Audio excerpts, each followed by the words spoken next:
sounds of spring training. See you later! Are on your flagship home of the Washington Nationals. Bang! So back-to-back go the Nationals! Sports Radio 106.7 The Fan, an Odyssey sports station. It's the Sports Junkies. Just hear me out. Speaking of fans, let's go to the phones. It's funny. 106.7 The Fan.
What's up, donkeys? Happy Friday. Junkies with you live on 106.7 The Fan and the Team 980 here in the DMV.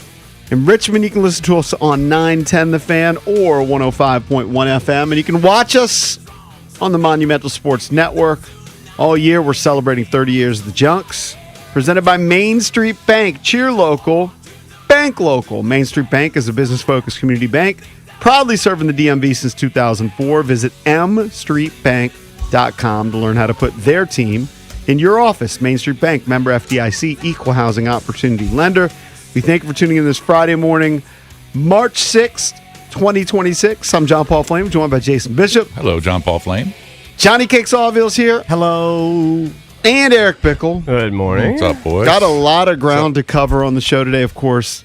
The NFL free agency period, the tampering period, kicks off on Monday. That's great. Yep. You had the Trey Young debut last night. Yep. That was awesome. The game didn't go the way that some of the Wizards experts here thought, that were predicting a Wizards blowout win. It was a great loss for the Wizards. Good night for the tank. Let's go. Apparently, Ben said he was doing his reverse jinx. Okay. But we should lead off. I like how he's claiming it post-loss. I like it. I like this. You know what he's doing? He's doing a backwards. He's running a victory lap backwards. Valdez, I told you that it was my plan, did I not? Yeah, you did, but you can't go on air and tell all the donk masses out there because they don't know what your plan is. I think X, when you're secretly twisting your mustache in the corner, going, I cannot wait for them to lose. Just take the loss, buddy. Take it. That's you predicted a blowout. I bet on them. Sports Radio 101. You owe me money if it was a reverse jinx. I you should have told me it was a reverse jinx. You didn't let him know. Yeah. He's Hawk Tua. I'm Hawk Tua. So we'll talk a little bit about Ben Tua. We'll talk a little bit about Trey's debut, but I think we have to lead off with the Washington Capitals because in the middle of the night, they traded John Carlson. And now they only have two guys from the Stanley Cup winning team still on the team. Willie, it's been a total change. Dowder got traded earlier in the day for a couple draft picks, and then Carly gets traded in the middle of the night. I was scanning Twitter this morning, and I had to look at the report 5 times to make sure it wasn't from like EPSN instead of ESPN to make sure it was legit. Yeah, right. And then it sank in that the Caps realized, hey, we're old, we're kind of slow, We're on the outside looking in for a playoff spot. Yep. And even a franchise icon like John Carlson isn't immune from being traded. And he hasn't been the same player that he was in his prime. It also points to, like, over the last 10-ish days. Still got a first-round pick for him. Like, he's had a mysterious, like, lower body injury. Wasn't out on the ice. Was kind of taking it easy practice-wise. So this has been in the works. Obviously, they haven't been rushing him back because they want him in peak physical condition. Although he did for the practice trade. yesterday. He practiced, but like I feel like they knew this is in the works for the last few days. So he probably practiced after he found out he was traded because they said they agreed to it earlier in the day. Not rushing I was to going get to him say, I back thought on I the saw ice. Friday morning they agreed to it. They did. So Maybe he they didn't probably announce it until realized he was traded. So then he's just going to go out and get a skate in. Right. Yeah. Here's the official statement from Senior Vice President and General Manager Chris Patrick. Mm-hmm. Since joining our organization 17 years ago, John Carlson has exemplified what it means to be a Washington Capital every day. John's determination, leadership, persistence, and skill helped our franchise reach new heights and cemented him as a cornerstone and one of the greatest players in Capitals history. No doubt about Yeah, that. I mean, just look at his numbers. Games played amongst Caps defensemen, 1,143. First. Goals, 166. First. Points, 771 for a Caps defenseman. First by the way, 297 points of number 2. Yeah. So, I mean, Is Carly a Hall of Famer? He deserves to be up in the rafters. Discussion. He deserves to be up in the I rafters. don't know about Hall of Famer, but he has. He's in the discussion. His number is going to be up there, obviously, with Ovi. Yeah. Backy's number is going up there, and eventually Willie's number is going up in the rafters. Right. So we made 2 All-Star teams? Okay, so probably not a Hall of Fame, for but hockey here he is. perspective. here in Here he is. He's a Washington legend in Capitals DC. Hall of Fame. And by the way, right? just to throw this out, like Peter Bondra's number should go up in the rafters at some point too. Mm-hmm. That hasn't happened. The Caps are very stingy about putting numbers and retiring numbers at this point. Only 4 have been retired. Well, it should be that way, I think. It should be no, tough. it makes it an exclusive group. Yeah. I agree. But his jersey will be hanging at Capital One Arena at some point. Yeah. It's just a matter of when that happens. But you're right. They clearly have decided that they probably know deep down in their heart they're not a playoff team. Right. Yeah, they're sellers. They're sellers. It's a fire sale. The And fire sale is on. I don't know how many total picks they acquired in the Dowd and Carlson. Maybe 4? Dowd, they got multiple picks. 4 or 5? Yeah, they got 2 picks and a developmental goalie Oh, that's from right, the goalie. Vegas. All right, so let's call it 4. And in with the player. Carly deal, they got 2 picks as well. So they got a conditional first rounder in 26 or 27 Yeah. and another future pick. Yeah, it's just a gut punch when they're letting go of guys that were here forever, right? And we're just kind of you just feel nostalgic. You feel kind of sad about it. Great player, Hall of Fame players here. Mm-hmm. Yep. Like you said, going to be in the rafters and help win a cup. And now he's going out to the West Coast. It's the painful part about sports. Like Yes. you get attached to these players, and your kids get attached to these players, Yep. and especially young kids don't understand why one of their favorite players is now going to be wearing a Duck sweater instead of a Cap sweater. Like they don't quite understand it. He'll be wearing a Duck sweater for a few months, and then we'll see what happens. Yeah, because he'll be a free agent, and who knows where he winds up. Yeah. I mean, he could wind up back here, but we just don't know what the future holds. Yeah, but they want to get younger, so they're acquiring those picks. And, and they got a first-round pick for Carly. Yes, conditional 26 or 27. Yeah, depending upon if they make the playoffs or not. It's interesting. I think the total is like they have like 22 or 23 picks in the next like 3 drafts. Good. Yeah, so they'll load up. Yeah, but man, it's just kind of surprising. I know we were talking yesterday that the rumor was out there. Yeah. Yes. But you didn't think it was going to Well, happen. it actually right? happens. I misread the no trade Yeah. list. I thought that he had 10 teams that he would play for. Yes. Right. Turns out he had a list of 10 teams he would not play play for. for. So the Ducks obviously not on that list. Yeah. He winds up in Anaheim. I wonder what those 10 teams were. Yeah, you have no idea. The Devils and the Flyers or Yeah, this is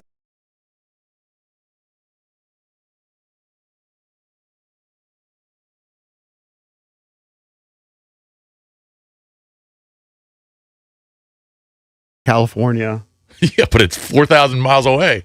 By the way, 3,000. Tarek El-Bashir tweeted this. The Caps now own 22 picks in the next 3 drafts, including 4 first-rounders and 9 picks in the first 3 rounds. Right. Maybe he didn't want to go to the cold weather cities. Yeah. Maybe it had to do with taxes. Who knows? Maybe it had to do with personnel. You just have no idea. Well, it's taxes. He's going to L.A. Yeah, if he wanted to dodge taxes, he would have Is had. Canada a bad tax spot too? Hey, maybe. I don't know. Yeah. I think so. Maybe he wanted to go to Florida. I barely understand taxes in the United States, let alone in foreign countries. That's why I let my accountant take care of it. Yeah. That's his job. Yeah. I just stroke him a check. Anyway. I failed accounting twice. You think I should be accounting for my own money? I don't think so. It's one of those deals that not only for Caps fans, I mean, it's one of the top stories if you go to ESPN.com. Mm-hmm. It's a big shows deal. You it's a big deal. Yeah, top 5 or 6 stories. It's like it's they might not be done. Story. Trade deadline is later today. Three, right? 3 o'clock? I mean, but there's not going to be a more seismic trade for the Capitals than Carlson. No. I mean, they're not trading Willie. I feel bad for Dowder. Like, Dowder was, we were going to talk a lot about the Dowd trade, but that pales in comparison to John Carlson getting dealt. But I'm looking online, at least from our listeners, and most seem to back it. Mm-hmm. And many point to his play that it's been diminished. Well, I think they think he's been a defensive liability. Here's one from Matty Nats, who tweets us often. Carlson was very good. Keyword was. His last good hockey was during the Cup run, and ever since he's been a liability. Slow and always out of position. You know, he had 10 goals and I think 36 assists this season, so he was still contributing. He's always up there on points. Way up there on points, actually. Yeah, and this is the razor's edge that teams are on. They want the franchise icons and legends to produce as long as they can, and then still try to get some sort of trade value out of them when it comes to that time. So I'd argue they handled it perfectly. I think the Caps pretty much optimized it. I think so too. They got a lot of production out of John Carlson during a near 2-decade career, and then towards the end, I mean, he is 36 years old. You have to take that into account. He can provide the Ducks some help during their playoff run, and the Caps get picks and draft capital back in return. Here's one from Mitch. You can always tweet us at Junks Radio. Time for us to get younger. If we aren't competing for a cup, what's the point of getting bounced in the first or second every year? Mm-hmm. They're not even going to get to the first or second this year, most likely. Correct. This one from Christopher. Again, a good return for a 36-year-old defenseman and no salary retained. This one stings a bit harder than the Dowd trade. Oh, of course. Yeah. It's just the name and all the memories. But it makes sense. Totally makes sense. It makes sense. Makes sense. He's 36. He's banged up. He's not the same player he was 10 years ago or 5 years ago. And Anaheim's 1 point out in the Pacific behind Vegas, so they're trying to win that division, and Carly can help that. Yeah, the Caps, as of right now, have a 21.3% chance of qualifying for the playoffs. And they played a must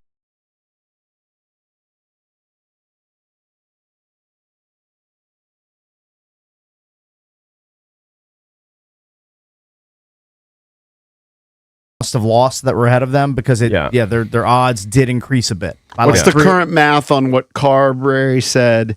He wanted them to go 16-7. Yes. What's left? They have to go like 14-5. Well, they're 31, 25, and 7. So I can't remember. That's 63, right? What's happened? What are they? Aren't they 2-2 since they coming back from the Olympics? They have 19 games left Because they won the first two, and then they dropped the game in Montreal, and they dropped the game to Utah. So 14-5. Yes. Seems it's unlikely. Tall task. 14-5 is going to be tough. Just write it off. Enjoy it. Write it off. Why can't they put a run together like the Dallas Stars, who've won 10 straight? I would love that. I would love for that to happen. I mean, how good are you when you're winning 10 straight hockey games? You're on a heater. I mean, you're just... When was the last time the Caps won 10 straight? Don't recall. Years? That's pretty tough, though. Yeah, I know. Winning 10 straight. I know. That's what I'm saying. Man, it's nice to look at teams like Colorado and Dallas. Chances to make playoffs, 100%. It must feel good. I think I have to bet gotta feel great. I think I have to bet on Tampa, the Do Theory. They lost 4 straight. Cakes, take a look at Tampa for me. If you want to chime in throughout the show, you can always hit us up at 1-800-636-1067. Later in the program, Chase Hughes will join us. He covers the Wizards for Monumental Sports. He'll jump on at 8:45. Randolph Childress, former Demon Deacon, now with the ACC Network. We'll talk some NCAA tournament with him. All the conference tournaments going to be underway in the next week. Yeah. Some of them, of course, happening They've right already now. started, yeah. And we'll talk a little DC United. Brandon Servania is going to join us at 9:45. So we are packed on a Friday here on the Junkies. DC's FM Sports Talk 106.7 The Fan. B Mitch here. Just like on the ice, you got to protect yourself out there. And that's why I ride with Law Tigers in my corner. They've been fighting for injured riders for over 20 years, and knowing they've got my back makes every ride even better.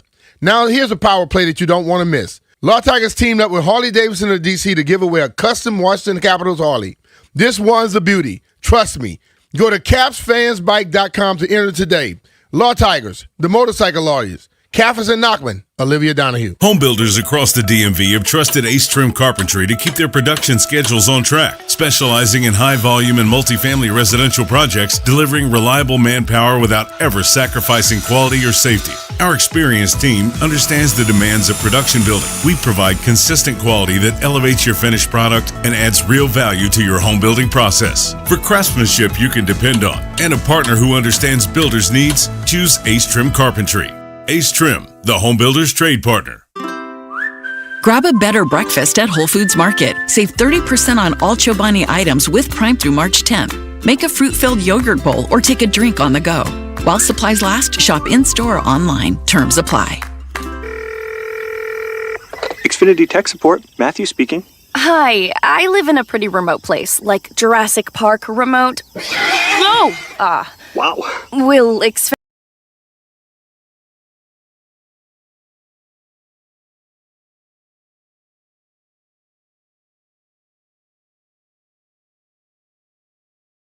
Out live streaming with a T-Rex. Hold still, you're about to go viral.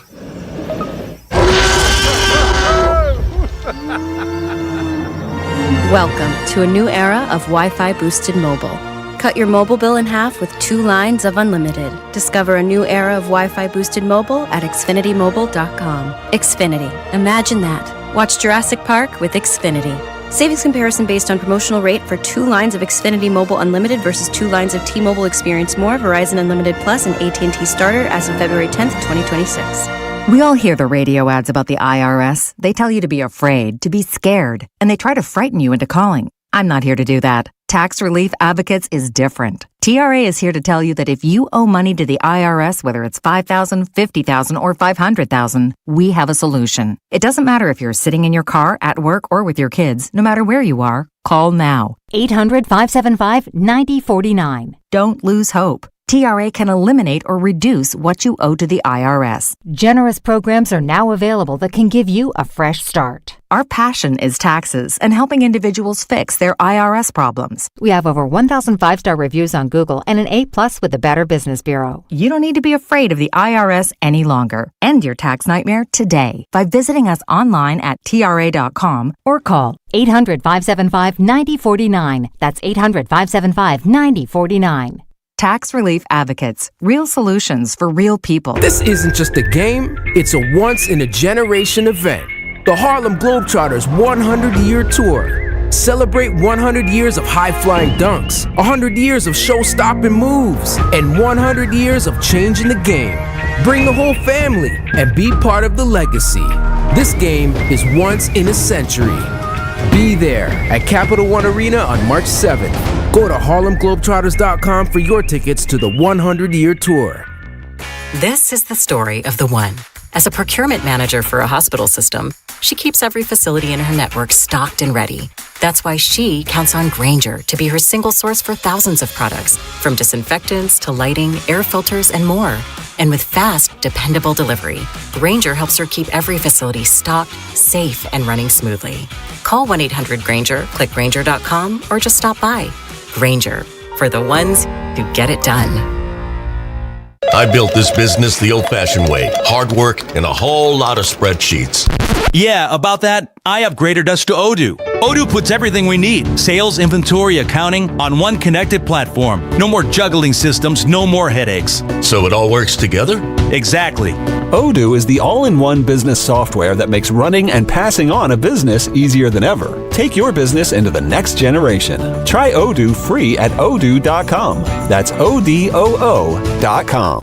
Yo, Harvey, Zoe, group selfie. Ooh, nice new iPhone 17, Drewski. Let's do a triangle formation. I'm in front. With a center stage front camera, everyone fits in the shot. You got it at T-Mobile. But switching takes forever. Not anymore. Now you can switch to T-Mobile in just 15 minutes. Focus, people. Nail your pose. And you get a new iPhone 17 on them. No way. Yes way. No way. Yes way, guys. Switch to T-Mobile and get iPhone 17 on us. And right now, we'll pay off your old phone up to $800. I'm grabbing my phone and switching to T-Mobile right now. Get back, Harvey. We're taking a... Let's go again, y'all.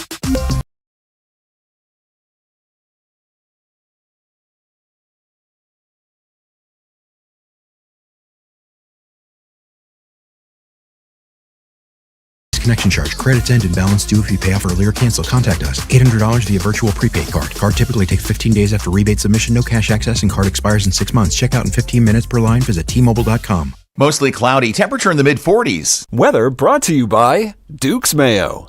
Welcome to Duke's Mayo Country, where the mayo is so smooth and creamy, it makes every bite better. Duke's Mayo. Look for the yellow lid. Want to hang with the sports junkies?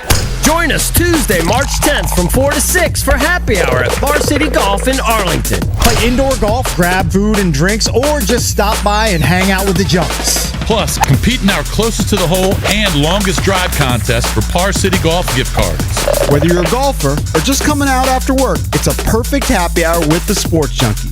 Par City Golf, indoor golf, reimagined. Arlington now, Bethesda coming soon. It's the Sports Junkies. All right, I'm going to give you real quick. A good reason to listen. On 106.7 The Fan, and always live on the free Odyssey app.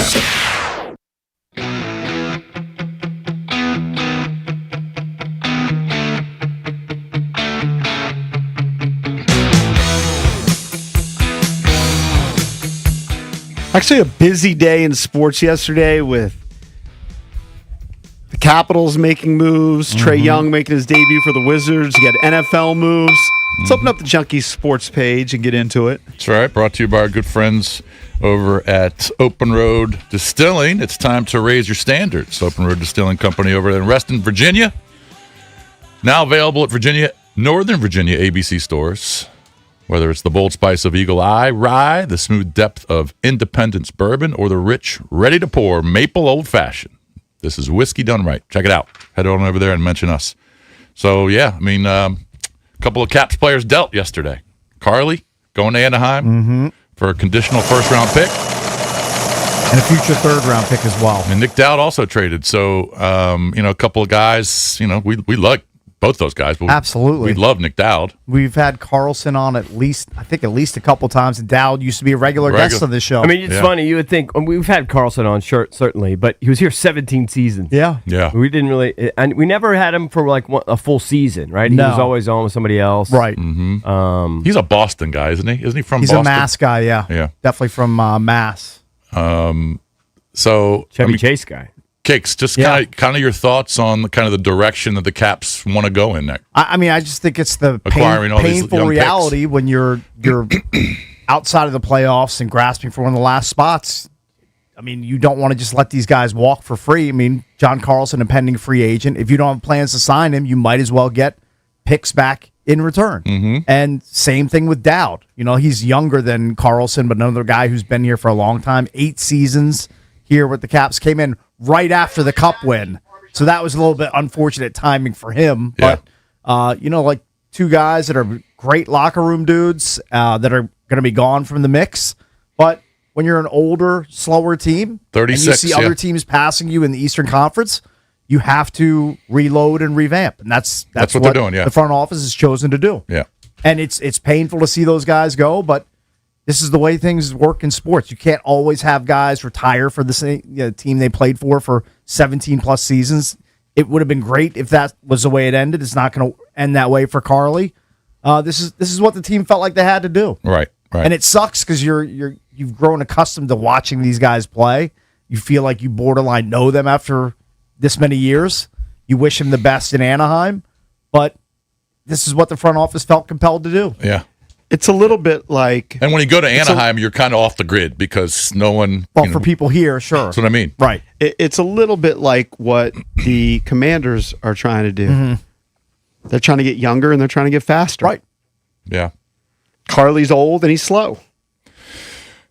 Yeah, I mean, I think most Caps fans, I'm sure there's a small percentage of Caps fans who don't like it just because of who he is and how long he's been here and the fact that he helped them win a cup. But I think I'm not sure that they don't like it is the right phrase. It's just that it's a they understand melancholy kind of feeling. But it makes sense. Yeah, it does. It makes. I wonder if they're going to deal anybody else today before 3:00. Right. I'm going to guess they'll make another deal.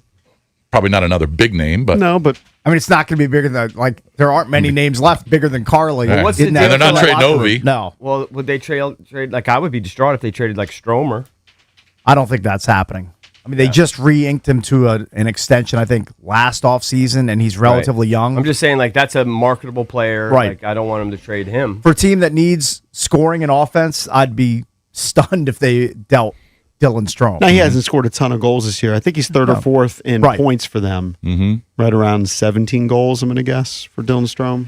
So yeah, he hasn't had his best season, but still, I think he's one of their best players. And Carly goes to Anaheim. Like we said last segment, Anaheim is 1 point out of the Pacific Division lead, right behind Vegas. So they're having a really good year, and they're going to the playoffs. Might win the division. So they've obviously thought that Carly can help them do that. Mm-hmm. So he's going out to the West Coast, man. They're willing to deal picks for what's at least for them a rental to try to make a deep run in the playoffs. Right. There was a pretty big trade in the NFL. Now, it's not official. It doesn't become official until March 11th. But DJ Moore goes from Chicago to Buffalo. So DJ Moore goes and a 2026 fifth-round pick from the Bears for a 2026 second-round pick. So the Bills trade a second-round pick for DJ Moore, and that was one of their weaknesses, is that big-name receiver.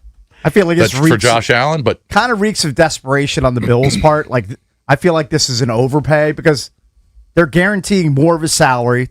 They're taking on a piece of his Bears' salary, and they gave up that amount of draft capital.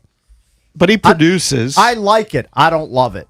Now, if you're Josh Allen, you love it because it gives you another weapon to throw to, and they desperately need them in Buffalo. Two of their top three leading receivers were tight ends. Yeah. They needed receiver help. I understand. But he's not one of the top guys in the league anymore, but he can still produce. I think he's got 4 1,000-yard seasons. He made some big catches this year, but in Chicago, they were phasing him out. It was becoming Rome Odunze, number 1. Burden was coming on, they ran the number ball 2. They have 2 really good tight ends in Loveland. I like it from a fit perspective for Buffalo's offense because they need it. Yeah. I just feel like it was an expensive acquisition for them. Yeah, we'll see. But if he goes out and has second-round picks are sometimes they hit, sometimes they don't. If he goes out and has 1,400 receiving yards and scores a dozen touchdowns, it's going to be well worth it. Yeah, I don't know if he's going to go that high. I think he's going to be well below those sorts of numbers. It's a later second-round pick. Right. Yeah.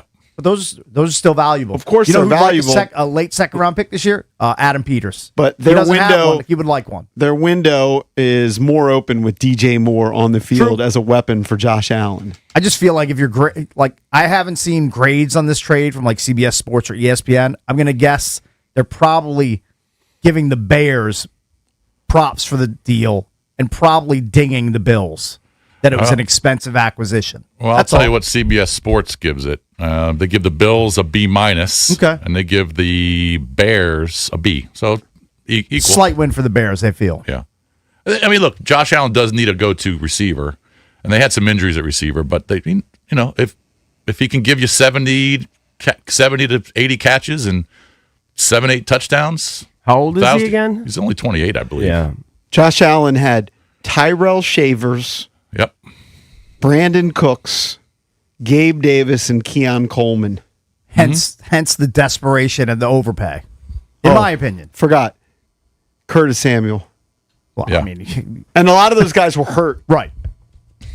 I think it's a good move because he produces. He's usually on the field, and you're giving up a second-round pick. You're not giving up first. Keon Coleman was a big whiff, and he was a high pick.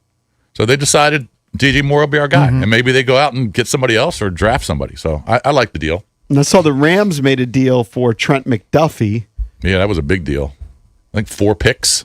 They always give up their picks. Yeah, they don't give care. up 4 picks. They don't care. You know why? Especially this year, they're like, we have the Falcons pick. We could just deal our late first-round pick. What does that matter? To us, that's trash. If we can get a corner like McDuffie, because we hoodwinked the Falcons because they wanted James Pierce, who we saw what happened with him about a month ago in the traffic stop. I believe it was in Florida. Right. So they have extra draft capital, and they're willing to deploy it to get good veterans on their squad. Does that mean they're going to nix Manuel Forbes? I don't know. I don't know their plans for him. We'll see. So yeah, there was some. Those are pretty big names. By the way, my daughter just waking up in New York City and she's seeing the Carlson trade and she's flipping out. She's going no, but it's a sentimental. Sure, of course. Viewpoint. Yeah. Tell her it's a good move. Yeah, yeah. All right, so the other big story here locally was Trey Young making his debut for the Wiz last night at home, and they lose to the Jazz by 10. I watched the first quarter and a half pretty much. Then I started to watch some local college hoops. But the Jazz, the Wiz were just so bad defensively. Right. The Jazz did whatever they wanted when I was watching. And the Jazz didn't play a bunch of their stars. By the way, Trey Young, not shy about launching 28 to 30 footers. No, he likes to jack him. But he's been like that. That's what he does. Yeah, that's his what's MO. funny, though? I knew that part about him. I didn't realize that. I don't know to use the right phrase, but like as bouncy as he is, as you know what I mean, like as easy as it is for him to get to the basket. It's a great floater game. Great floater, but like his left hand and just that all the fakes he's got. The lefty finish where he did the fake like this. Yeah, that was great. I went from 6 to 12 with the quick. I was like, whoa. Yeah. He's that caught my attention. He's really fun to watch. He is fun to watch. He is entertaining. He had 7 guys in double figures last night, but the one which just jumped out to me was Juju. Juju Reese. He had a 20 rebound game, and I'm watching it, and Chris Miller's talking about it. He's the first guy on the Wizards to do this since Gugliotta, right? And Jeff Ruland. Well, it's a rookie record. It set a rookie record for the Wizards. But it's been decades. But he offensively, he's about as talented as his sister. He's offensively challenged. But he scored 18. And his free, I know, his but I free watched throws. it. Trust me. Oh, his free throw form. I hate it. He was 8 for 8. I know, but it's good so for him. quirky. I'm rooting for him. I'm rooting for him too. He's not fun to watch. He's not a fun player to watch. If you like rebounding, is fun. Yeah, it's a limited potential. The Wizards are his 3rd team. Yeah, already. Listen, God bless him. I hope he has a 15-year career. I'm just saying he's not fun to watch. Yeah. For a tanking team, it's fine. Throw him in and start him for the rest of the year. Yeah, it's perfect. Look, they had 7 guys. He makes $100 million. Perfect. 7 guys in double figures. I think you're encouraged from what you saw from Trey Young, and they lost the game. I thought it was super exciting. The tank continues. It's a great outcome for the Wiz. Yeah, and again, Will Riley continues. He's just sizzling hot when he gets the ball. I'm falling in love with it. What was the official attendance last night? Do we know? I heard it was way more than people anticipated. I'm sure it was. For Trey Young's debut. Definitely early. At the end of the game, you heard the fans chanting, ironically, defense. Right. I don't see it listed. Let me see here. Attended 17,689. They weren't chanting. One side of the arena wasn't chanting, no, and the other side's going, defense, no, defense. Ben, how many were there compared to normal? By the way, they did not hit the over. It was an under. That's true. Probably, I'd say they average like 10 or something like that a night, so a little bit less almost double. Almost double. But the energy, it was the big difference. It was big. Wizards fans actually cheering when they'd score. The defense, that's the second time I've heard defense chants the whole year. Second time. The ovation that 60 games. The ovation he got when they introduced him in the starting lineup and then scored the first bucket, it was loud. Yeah. It was really loud. Dude, he's just fun to watch. And I knew he was a shooter and he took crazy shots. I didn't know he was the finisher that he is, and I didn't know he had all the ball fakes and all that. Yeah. He's fun. He's going to be fun to watch. Just wait till But Dave they couldn't AD get gets out stops there. at the end. Jason's talking about lack of defense. That kid Collier was just bully balling them. But just imagine him though, with Sarr and AD. Yeah. Right? Yeah. So you got it'd be totally different. Rim protection. And the Jazz, by the way, benched their leading scorer from the night before had 30, which was Keontae George. Benched 3 of their big benched timers. Lauri Markkanen as a perennial all-star. All their big guys, Walker Kessler, not playing. Their front office is probably so pissed. They were probably we're definitely taking a loss tonight. They got to win. These are glorified summer league games. They are. But just take it that way. What were you going to say, Valdez? I said, do you want to hear Trey after the game kind of talking about like the energy? I want to hear all. I want to hear every single word he says. Well, I mean, I definitely felt the energy tonight. I mean, just from all the fans, every time I would sit down or be in the game or check into the game, you definitely felt it. And that's what I want here. Like, I want the fans to feel involved a part of our winning in the future. But even now, like, be a part of, like, the growth and be a part of the young guys getting better, because this is the time that you get to see guys take the bumps and bruises and learn the game of the NBA. And as the years go on, you get to kind of see the fruits of that labor. So I think it's very important that not only me as a teammate, but everybody outside the building as fans, I mean, just really dive into this team. I mean, because this is a special group, and I really believe in the potential that we got with all the young guys and the future we got here.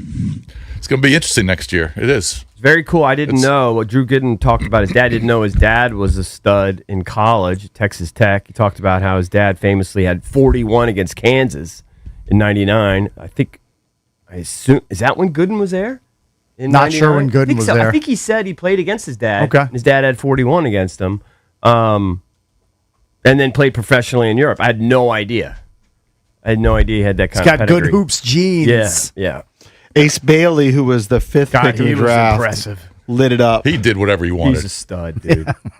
Well, I mean, he had a career high. It's okay. Had to have been a career high. Yeah, you seem offended or surprised that the Wizards are not playing defense. Because he lost a bet. Of course. Well, you follow Ben's lead. I'm not surprised that they lost the game. I'm not. And Drew Gooden was at Kansas 99 through 2002. Yeah, so I think he was there when he did it. Yeah, but Ace, he hit 7 threes. He also had an impressive dunk or two. Well, they were all wide open threes. Well, that's how it is. There was no hand in the face. Yeah. I believe the two teams combined hit 33 threes. Yeah. Surprised they didn't hit the over. I think the Wiz hit 15. The Wiz hit 18. They had 15. Yeah. So he, of course, was selected just before Trey Johnson.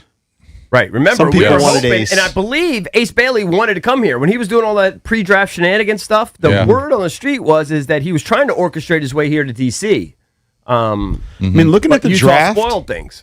last year's draft, which I think was panned outside of flag, has been pretty good because Dylan Harper's a good contributor for the Spurs, who are a really, really good team. VJ Edgecombe's been good for the 76ers. Con Knippel might win Rookie of the Year over Cooper Flag. That team's done a turnaround. Flag's back.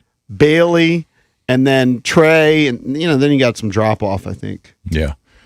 I think Cooper Flag played last night, so he's back. In terms of the Queen, you didn't mention Derek Queen. He's had moments. Yeah. The tanking teams, the Mavs lose last night at Orlando. Jazz, Wiz, obviously, both tanking. We saw what happened there. The Nets lost against the Heat. They got blown out. I didn't touch the Pellies-Kings game, but the Kings lost. I should have, but I didn't. I stayed up to watch the first half of the Lakers-Nuggets game. Yeah. Jokic almost had a quad double. And that quad column. Turnovers. He had 9. There you go. But I mean, he had a ridiculous. That can't count. Well, yeah, it definitely does count. Yeah. Well, nobody's going to brag about a quad double when you have 12 turnovers. He's correct. So good. Lakers His passing is so good. They're playing a back-to-backer tonight, and they're playing the Pacers at home out in L.A. All right? They should be able to take care of the Pacers. I'm taking the Lakers tonight in some sort of a play. And then the Mavs are at the Celtics. The Celtics are laying 16 in that game. This is supposed to be Jason Tatum's debut. That's right. Which is surprising. A pretty stunning turnaround for a guy that tore his Achilles in the playoffs. Yes. 10 months ago. Yeah, it's crazy. All right, quickly. Tough loss for our boy Dwayne Simpkins and AU in the Patriot League quarterfinals. They lost to Boston U pretty much at the buzzer, 75-73. So their season is, I assume it's over. I don't know if they'll get invited to one of these minor league tournaments, postseason tournaments. But AU loses to Boston U. Kid hit a kind of a fadeaway shot in the lane with about 3 seconds left. Breaks your heart. So AU finished 16-16, 9-9 in the league. And then Howard went down to Norfolk and beat them 84-76. They're having a really, really good year. They're going to be the 1 seed in the MEAC tournament, which will be next week. I think they'll play Delaware State, who's just bad. So Howard wins the regular season title in the MEAC, and the conference tournament starts next week. So Kenny Blakeney and our boy Rod Balanis, they've been to the tournament 2 times since they've been there, maybe 3. So let's hope that they play really well in the conference tournament. The rest of the conference, especially Norfolk, isn't as good as they usually are, so it's very winnable. Been a bad year for the locals. Yeah, but we can push for Howard. When is Mason's tournament? Is it this week? Next week. Next week? Yeah. Phone number is 1-800-636-1067. As we mentioned, we'll talk some Trey Young with Che Hughes. Covers the Wizards from Monumental Sports at 8:45. Randolph Childress on the NCAA tournament at 9 here on The Fan. The sounds of spring training are here, and it's a new era of Nats baseball. See you later!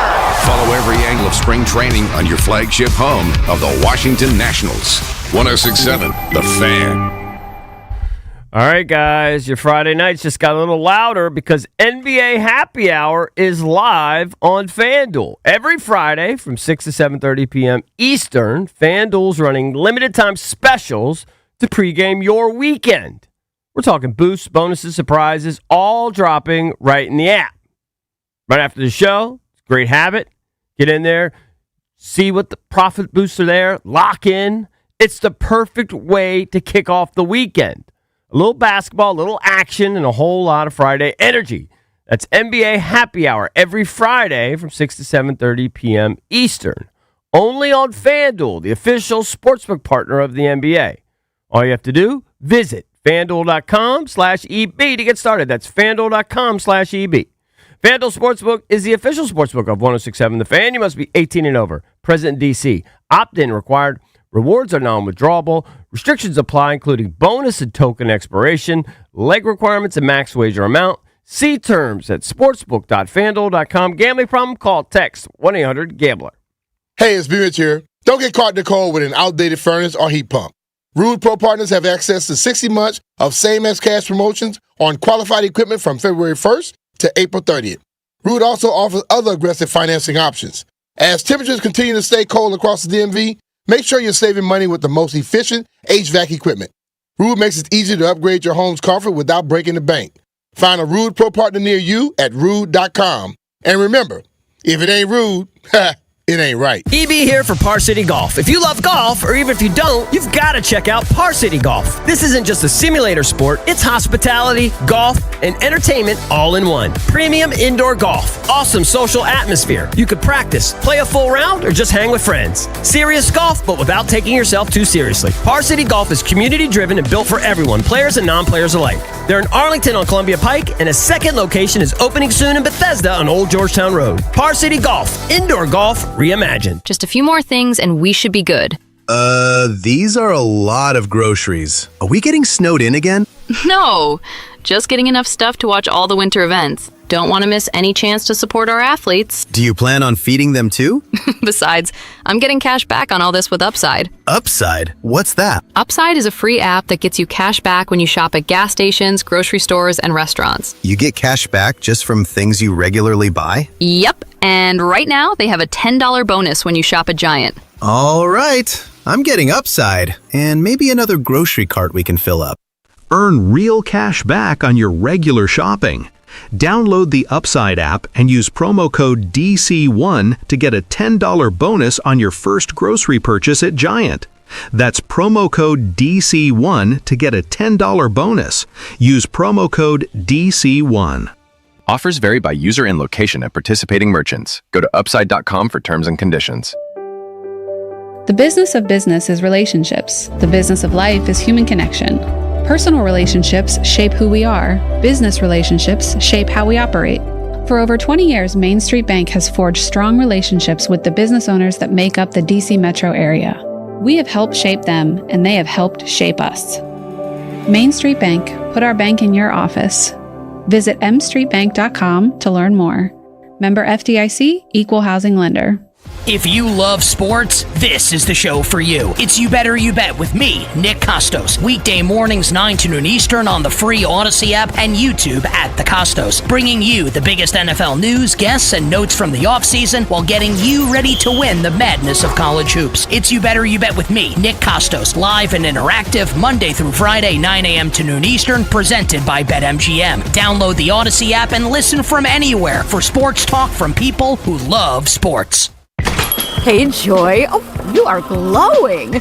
Oh, hey. More like Mira joyed that Miralax helped me go. I was so backed up. Tried mega coffees, prune juice, everything. Then Miralax. And hello, gentle relief without the harsh side effects. Ooh, how does it work?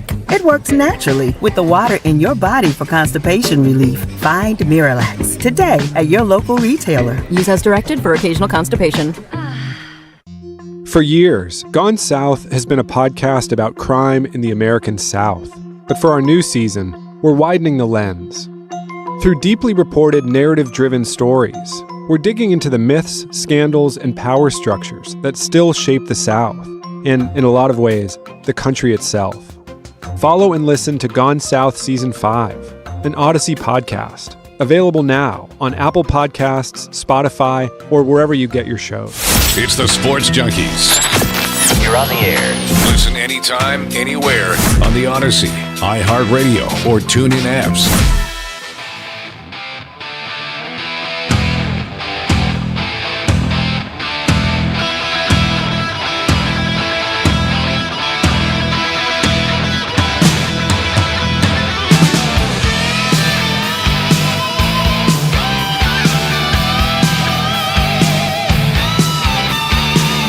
This is kind of scary in my neighborhood, and I don't know how much it's out there right now because it just happened 2 nights ago.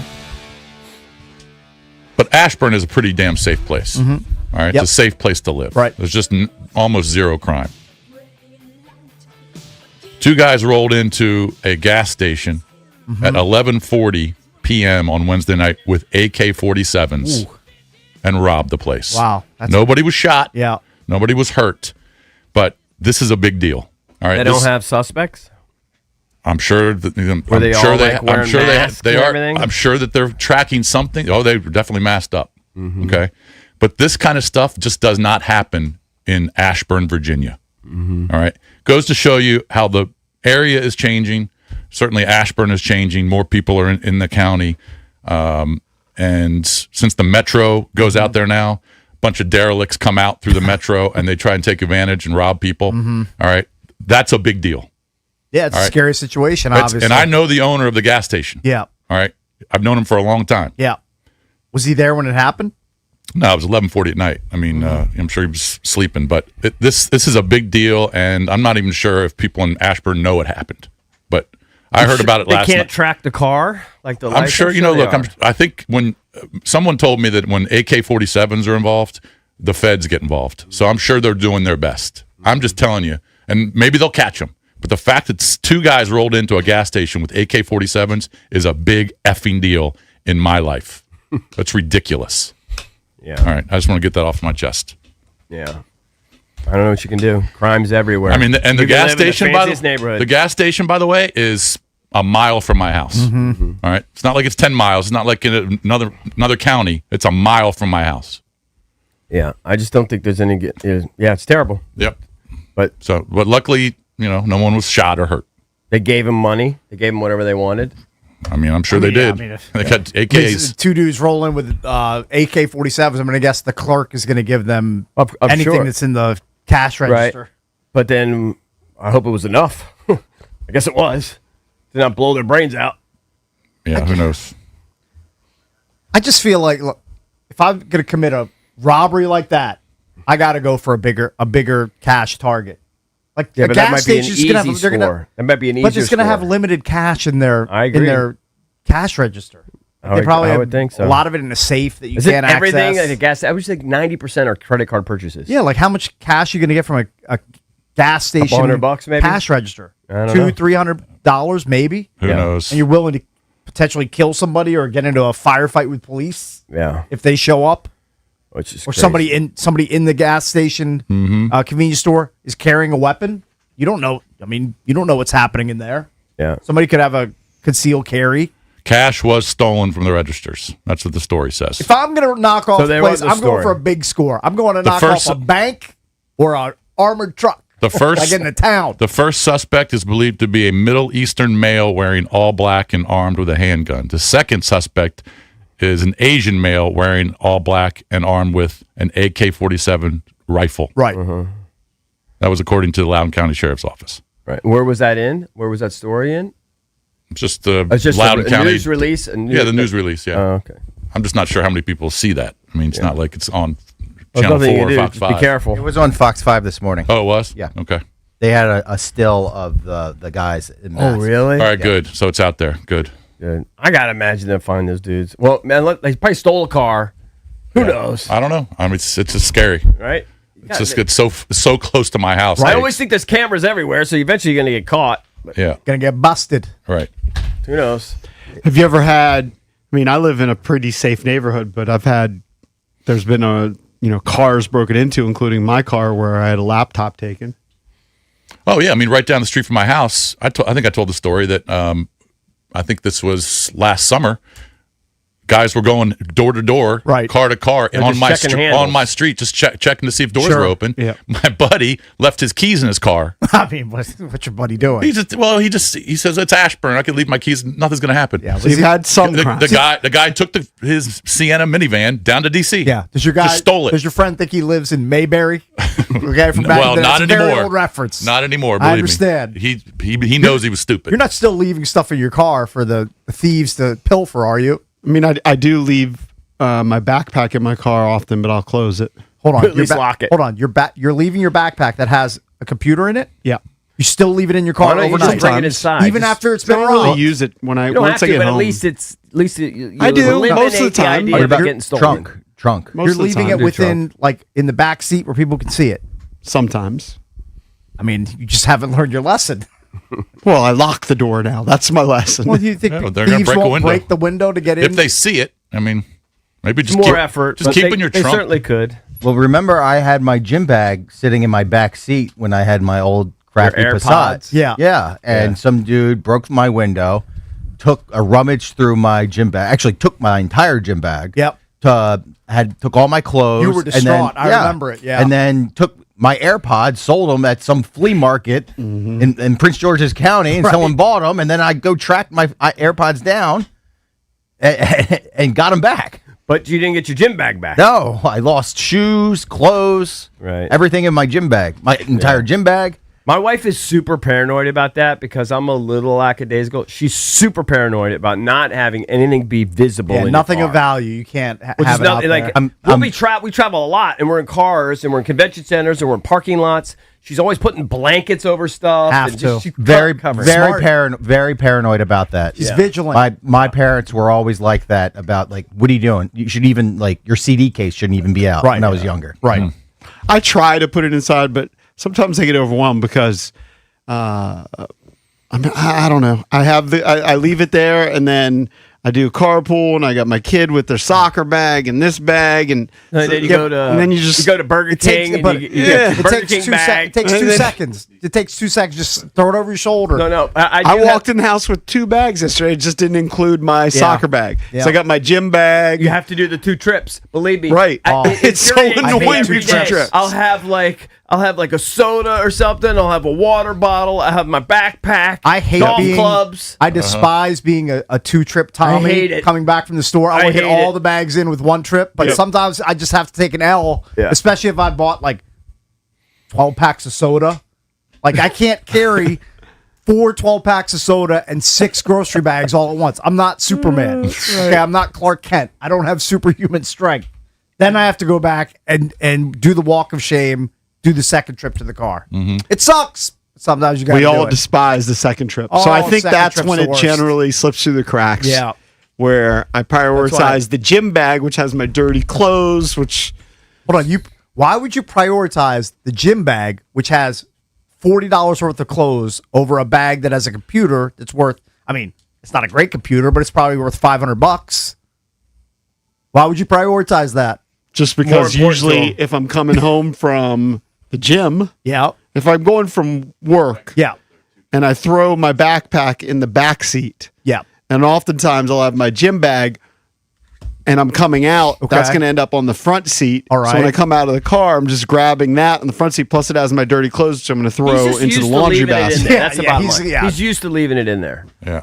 Listen, just don't be shocked when it gets stolen again. Don't be surprised. I won't be. Don't be surprised, as Juan Soto said. It's all good.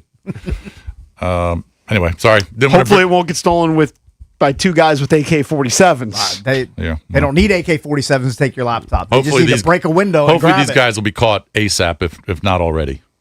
It's shocking, though, the number of people that do go through neighborhoods and just check door handles. Just do it almost like for fun. They do. Just walk through, at 3 a.m. Because you're going to probably, 20% of cars, 10% of cars probably, a lot of the new ones, though, when you walk away, it's just locked. Yeah. As long as you don't leave the keys in. But they're always going to find that one. Wait, as soon as I'm about 5 feet from my car, I hear it beep. I hear it lock. Yeah. Some cars do that, yeah. But the older cars don't. Usually at night, I will double check because now I have to walk the dog, and I'll walk the dog that last time, and I get inside and I just hit the button, beep, beep. Yeah. Mm-hmm. Make sure it's locked. So just be careful. Just be careful, my friend. If it gets stolen, Cakes is my number one suspect. He's so adamant that I'm leaving the bag. We both have. I don't need 2 bad, crappy computers. I've got one of my own. I don't need 2. I don't need yours. Trust me.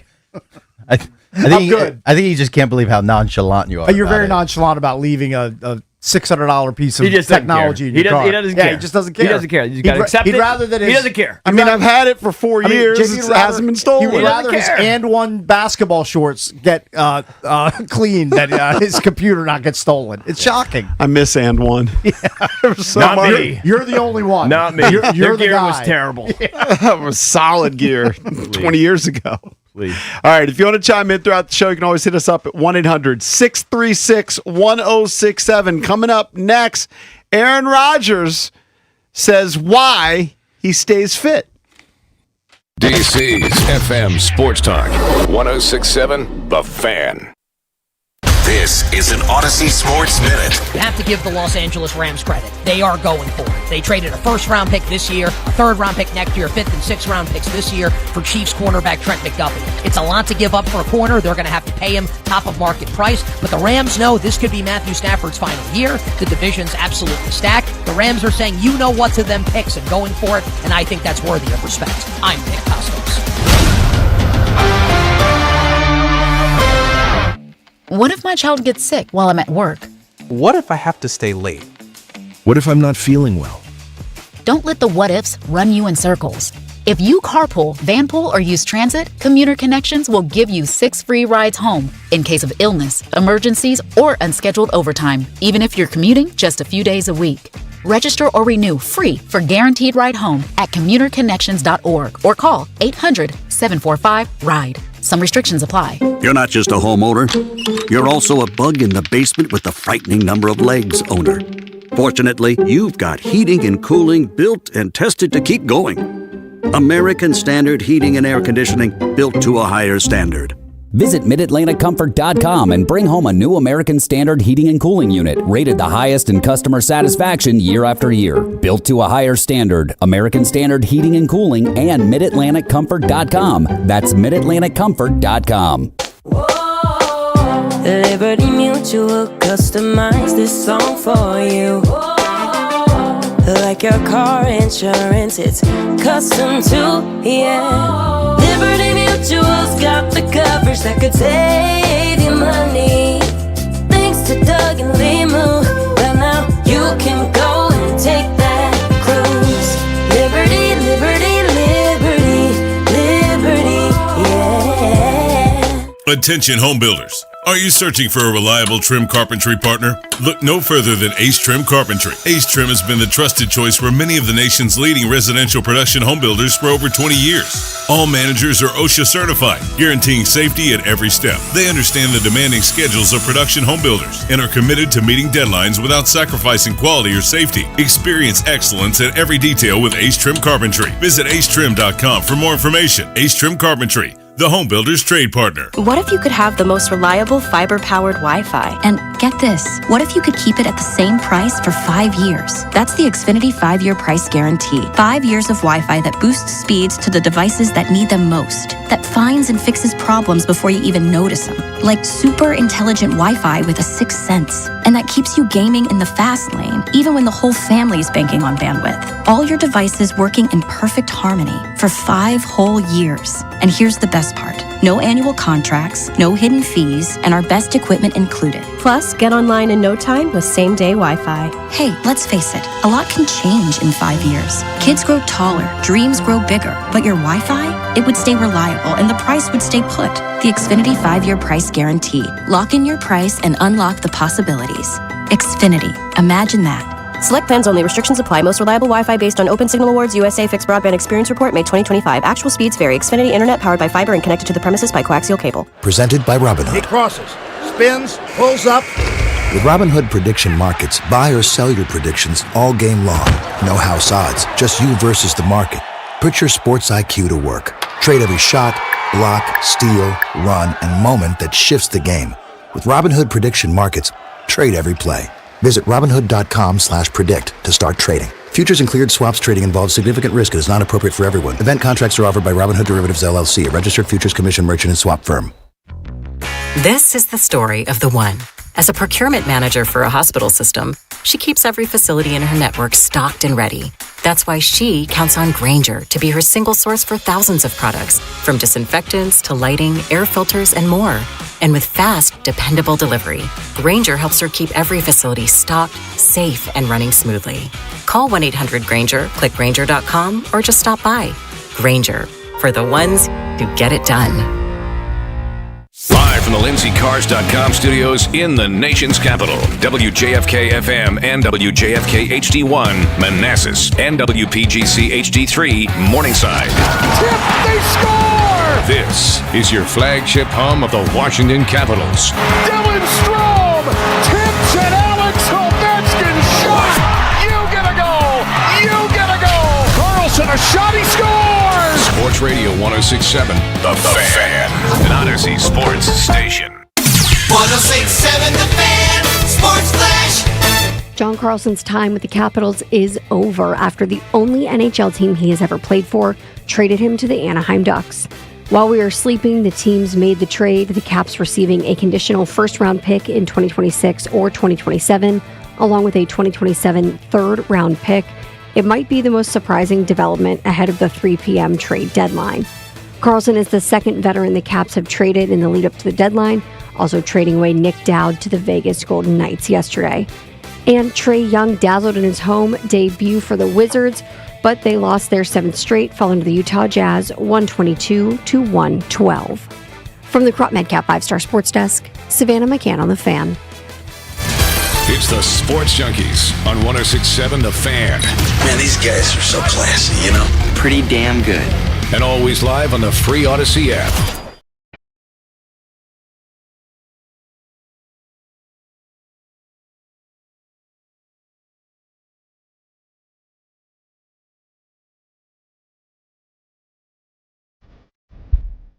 Welcome back. Junkies coming to you live on 106.7 The Fan and the Team 980 here in the DMV.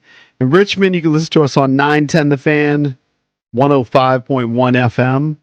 And you can watch us on the Monumental Sports Network, celebrating 30 years of the Junkies this year, presented by Main Street Bank.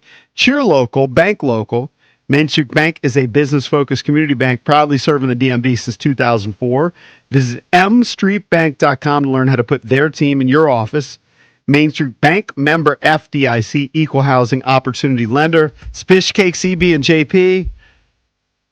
Next week, the first stop of our Junkies World Tour, and some updates on our appearance at Par City. I love some We're updates. going to be at Par City in Arlington from 4 to 6 on Tuesday. Okay, yes. We're going to have a longest drive contest. We're going to have a closest to the pin contest on their indoor golf simulators. But now, we also are going to be giving away Par City gift cards, prizes from Golfdom, and Surfside coolers. Ooh, excellent. Wow. Awesome. No, the stakes just got raised. I love it. So very cool prizes. Come on out on Tuesday from 4 to 6 p.m. It's 3102 Columbia Pike in Arlington. Very good. Hope we will see you there. Looking forward to that. Should be fun. So I didn't realize Jason would get so animated as we went to break because I teased this Aaron Rodgers story. I'm fine. And he's not happy about it. I'm fine. But we're going to get into it anyway. I mean, I don't care about Aaron Rodgers, but that's fine. I care more about these two dumbass kids that are robbing gas stations in my hood. They're going to get them. Definitely affects your life more. I hope they do.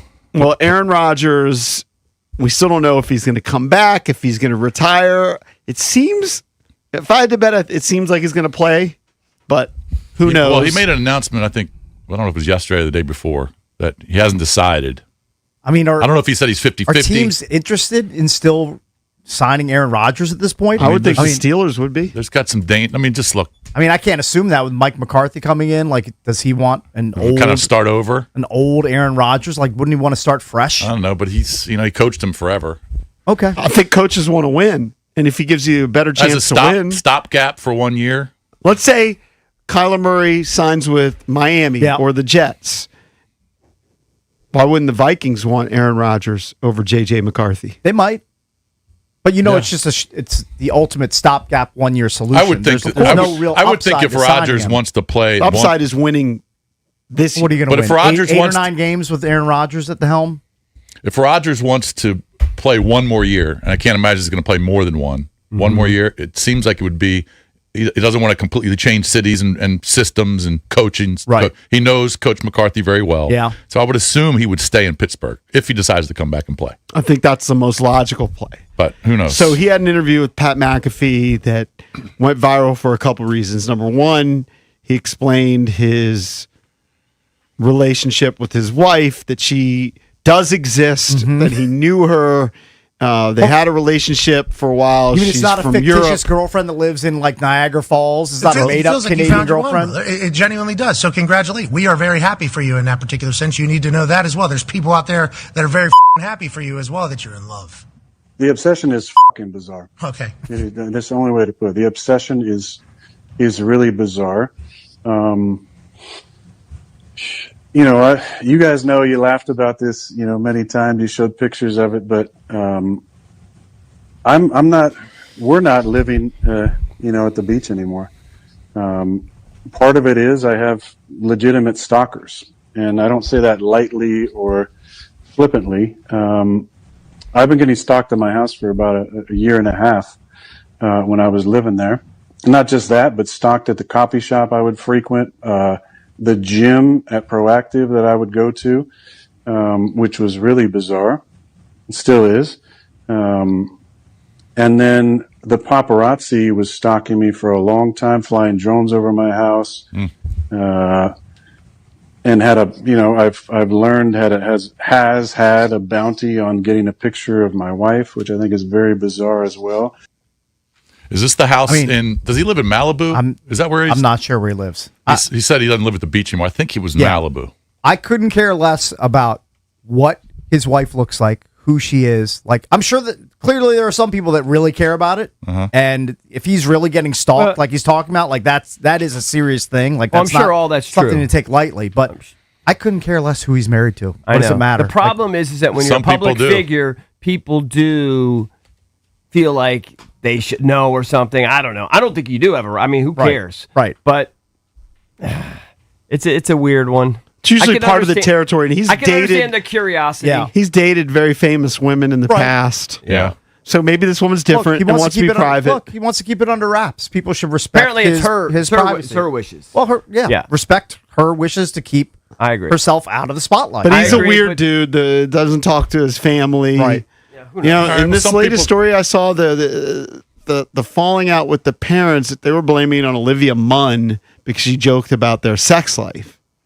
I think it predated that, but we don't know what the sources are. So we have no idea. So he talked about the relationship, and then he talked about why he works out, which is what also got headlines. It's like, you look good, man. You look healthy. You look happy. And obviously, a couple times you weren't able to chat because you were working out. You will be a guy that will work out for the rest of your life? Or is this a part of your process still on what's next for you as a football player or as a human? I don't want to, literally, we are so happy you joined us. It's great to catch up. I don't want to immediately jump into it, but you're talking about working out. It's like, okay, are you just always going to be like that? Is there a reason? Have you got to that point in your mind? Like, where do you sit on this particular March 4th? Probably somewhere between you and AJ, I would say. Maybe closer to you. I know you got a good workout schedule. AJ's like 5 a.m. on the Versa climber in there, I'm not doing that. But no, I'm trying to stay fit. I mean, it's harder when you get older. So you kind of can't take the same amount of time off as you used to. After so many seasons, I would take, a few weeks off, a month and a half. Now, now at 42, just to stay in shape, you gotta kind of always be dialed in on the diet and sleep and the workouts if you want to look the right way. I want this is we're not on ESPN. I mean, would matter, but valid. I want to look good. I want my wife to want to me all the time. That's a great answer. That's a great answer. That is kind of fun. That's a payoff answer right there. You're telling me people don't like Aaron Rodgers? Who doesn't love that answer? I mean, that's a funny answer. I mean, that's a great answer. It's fantastic. Let's play. It's about as transparent as a human makes can be. him more endearing because he hasn't been very endearing of late. That makes him more endearing. Great answer. Can you play that part again one more time with the bleep? It's funny. I like how he says, "I'm not on ESPN, so I can say what I want." Was he not on ESPN? This is the last hour of McAfee's not on ESPN. Yeah. Gotcha. This is we're not on ESPN. I mean, it wouldn't matter, but valid. I want to look good. I want my wife to want to me all the time. Look good all. I mean, that's something he would never have said for the last 20 years. He's got yucks. I didn't know he had yucks. He's got a person. He actually has a personality. That's a great answer. It is a fantastic answer. Save that. It's a great answer by him. All right, let's play. More guys should feel that way. Yeah. Let's play quarterback free agent roulette right now. All right, yeah, let's do it.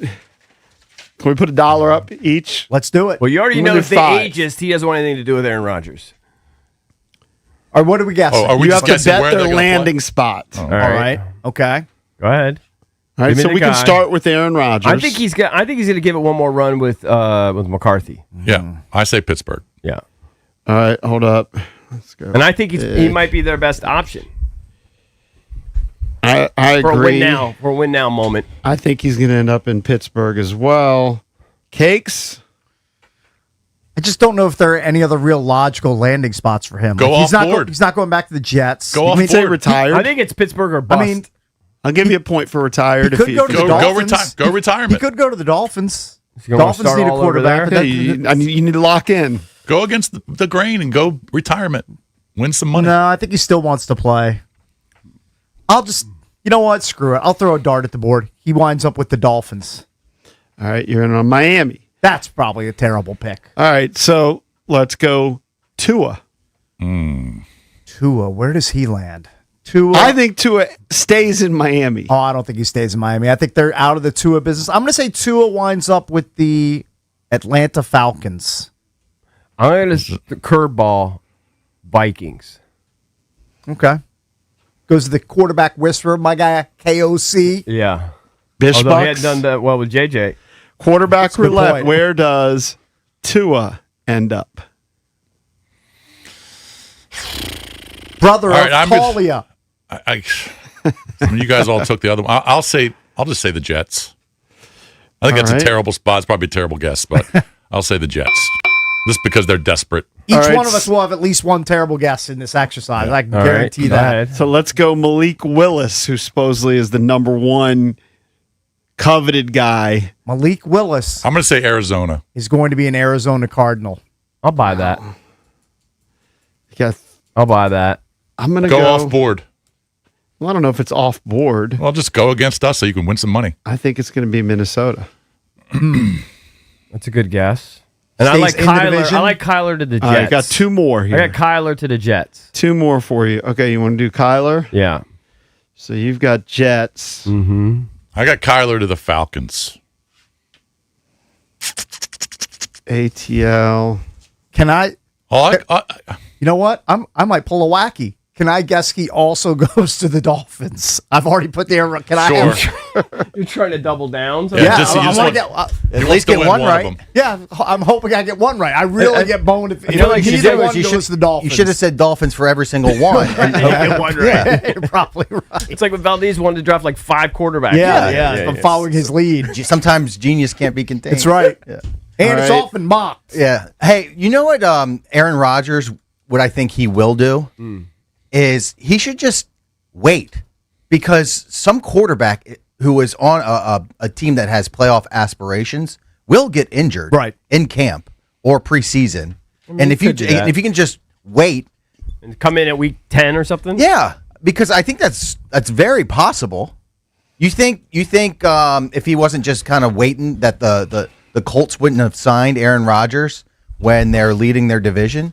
Or heck, even if that's true. Or even if Stafford, who is older and who had back problems heading into last season, there's a possibility he could get injured in camp or in the first couple weeks of the season. And the Rams are are considered But it's a not Super like he's Bowl going contender. to a terrible team, though. I mean, they did win 10 games last year, the Steelers. If he stays with Pittsburgh. I know, but if Pittsburgh just wants to move on, if he doesn't want to work with McCarthy, I'm not convinced again, that McCarthy wants to just move on. You'd have to convince me of that one. I don't know, but I'm just saying that's definitely an option. Is just play the waiting game. Just be a little more patient. Phillip Rivers was a last-minute addition. You brought it up. He would be a better addition. All right, one last one. This one just because it's local. And Mariota? I'll post this up. Yep, Marcus Mariota. That dud will probably stay here. I'm gonna say stays in Washington. Although new offensive coordinator, who knows? Who But he's got a knows? good relationship with But I Blau. mean, yeah, Blau he- probably likes yeah, him. he was there with him. Let's just say he stays here. It's a dud. I think so too. Cakes, do you dud. think Marcus Mariota goes elsewhere or re-signs here in Washington? He will depart Washington. Okay, so where's he I gonna have to give a team? Yeah, right. We picked a team. Yeah. Where's Mariota You going don't to get wind the up? field. He's going to go to the terrible Jets. He's going to be the starter. He's the Jets That's who they're bridge quarterback. They're going to pick him over Kyler and all these other guys. Yeah, I should say he goes to the Dolphins. I should triple down. Jets. I'll post our predictions at Junks Radio. Yeah, it's going to be interesting here. I mean, we started off the show talking about the Caps making trades, but when we do the show Monday, it's going to be just before the announcement. I also get Although sometimes there's leaks. Sometimes there's leaks before and say this is going to happen at 12. I get double points if both Kyler and Aaron Rodgers sign with the Dolphins Yes, this you do. offseason. I Yes. want both of those points. I'll be glad to hand you $1. It probably won't happen, but I want double points. All right, so it's I'm going to put it here. $1 pool. Double. It should be $2. That's Standard $2 Junkies pool. bet. It's Okay, been two. elevated to $2. So you can No, win six. I'm agreeing to dollars. Oh, come on. Come on, don't be a miser. No, It's $1 for me. $2. Nope. All the pools you're in, you can't spare a buck. Nope. What if I front load your $1? I'll just give you $1 right now. You can give me $1 for all my losses. Oh, it's $1 per? Yeah, isn't that what we said? No, it's just whoever wins the pool gets gets. Oh, I thought we were doing $1 per No, quarterback. no. No, Oh, okay. Ebenezer. No. It's $2 total. You put up 2. Whoever gets the All most right, points. $2. I thought we were doing $1 per guess. Just overall winner. All right, that's fine. You know the problem is Mariota or like some of these guys, they might sign 2 months from now. That's true. It's not like a rush to sign Yeah, Marcus we don't have Mariota. long-term bets. Yeah, you're not gonna bets go that for last decades to get paid off. All right, coming up next, Trey Young made his debut Come with on, the give me it. Wizards. Come on, how's their fever? Did you catch some Bullets fever last I night? think mine went up a little Bickle, bit. you were up. Oh, yeah. Yeah, you liked it. Yes. Trey Young showed his scoring I'll ability. tell you this: the first quarter, I watched the quarter and maybe quarter in 3 or 4 minutes after into the second quarter. I was entertained only because no one played defense. It was a pickup game. It's like watching the pickup It was a game. pickup game. And they still didn't hit the over, playing no defense. So That's we'll kinda get into that surprising. next. What did you make of Trey Young's debut? If you want to chime in, wait 1-800-636-1067. We're the Junkies on the Fan. DC's FM Sports Talk. 1067 The Fan. Just a few more things and we should be good. These are a lot of groceries. Are we getting snowed in again? No, just getting enough stuff to watch all the winter events. Don't want to miss any chance to support our athletes. Do you plan on feeding them too? Besides, I'm getting cash back on all this with Upside. Upside? What's that? Upside is a free app that gets you cash back when you shop at gas stations, grocery stores, and restaurants. You get cash back just from things you regularly buy? Yep, and right now they have a $10 bonus when you shop at Giant. All right. I'm getting Upside, and maybe another grocery cart we can fill up. Earn real cash back on your regular shopping. Download the Upside app and use promo code DC1 to get a $10 bonus on your first grocery purchase at Giant. That's promo code DC1 to get a $10 bonus. Use promo code DC1. Offers vary by user and location at participating merchants. Go to upside.com for terms and conditions. This summer, don't miss Gin Blossoms, Blues Traveler, Joe Satriani, Steve Vai, and many more at Wolf Trap. Tickets for over 50 summer shows are on sale now at wolftrap.org. Are you selling but worried about purchasing your next home? My guy, Jonathan Leahy of the Fine Living Group, has a program where you can find your next home, make a non-contingent offer, and move on your timetable. Learn more at johnsalesdmv.com, or even easier, Google John Leahy Group and start packing. We all know someone who would do anything to avoid home repairs. They say, I could probably do that, and you know they probably shouldn't. Or they hire a handyman who isn't so handy after all. That's where Crop Metcalf Metcalf comes in. With certified experts and proactive memberships, they make it easy to keep your home happy and healthy with regular maintenance and worry-free repairs. So do every overconfident DIYer or avoidant homeowner you know a favor this year. Tell them to leave it to the experts. Book with Crop Metcalf and save $90 on an HVAC precision tune-up. We all hear the radio ads about the IRS. They tell you to be afraid, to be scared, and they try to frighten you into calling. I'm not here to do that. Tax Relief Advocates is different. TRA is here to tell you that if you owe money to the IRS, whether it's $5,000, $50,000, or $500,000, we have a solution. It doesn't matter if you're sitting in your car, at work, or with your kids. No matter where you are, call now. 800-575-9049. Don't lose hope. TRA can eliminate or reduce what you owe to the IRS. Generous programs are now available that can give you a fresh start. Our passion is taxes and helping individuals fix their IRS problems. We have over 1,000 5-star reviews on Google and an A+ with the Better Business Bureau. You don't need to be afraid of the IRS any longer. End your tax nightmare today by visiting us online at TRA.com or call 800-575-9049. That's 800-575-9049. Tax Relief Advocates. Real solutions for real people. Guys, it's Grant and Danny for our friends over at Quo. A lot of you guys may be running businesses, right? You wear multiple hats, you're busy, you got to be resourceful. But when you're stretched thin, calls get missed and revenue gets lost. Danny, a lot of our listeners are probably coaching their kids or out at their kids' games. If you're running a business, you can't miss a call. That means missed money. Businesses don't turn off. That means it's time to try Quo. Quo is the #1 business phone system that streamlines and scales your customer communication. So Quo works wherever you are, right from an app on your phone or computer, so you can run your growing business without juggling devices or systems. Quo lets you keep your existing number. That is a big, big deal. You can add new numbers or teammates in minutes, making it easy to scale without disrupting your business. Never lose a customer, a lead, or an opportunity. Everyone matters. Quo, no missed calls, no missed customers. Try Quo for free at quo.com/fan. That's QUO.com/fan to try Quo for free. Quo.com/fan. Want to hang with the sports junkies? Join us Tuesday, March 10th from 4 to 6 for happy hour at Bar City Golf in Arlington. Play indoor golf, grab food and drinks, or just stop by and hang out with the junks. Plus, compete in our closest to the hole and longest drive contest for Par City Golf gift cards. Whether you're a golfer or just coming out after work, it's a perfect happy hour with the sports junkies. Par City Golf, indoor golf, reimagined. Arlington now, Bethesda coming soon. At Uline, they know going the extra mile takes hard work. For companies pushing to go further, Uline will go the distance with you. 24/7, they answer the phone to get you the shipping and industrial supplies you need. Business can move fast. Unexpected large orders, adverse weather, new safety guidelines, and changing economic trends. Uline works hard keeping 41,000 items ready to ship, minimizing detours on your way to the extra mile. Visit uline.com. It's your captain speaking. To the passenger with the Mirror Fast soft shoes, smart move. No way am I letting travel constipation ruin this trip. Can't blame you. Mirror Fast works fast, but without the harsh side effects. Since I'm such a smart traveler, can I move to first class? No. Close the curtain, Carol.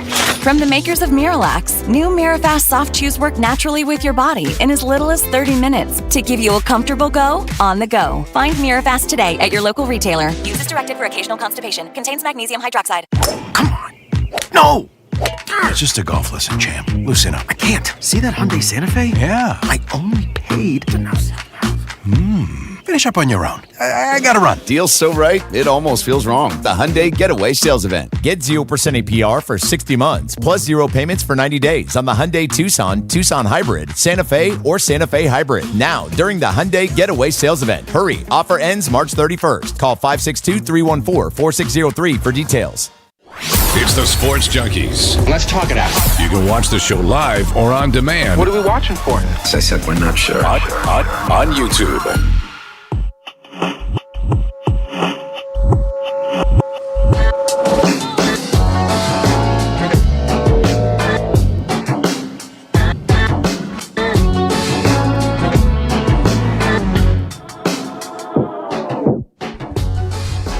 Welcome back. Junkies coming to you live on 106.7 The Fan and the Team 980. So we finally got to see Trey Young in uniform not in street clothes, in uniform. He made his debut, limited, but he flashed some skills that you kind of expect from Trey Young. More than I expected, to be honest with you. I haven't watched him a ton. Watched him in the playoffs. Remember when he first came into the league, kind of took the league by storm a little bit. He didn't know if it was kind of... I know when he first came into the league, there was a little bit of question if he would like be a superstar. You know, like, is he going to maintain that kind of level? The way he can get to the basket, the flair that he has... That's also, more than I also thought. Like his, I mean, there's no surprise. His no-look passes. His court vision is superior. Yeah. Like, I mean, he's just casually dribbling, and then he sees a guy spotted up in the corner, and he just throws it 50 feet, hits him right on the dime. Yeah, that was, I think it was Leaky Black. Yeah, Leaky Black was he had the green light. Yeah, he was Leaky shooting did. all He's over the place. super exciting to watch. So way 19 more than I minutes. thought. Way more than I 19 minutes, he finished with 12 points and 6 assists. Only hit 1 out of his 5 three-point attempts. He should have had 15 because he missed 3 free throws. Missed 3 free throws. You guys are a very good free throw shooter. Committed 3 turnovers. That's a little in bit the of 19 rust. minutes. What did you think? 1-800-636-1067. I was pumped. Are people excited? I kind of expected. I mean, I think I predicted 11-4. I predicted less. 12-6. I predicted 8. I predicted 15. He's Hit the free he's throws better out than I right thought. on it. Yeah, I mean the guy can score, and I think he's 3rd all time in assists per game. Yeah, John Stockton and Magic Johnson ahead of him. That's a pretty good pass. list to be on. He's way more fun to watch than I thought. Way more. So it's a revelation to me. When he has the whole cast of characters there to pass the ball to, Sarr, Anthony Davis, like, he's only going to get better. He's one of the best. When he knocks the rust off, He's like, just super you have creative. to be encouraged by He's it. one of the best scorers on pick and roll. Right. So when Sarr's back, and if they ever do have Anthony Davis on the court, if you have Trey Young running a pick and roll with him, that's going to be a really tough combination to stop. He likes to because take Trey can. He takes long threes. Deep threes. Trey can That's what I shoot knew a him long for. 3. Trey can drive to the basket. His floater game is really good. Yeah, he hit one. And then both of those guys, Sarr and AD, can either drive to the basket or pick and pop. Both of those guys shoot threes. And they can protect the basket when he gets burned defensively.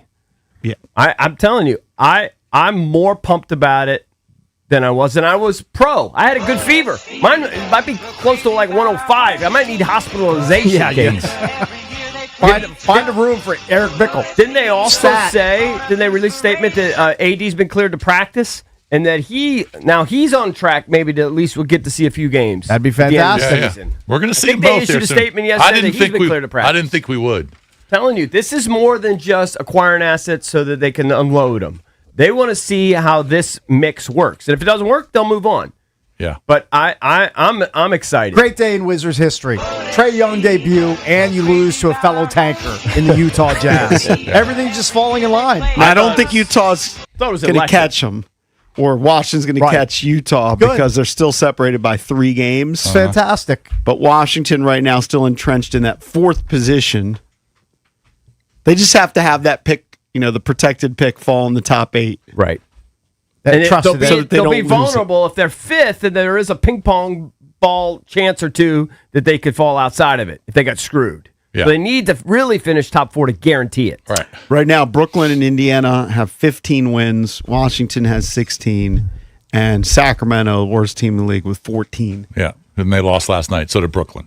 Yeah. Man, I just ran the sim lottery 5 times. Back-to-back, Dallas got the first pick. Now, hopefully Valdez is onto something that they're going to fix. They're going to rig this thing for the Wizards. That'd be nice. Deliver the number 1 pick. Freaking rig it. I hope that's the case. Yeah. All right, let's pick up some of these calls. 800-636-1067. By the way, we'll ask Randolph Childress later in the show at 9 o'clock if the Wizards did have the number 1 pick, who would he take? Would select? Yeah. All right. I thought it was super electric. I was very excited. I had a pretty solid fever going in, but I didn't realize he was as electric as he is. But it was more of just like, wild shooter. Mm-hmm. Didn't realize he's as creative as he is and he's fun to watch as he is. I cannot wait for next season. Makes you want to get out the Cap One, see him in person. I'm gonna be there in like 2 weeks. Very good. Whenever they play OKC, I'm gonna be there. Excellent for that in the silly vault suite. I know who I'm betting on. You're gonna have a great time. All All right, let's go to Gage in D.C. 800-636-1067. What'd you think? You got the fever? Gage, what's your temperature right now? Are you there, buddy? Valdez, are we up? Yeah. Hey, what's Hello? up, man?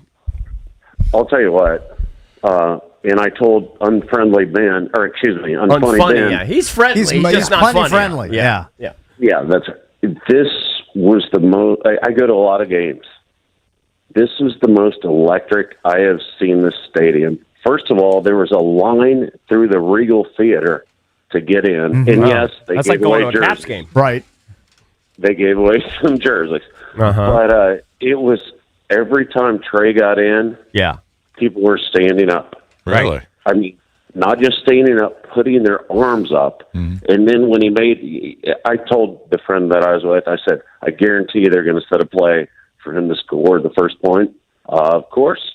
And I forgot to bet it. Yeah, he knifed to the basket. It was a nice play. Yeah. Put it in with his left hand. Yep. But he has got the quickest first step, quote, as old as he is. I mean, he's a machine. He's not that old, isn't he? He's 28. 27, Got a lot of wear 28. and tear on him, but I think he's 28. I was surprised he was still that quick, too. Yeah, he's not to be honest old. with you. Yeah. And the other thing is, the team sitting on the bench, SAR, AD is all Niked out. He didn't have one thing that wasn't Nike.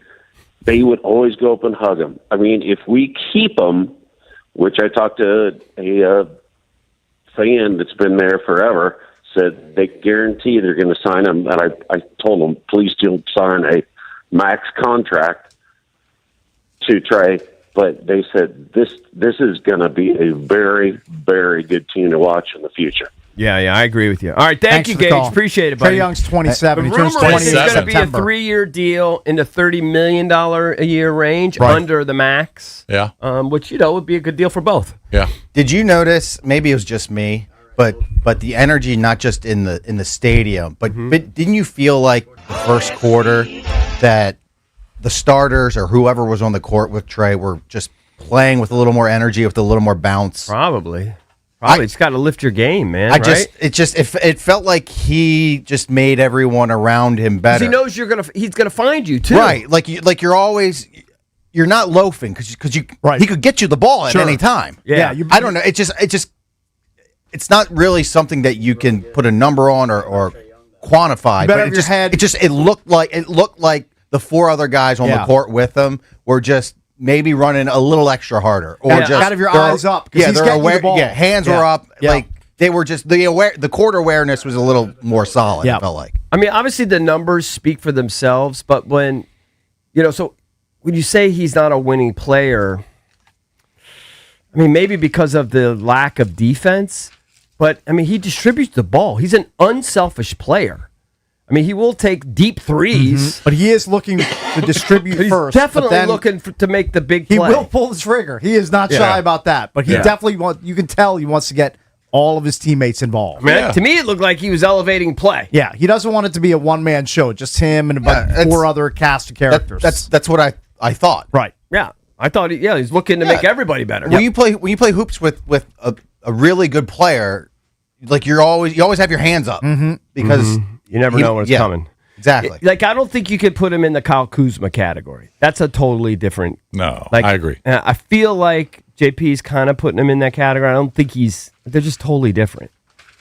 Let's go to Derek. I mean, the Hawks, the last 4 years, made the playoffs a couple times, made the play-in, but they've been a middling team. Right. And they decided to get rid of them for a reason. Yeah. Well, they have other players they want to build around. And the league, forget about what I think, the league had almost no interest in Trey Young. This team has interest. Yep. Yeah. It only takes one. Yeah. This team has interest. Right. But they might be wrong. Well, look, if it was just Trey, if it was just Trey Young being acquired, that's one thing. Okay. The expectations might not be set, but they also acquired a big man, Anthony Davis. Right. So you put them on the court together, and it could be a really impactful move. But I understand what you're saying. I think if they roll with the guys they have, I mean, the lottery is the big wild card. But if they roll with the guys they have and Anthony Davis and Trey Young are healthy, I think they'll be fighting for like a 6 seed. That's a great step. That's a great first fantastic step for this just team. Keep adding pieces. And then hopefully the next year after that, they're fighting for a 3 or 4 seed. Mm-hmm. That's the way you build these things. Right, You as these guys get better, You don't go too. from being lottery bums to NBA champs in one off season. You got to Takes some imagine time. Riley's going to continue to grow and get better. Trey Johnson's going to continue to grow and get better. All these young players. Alex Sarr is going to continue to grow and get better. Yeah. Hopefully Bilal is going to continue to grow and get better. Yeah, I'm glad you gave my boy a little bit of shine over there. But look, the reason they're tanking is because the most impactful move will be who they draft. If they get a top 3 or 4 pick, who they draft in this draft. Let's go to Derek. Derek, what's That's up? going to be impactful. And let's say they draft the kid from Arkansas. Trey Handcuff. Young might be out. Not immediately, but he might be out because that's a point guard. Yeah. He's a scoring point guard. Derek, you're on with the Junkies. What's up? What's up, gentlemen? Hey, How are Derek. we doing this morning? Good morning. Good. You got a temperature today? What's up? It's high. I mean, it hasn't been this high since 2018, to be quite honest. I've never seen so many T-shirt tosses like I saw last night. They did about like 6 of those things. Is that We right? haven't done that in a while. And like, not for nothing, Trey Young was awesome. He showed me so many flashes. Everybody was looking good. But can we get silly about Juju Reese real quick, guys? I mean, double-double. I think he's good numbers. Like, he set a rookie record last night for what he did. This team, if we go into the draft and we get the right guy, I really don't know who it is. I was originally set on Carlos Boozer, like his son. Cameron. Cameron Boozer? Yep. Yeah, excuse me. But if we could get Caleb Wilson, maybe. I talked to Gilbert Arenas the other day, and Gilbert was like, maybe we should go for DeBonster or Wilson. That wasn't even on my radar. But after watching how Juju Reese has been playing, Leaky Black, some of these guys that we didn't even consider, they're playing in good minutes. Just remember who they played last night. And just remember the stakes of the game, because I'm happy for Juju. He put up 18 points and 20 rebounds. But it was against the Utah Jazz in basically a pickup game. Come on, though. Come on. That's still an NBA team. I understand that it's an NBA team who also is tanking and rested their 4 best players. What is Filipowski a joke? Like, he's not. He's a starter. He's not some slum guy. I'm just saying the context matters. I agree. But what we're seeing is progress, right? Like, this guy was just signed on a 10-day contract. He's coming in and giving us 18 and 20. We're building on something good. And what you guys said, Will Riley, he's another great piece. But let me say something real quick about one of the players. And I love the guy. He's got a great heart, but I might be out on Bub Carrington, gentlemen. Bub? Yeah, I think Bub is a role player somewhere. And I kind of feel like they've been showcasing him. I could see them moving on from him. Remember, Bub is still 19 or 20. Yeah. By the way, Juju, for one of 3 players in NBA history within their first 5 games of a rookie season to have 20 boards in a game. The other 2, Shaq and Tim Duncan. That's super impressive. Yeah. It's impressive. Just to be in that. He's a hard worker. And look, even if it's a pickup game, you still got to work for those 20 rebounds. Yeah. So I tip my hat. And look, to he's Juju. trying to show someone around the league. Absolutely. He deserves a spot, a roster He spot. wants to put good games on tape. I root for him. I hope he makes $100 million. He's brutal on offense. Yeah. But that's I know. fine. I mean, he's not a part of this future with the Wizards, but it was fun. It's a good story in a tank year. Yeah. All right, let's go to Jill in Fredericksburg. Hey, Jill. Hey, morning, guys. How y'all feeling? Do you have a fever this morning? Feeling good. Feeling good. That's how I felt walking out of the arena last night. Can I just first say that the construction in front of the building sucks? Oh, in front of the They're Cap trying 1? to revamp it. They're putting a new facade on the building. It's progress. It'll be done. It'll be done soon. Did that really screw up the traffic flow? Yeah, it did. And then, there were a lot of schools that were there last night. So it was just like kids everywhere, and pickups were just crazy. But you know what? It was worth it. I mean, driving up and, having to deal with, the chaos out front of the arena. Hey, but, Jill, how long did it take you to get from Fredericksburg? She called from Fredericksburg? Yes. To D.C.? I hit the city in about an hour. Okay. That's not bad. Yeah, it wasn't too bad. Did you go simply because it was Trey's debut? Yeah, I did. I actually work in the city, and yesterday I worked from home, and I was like, that was dumb. And about 1 o'clock, I caught the bug. I called my son up at work. I was like, hey, you want to go to the Wizards game? And he's like, what? Yeah. And I just bought some tickets, and I was like, yeah, I want to go see it in person. You know, we normally watch it from home. And the energy was great. I mean, people were all over the place. Everybody was excited to get the jerseys, which I was a little pissed because I missed it. But, yeah, Trey looked amazing. I think the players are going to have to learn to adjust as far as, you know, he's a shifty guy. And, I mean, there are a couple of times where the guys weren't ready for the ball, and I was like, yeah, it's definitely going to take them some time to get adjusted to how Trey plays, you know. What a real jersey. Yeah, but yeah, no, it was definitely good, and it was good to see AD in the building. I caught a picture. I was like, "Hey, street clothes is here," and everyone's like, "What?" I was like, "Oh yeah, learn the terminology." You're excited. Yeah, You're a hardcore fan. Who's been your all-time favorite Wizards/Bullets player? Oh, I'm a John Wall girl. You're a John Wall. Everybody loves John. Yep. Yeah, Stud. I'm a John Wall. So. All right, Jill. Thank you. I'm glad you made Thanks, it. Jill. Yeah, great guys. Have a good day. Thanks, All right, you you too. Thank you. John Wall was on Amazon Prime last night. Yeah, was he hyping him up? No, he was talking about the Lakers-Nuggets game. They didn't ask him about Trey at all? Maybe they did. I didn't see. Yeah. I didn't see. I mean, it was a doubleheader. I think they had They had to have talked about it. The Rockets game before. Yeah. They tend to talk about the contenders. Okay. All right. But People it's still a want to big chime story. in. They can. If you want to. I know people are just getting up. I know people are still getting acclimated to the John Carlson news, which, of course, we let off the show with. But, yeah, I don't know. If you want to call in and tell us about your fever, about that vibe in the arena yesterday, my temperature's definitely gone up, Cake. Spiking. 1-800-636-1067. What do you make of Trey Young's debut as a Washington Wizard? DC's FM Sports Talk. 106.7 The Fan. This is your flagship home of the Washington Capitals. Shooting, he scores! It's a power play goal! And DC Sports Talk all day. Sports Radio. 106.7 The Fan. Xfinity Tech Support, Matthew speaking.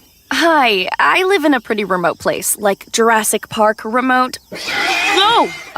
Wow. Will Xfinity Mobile work out here?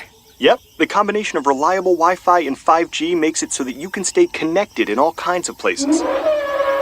Plus, you get access to ultra-fast speeds and coverage, whether you're poolside or out live streaming with a T-Rex. Hold still, you're about to go viral.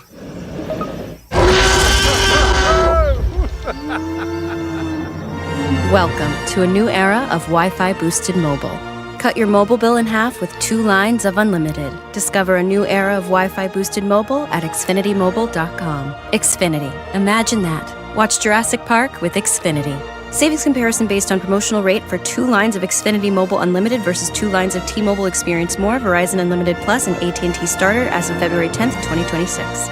B Mitch here. Just like on the ice, you got to protect yourself out there. And that's why I ride with Law Tigers in my corner. They've been fighting for injured riders for over 20 years, and knowing they've got my back makes every ride even better. Now, here's a power play that you don't want to miss. Law Tigers teamed up with Harley-Davidson of D.C. to give away a custom Washington Capitals Harley. This one's the beauty. Trust me. Go to capsfansbike.com to enter today. Law Tigers, the motorcycle lawyers. Caffers and Knockman, Olivia Donahue. Are your investments in the right accounts? What's best, traditional or Roth? Are you receiving all available tax deductions? Are you paying as little in tax as you can? These are all questions you can't afford to get wrong. Hi, I'm Jeff Jr., founder of Trajan Wealth, and in many cases, it's not what you make, but it's what you keep that makes the real difference. Trajan Wealth and Trajan Tax work closely together exclusively. No more guessing about whether you should do a Roth conversion, or if maxing out your 401k is really the best option. Our nationally recognized fiduciary advisors and CPA team work in tandem to make sure your tax strategy works with your investment strategy. We'll even do your tax preparation. One team, one strategy. Isn't it time for a second opinion? Call Trajan today, 202-929-6600. That's 202-929-6600. Trajan Wealth, an SEC-registered investment advisor. Additional services through Trajan Estate and Trajan Tax. Additional disclosures and accreditation at TrajanWealth.com. For Mervis Diamond Importers, I'm Ronnie Mervis. Over 1 billion years ago, diamonds were formed deep under the Earth's surface. Then, In 1871, a great event occurred when the richest diamond field in history was discovered in South Africa. News spread like wildfire. The rush was on.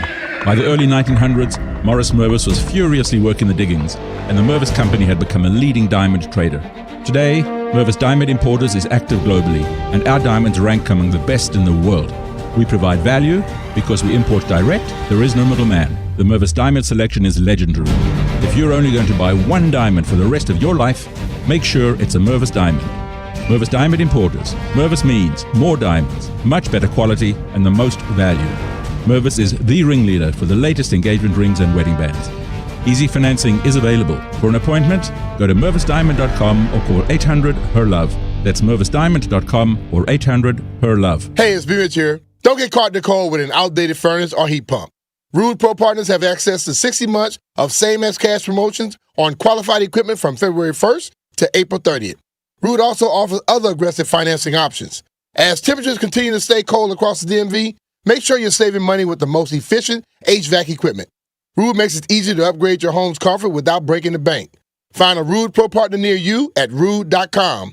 And remember, if it ain't Rude, it ain't right. You know that Big Bargain detergent jug is 80% water, right? It doesn't clean as well. 80% water?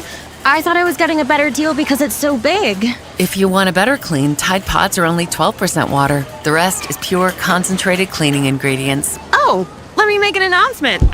Attention shoppers, if you want a real deal, try Tide Pods. Stop paying for watered-down detergents. Pay for clean. If it's gotta be clean, it's gotta be Tide Pods. Water content based on the leading bargain liquid detergent. My name is Whitney Allen, and I'm a widow. My husband, Ryan, died. We never thought we'd ever have to use life insurance, but the unexpected happened. With Ethos, signing up was fast and 100% online. You can get a quote in seconds, apply in minutes, and get same-day coverage. No medical exams, and you can get up to $3 million worth of coverage. I'm grateful we were prepared. Get your free quote at ethos.com/radio. That's ethos.com/radio. Paid spokesperson. Time spent on application may vary. Online health questions required. It's the Sports Junkies. I hear what you're saying, and I like it. On 106.7 The Fan. And always live on the free Odyssey app.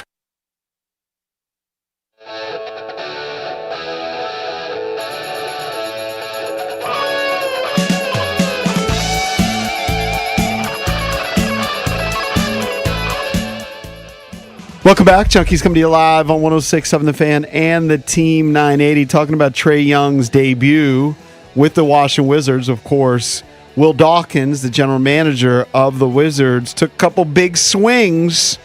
It's been a rebuild. It's a tanking season. They're hoping to get lucky in the NBA draft lottery in a couple of months. But they made a trade for Trey Young, and they made a trade for Anthony Davis, and they didn't give up that much for either. When you look at it, gave up, Corey Kispert, and what else did they give up to the Hawks? And C.J. McCollum. Yep. Yeah, basically Kispert. For Trey Young and Anthony Davis, similar deal where they didn't give up that much for Anthony Davis. We haven't seen him yet, but we saw Trey Young last night. Did you get excited watching him on the court? You could see he's instant offense. You could see he's a very good passer. Finished with 6 assists. Could have been more. Let's go back to the phones. 1-800-636-1067. I was just looking at a ranking of, and this is an opinion piece, but where is Trey Young ranked amongst point guards? This was in October of 2025. Mm-hmm. They had him 8th in the NBA. So, the people ahead of him. Take a top 8 point guard. The people ahead of him are Shea, Luka, Curry, Brunson. Cade Cunningham is now moving up the charts. Tyrese Maxey. You know what? The Wizards will say top 8. Top 8 is a solid showing if that's where he ranks. Now, you might make an argument that guys like, Ja Morant, a lot of issues, is injuries. And Ja Morant's below him. Trey Young, a much better citizen and character guy than Ja Morant could ever hope to be. James Harden below him. That's questionable for me. Whatever. Part of the attraction for me, honestly, is just how he's embraced the city. Yes, he loves it. That's he either loves it or he's acting like he loves it. Yes. He might be faking it, but I don't think so. I don't think he seems genuine. Seems genuine. I think he feels like he's found a home here. If the guy's going to wear an Ovi jersey and sit, on the glass for a Caps game, that he's my guy. Yeah. I will fully embrace him. No, I'm all in on Trey. And, you know, I didn't really care for him in Atlanta. Didn't care at all, actually. But as I've gotten to see how he's acclimated himself to the city and you see how electric his game is, I've always just, honestly, but I'm just, whatever. I watch the Wiz. I don't watch the rest of the league. I just thought he was a guy who just launched, 40-footers. Right. I knew he had the assist numbers, but I didn't know he was. He's going to do that. Yeah, he's going to do that. But I didn't realize he had as much flair as he does. And that, he really does look to move the ball, too. He has a great floater game, which complements the 3-point. Like, when people come out on the 3, he can get in there. He's short, so he's not going to dunk on anybody, but he's got that look, I said this at the time, and I wasn't a fan of the deal. He's going to put up games where he puts up 40, 45 points. Love it. Yes. Yeah. I just think he's electric to watch. Like, when the ball's in his hands, Let's think of this. He was 1 for 5 on threes last night. If he hits a couple of those threes that he missed and hits his free throws, which he usually hits, he could have had, 20 points in the 19 minutes. Right. Easy. Yeah. And if he would have played a full game like a normal starter, they might have won the game. And that's a huge reason why they went out and got him, because they've struggled offensively for the last few years. Yeah, they haven't had a 1A guy. Right. They knew he's an offensive boost. That's what he brings. Now, is he going to bring poor defense and questionable shot selection? Yeah. Yes, but you'll accept that trade-off. All right, let's bang out some of these calls. 800-636-1067. Let's go to Ed in Rockville. Ed, you got the fever? Man, I have sepsis right now. Right. It's a good one. It's great. Well, no, sepsis is good, but it's a good joke. I might need to be intubated so they can calm me down. Right. Give me some medication. Did you know your back pass to the hoop? Yeah.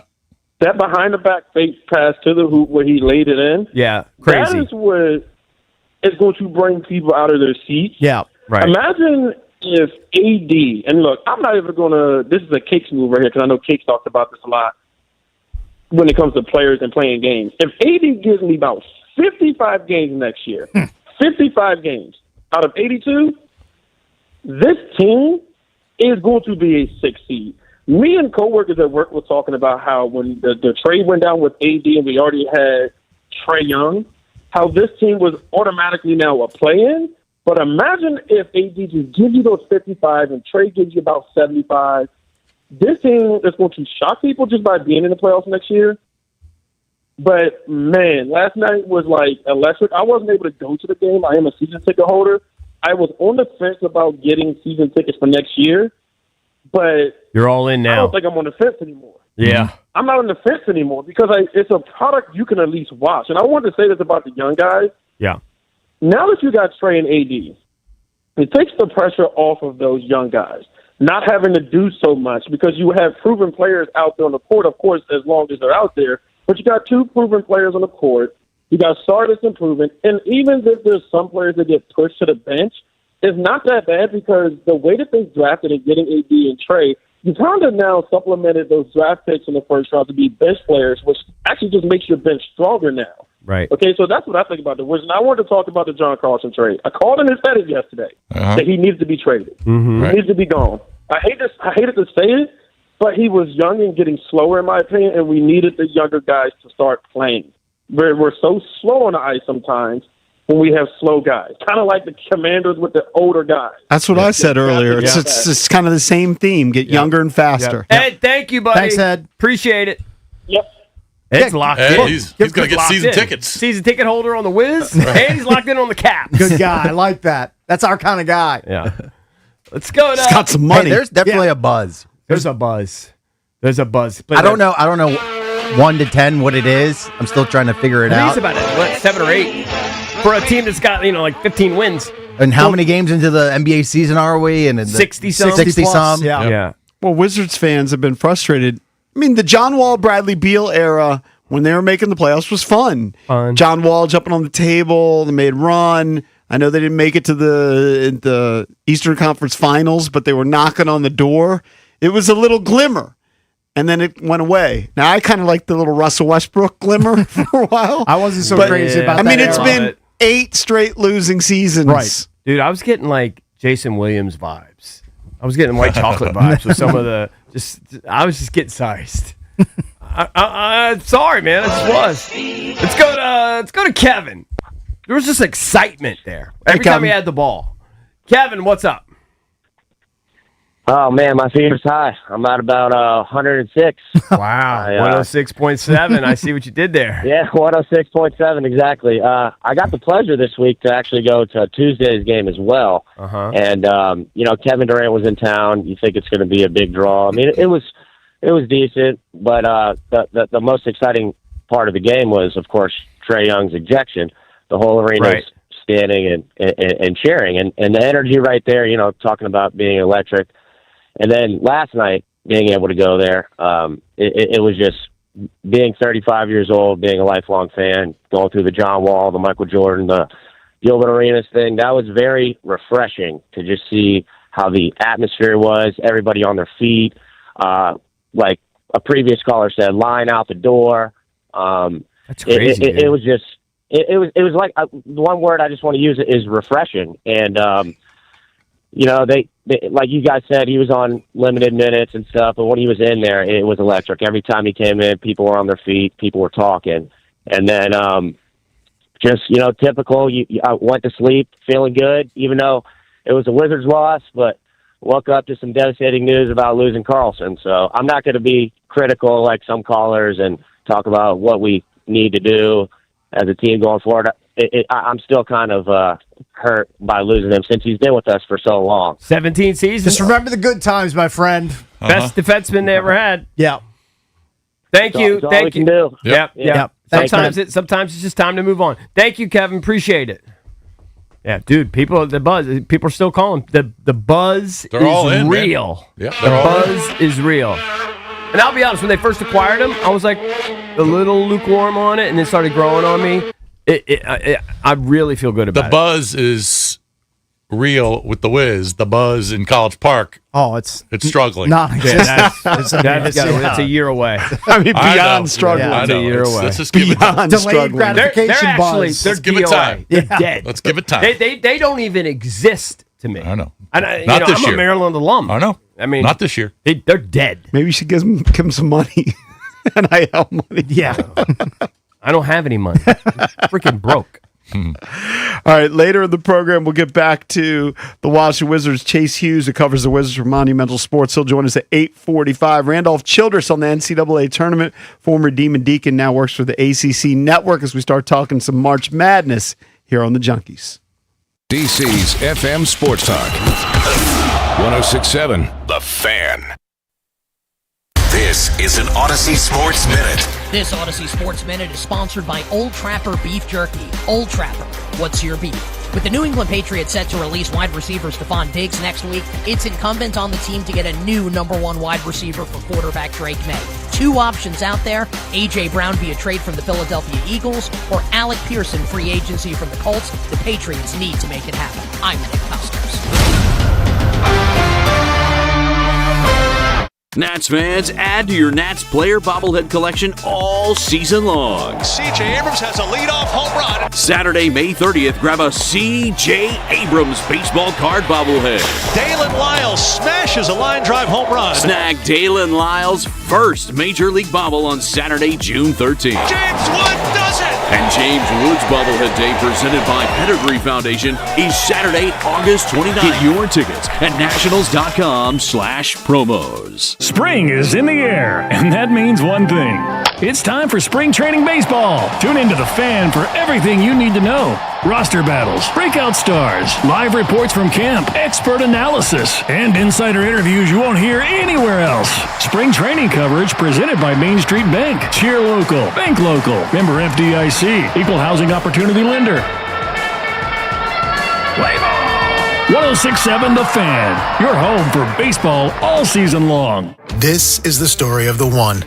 As a maintenance tech at a university, he knows ordering from multiple suppliers takes time away from keeping their arena up and running. That's why he counts on Grainger to get everything he needs, from lighting and HVAC parts to plumbing supplies, all in one place. And with fast, dependable delivery, he's stocked and ready for the next tip-off. Call 1-800-GRAINGER, click Grainger.com, or just stop by. Grainger, for the ones who get it done. Legendary doesn't happen by chance. It happens because it's what BetMGM does. Sign up for BetMGM using bonus code FANDC and receive up to $1,500 back in bonus bets if you don't win your first bet. Get into hockey, basketball, and more of your favorite sports with same-game parlays, live betting, and more. Earn BetMGM rewards points on every bet. Take advantage of offers found nowhere else. And keep an eye out for rewards dropping in your account throughout the year. Sign up with bonus code FANDC and receive up to $1,500 back in bonus bets if you don't win your first bet. BetMGM. Make it legendary. BetMGM and GameSense remind you to play responsibly. Please play responsibly. Call 1-800-GAMBLER. See BetMGM.com for terms. 21 plus only. D.C., Maryland, and Virginia only. New customer offer. Subject to eligibility requirements. Rewards are non-withdrawable bonus bets that expire in 7 days. For help in Maryland, can also visit mdgamblinghelp.org in partnership with MGM National Harbor. What if my child gets sick while I'm at work? What if I have to stay late? What if I'm not feeling well? Don't let the what-ifs run you in circles. If you carpool, vanpool, or use transit, Commuter Connections will give you 6 free rides home in case of illness, emergencies, or unscheduled overtime, even if you're commuting just a few days a week. Register or renew free for Guaranteed Ride Home at commuterconnections.org or call 800-745-RIDE. Some restrictions apply. Get in the zone, AutoZone. Jeff's day is off to a slow start. So he heads to AutoZone, America's #1 battery destination, where Sammy, a local AutoZoner, tests his battery for free. Looks like he just needs a charge, and Sammy does that for free too.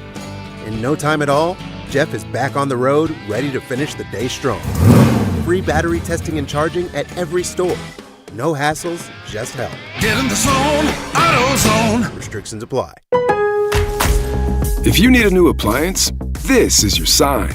Shop at Lowe's now to get up to 35% off and next-day delivery on hundreds of major appliances.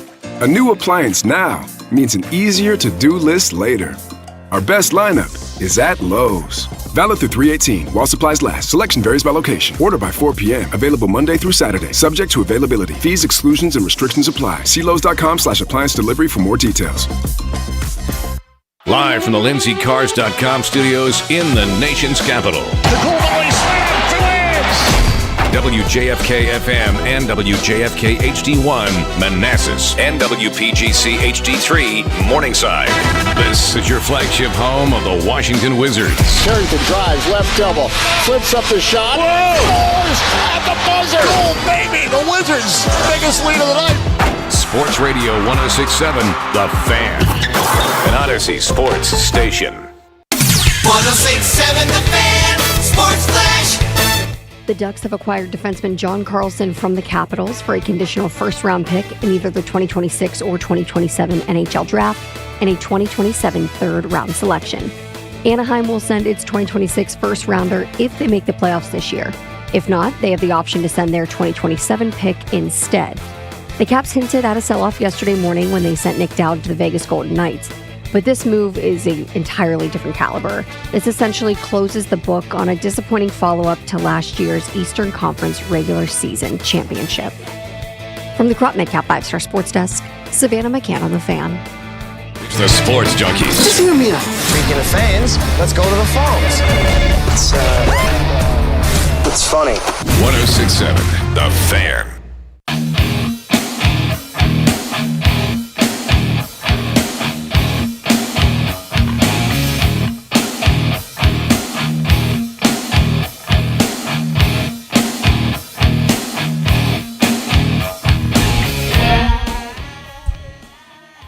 Welcome back. Junkies come to you live on 106.7 The Fan and the Team 980 here in the DMV.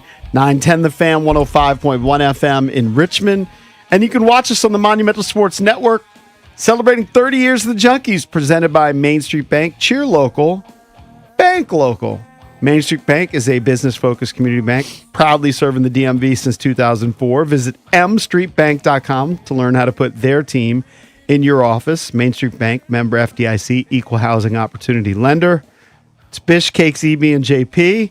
If you want to chime in, 1-800-636-1067 is the number. Before we get into our next topic, just wanted to ask you, did you get any FOMO with Grant and Danny at spring training. I kind of did. I was listening to them yesterday. They had Paul Taboni, and I kind of missed those shows where we'd sit down and Rizzo would stop by, and then we get a couple players. We always had fun on those trips. Yeah. We would get Trey, and I had a little FOMO listening. We had Max once or twice. Yeah. It's the last time we went when I got sick. Yeah, I and I puked all over, and they called the ambulance. I think we went one more time after that. That was a great story. Maybe. Yeah, every year we'd make the trip to the woods.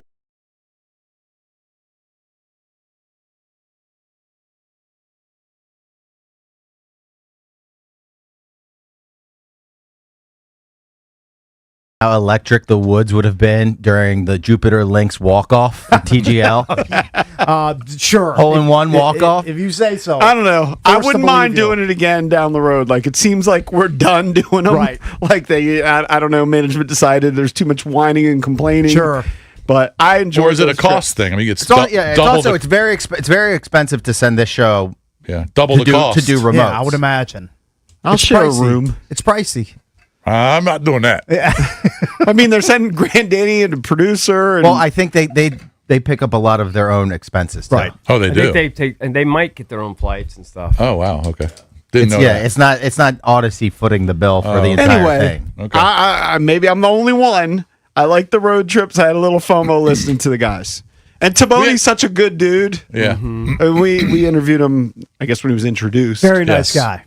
Yeah, we could basically be his dad almost. How old's Taboni? He's very young. 30. Could be a lot of these guys' dads. I know, it's scary. Is he 33?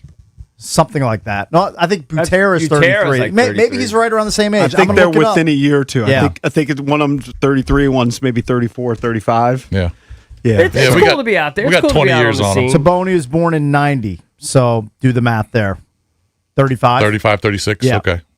35-ish? Ishy. All right, you want to bang out a couple? Let's bang out a couple more of these people. People still have the fever, Cake. You still got the fever, and then People we'll still get got the fever.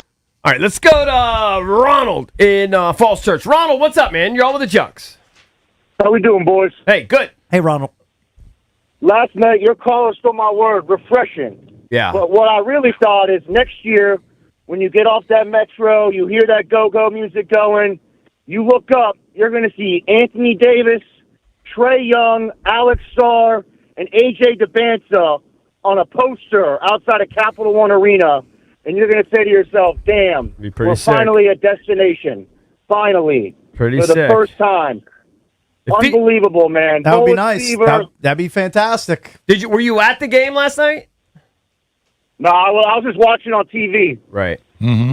I'm gonna try to go on the 21st, but You're a DeBanza guy. Could be Darren Peterson. Could be the kid from Arkansas. Could be Boozer. Could be Wagler from Illinois. Could be Acuff. It could be anybody. Could be Flemings from Houston. That guy's an athlete. I mean, the likelihood is that we're going to get like the 5th, 6th, 7th, or 8th. I mean, something mediocre. We'll see. That's the likelihood. You gotta have low expectations. Takes runs the simulator every once in a while. They hit number one. Every Did once you in a while. say Like simulator? once a month. Did anybody say simulator? Yes, I did. Let me run it. Sim lottery. Click. Yeah. Who wins it? Oh, the Grizz with a 6% chance. Yeah, where the Wiz pick? It drops the Wiz to 7. See, I got to run it one more time. You know what? I need expectations are so. I need a lottery palette cleanser. Running it again. It doesn't count because the fix isn't in on Cakes' computer. I know. If the fix is in, which I'm I telling think is you, the fix is in. That's possible. Utah wins. We pick 7 again. Eric, will you give me $5 if they end up getting the number 1 pick? Sure. Because I've been declaring the fixes in. Listen, I'm with you. I do think that there's a possibility. That'd be a good call. But I think that's the only way. Because if you just go on odds, I mean, we're going to get screwed. We're not going to get the first pick. I've run it 4 times. Haven't landed inside the top 6 yet. Oh, there's 6 again. We're going to get boned. Yeah. I can just feel it. Right, I feel getting boned in my bones. Right now. All right. Is it? I just don't know why the fix would be in for the Wizards. Like, why wouldn't the fix be in for the Dallas Mavericks? Because we've been a more they already got franchise the for fix. years. I know, it's but our turn. to go back to back to make them a contender. It's our turn. They're going to be fine. The plane's off the tarmac with the franchise now. We haven't won in 50 years. Yeah, they're turning the corner. They're rewarding the team for turning the corner. Oh my God! If this happens, I'm going to jump off this building. Portland wins the number 1 pick with a 2% chance. It's a thank you, Will gesture from Adam Silver. Yes, and then revitalizing the arena.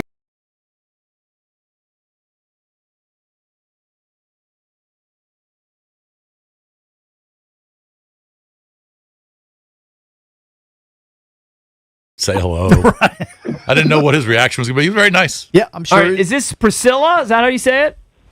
Yep, this Miss P. Miss P. Miss P, All what's right, up? Miss P, what do you think? She sounds like she's got the fever. Come on, y'all. Just play my song, Bullet Fever. I've been enjoying y'all playing the song, and I like y'all play rock on y'all radio What's some station. of your favorite rock tunes that we play? You have Led Zeppelin. Oh, wow. Oh, no question. Guns N' Roses. Wow. Incubus. Y'all be getting down. Man, it's Incubus. Look at that. She does love Have rock. you been listening for a long time, Priscilla? Oh, born and raised in D.C. Very nice. Excellent news. All right, so what's your vibe on Trey? You know, I've been watching Trey the whole time he's been in the NBA. I'm excited. He's a good guy, and I'm glad we have him. To be with the young guys, he's going to do a lot with them. I do get good guy vibes from him. good dude. Like Good I'll be people. honest with you. Before he's a good dude. Yeah. Before we got him, I wasn't a real fan. I don't really like this way the NBA's played by and large. But the way he's embraced the city. I consider him next to Curry. That was my next point guard. Yeah, I mean, obviously there's a lot of similarities there in their game, but like AD, I always thought AD was like a villain. I don't know if you thought that. I like him too. But he's come off great too since he's been here. I always thought he had a good. It's just because he just didn't pay attention. I always had a good I'm reputation. excited about him too. Coach K, they raised Anthony Davis. He raised Anthony Davis in the NBA, took him to the Olympics and everything. He took him under his wings. One thing before I hang up, I got to get dressed.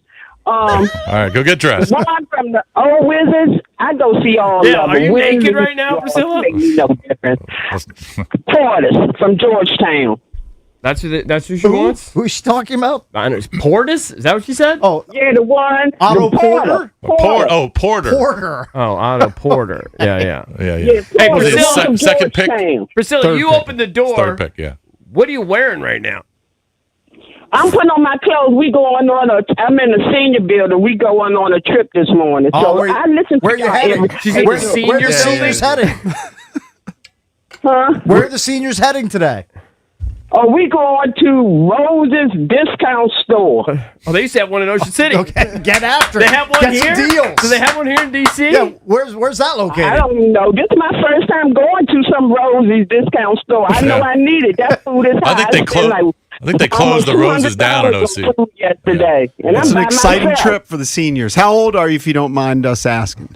69. I'll be 70 in June. Excellent. Nice. Happy birthday in you know advance. what? Miss P, the seniors should come hang out with the Junks at Par City in Arlington Yeah, on hit some golf Tuesday. balls, too. Senior tees. Yeah, just play for the senior teams. Hey, I Win go to all of surprises. them games. If y'all invite me, get me in. I'm there. Come All on right, out. well, we might have to this do is your, that. This is your invite. You're invited. All right, Hey, I Priscilla, appreciate thank you. it. Thank you. Miss Make sure you P get might be, dressed. she might be one of my new favorite callers. A wild one there, boy. I didn't She know got some how, energy, man. Put some clothes on. I know how realistic it is. Yeah, you want to know if she was naked. He's Jason- flirting with a 70-year-old. Jason, he's 56. Jason put me on Landman, right? Yeah. And Yeah. Landman The has seniors go. Allie With Larder. Miss P. They all go get hammered and And one dance of around. these guests. One of the bits is Allie Larder.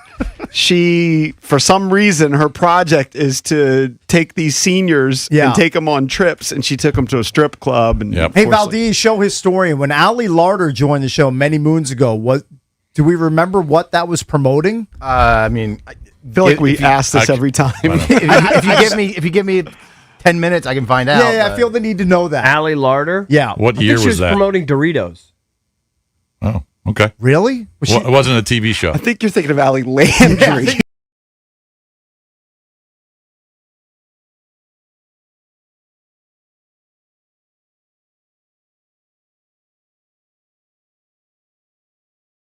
I just want Doritos. Yeah. I want a big bag of Cool Ranch. So All right, delicious. let's go real quick. Let's go to Ralph. Calling from New Hampshire. Wants to chime in on the Caps trades. Ralph, what's up, buddy? Hey, good morning, guys. Greetings from New Hampshire. I'm at this place, Washingtonian. Oh, nice. Very nice. Thanks for Appreciate listening. you, man. Thanks. Yeah. Yep. Well, we think it's a true John Carlson move. He took one for the team. He's had a great career. 27th overall pick 17 years ago. 36 years old. He's a little bit hurt. They're going to get a number 1 this year, next, and a number 3. He's going to go lead a bunch of kids that need some direction. And you know what? just like the Yankees with Aroldis Chapman, he's a free agent next year. Maybe we'll get him back. You never know. Well, one thing we do know is his jersey's going to hang in the rafters when it's all said and done. 1,000%. And we will be there. We're actually going to see the Caps out in Las Vegas because we want to revisit the site where the Stanley Cup was won in a couple of weeks. Or Saturday night game at the end of the month. So we're real big fans. Well, awesome. Very Have a great nice. trip out there. Very nice. Thank you, Ralph. Still Appreciate haunts it, me buddy. to this day that I didn't go out and see the Caps win the Cup on Vegas ice. Yeah. I was this close Did you to just buying cheap tickets. out on it? Is that why? Well, I was a fatalist. I was like, what if I spend all this money and they lose? Yeah. And that was just dumb. But you nailed the Ovi record breaker. Yeah. I did. You made up for it a little bit. kind of make amends there, but like seeing You him break the threaded the record needle on that one. I did somehow, but it's not Evie the and same I as were winning the rooting Stanley so Cup. hard during that one broadcast that he would we score were doing one the more. all-cast, and all he was trying to do was torpedo my trip to Long Island to see him break the make record. it meaningless. Oh, Let's go to Shane in Fairfax. Shane, what's up, buddy? You over the Junks? Good morning, Junk. How y'all doing this morning? Doing great. Shane? How are you, buddy? Hey, look, y'all can put me down to saying right now that the Wizards will win a championship before the Commanders. Watch and see.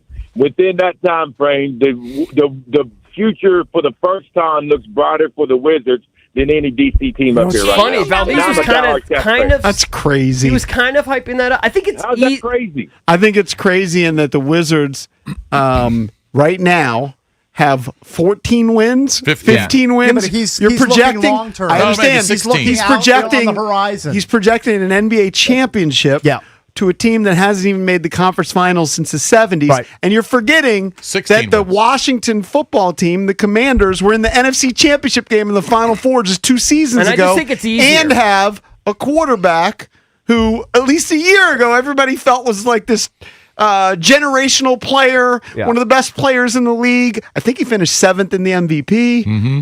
Well, how Who's about young? this? Oh, listen, I agree with you. I think the Commanders have a better chance to win a Super Bowl than they do. Like, they're going to win one first before the Wizards. You know, Hard to win championships. But which team might be more exciting? Like if let's say Jaden gets hurt again, it becomes a disaster. Mariota's playing. Which team? It's possible the Wizards are the most exciting personally, team in town. I'm the wet blanket here. Possible. I don't think that if it depends on the draft, but I don't think that this team is going to be that exciting because I think they're going to be.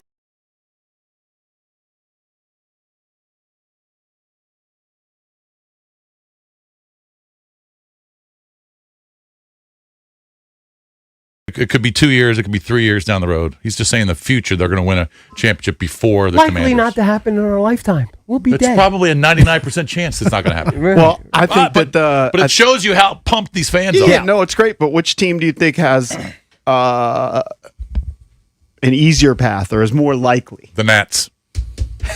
Now you're just doing a bit. now you're definitely doing a bit. I'm just saying one team was in the Final Four. Right. Well, 2 And I years actually ago think it's and easier- has I a would- top I actually quarterback. think I it's would easier say- to turn your team around in the NFL than it is the NBA. I would say it's the Commanders just because they got a ton of money. They got $1 billion to spend in free agency, and they're going to improve their roster big time. Right. So I would But say just that. because they got to that level 2 years ago doesn't mean that they could never get that deep in the playoffs again under Jaden Daniels. You're right. We don't know. Of course. You're right. We're just speculating and hoping that's the case. You're correct. But don't get carried away with Trey Young. I'm just going to say, in the Eastern Conference, you've got the Pistons, number 1 seed. You've got the Celtics who will get Jason Tatum back. The Knicks aren't going anywhere. The Cavs are a strong team. Here's what you're missing. When people have high bullets fevers, they think irrationally. Right. They can't think correctly. They start having grandiose visions. about what's gonna- Hallucinations. Yes, I mean, that's part of bullets fever. Look up the symptoms online. You can cook your brain. All right, well, we did want to talk about the Commanders. Free agency is coming up. The tampering period starts on Monday.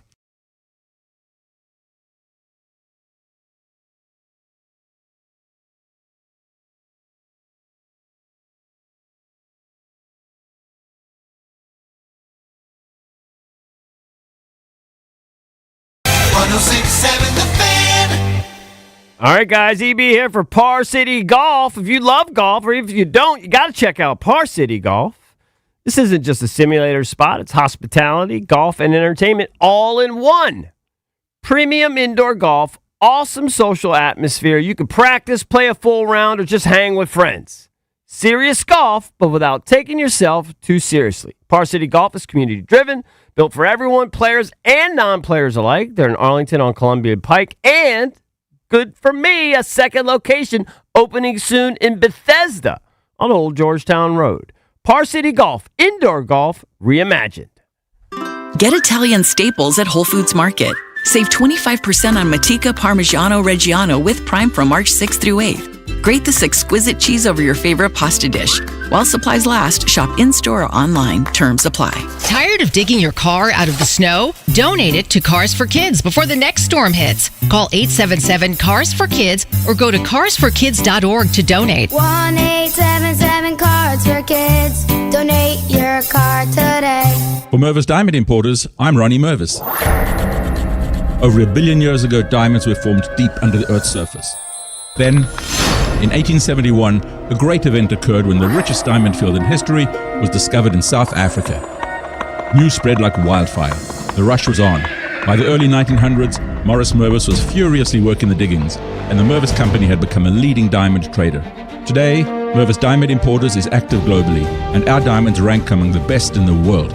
We provide value because we import direct, there is no middleman. The Mervis Diamond selection is legendary. If you're only going to buy one diamond for the rest of your life, make sure it's a Mervis Diamond. Mervis Diamond Importers. Mervis means more diamonds, much better quality, and the most value. Mervis is the ringleader for the latest engagement rings and wedding bands.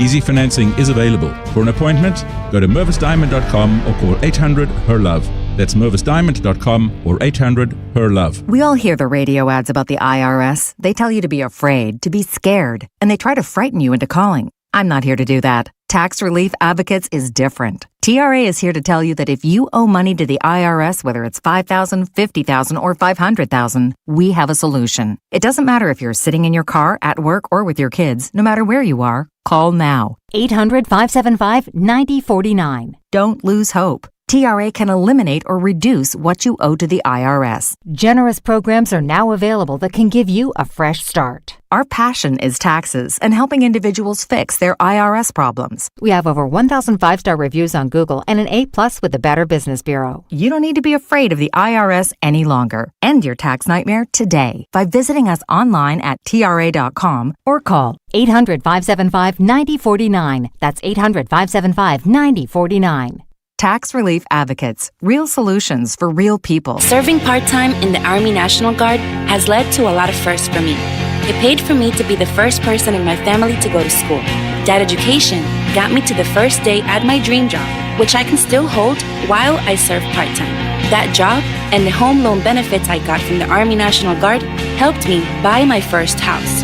I also know that I will be one of the first to respond if my community ever needs me. Sponsored by the D.C. Army National Guard. Aired by the Maryland, D.C., Delaware Broadcasters Association and this station. Hi, I'm Drew Brees, NFL quarterback for the New Orleans Saints. Here with Bugs Bunny to remind you to get moving every day. Because when you get moving an hour a day, you fuel your body and your mind. So what do you like to throw around the football like Drew? Skateboard, ride a bike, or dance in your room. Just move it your way. And be a player. Get up and play an hour a day, Doc. Check out how to be a player at letsmove.gov. Head online to get tips on great ways to get moving every day. At letsmove.gov. A message from the Ad Council and HHS. It's impossible to have a bad day when you started with Chick-fil-A. Hi, I'm Miles. And this is Grant. And the little thing we love about the Chick-fil-A chicken biscuit is how the fluffy, crispy goodness wakes us up in the morning. The chicken is crispy, the biscuit is soft, it's iconic. Throw some jelly on it, you could throw some honey on it. It helps me kick off the day. The hash browns are great. And I really like the shape of them too. Little circles of crispy goodness. Yeah, those early morning chicken biscuits are just great, man. Mornings are a little bit brighter with the Chick-fil-A chicken biscuit and Simply Orange Juice. Available on the Chick-fil-A app. Real guests paid for their testimonials. Straight Talk Wireless presents Pickup Truck Wisdom. Trust is earned. That's why I've stuck with Straight Talk. Same price since 2009 on Verizon's 5G network. Cause shoot, anyone can make a promise. Keeping it for years, that means something. Now plans starting at $25 a month with 4 lines. Find us at straighttalk.com and Walmart. Straight Talk Wireless. Straightforward. Always. Same price claim applies only to the base monthly price of our $45 plan from October 2009 to present. DQ presents The Spicy Menu. For a limited time, try the new Flamethrower Chicken Strip Basket for $6.99 with spicy, bold strips that heat you up. Served with a side of famous DQ Soft Serve as a dip to cool you down. That's right, dip those spicy chicken strips right into Soft Serve. Plus fries and toast, all for just $6.99. And add a new pineapple lemonade sparkler or cooler made with tahini. It's the limited time only Spicy Menu. Get it delivered in the DQ app. Happy, tastes good. Participation may vary. Wesley Financial Group is not a law firm, and Chuck McDowell, definitely not an attorney. This is Chuck. Do you feel stupid for buying a timeshare? Don't. It's not your fault. You were most likely told you could rent it, and it was a great financial investment. And the deal was available today only. If this happened to you, contact your resort or Wesley Financial Group for help today. Call Wesley now for your free exit information kit. 800-939-1441. 800-939-1441. It's the Sports Junkies. All right, I'm going to give you real quick. A good reason to listen. On 106.7 The Fan, and always live on the free Odyssey app.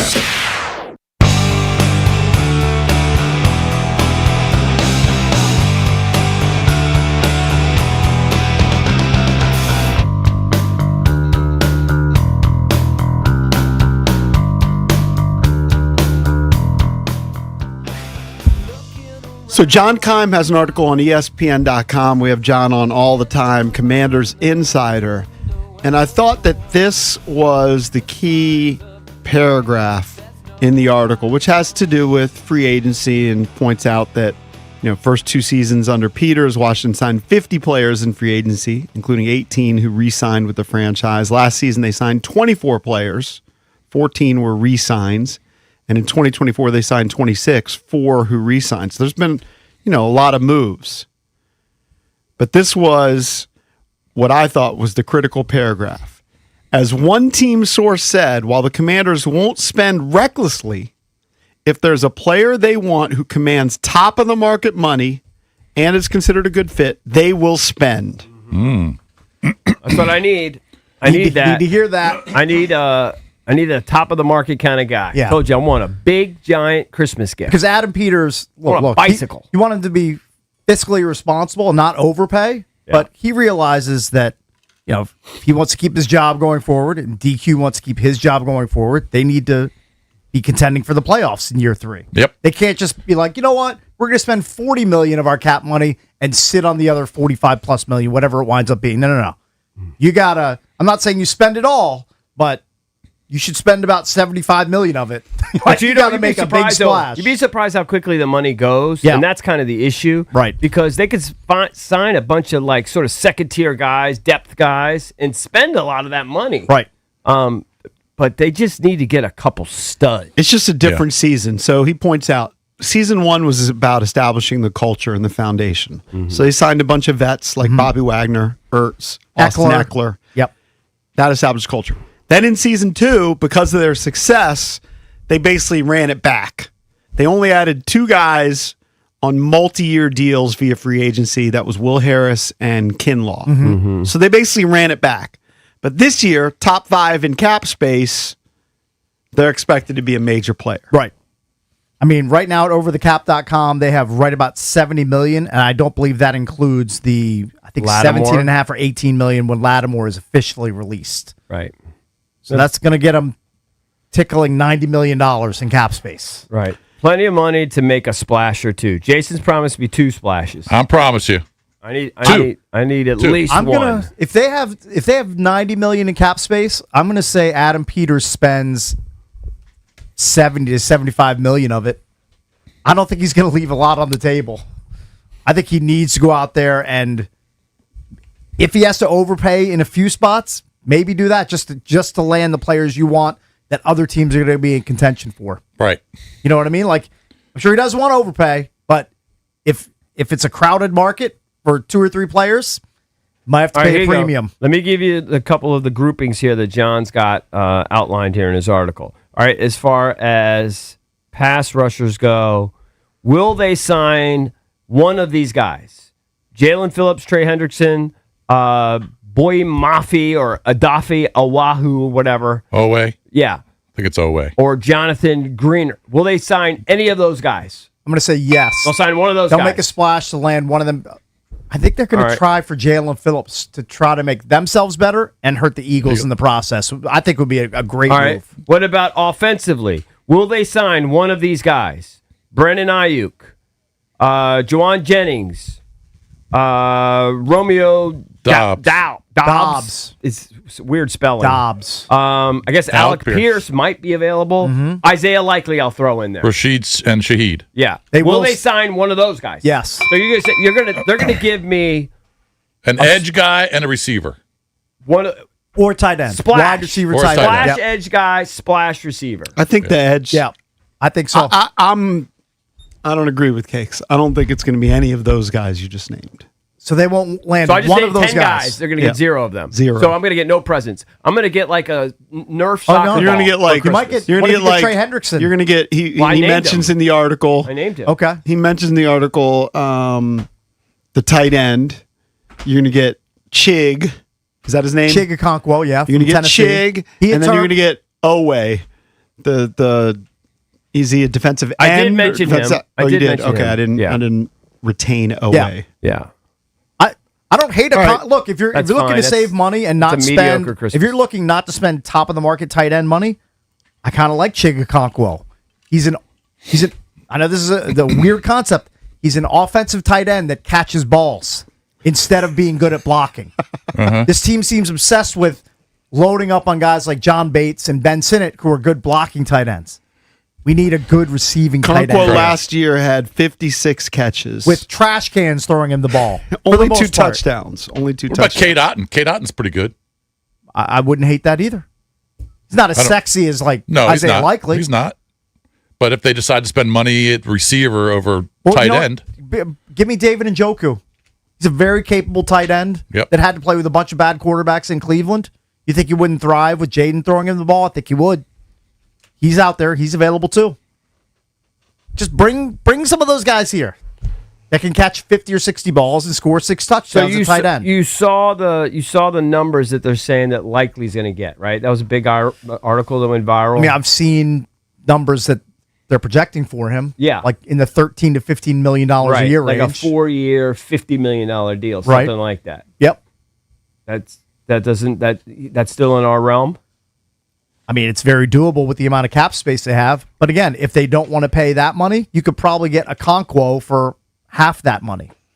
So if you're looking to save a little bit and splurge elsewhere, I can take a cheaper tight end. I'm not as interested in saving as I am producing. I'm more interested in producing.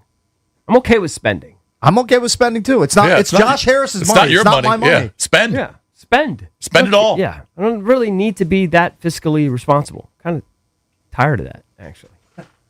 I want a little irresponsibility. It's your money. You paid for it. Right? I want to be a little loose with the purse string. Yeah, go on a shopping spree. I want to have an Allville Christmas. I don't want to have a Bickle Christmas. I'm curious You act like I was Ricky Schroeder from Silver Spoons. You always had big Christmases. Ours Christmases were nubs. Yours was always much better. I was always jealous. Also, your mom was still wrapping presents like at 9 p.m. on Christmas. We had nubs Christmases. It was like spread out. Yeah, Cakes had big Christmas. Well, 9 p.m. Look, you guys were too busy going to church and celebrating God during Christmas. We had a pagan heathen Christmas. Yeah. Actually, I should say my mom was religious. She would drag us to church. But it didn't have anything to do with religion. It was just you guys, but you had nice gifts. You got nicer gifts. We had very middle class Christmases. You had an Atari. I had an Odyssey. He had a. I can't help. What's the one with Parsec? I can't help He had a TI-99. I can't help that your parents neglected you when it came to video games. Yeah, my parents. I mean, what can I do about that? Great Christmas. I was always envious. A kid always had a new bike, something cool. I had a what's Huffy. crazy? I had a Nubs Huffy Pro Thunder. It wasn't that great. I had a used hoop that was probably worth $5. Did Atari have a game called? I had like a Valdez bike. Did Atari just have a game called Adventure? I don't know. You're asking me about a video game system when I was like 9. I remember how fired up I would be to go to his house or to our guy Benji had an Atari as well because they had an Atari. And looking back, those games were so bad. They're terrible. There was one game where I think we just chased dots in like a little maze. Yeah, but you know what? It was 1980. At that point, it was not Pac-Man. It was cutting edge technology at that point. What was the football game? It was 3-on-3. What was the original? I don't know. What was that called? No idea. You don't remember it was 3-on-3? So we were. Yeah, they were like shaky. Yeah. Yeah, I know exactly what you're talking about. At this Marriott, like it's weird, in Disney, in Orlando. It wasn't Disney, but it was in Orlando. That we rented a Marriott. It was an apartment complex. Okay, but Marriott owned it. Sure. And it was brand new. It was a 3-bedroom. That's where we stayed while we were there for the tournament. And it had a little resort there. And I guess it's for people to go, you spend a week and do Disney stuff. Mm-hmm. We happened to be there for volleyball. In the kids' room, there were 3 bedrooms, 2 adult bedrooms, and they had a kids' room. It was a theme and everything. They had an arcade game, stand-up arcade game with like 80 different games. Oh. Okay, and they were all the You could be there for old-school hours. games. Blood flow. What's the first one you'd fire up? Miss Pac-Man. I feel They like were Cakes was a playing- Galaxian guy. They did play that. He's more of a Galaga guy than Galaxy. They played, but my daughter Donkey and my Kong? friend's wife, they were playing Asteroids? No, they were playing Miss Pac-Man, but you Miss could play Pac-Man. 2-person. Have you ever Wow. seen that before? 2 Miss Yeah. Pac-Man? You could play 2-person. Yeah, I've seen And that. so and that made it kind of fun, right? Yeah, so, of course. they did that actually for a decent amount of time. Oh, but you could kill hours with that. You could kill hours with that. Of course. In the evening, your long day, you go play some video games. Jason, I great. just Old see school. Love it. the old school Atari game was just called football. Atari 2600 football. Yeah, I can't remember what it was. I played it all the time. Man, we are dating ourselves. I was 10 years old. I still. Don't you remember the M Network baseball? I would get a little blood flow if I played Space Invaders right now. Sure. Just because that's Missile just, Command. Oh, so I wasn't as much silly. into Missile Command. Centipede, Space Invaders you was my sleep. game. So many Yeah. great games back in the day. But Wasted so many quarters in the arcade. It is shock. You know what I would play? Turbo. Turbo, you great early driving game. Pole you sleep on position. pole position Oh, a I love little pole bit. position. No, I love Turbo pole. Spy Hunter. Do you know how many quarters I stole from my parents, and then I would go to People's Drug Stores before it became CVS? Yeah. I'm really dating myself, and Yeah. would play Defender, Joust, You could Tempest, get you should get all one of the those. sillies. You get one of those systems that has like 1,000 games for probably like $50. Yeah, but it's like I need Not the I same. need the stand up. The stand up. Yeah. The stand up Makes did make better. it did make Yeah. a difference. Oh, but you know what else was You premium? put one in your basement? Here was a premium. This is a premium product. When Only you buy went golf into stuff. when you went into an old school Pizza Hut, and they had the sit down tabletop. Oh, those Miss were great. Pac-Man Those were or great. or Galaga. Yeah. It's just you just sit down and play Miss Pac-Man. Yeah. It's greatest ever. Or Donkey Kong. Or is a Donkey sit-down Kong is a one. great Pac-Man. one too. I played one time with my daughter or whatever. Miss Pac-Man just gives me anxiety. The freaking as soon as you hit the power-ups? the power thing, Yeah, and the yeah. ghosts disappear so quick, and I'm chasing them. I was Yeah, getting too anxious. You never feel more alive than when you're chasing the ghost in Pac-Man and it's blinking blue Yeah. and white because you You're know it's right not, about to buy it. Yeah, you just, you never feel more alive. You gotta Oh, pull you know back what else they were sometimes. playing? They played. I introduced it to my daughter. Old school Donkey Kong. It's fantastic. It's a great game. That was awesome. So it's so great. You love mud pies. Love mud pies. You love getting the hammer. We never got to the just mud pies. and just bashing the barrels with your hammer. Love it. Jason, what do you think they're going to sign on Monday? Position-wise. Your splashes are going to be at what position? Edge. Crazy donkey. You know what? I'll say defensive. I'm just going to say defensive back. I think they're going to sign a I know- DB. I'm going to say defensive back and receiver. Durante Jones is a DB-oriented guy. They're going to sign a DB. That's Jaquan going to be a Brisker, priority come for on them. down. Because they might go edge in the draft. I mean, I can see him going edge in free agency, but I would say defensive back, receiver. So I don't think they're going to take a receiver at 7. I think if they went offense, it would be Love if he was there. You do? If he was there. But I what think if they're- Love and Cornell Tate are there? I think they'll go Love. I think they're going to go Love. Don't you think they can need to pick. groom? This is probably Terry's last season, barring some sort of restructuring but and great deal. I think they can look at that in free agency. Just my guess. You don't But think they want a But young if I had to put money, receiver? I'm sure they do. I think they do want But one. I want if I could put my money on it, I'd say they're going to go young edge rusher in the draft at 7. I don't think it's going to be Tate or Love. I mean, Love might be gone. I think Love's not going to be there yet. Yeah. And I don't think they'll go Tate there. Because? Just because I think that they can look at that position in free agency, and these edge guys are going to be, I mean, I think if they're Sonny, very attractive. and I think if Sonny Styles falls to 7 and doesn't get picked in the top 5, they would take him. Yeah. Styles over Downs.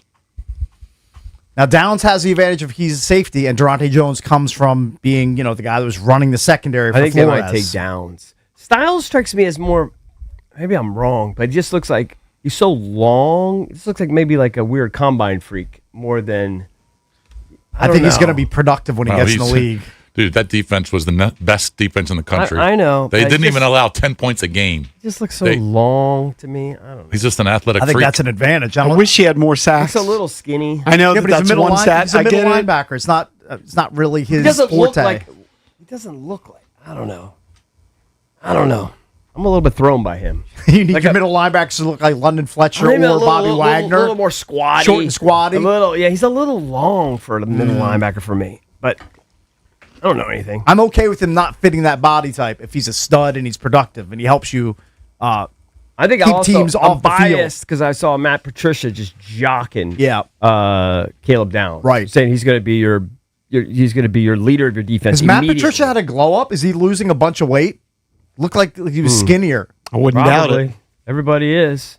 Because he was a big boy with the Not Patriots. me, really. Trying. Well, you're eating cookies at 8 a.m. I was hungry. Yeah, I mean, it's hard. By the way, how are you doing? Starve like the rest of us, JP. How are you doing on your way? You got your big rehearsal dinner tonight. Saturday. Haven't weighed myself in a few days. Are you so we'll see. down I think 10? I'm good. You think you're down 10? I think I'm around there, but I don't know. Have you tried the suit on? I have not. Got it back from the dry cleaner. All right. Big moment over the weekend. You're gonna have me sucking it in for are you gonna 48 hours. Are you going to one of your guys to trim the beard, make it look silly? Uh-huh. Or are you just doing it yourself?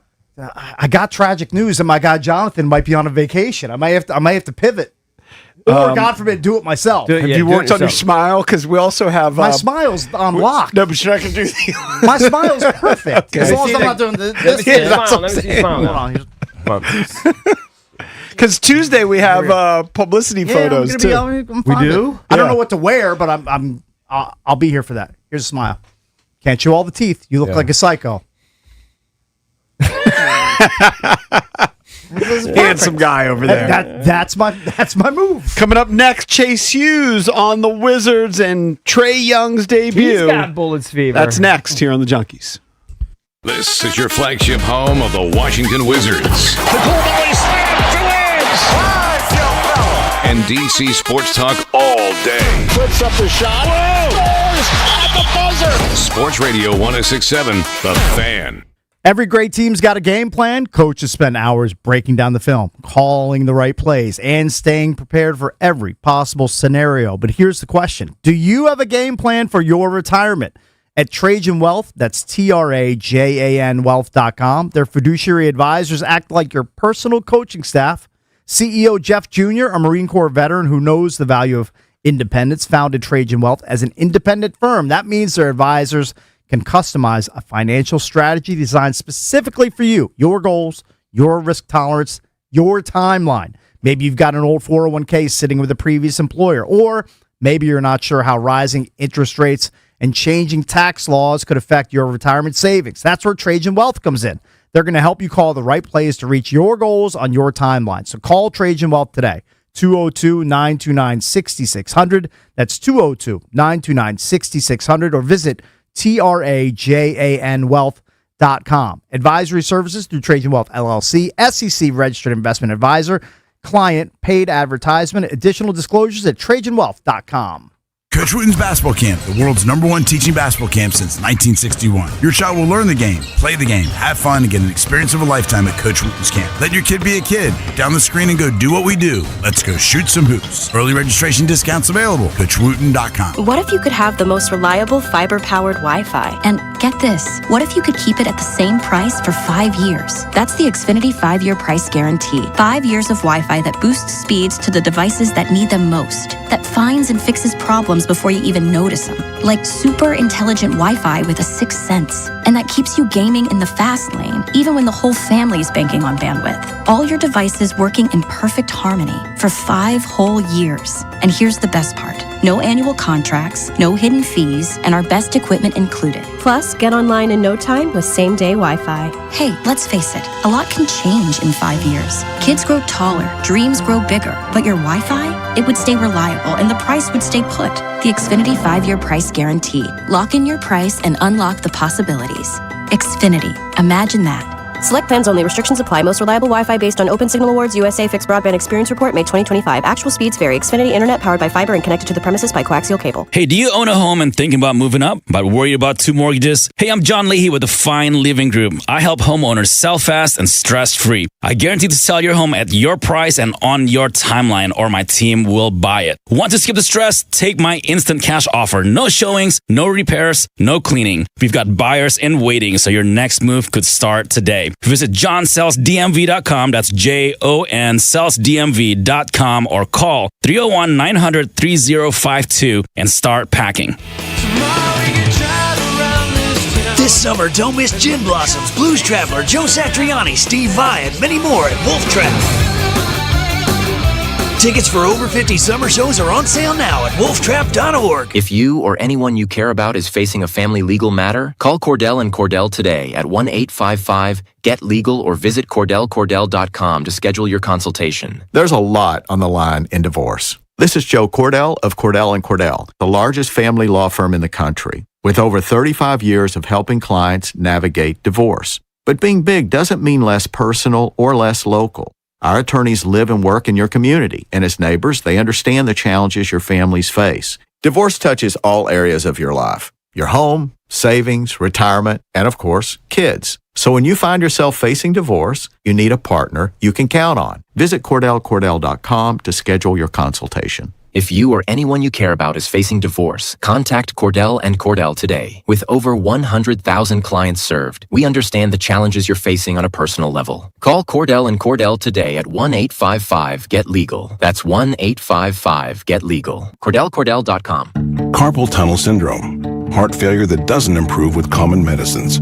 These are some signs and symptoms associated with ATTR-CM, or the cardiomyopathy of ATTR amyloidosis, a serious heart condition with symptoms that get worse over time.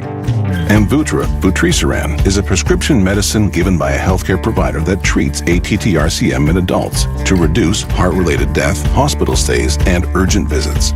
In a clinical study, Amvuttra was proven to help people live longer and have fewer heart-related hospital stays and urgent visits over 3 years compared to placebo.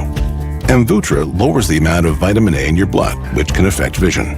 Other side effects include pain in the arms or legs, pain in the joints, and shortness of breath. These are not all the possible side effects of Amvuttra.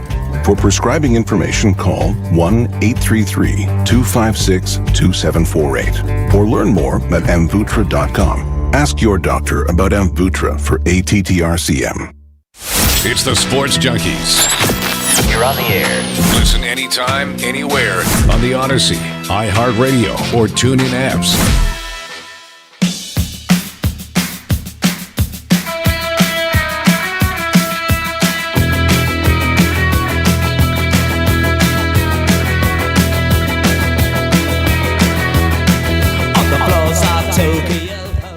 Welcome back. Chucky's coming to you live on 106.7 The Fan and the Team 980. Took a bunch of calls from excited Wizards fans. Well, there's definitely about a fever. Trey Young's debut. There's a virus going around. Joining us right now to give us a little more insight is our pal Chase Hughes. He covers the Wizards for Monumental Sports. What's going on, Chase? Not much, guys. Good morning. What's up? So, Good what morning, did you buddy. think? We finally got to see Trey in action. Yeah, it took almost 2 months from when the trade happened for him to make his debut, but it was a fun night at Capital One Arena. I mean, it was about 18,000 people there and just definitely more energy in the building than you're used to, especially this season. And obviously he's going to have to knock off some rust, but in 19 minutes, it looked like a guy who's a pretty natural talent on the basketball court, as we've come to see and come to learn over the years. I think the most standout plays that he had were passes. He had a lot of behind-the-back passes. His best play was probably a behind-the-pass ball fake where he then scored and got knocked down on the ground, and the fans really liked that. So it was definitely a fun night, and I think a preview of more to come. And Chase, with everything leading up to him making his debut last night, the refreshing thing for me is that he seems like he wants to be here. He's happy to be here in Washington, and you can't say that about a lot of high-profile players that have either wound up here or got traded here. Like, he seems to have really embraced the town. The town's embracing him in return. So that's a cool thing to see, and hopefully you're going to see that with Anthony Davis, too, once he makes his debut. Jace? Yeah, can you hear me? Sorry. Yeah. Yeah, so no, absolutely. That's definitely a thing. And, he had a really strong connection to the city of Atlanta and the fan base. So I think there was a lot of emotions that he had to work through after that trade. He'd been there a long time. It was kind of like John Wall's connection to D.C. And so I think him having close to 2 months to process it really helped. I think at first, he had to, he admitted to ESPN, there were some moments where he kind of, broke down crying. But after that, I think he got to sit on the Wizards bench, get accustomed to his new teammates, ingratiate himself with the fans, by wearing DC Sports jerseys to a few different games. And then by the time his debut came around, he was ready in every sense of the word. And, one thing that really stood out to me last night was how excited, young Wizards fans were to see him. There were a lot of kids in the house, and when they introduced him, there were a few kids near me jumping up and down. They were so excited, and they were chanting his name throughout the game. So I think that was a cool element to watch. I don't know if I've ever seen Wizards fans, kids Wizards fans, be so excited to see a Wizards player. Yeah, I agree. There's something about the way he's embraced the town. And then just look, the electric way he plays, I thought it also kind of elevated the young guys on the court. Valdez and I were talking about that. All of us really were. That, you got to be ready. He's going to get you the ball. Yeah, no question. Well, first of all, in terms of playing to the crowd, he's definitely got a flair for the dramatic. He's definitely a bit of a showman. And, we saw that last night with the behind-the-back passes, but obviously he's got some, signature celebrations. The one that always stands out to me is, he was in Madison Square Garden beating the Knicks. They're, clinching a berth to the in-season tournament in Vegas, and he's pretending to roll dice at midcourt. That stuff is fun, and he really gets the entertainment aspect of everything. But in terms of making his teammates better, yeah, you could see that right away. I mean, there was a pass that he threw early in the game. It was the second possession. The Jazz double-teamed him right on the inbound, and he threw a pass from one corner of the court all the way to the other, the length of the court, and it was caught by Leaky Black, who was recently called up from the G League, and it seemed to catch him by surprise. You could tell he hesitated on the shot. He was, a little surprised that the pass got to him as accurately as he did. He ended up making it, but there were just a lot of, kick-ahead passes up the court that really pushed the pace, and just accurate passes because – not only is he a good passer, a creative playmaker, but he knows exactly where shooters want the ball. Now I saw, am I right that the Wizards put out a statement that AD's been cleared to practice now? It's limited individual on-court activities, but yes, if we want to call that practice, yes, he's been cleared to take the next step, and he was on the bench last night. Right, and listen, I've said my perception. It's as an outsider, but he was kind of a villain. I don't know. But then I've seen him interviewed. He seems like a really nice guy. Seems like these reports of him not wanting to be here, I don't think I'm buying any of that. Is there a chance we see him towards the very, very end maybe play 4 or 5 games? I definitely think there's a chance. I mean, the first real indication of that was GM Will Dawkins saying that he expected him to play this season. Yeah. At the time, that was a real question mark. And then, we weren't sure when Anthony Davis would show up and be around the team, and then all of a sudden he was there, at some practices and on the bench during games. And then, the interview I think you're talking about, he did an interview with my colleague Wes Hall, and he just not only said all the right things, he was talking in very specific detail about how he was going to fit with not only Trey Young, but guys like Alex Sarr and some of their young, defensive pieces. So once I heard him say that and kind of got a sense of, the vibe that he was trying to project, I personally expect him to play this season. But we'll see. That statement did say they're going to reevaluate him in 2 weeks and go from there. And there's not a whole lot of time left in the season, but it certainly seems as of today that he's tracking to play this season. Chase, are we going to see Trey's minutes kind of go up gradually here in the next, week and a half? I don't know about within the next week. I think maybe it'll be a week-to-week thing. Right now, his minutes restriction is 17 to 20 minutes. Right. And so the way they structured it last night is he played the first half of the first quarter, then the second half of the second quarter, and then they finished things out in the third quarter, and he sat the whole fourth. I think that'll probably be the plan. I would guess for about a week, and then maybe they'll scale things up from there. But Yeah, it's a minutes restriction purely because he's been out for so long. The last game he played was like December 27th, so they want to get him back into conditioning. But, kind of like I mentioned earlier, he's just such a natural basketball talent that, it didn't seem like, he was sluggish or anything like that. Maybe his shot was off or, there was an extra turnover that wouldn't be there. But he certainly looked like a guy who, just could pick the ball up and get right back at it. If just changing the topic a little bit to the young guys and their development, if you had to grade the development of some of the key players, whether it's Keyshawn George, Bub, Will Riley, how would you grade each of their development? Well, Alex Sarr and Keyshawn George, their development definitely stands out the most at the moment. Probably give them an A or at least a B+. I mean, I think they've both made significant leaps this season. I think Alex Sarr's has been the most surprising to me. I know he was the second overall pick, but the way he's changed his approach on offense and the success that's followed has been more significant than I would have expected.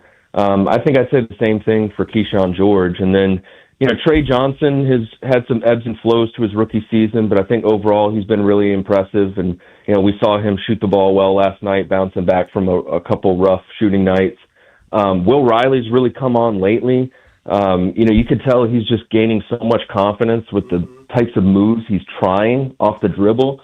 Like, he's got a very advanced feel for the game, creating off the dribble, and he just seems like he can find guys too. Yeah, exactly. And it's been fun. I mean, he just seems to peel back more layers of his game every game. And then Bub Carrington, his three-point shot has really come around. He needs to get better at getting to the rim, at limiting turnovers. But I think his shooting and his defense has improved lately. I see a guy who, even on the second night of back-to-backs, is getting in a defensive stance and staying in front of people. I think he's just got to get stronger, and he'll become a better defender. But, yeah, definitely Alex Sarr and Keyshawn George would top the list. Good stuff, Chase. We'll talk to you soon. See you, buddy. As Chase Hughes covers the Wizards from Monumental Sports. Next, we'll switch gears, talk a little college hoops. Randolph Childress used to star at Wake Forest for the Demon Deacons. Now he's with the ACC Network. March Madness is here. We'll talk to Randolph Childress next. DC's FM Sports Talk, 106.7 The Fan. This is an Odyssey Sports Minute. This Odyssey Sports Minute is sponsored by TaxSlayer. Start filing for free today at TaxSlayer.com. I think Knicks fans have got it all wrong following last night's loss to Oklahoma City. Knicks fans seem to think that the referees were in the bag for the Thunder and that the Knicks can hang with the Thunder if they played in the NBA Finals. No way, no chance. Oklahoma City's way better than the Knicks, and that's the truth. I'm Nick Costos.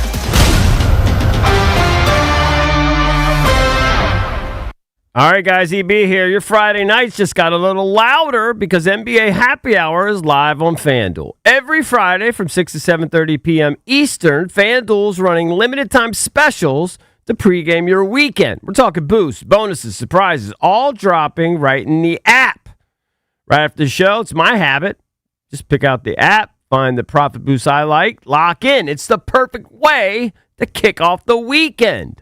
Little basketball, little action, and a whole lot of Friday energy. That's NBA Happy Hour every Friday from 6 to 7:30 p.m. Eastern. Only on FanDuel, official sportsbook partner of the NBA.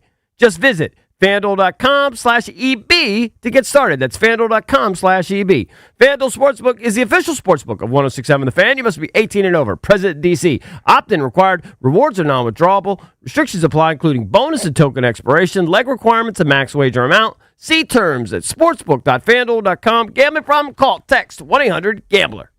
This isn't just a game. It's a once-in-a-generation event.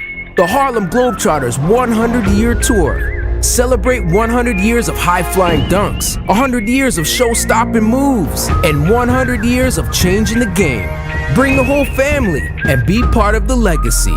This game is once in a century. Be there at Capital One Arena on March 7th. Go to HarlemGlobetrotters.com for your tickets to the 100-year tour.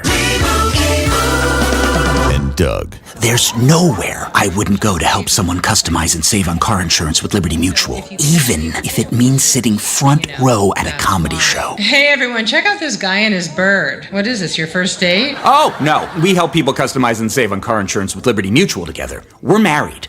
Me to a human, him to a bird. Yeah, the bird looks out of your league anyways. Only pay for what you need at libertymutual.com. Liberty, liberty, liberty, liberty. Wesley Financial Group is not a law firm. Ask yourself this question. Is it really worth holding on to that timeshare that you know you need to get rid of? Here's the truth. The average maintenance fee just went up over 17%. That could have been 117%, and there's nothing you can do about it. When you buy a timeshare, you give them a blank check for annual maintenance and assessment fees. I'm Chuck McDowell, founder of Wesley Financial Group. For 15 years, I've helped over 50,000 families cancel their timeshare. Not sell it, not transfer it, cancel it. Did you buy a timeshare because they told you it was a great investment and your maintenance fees would never go up? That's a lie. Are you ready to get rid of your timeshare once and for all? Simply call us and I'll send you our timeshare exit kit that explains all your options for cancellation. Call Wesley now for your timeshare exit kit. 800-885-3100. 800-885-3100. 800-885-3100. Get in the zone,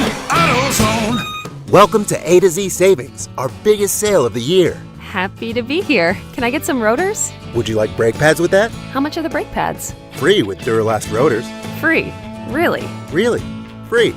I also need some oil. Would you like an oil filter with that? Yeah. How much is that? Free with the oil. Free. Really?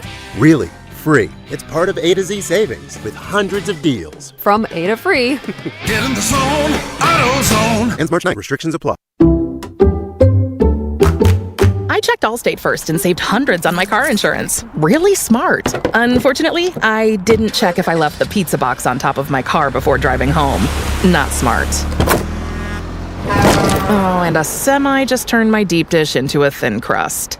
Yeah, checking first is smart. So check Allstate first for a quote that could save you hundreds. Potential savings vary, subject to terms, conditions, and availability. Allstate North American Insurance Company and affiliates, Northbrook, Illinois. Live from the LindsayCars.com studios in the nation's capital, WJFK-FM and WJFK HD1 Manassas and WPGC HD3 Morningside. Back to the air, deep left center field, going toward the bullpen. The sounds of spring training See you later. are on your flagship home of the Washington Nationals. Bang!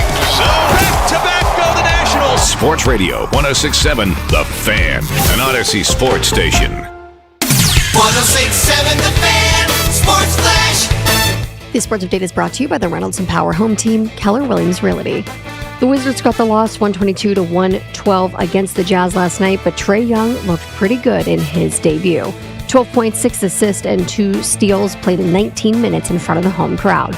Young compared yesterday's game to his debut with the Hawks against the Knicks in Madison Square Garden 8 years ago. He said he couldn't sleep the night before, and his only expectation was to shake off the rust since he hasn't played since December 27th and just wanted to get back to game speed, and said he wants to continue moving forward with this new team, and he's fired up to play for the Wizards. From the Crop MedCap 5-Star Sports Desk, Savannah McCann on The Fan. It's the Sports Junkies on 106.7 The Fan. Man, these guys are so classy, you know? Pretty damn good. And always live on the free Odyssey app.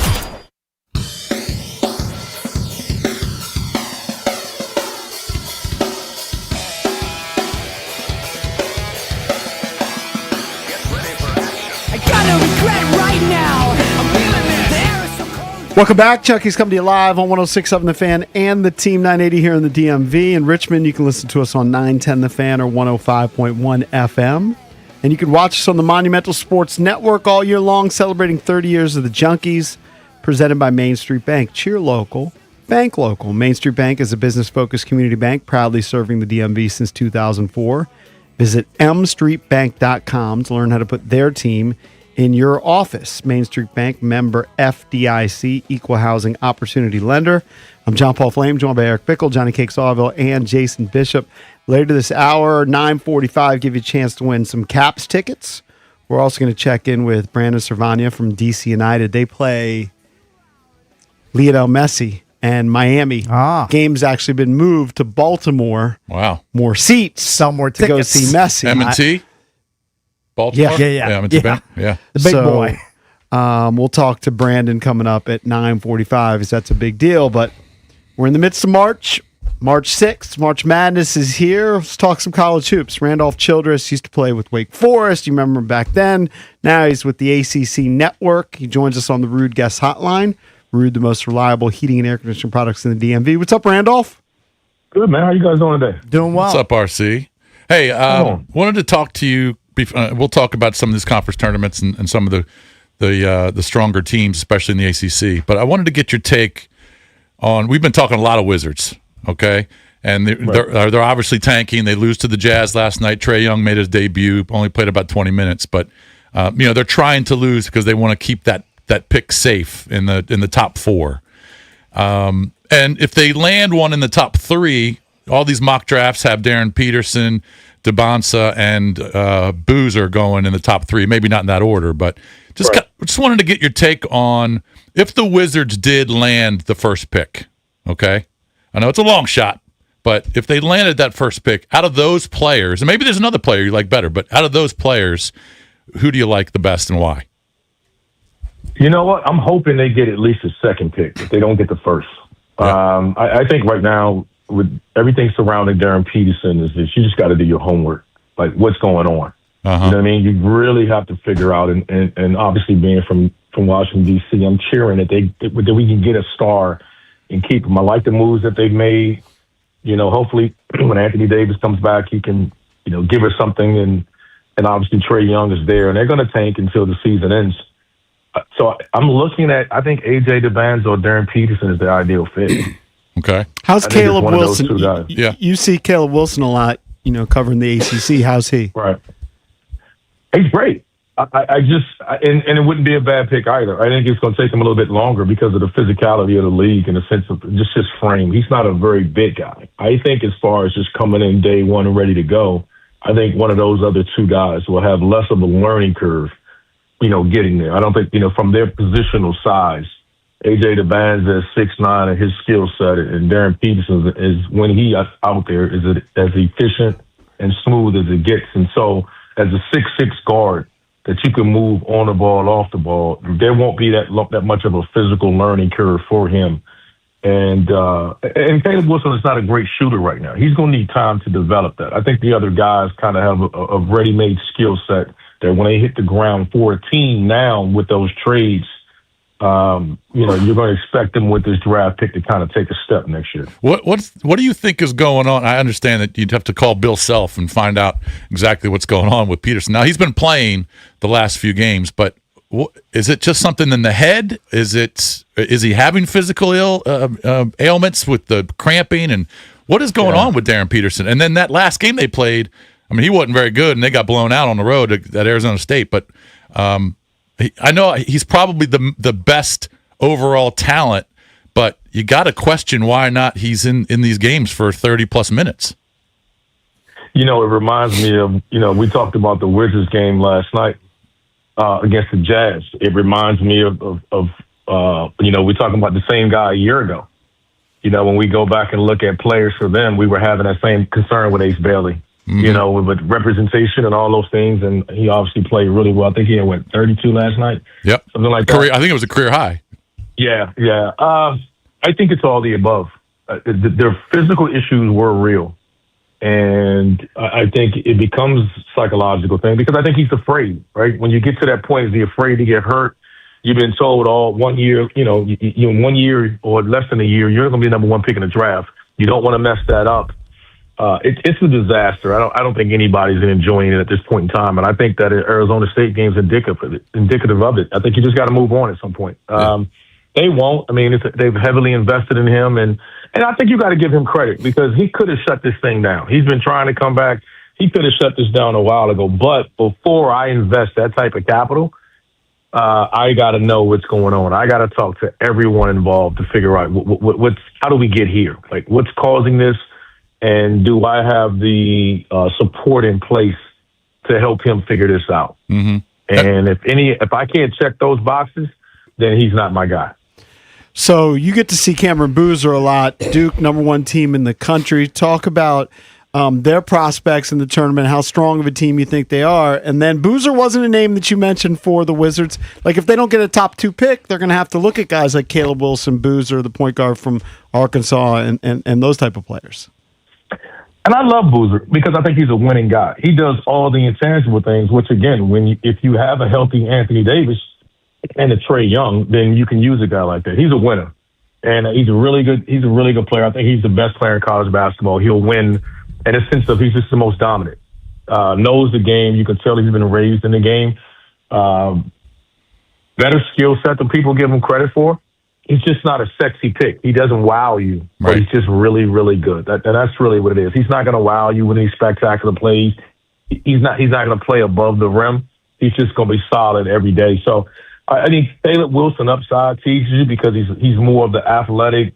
He's long. He can, he's probably a better perimeter defender than Cam Boozer. I just think it's just when you get those guys in a setting, you're going to have to make that decision. And I think if to your point, if he's not a top 2 pick, then where do you see him with the team you have now? It's looking like you're going to have to draft one of those other guys, but you have Anthony Davis. And how does that development, how does that work, with a guy like Cam and you're hoping he's healthy and with the team that they currently have. But I'm a huge Cam Boozer fan. Yeah. I think you can't go wrong with just a guy that just wins and just shows up every day, with his lunch pail and goes to work. He's just not a sexy pick in the sense of his game.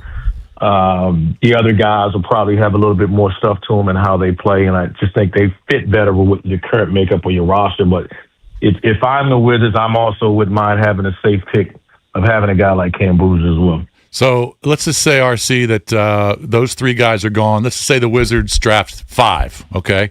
And, Peterson's gone, DeBance's gone, Boozer's gone, and Wilson's gone. And they got to look for, like, an athletic point guard, all right? I think Fleming's he's a freak. I think he's so good. Acuff is a freak. Keaton Wagler, not as athletic as those guys, but he can shoot it. I'm not sure if he's worth the number 4 or 5 pick, but who would you like the Wizards to go after if those top 4 were gone? Wow. I know I'm asking you a lot. I'm sorry. No. I'm prepared for it. Okay. I think that's where the draft begins. Because the one thing I'll say is that's where I think the physical measurements will decide who's next. I'm like you. I'm a huge Kingston Fleming fan. Yep. I think he's great, but you can't argue the year that Darius Acuff had down in Arkansas. I mean, he has been as good as anybody. I mean, the season he's had, he's the first-team All-American caliber year. I mean, you're talking 49%, over 42 from 3, top of the scouting report. You saw what Sean Miller said about him, that he's probably the best point guard prospect that he's ever played against, and that's saying something for Sean Miller, who's been coaching in college athletics for over 30 years. So that tells you how special he is. I think the difference is with those 2 guys, my question is, what are their physical measurements in some aspects? Because you do have limitations with smaller guards.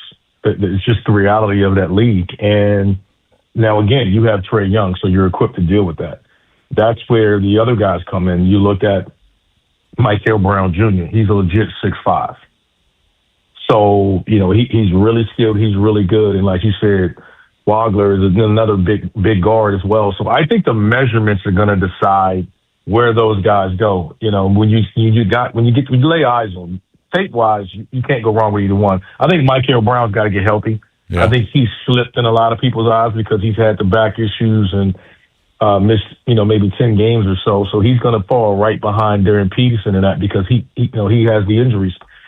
But Darius Acuff will be the guy you have to make a decision on, and I think his measurements are going to dictate that. But he's been special. Is he the shortest? Is he the shortest out of those guys we just talked about? And that's my concern. Yes, I think he is. I would say he is. But my question is, how short is he? Is he 6'1"? Is he 6'3"? Yeah. And that's what I mean when I say that with those guys. Like, what's his legit measurements? Mm-hmm. But it's my concern when it comes to those 4-point guards. Yeah, that's what I mean. They're going to list him at 6'3", but what is he? And I don't care about, no shoes or whatever. Is he 6'3"? Is he more 6'3", 6'2"? Or is he a legit 6'3"? And I just think that matters with those guys in that league. But again, I think with the Wizards, if you traded for Trey Young, he's not the biggest guy on the floor. So do you feel like you need a guard with some size that you can play with him? I can imagine you want to pick a guy, the fourth pick in the draft, and not be able to play him with a guy like Trey Young. So I don't know if you can put, Trey Young at 5'11", 6 feet, and then put another 6'2" guard beside him. Like how is that going to work at that league? So, but Darius Acuff might be the guy. He's had the best year, but the only thing I would say is I think you'll see this kind of shake out once you get their true measurements and everybody gets to check that box and see what they are. But that's the pick I would dread if I'm in the NBA right now, because I'm a huge Kingston Fleming. I think is just another. I think he's a stud as well. And again, somebody's going to get a really good player if Michael Brown slips down in the draft and falls to 10 or whatever it is, because I think he's talented as well. But I think those point guards a lot of point guards. Yeah, a lot of point guards. I think it's one of the better point guard drafts we've had of high-end talent in quite some time. And so the physical measurements will be the thing for me that separates a lot of them. They're all really gifted passers, scorers, shooters. But between those, it's definitely Acuff, Michael Brown, and Kingston Fleming are the three guys that I think that I need to see. I need to match them up measurables, but more so with Kingston and Acuff, because I've seen Michael Brown. I know he's a legit 6'5". Talking to Randolph Childress, who won the MVP of the ACC tournament back in the day, taking out North Carolina. If we want to go through your highlights, let's take a look at March Madness. I can't even remember who we had on the show or where I heard it, but there was a college basketball insider who was pretty adamant that Michigan is better than Duke. That was Tim Brando. It was Tim Brando. That's right. 2 days ago we had Brando on, and I kind of fought with him. I was going to ask that same question, and Brando was really adamant. He's like, I don't care. Michigan's better. What's your opinion? No. Yeah. Well, it's definitely. I don't know. I wonder if he feels that way now with Carlson, with CJ Casey, Casey tearing his ACL. Yeah. With him tearing his ACL, like that's a big jump, because now he was your backup point guard. Yeah. And he was the guy when when Ellie Cadeau struggled, you can come in with him. Now your potential title run is just on Elliot Cadeau, and I don't know if he can put together 6 straight games, and he's so critical to that team, but they're so massive in front. I think Duke's a more complete team. I know they won their game in a neutral site, but like I said, the biggest difference is they got Cam Boozer and you don't. And he's been the most dominant player on the floor. And I don't think people talk enough about how good a year this is for Duke, because usually when we see Duke and they have all these freshmen, and you go back to last year, it's Cooper Flagg, it's Tom Knipple. This year, it's been Cam Boozer, and the other guys have been okay. Yeah. And they have lost 2 games, and both games they were leading by double figures. He's been that good. It's just not he doesn't have a sexy style of play. He doesn't have the support or the media market that Cooper Flagg had a year ago. Right. But his season has been better. So Duke is the number 1 team in the country, and rightfully so. I think the only team that compares to Duke is Arizona when healthy, and I think Arizona is actually better than Michigan, even if Casey was healthy. Interesting. Yeah, and Duke's a better defensive team than Michigan. Elite. I mean, they hold teams to 62.5 points, and they held Michigan to 63. I mean, I was kind of going back and forth with Brando, but so out of those top teams, the Dukes, the Arizonas, the Michigans, we didn't mention Florida, UConn. You think Duke is the best overall team, or you think Arizona's the best overall team? I think Arizona is. Okay. I give it slight edge to Arizona. All right. Or the best resume. Right now, I think Duke's playing better. But the best resume, I think, all along, an early part of the year to now, I thought Arizona was really good. But I love the ability of Duke to be able to play small, play big. They got so many chess pieces, and they're so versatile in how they play. But resume-wise, even when Arizona was kind of blowing everybody out early in the year, Arizona still early in for November and December had the best resume. Yeah, and they're in the Big 12. The Big 12 is the best conference in college basketball this year, and they by far is the best team. So I would not bet against Arizona to make it to Indianapolis, but Duke versatility defensively. I think that's the biggest edge you can give John Shire over Coach K's teams. I think his group is defending at a higher level, and he's got back-to-back years of elite defensive teams. I think he's a better defensive coach, and I think that's where he's elevated that program to having those guys defend the way they're defending. They've been the best defensive team in college basketball for the last 2 years. Correct. And we're talking about a ton of turnover, not the same guys coming back. They've had so much turnover, and we're doing it with young guys, with true freshmen, and with the majority of their roster. And that's really hard to do. And quite honestly, that's why they're the best, because no one else is doing it like that. RC, I could talk to you for 45 minutes, but we got to bounce. What game are you calling this weekend? Oh, man, I got this barn burner of a Georgia Tech who's lost 11 straight, then Clemson. So then I head to the Horizon League. So we'll see. Okay. All right, man. We'll be. Bye, guys. All right. Thanks, everybody. We'll probably talk to you before the tournament. All right, buddy. Sounds good, man. See you, bud. It's Randolph Childress, who was named one of the top 50 greatest players in ACC history. Well deserved. That's how good he was. Yeah, Still to he's come the man. on the show at 9:45, give you a chance to win some Caps tickets. Also, Brandon Servania, DC United midfielder, talking about his game with Miami and Lionel Messi. That's here on the Junkies. Sports Radio 106.7 The Fan. Xfinity Tech Support, Matthew speaking. Hi, I live in a pretty remote place, like Jurassic Park remote. Whoa! Wow. Will Xfinity Mobile work out here? Yep, the combination of reliable Wi-Fi and 5G makes it so that you can stay connected in all kinds of places.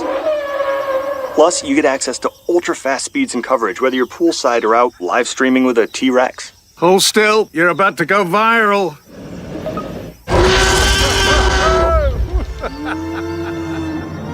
Welcome to a new era of Wi-Fi boosted mobile.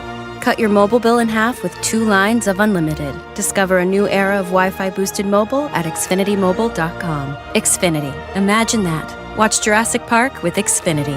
Savings comparison based on promotional rate for 2 lines of Xfinity Mobile Unlimited versus 2 lines of T-Mobile Experience More, Verizon Unlimited Plus, and AT&T Starter as of February 10th, 2026. What if my child gets sick while I'm at work? What if I have to stay late? What if I'm not feeling well? Don't let the what-ifs run you in circles. If you carpool, vanpool, or use transit, Commuter Connections will give you 6 free rides home in case of illness, emergencies, or unscheduled overtime, even if you're commuting just a few days a week. Register or renew free for Guaranteed Ride Home at commuterconnections.org or call 800-745-RIDE. Some restrictions apply. We all hear the radio ads about the IRS. They tell you to be afraid, to be scared, and they try to frighten you into calling. I'm not here to do that. Tax Relief Advocates is different. TRA is here to tell you that if you owe money to the IRS, whether it's $5,000, $50,000, or $500,000, we have a solution. It doesn't matter if you're sitting in your car, at work, or with your kids. No matter where you are, call now. 800-575-9049. Don't lose hope. TRA can eliminate or reduce what you owe to the IRS. Generous programs are now available that can give you a fresh start. Our passion is taxes and helping individuals fix their IRS problems. We have over 1,000 5-star reviews on Google and an A+ with the Better Business Bureau. You don't need to be afraid of the IRS any longer. End your tax nightmare today by visiting us online at TRA.com or call 800-575-9049. That's 800-575-9049. Tax Relief Advocates. Real solutions for real people. For Mervis Diamond Importers, I'm Ronnie Mervis. Over 1 billion years ago, diamonds were formed deep under the Earth's surface. Then, in 1871, a great event occurred when the richest diamond field in history was discovered in South Africa. News spread like wildfire. The rush was on. By the early 1900s, Morris Mervis was furiously working the diggings, and the Mervis Company had become a leading diamond trader. Today, Mervis Diamond Importers is active globally, and our diamonds rank among the best in the world. We provide value because we import direct, there is no middleman. The Mervis Diamond selection is legendary. If you're only going to buy 1 diamond for the rest of your life, make sure it's a Mervis Diamond. Mervis Diamond Importers. Mervis means more diamonds, much better quality, and the most value. Mervis is the ringleader for the latest engagement rings and wedding bands. Easy financing is available. For an appointment, go to mervisdiamond.com or call 800-HER-LOVE. That's mervisdiamond.com or 800-HER-LOVE. Hey, it's B Mitch here. Don't get caught in the cold with an outdated furnace or heat pump. Rude Pro Partners have access to 60 months of same-as cash promotions on qualified equipment from February 1st to April 30th. Rude also offers other aggressive financing options. As temperatures continue to stay cold across the DMV, make sure you're saving money with the most efficient HVAC equipment. Rude makes it easy to upgrade your home's comfort without breaking the bank. Find a Rude Pro Partner near you at rude.com. And remember, if it ain't rude, it ain't right. Kohl's believes new decor counts as spring cleaning. Not that you're trying to avoid spring cleaning, but if you were, fresh decor from Kohl's is a great place to start. New towels, basically the same thing as scrubbing the bathroom. And new bedding, it's like dusting but cozier. Plus, get 20% off across the store at Kohl's. Ah, isn't shopping so much better than sweeping? Select styles, 20% offer ends March 8th. Some exclusions apply. See store or kohls.com for details. Next on The Fan, it's B Mitch and Finley. NFL franchise tag deadline day has come and gone. So what teams are best positioned as we get closer and closer to NFL free agency? Plus, we're talking Wiz with Chase Hughes, a little bit of Caps talk, and Peter Rosenberg will join the program. Brian Mitchell and JP Finley. Weekdays from 10 to 2 on 106.7 The Fan and the Odyssey app. Okay, I have to tell you, I was just looking on eBay where I go for all kinds of things I love, and there it was. That hologram trading card. One of the rarest, the last one I needed for my set. Shiny like the designer handbag of my dreams. One of a kind. eBay had it, and now everyone's asking, ooh, where'd you get your windshield wipers? eBay has all the parts that fit my car. No more annoying, just beautiful. Millions of finds, each with a story. eBay. Things people love. This is the story of the one. As a maintenance tech at a university, he knows ordering from multiple suppliers takes time away from keeping their arena up and running. That's why he counts on Grainger to get everything he needs, from lighting and HVAC parts to plumbing supplies, all in one place. And with fast, dependable delivery, he's stocked and ready for the next tip-off. Call 1-800-GRAINGER, click Grainger.com, or just stop by. Grainger, for the ones who get it done. Presenting a Gain Flings love story. Dear love of my life, we were on the 12B bus this morning when I caught a whiff. A scent so fresh, so life-changing, I had to find its source. Alas, I didn't know if you were the woman in the pink freshly washed cardigan or the retired mailman next to me, but I knew one of you was my soulmate. Ah, the scent of Gain Flings. Try Gain Flings with OxyBoost and Febreze. It's the Sports Junkies. Let's talk it out. You can watch the show live or on demand. What are we watching for? As I said, we're not sure. On YouTube.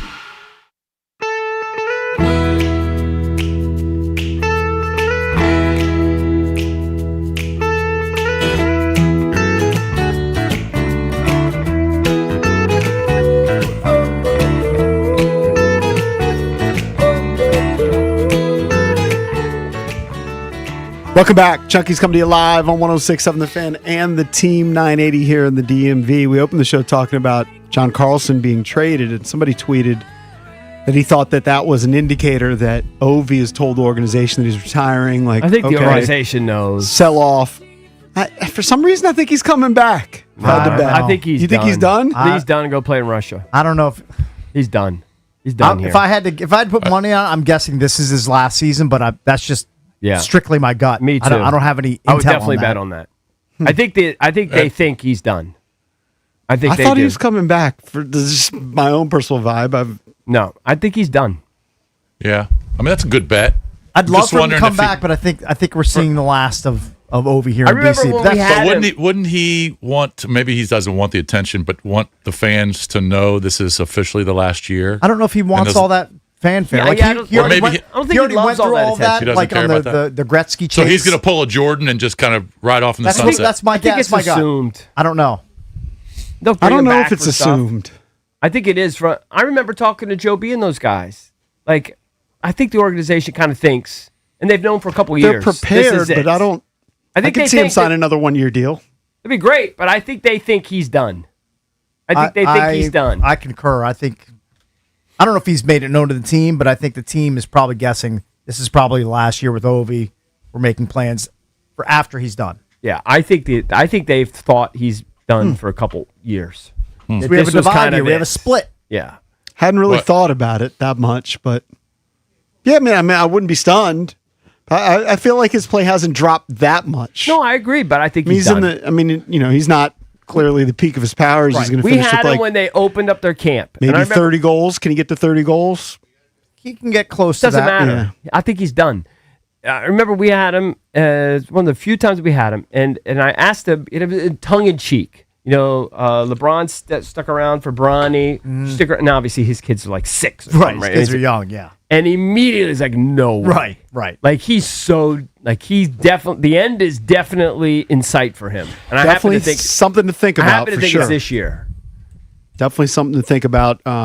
Caps, of course, traded Nick Dowd yesterday, and then Carly basically in the middle of the night. 1 a.m. Eastern time. Although they agreed to it earlier. They agreed to it in the morning, but yeah, it was official. It was finalized. All right, overnight. let's open up the entertainment page driven by BMW of Fairfax. I have my read right here. That's right. BMW Fairfax, DC's only BMW Center of Excellence Award winner.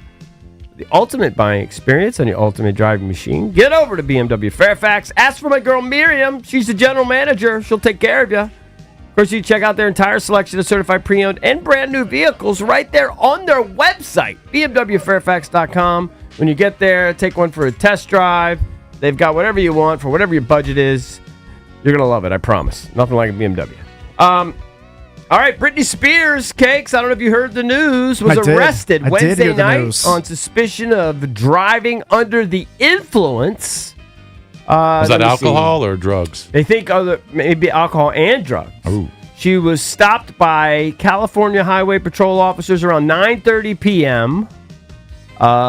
Booked shortly after 3 a.m. Thursday. Stopped by was one then of the chips released. from back in the day. Color me not shocked. No. They say the black BMW was reported for driving erratically at a high rate of speed at approximately 8:48 p.m. local time. Did Miriam Hooker? She was the only occupant in the vehicle, showed signs of impairment. She submitted the field sobriety test and was subsequently arrested. Hey, it's Brett. I think she was framed. You might have to change your read to they treat you like a pop star, like Britney Spears. Nice one, JP. Nice pivot. So, according to TMZ, they say coincidentally, Cakes, she had recently fired her sober coaches before her DUI bust. How much does a sober coach for Britney pull in a year? It's probably a lot. No It's idea. probably a good coin. They say she. What does the sober coach say? Hey, stupid, don't Yeah, drink. they knock the beers and drinks out of her hand. How does this work? I don't I'm know. gonna coach you up. Don't drink today. They're probably just sitting on the couch playing video games. My all day. sober coach definitely took the night off on Wednesday when I was at MGM National Harbor. Oh, yeah?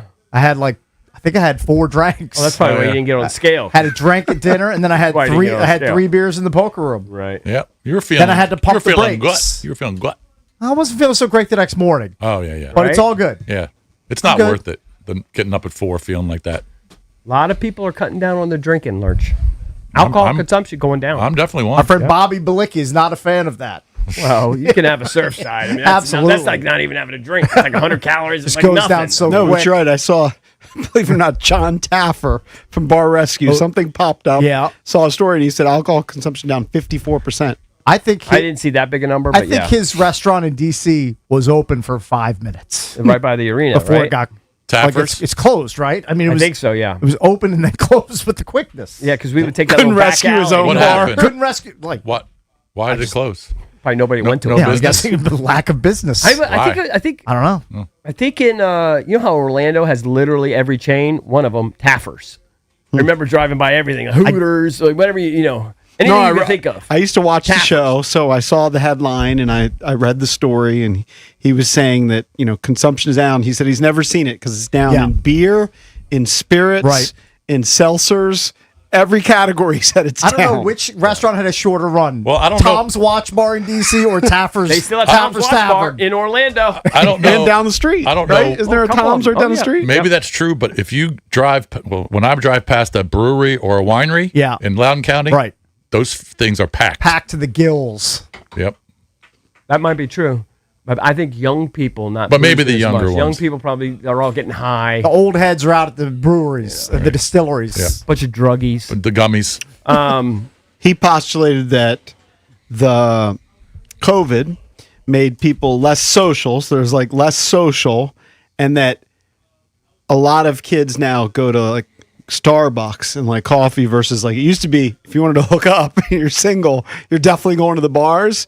He's like, but now there's other stuff. There's just other options. And weed. Speaking of weed, I was stopped at the stoplight right near Navy Yard at the Harris Theater. You got high, didn't you? I didn't, but I almost inadvertently did because to the right of me, there's a car with a woman driver, handicapped placard, smoke billowing out of the vehicle because both of the front windows are open. She pulls up the biggest blunt I've ever seen since I watched Half Baked. Oh, yeah. Takes a big drag off it. She's driving, by the way. She takes a big hit off of it, and then she passes it to the passenger in the back seat. She takes a hit off it. I'm like, what is that? What's going on here? I understand that you can consume weed in D.C. legally, but I don't think you can do it while you're driving. I don't think that's legal. I'm pretty sure it's not. I don't know. I'm going to go out on a limb and say smoking weed while driving is against the law. I would think that would be basically everywhere. I would think that would be under the influence. I would guess. But I smell it all the time when I'm in my car. Right. Like a car drives by and you go, well, that guy's high. As high as a kite. Yep, that's true. Yeah. Actually smell kind of good. Do we Not know, gonna by the lie. way, For a second, getting back to Britney, you think it smells good? For a fleeting second, I don't like brought me it. back I to hate it. brought me back to sophomore year It's of a blight college. on society. It's a terrible, terrible thing. Britney, did we know that she sold her rights to her music? Did we talk about that? We might have brought that up. They say, did we talk about that at one point? No, it was in your EP for like a couple days, and we never got around to it. I never saw it. They say that she fired the sobriety coaches after she signed her deal selling her rights to her music. Bender. Yeah, Bender. she's on What a kind bender. of deal did she get? Like, she must have got a lot of money, dude. It's got to be a lot, right? You had to get at least 250 to 500 million for that. Depending if she sold it completely, right? I'm not sure if it was like half the catalog or the entire catalog. Right, or how much percentage of her rights. Yeah. She sold her entire music catalog for $200 million. Wow, that seems like a bargain. We should have bought it. Not that her music catalog is great, but that seems like a low price for somebody of her Britney, fame level. all those hits. I mean, anyway, anyway, 200 milli's pretty good though. Seems like good money. I would take 200 milli. There's a college I think you would too. Basketball scandal, Jason. I'm sure you saw this. The men's basketball program at Cal State University, Bakersfield. Apparently, their head coach now. I think it's their head coach, right? I think it might have been is it the head coach or assistant? I'll double check that. I glanced at the story. Yeah, their then men's basketball coach Rod Barnes. His assistant coach Kevin Mays was apparently also working as a pimp across 4 states. That's quite a side hustle. 4 states. Yes. Yeah, I was reading that. How do you keep your business running over 4 different state lines? Rod Barnes, because an assistant coach at Bakersfield probably making about $30,000. Right. So he needed supplemental income. Yeah, well, I mean, go do DoorDash. Don't pimp out women across I'm not saying lines. it was a smart move.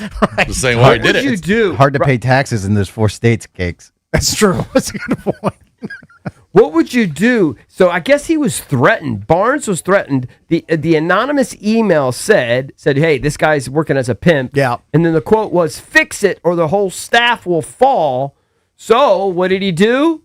Barnes forwarded the email to the university's Human Resources Office, which then sent it to University Police, which then ultimately ended up with him being charged with 11 criminal and misdemeanor charges.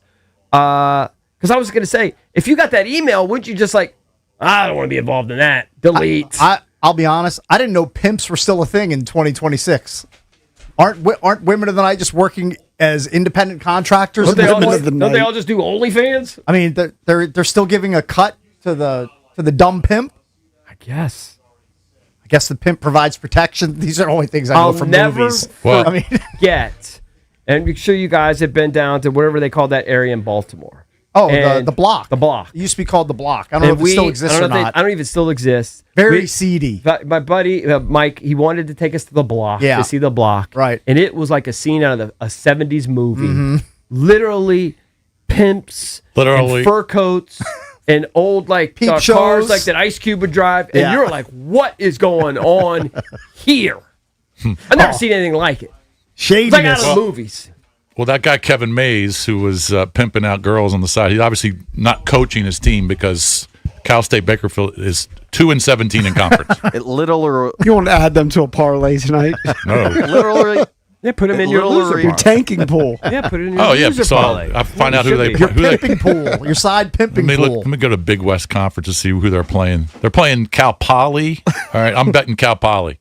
Their final regular season game. Jason talked about the gas station robbery that happened in Ashburn. He's very upset about it. Looks like they have a lead on it. Could be some kids. I was told that the arrests were already made.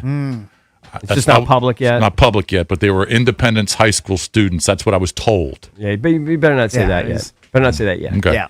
It's unconfirmed. But anyway, there is a case that's still unsolved, and that is the Nancy Guthrie case. They still can't figure that out. A bit more high profile. Huh? It's a little bit more high profile. Higher profile for sure. Yeah, she went back to work, right? Big dud. She showed up. She's not working yet. She went back showed up to say hello. Yeah, said hello. I'm not sure. Give Did a she bunch do of an hugs. on-air bit? It was just all behind the scenes. It's all behind the scenes. Yeah.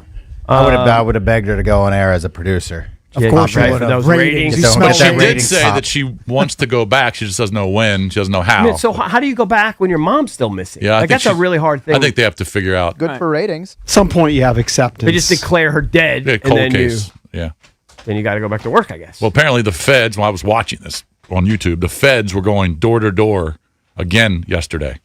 Well, they looking for asking questions. I don't know what they're asking, but they're going door to door. Is your guy still doing his YouTube thing? JLR, yep. He's there every day. Like every day, like Geraldo with John Bonet. He's been there for 32 days. He's not leaving? I guess not. Who was the one who said they were going to stay? Geraldo. No, I know that was John Bonet, but like the flight that went down.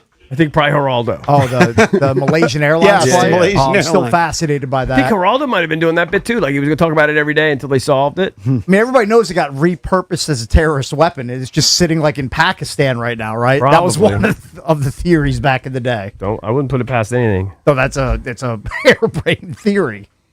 Something shady. I'm guessing it's at the bottom of I'm guessing it's the bottom of the Indian Ocean. Yes. And they just can't find it. Because the last time I checked, Indian Ocean, vast, huge. I don't know what a lot of territory to cover. Tom Brady You can't just dive in and go to the No, bottom. you just can't. Okay. is doing, but I guess he's looking for some attention. He took to his Instagram story Wednesday night to share a photo of himself lounging on a couch with a shirt off with a cat like licking his chin. Narcissist. Huh? Classic Is that narcissist what that behavior is? from Tom Brady. You know what? what's he doing? The goat can't be a cat person. So, Yeah, is that right? yeah, gotta that's have a dog. Low T. This is the lowest T picture I've seen all day. Yeah. You know, I mean, what is Let he me see doing? it. Down on the rankings Yeah, list. I If mean, you he just tumbled. You know what? Strip his Hall of Fame credentials for that. Yeah. Yeah, but isn't he tagging Alex Earl? Doesn't or matter. Alex You know, doesn't matter. something? Was it Logan Paul? Can't be a cat guy. Logan Paul might be right. He is a bitch. Yeah, he might be onto something. And then last but not least, Brittany's not the only one sort of in the family in trouble cakes. According to TMZ, K-Fed has been sued by Bank of America for not paying his $12,000 credit card bill. To everybody. It was $12,186. That's a lot. He doesn't have it. He can't even pay the min. He's going to be bitter when he sees that interest Yeah, charge what's that next min? month. Probably It's a big one. $40. Can't pay it. Pay your minimum $40. You better whatever call it up is. Brittany and get that cash. Can't pay it. All right, got to take a break. Coming up next, we'll give you a chance to win those Caps tickets. Plus, Brandon Servania from the DC United joins us here on the Junkies. 106.7 The Fan. Brad Evans here to help you beat the books with Westwood One Sports. Miami of Ohio is all the talk of college basketball. Unblemished on the season, the Redhawks have one more regular season test at Ohio. 70 spots higher on Bart Torvik in overall efficiency the last month. They should escape Athens unscathed. I'm laying the 5.5 points on the Mac Daddies at -110. That's smarter to beat the books. Download the BetMGM app today. I'm Boomer Esiason. My mom died from cancer. She was only 37 years old. She didn't have life insurance, and that was devastating for my family. That's why having life insurance is so important to me. Ethos makes it fast and easy. Get a quote in seconds, apply in minutes, and get same-day coverage. You can get up to $3 million in coverage with no medical exam. Get your free quote at ethos.com/play. That's ethos.com/play. Paid spokesperson. Time spent on application may vary. Online health questions required. Save on hearty main dishes at Whole Foods Market. Get 20% off air-chilled boneless, skinless chicken breast with Prime through March 10th. As always, there are no antibiotics ever. While supplies last, shop in-store or online. Terms apply. Want a great way to boost your brand? Custom labels at Staples will help your packages pop, shipments stand out, and takeout boxes really take off. Shop now through April 18th and save 30% on all custom labels. Staples. That was easy. Hey, it's JP from the Junkies. Did you know Verizon Home Internet covers more homes with faster speeds across the country than any other provider? Now you can get award-winning Fios Internet for just $20 a month for 3 years. Switch today. Enjoy savings you can count on. Verizon Home Internet consists of Fios and 5G Home. Availability varies. Comparison based on FCC BDS data of home internet providers. Download speeds over 50 Mbps. June 2025. Limited time offer for eligible new customers. Fios $20 per month plan with auto pay, mobile phone plan, mobile plus home, and bonus discount. Enrollment required. 3-year price guarantee. Applies only to then current base monthly rate for Fios. Additional terms apply. This isn't just a game. It's a once-in-a-generation event. The Harlem Globetrotters 100-year tour. Celebrate 100 years of high-flying dunks, 100 years of show-stopping moves, and 100 years of changing the game. Bring the whole family and be part of the legacy. This game is once in a century. Be there at Capital One Arena on March 7th. Go to HarlemGlobetrotters.com for your tickets to the 100-year tour. Hey, what's up? It's Danny Rouillet here. Selecting the right real estate agent is crucial. In fact, choosing the wrong agent could cost you thousands. Just ask Grant, who said Debbie and Sarah Reynolds are the best I've ever worked with. They came in with a clear strategy, professional staging advice, and top-notch marketing that made my home stand out immediately. Within days, we had multiple offers, all over asking price. Selling a home can be stressful, but Debbie and Sarah made it feel effortless. This is common when you call the Reynolds of Power Home team with Keller Williams. They sell a home every 5 hours, and they net their sellers $30,000 more on average. That's because of their exclusive database of over 16,300 pre-screened buyers that are ready to buy a home today. They're so confident in their abilities that if your home doesn't sell, Debbie and Sarah will buy it at a price agreeable to you. That's their guarantee. Take it from me. Call now at 844-654-SOLD. That's 844-654-SOLD, or visit DebbieHasTheBuyers.com. That's DebbieHasTheBuyers.com. Guys, it's Grant and Danny for our friends at Window Nation. We absolutely love Window Nation. They have taken care of me in multiple homes over the years, beautifying my home, lowering my energy bills, and they have an A-plus rating in the Better Business Bureau because they are great to work with. These installers are experts, and it'll take just about a day, and Window Nation products are backed by a lifetime warranty. Simply no better time to upgrade with Window Nation. In March, the more you buy, the more you're going to save, up to 50% off all window styles. Visit windownation.com for your free consultation today. If you don't build your dream, someone will hire you to build theirs. For over 20 years, Main Street Bank has had the pleasure of helping entrepreneurs from all walks of life start and grow their dreams. From business to personal, let us help you dream big. Main Street Bank. Put our bank in your office. Visit mstreetbank.com to learn more. Member FDIC, Equal Housing Lender. Shopping with your parents can be embarrassing. Why would they sell jeans with holes in them? I'm going to speak to the manager. Mom! That hoodie is giving. You should get it. YOLO. Thanks to the Chase mobile app, your kid can shop independently while you keep an eye on their spending. So you can go from... We can be twinsies. ...to... How was shopping? Saw you stayed on budget. Thanks, Mom. Freedom for kids, control for parents. That's family banking from Chase. Account subject to approval. Chase mobile app is available for select mobile devices. Message and data rates may apply. JP Morgan Chase Bank N.A. Member FDIC.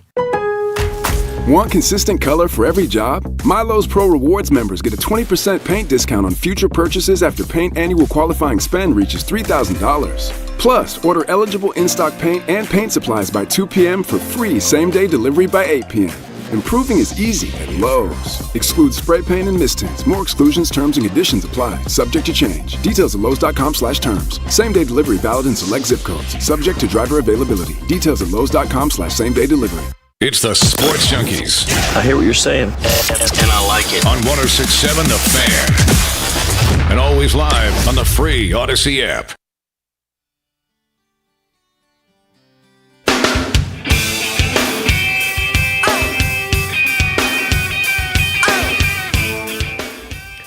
Welcome back. Junkies come to you live on 106.7 The Fan and the Team 980. Told you at 9:45 would give you a chance to win Caps tickets.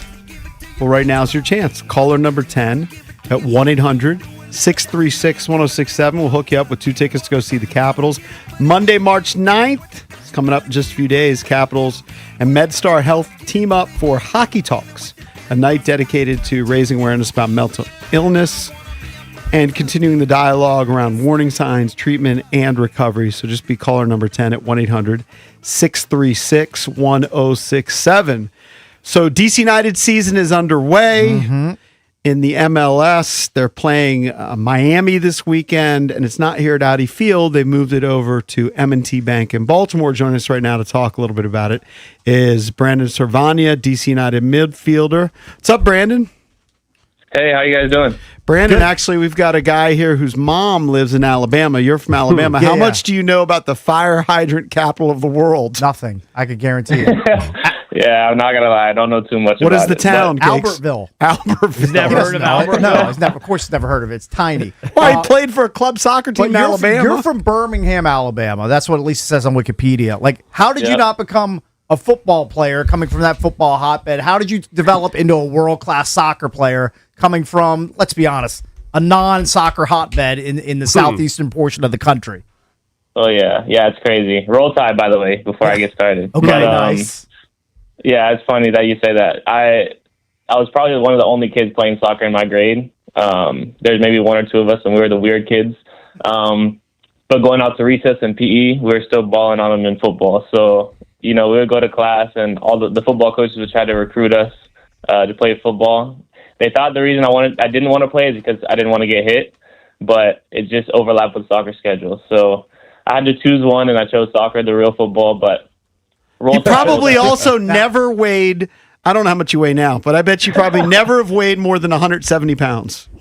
Oh, yeah, nah. Like, I'm looking at these guys in the combine, and it's crazy. Those builds and how fast they run and how hard they hit. Yeah, I think I chose the right sport. I'm not going to But Brandon, did you offer to freelance as the football kicker? Like the place kicker and or field goal kicker? You could moonlight for both, right? You could make $5 million a year or something. Yeah, I should do both. I should be a dual sport athlete. One of our friends, former teammate Terrence Tessman, he committed to Clemson, and he was going to do that. Actually, he was going to do kicker and soccer at the same time. Have you ever tried? But he ended up signing, so he didn't do it. But I didn't try. I think that would be a lot. I think that would kind of mess up my shooting technique, and I don't know how that would work, but.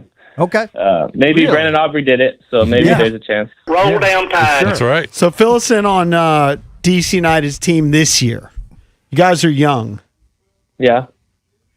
We're young. We're hungry. I think, obviously, with the first game of the season at home, getting a win against a very good team in Philadelphia Union, it showed the fans that we're not playing this year. Obviously, last year didn't go exactly how we wanted, but we're hungry, and we're ready to show that this year. And great atmosphere over there at Audi Field, right? Oh, yeah. It's been great. But this game, Inter Miami just visited the White House. They won it last year. Obviously, still have Messi, who's scoring a ton of goals. What's it like to play that team? You guys will be playing in Baltimore tomorrow, 4:30 p.m. Yeah, we're excited. Obviously, it's going to be in a different stadium, but we'll be able to have a lot more fans. So we're excited about that. And obviously, anytime you get to play against Messi and these great players, it's a blessing and a great opportunity for us. How many times have you played against Messi? This is probably the 4th time, which is crazy. Does he talk trash? Looking back. Yeah, is he a trash talker?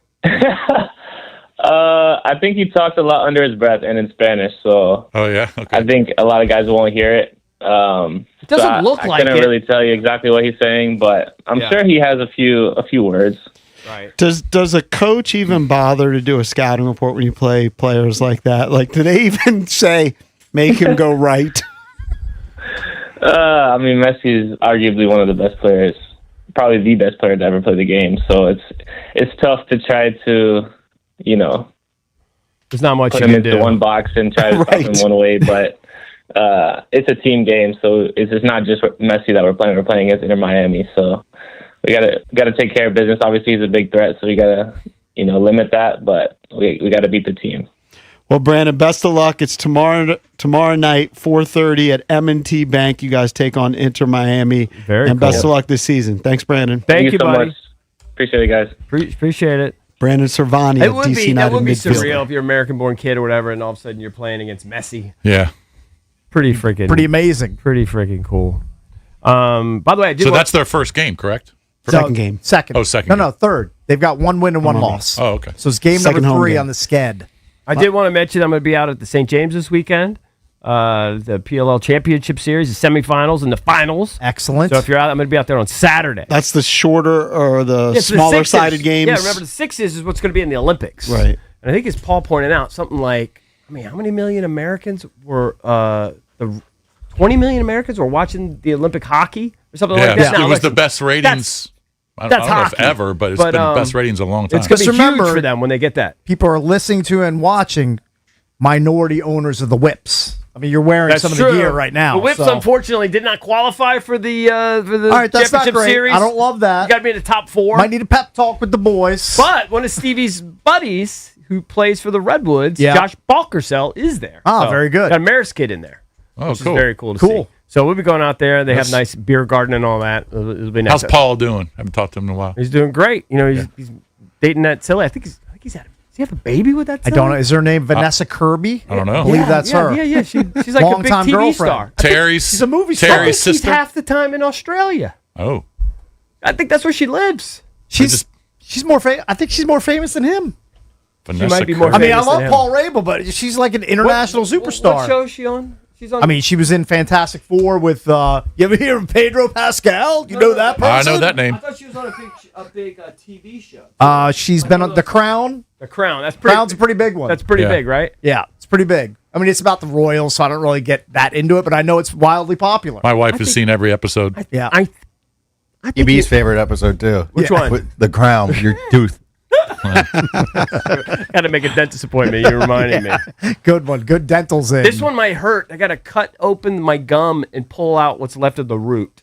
Nice. Oh, that sounds And then I need a bridge. It's a 5-toother. It's gonna come like so. There's like Oh, that's a lot of work. It's like the Golden Gate. How can Better have some good insurance. How can a dentist even get in there? What do you mean? I'm just so far back. You got to go from the back one all the way out. I don't even know how they do that. I don't know. Man. Cakes, have a great weekend. Congrats you. to your son. Appreciate that. Thank you. Thank Don't forget to bet the Tankers. Yeah. Congrats to Cakes and his son. B Mitch and Finley coming up next here on The Fan. This is an Odyssey Sports Minute. Neil Hunter and the Houston Texans are breaking the bank. Hunter and the Texans are agreeing to a 1-year, $40 million contract that's fully guaranteed. Hunter's had back-to-back great seasons in Houston, totaling 27 sacks in those 2 years. He was a key part to the defense that dominated in 2025. His $40 million salary for 1 year keeps him as the 5th highest-paid defensive end in the NFL. I'm Dendell. Do you owe $10,000 or more to the IRS like Mark? I've been doing home remodeling for 30 plus years, but the economy crashed. I wound up losing my home, losing my job, and on top of that, owing the IRS a ton of money.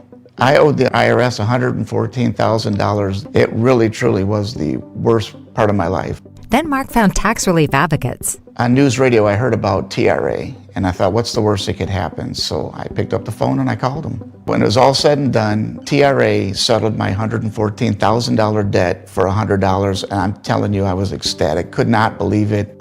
Would recommend TRA to anyone. If you owe 10 or even hundreds of thousands of dollars to the IRS, don't lose hope. Do what Mark did and call TRA for a consultation. But TRA did. They gave me a second chance, and I'm forever grateful. Visit TRA.com or call 800-491-9914. 800-491-9914. That's 800-491-9914. Coach Wooten's Basketball Camp, the world's #1 teaching basketball camp since 1961. Your child will learn the game, play the game, have fun, and get an experience of a lifetime at Coach Wooten's Camp. Let your kid be a kid. Down the screen and go do what we do. Let's go shoot some hoops. Early registration discounts available. CoachWooten.com. High five! Up top! Dave's company just got the 5-year price lock guarantee from Comcast Business. Yeah! It's 5 years of gig speed internet, advanced security, and a great rate that won't change. All from the company with 99.9% network reliability. Heck yeah! He hasn't given this many high fives since Deborah brought in her famous banana bread. Yes! The Comcast Business 5-year price lock guarantee. Powering 5 years of savings, powering possibilities. And it's hurting, but I am not stopping. Woo! For a limited time, now through March 29th, switch to Comcast Business to lock in your rate for 5 years and get a $500 prepaid card on a qualifying gig bundle. Or ask how to get started with 150 megabit internet for $59.99 a month for 12 months with a 2-year agreement. Don't wait. Call today. Restrictions apply. New customers only. 1-year contract required for guaranteed rate. Paperless billing and automatic payments with bank account required. 5-year pricing applies to monthly service charge excluding taxes and fees. Check engine light on? AMCO will check it for free. As transmission experts for over 60 years, there's nothing we can't fix. AA MCO. For Mervis Diamond Importers, I'm Ronnie Mervis. Over 1 billion years ago, diamonds were formed deep under the Earth's surface. Then, in 1871, a great event occurred when the richest diamond field in history was discovered in South Africa. News spread like wildfire. The rush was on. By the early 1900s, Morris Mervis was furiously working the diggings, and the Mervis Company had become a leading diamond trader. Today, Mervis Diamond Importers is active globally, and our diamonds rank among the best in the world. We provide value because we import direct, there is no middleman. The Mervis Diamond selection is legendary. If you're only going to buy one diamond for the rest of your life, make sure it's a Mervis Diamond. Mervis Diamond Importers. Mervis means more diamonds, much better quality, and the most value. Mervis is the ringleader for the latest engagement rings and wedding bands. Easy financing is available. For an appointment, go to mervisdiamond.com or call 800-HER-LOVE. That's mervisdiamond.com or 800-HER-LOVE.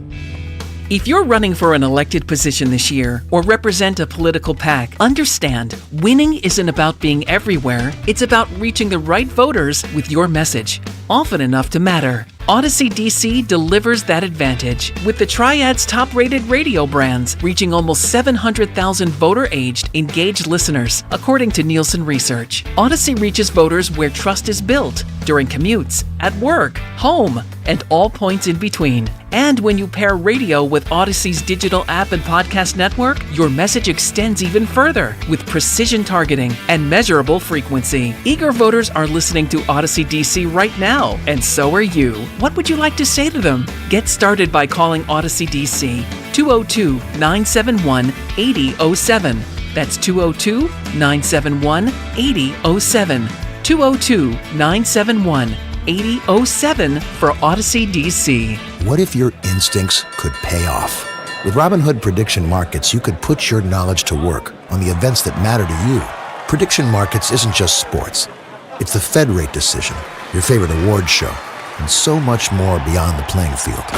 Trade events with Robinhood. Visit Robinhood.com/predict. That's Robinhood.com/predict. Futures and cleared swaps trading involves significant risk and is not appropriate for everyone. Event contracts are offered by Robinhood Derivatives LLC, a registered futures commission merchant and swap firm.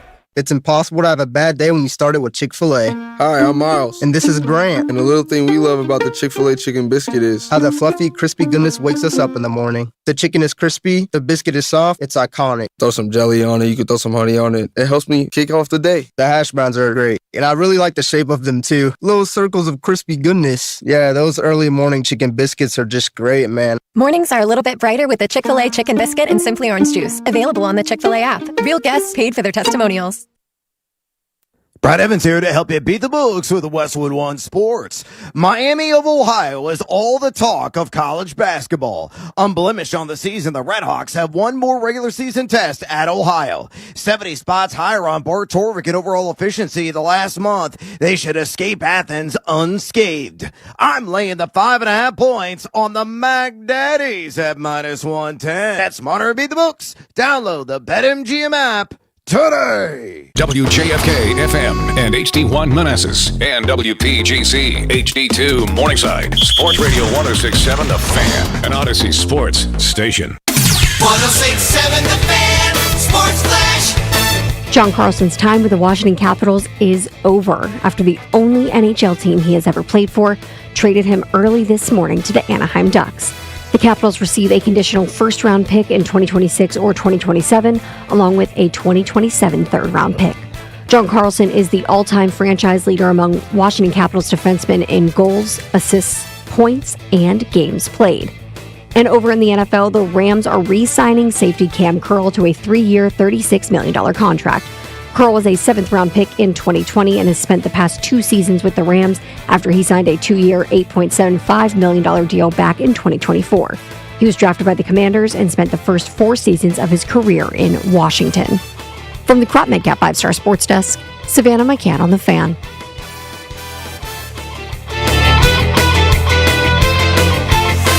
This is Quan Martin, and you listen to B Mitch and Finley on 106.7 The Fan.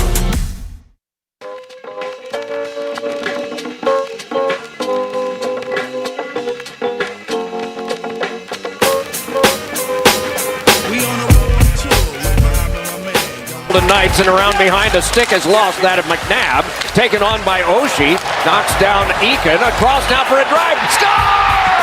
It is Carlson!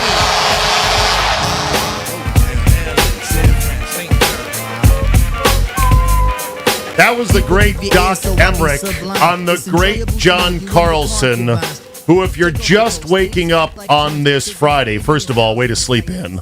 Come on now, weekend is here. But if you're just waking up, John Carlson has been traded, B Mitch. Yes. As unfortunately, the process of winding down maybe the greatest, no, not even maybe, but the greatest sustained stretch of Capitals hockey in this town has begun in earnest as this season starts to wind down. Yeah. How you doing, everybody? It is B Mitch and Finley. JP is off today. Brian Mitchell is back from yesterday, where you helped remember, honor, and lay to rest a great Redskin. Oh, yeah. Trey Johnson. And it was, I guess it's kind of strange when people say, how was the I funeral? asked you, I go, how was it? And I was like, okay, that's a dumb question. What do you mean, how was it? But you know what, though? It was great. I had a fun time. But like when you hear the things that people say you're supposed to celebrate a person's life instead of, being so sad about them going. And I think his wife and everyone there did that. Yeah. Everything was about the greatness of him while he was here. And as the service went on, you really realized that football was only a small part of who he was. Right. His wife talked on a thing saying how he was a researcher. Like he'll find something that he wanted to do and he started doing it. So he had started looking at lacrosse and started checking out everything. And all of his kids play lacrosse. His daughter went to Ohio State, played lacrosse. Wow. He was actually at a lacrosse match when he passed away, where he was down there at Hampton. Both of his sons and his other daughter. So he got them into it because he started to look at the ways like a lot of minorities weren't involved with it. Right. And how they can be, and scholarships were prevalent. So he got them involved with that. She said, you look at him again, he started researching motorcycles. He shows up with a motorcycle one day. And then she said, yep, and Trey, he went on a vacation, came back with a French bulldog. He had been researching French bulldogs. So when Trey would start to go down a rabbit hole researching you knew something was about to happen. Look out. A motorcycle or a French bulldog or something's coming home. She said Trey would bring stuff home. She said, listen, anybody got a dog that's missing a dog? Oh, my God. And she was like, so when we got to the repass, she was like, one more time, you sure nobody has a dog because now he's ours. Oh my God! But it was. But then Landon School, I was thoroughly impressed. Where I'm sitting in this church, we were at our First Baptist of Glen Arden, and you see all these boys start walking in here. Yeah. They had the whole school come. Yeah. So you see, he played football 7-8 years. He was a history teacher at Landon for 20 years. And then the guy that they were good friends the whole time, he got up there and he talked, and you begin to understand the impact this dude had, man. Monster impact. Listen, Big Trey was traveling around. He was coaching lacrosse at all times and all hours of the night, making sure people got what they needed, and would have a in-depth conversation with you about stuff. Playing with him, we knew he could sing, dude was an artist. Yeah. And we knew he was extra smart because when he came here to Washington, he already had his master's. When he from Temple? When he came from Temple, he already had a bachelor's and a master's. Damn. So we knew he was a little different, but you just had to hold a conversation with him, and you knew he was thoroughly different. But a dude that cared about family and the people he cared about, and you better not cross him. Oh, yeah. That's who he was. Big man, and that was but thoroughly, big man, but an even bigger heart. Yeah, yeah. And a very curious intellectual guy as well. Like you said, Yes. talking about how he would research things and then get into those things. Mm-hmm. The lacrosse thing is fascinating to me because on the one hand, it has been perceived and is to a large degree a very white sport for affluent neighborhoods. Mm-hmm. However, there are increasing numbers of Division I schools that are now adding it as a sport, and there's scholarships available. Yeah. And there's no damn reason why it can't be a sport that is played by minorities and everyone else. But think about it. Because it doesn't require a ton of equipment, not Yeah. as much as tackle football. Yeah, as his wife said, they can be on the road traveling for another event, and he always asks, where was their lacrosse stick? game? Yeah. You know, Where's the stick? They wanted him practicing. He wanted them practicing. All he had to do is find a wall. If there was a wall, you could practice. That's wild. You know, so and of course the irony is the greatest football player Jim of all Brown. time, Jim Brown, was also the greatest lacrosse player of all time at Syracuse. Yes. So good that he made the game basically unfair. That when he would cradle the lacrosse stick to his chest, B Mitch, you can whack them all you want. Ain't nothing happening. You would nothing was Nothing coming was out. happening. So it was funny as hell. This is how Leslie Shepard, who they both went to Temple together and they played here together. Right. He described him as, what did he say? This physical, violent gentleman. Yeah. And if you look at I think the one thing most Redskin fans would know, when Brad Johnson was hit late and illegally with the Detroit Lions, and Trey damn near took the dude's head off. He got suspended, which was then reversed for the Yes. Tampa game. Yes. But yes, Trey Johnson is a sort of trivia pie piece of Redskins history. He was on the team that last won a home playoff game. Wow. Think about that. Last home playoff win was that game against the Lions. Yeah. By the way, the Lions have never beaten 99. us in the It playoffs. was 99. Yeah. 2000 basically. Right. Yeah, the 2000 Basically, year. But it was good. So to, it was- to it meet was- so many people that knew him. Yeah. Family members, and also a lot of his friends from Temple, people from Peekskill, where he's from. You know, just meeting all those people and talking. When we get a person at a certain point, and then you start talking to people that knew him when he was a little kid, and you could see why the person is who they were. Right. You know, and that's kind of like, it kind of tied everything together for me. And that's the point of memorials for those who have passed, to try to gather all the people in that person's orbit that they affected in a positive way. And so I'm assuming this is why the memorial was a couple weeks now after he passed, right? Maybe more. Do you remember? It was exactly? he passed on February 15th, which was actually their anniversary. I know, which is another kind of like mine as well. You're like, dear Lord. Those are the kind of things where you say, Lord, I trust you, but what are we doing here? Like on why? an anniversary and on a family Right type after of deal. Valentine's Day. Yeah, exactly. So it was about a month later, which I think was necessary, as they sat down, the family, and said, okay, we got a lot of people that are going to want to come and remember Trey for what he was and everything that he did. And that includes, like you said, friends from Temple, former NFL players, the school and the kids. When can we get them to come to this as well? So it took a little bit of planning. Took a little bit, obviously. and I think they are going to lay him to rest in his home where he grew up. Okay. So and that, I think the 8th. Okay. I think I saw something say the 8th. Yeah. Where that would happen. So that is it's a process. Yeah, it's a tough deal. But listen, man, I watched his kids, the way I think one or two of them spoke at the church, and his wife spoke. You talk about strength?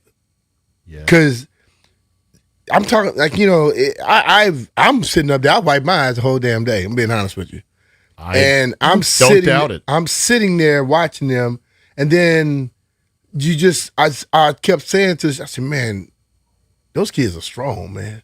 Yeah. You know, but I know how Trey was. And I think what one of the people said was, look, you know that your dad loved you. Y'all know the stuff he put into you. He might have did it in difficult ways at times. Sure. But you knew what the end result was. Right. And they were just shaking their head like they knew.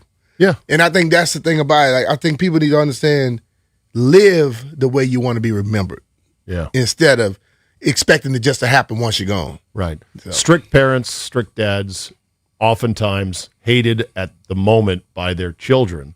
But deep down, something triggers that says, oh, my God, my dad really loves me because there's something in him that wants him to protect me from bad decisions or that is pushing me to be better because he knows that it's in me. Yep. It's not a surface level thing. It's down below, but it takes a while for it to. Yeah, if you just keep paying attention to, because I know me and my dad, I was like, dude, what is wrong with this dude? Did your dad ride you pretty good? Ooh, bruh, listen, man.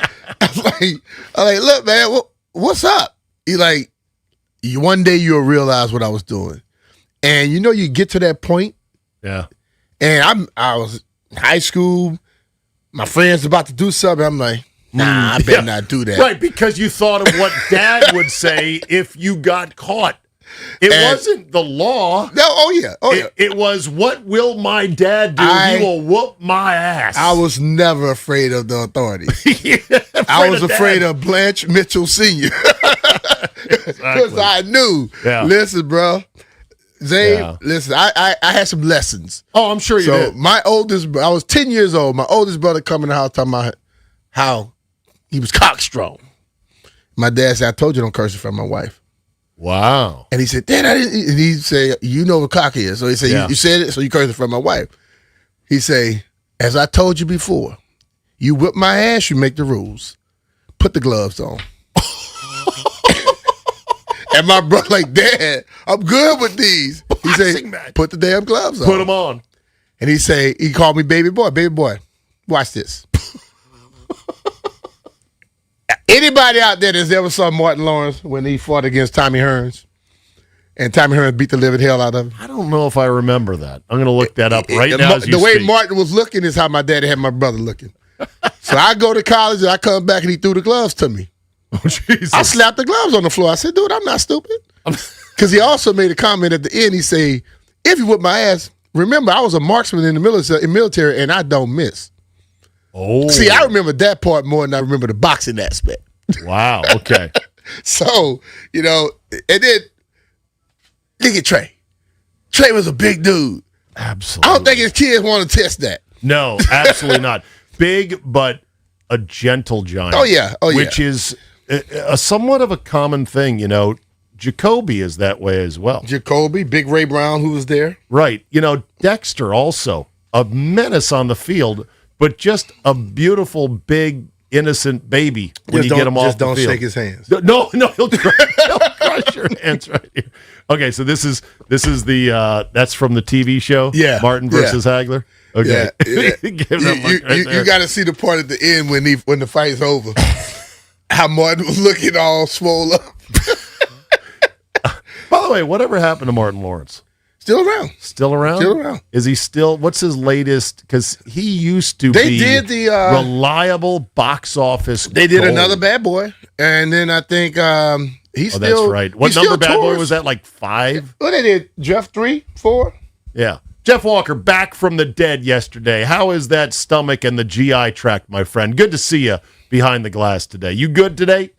I'm feeling 110% better. 100. You look at it. You look at it. Yeah, I knew something was wrong yesterday right from the get-go.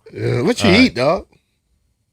I ate some. It's like this Indian spot next to me. Let me just break it down. We are noticing now, every time you do something spicy or a lot of stuff, you end up having GI issues. I just something wrong. So Yeah. you need to just stop eating that stuff. Yeah, I think I'm done with the spicy food because that's what it Hey, was. I mean, you try to be hardcore like the Louisiana people, you can't hang, dog. Yeah, that's going for Indian. If you don't have a strong stomach, you better be 10 steps from the nearest. Oh yeah, commode. it'll break you down. Yeah, you need that is not like I'm taking a long road trip somewhere. I'm going to throw some Indian in me before I go on the road Just trip. make sure you're not getting on the airplane when you're doing that. All right. Caps Lovin' Vic is here as well today, running behind the glass. Vic, good morning, my friend. So you and I were talking about this trade of Carlson. Wow. I got a nugget for you on this trade. Apparently, according to Pierre Lebrun, who is one of the big hockey reporters for TSN, he says that the trade happened so late last night that Carlson didn't know about it till he woke up. Well, yeah, I got it this morning. I was getting on the treadmill, and I was like, damn. Because I just saw Nick Dowd last night when I was coming in, and then I woke up this morning, I'm like, another one? Yeah. Yeah. I saw it at 1:30 in the morning. I was Yeah, literally you about to doing it fall one day. asleep. Imagine, Vic, being Carlson, waking up and checking your phone, as we often do, going, oh, looks like I was traded. Holy crap. And that's never happened to him. 17 years with the Caps. That's a first for him. But it's coming eventually. He knew it was probably coming. And honestly, I'm happy for him because I think he is going to be a real asset.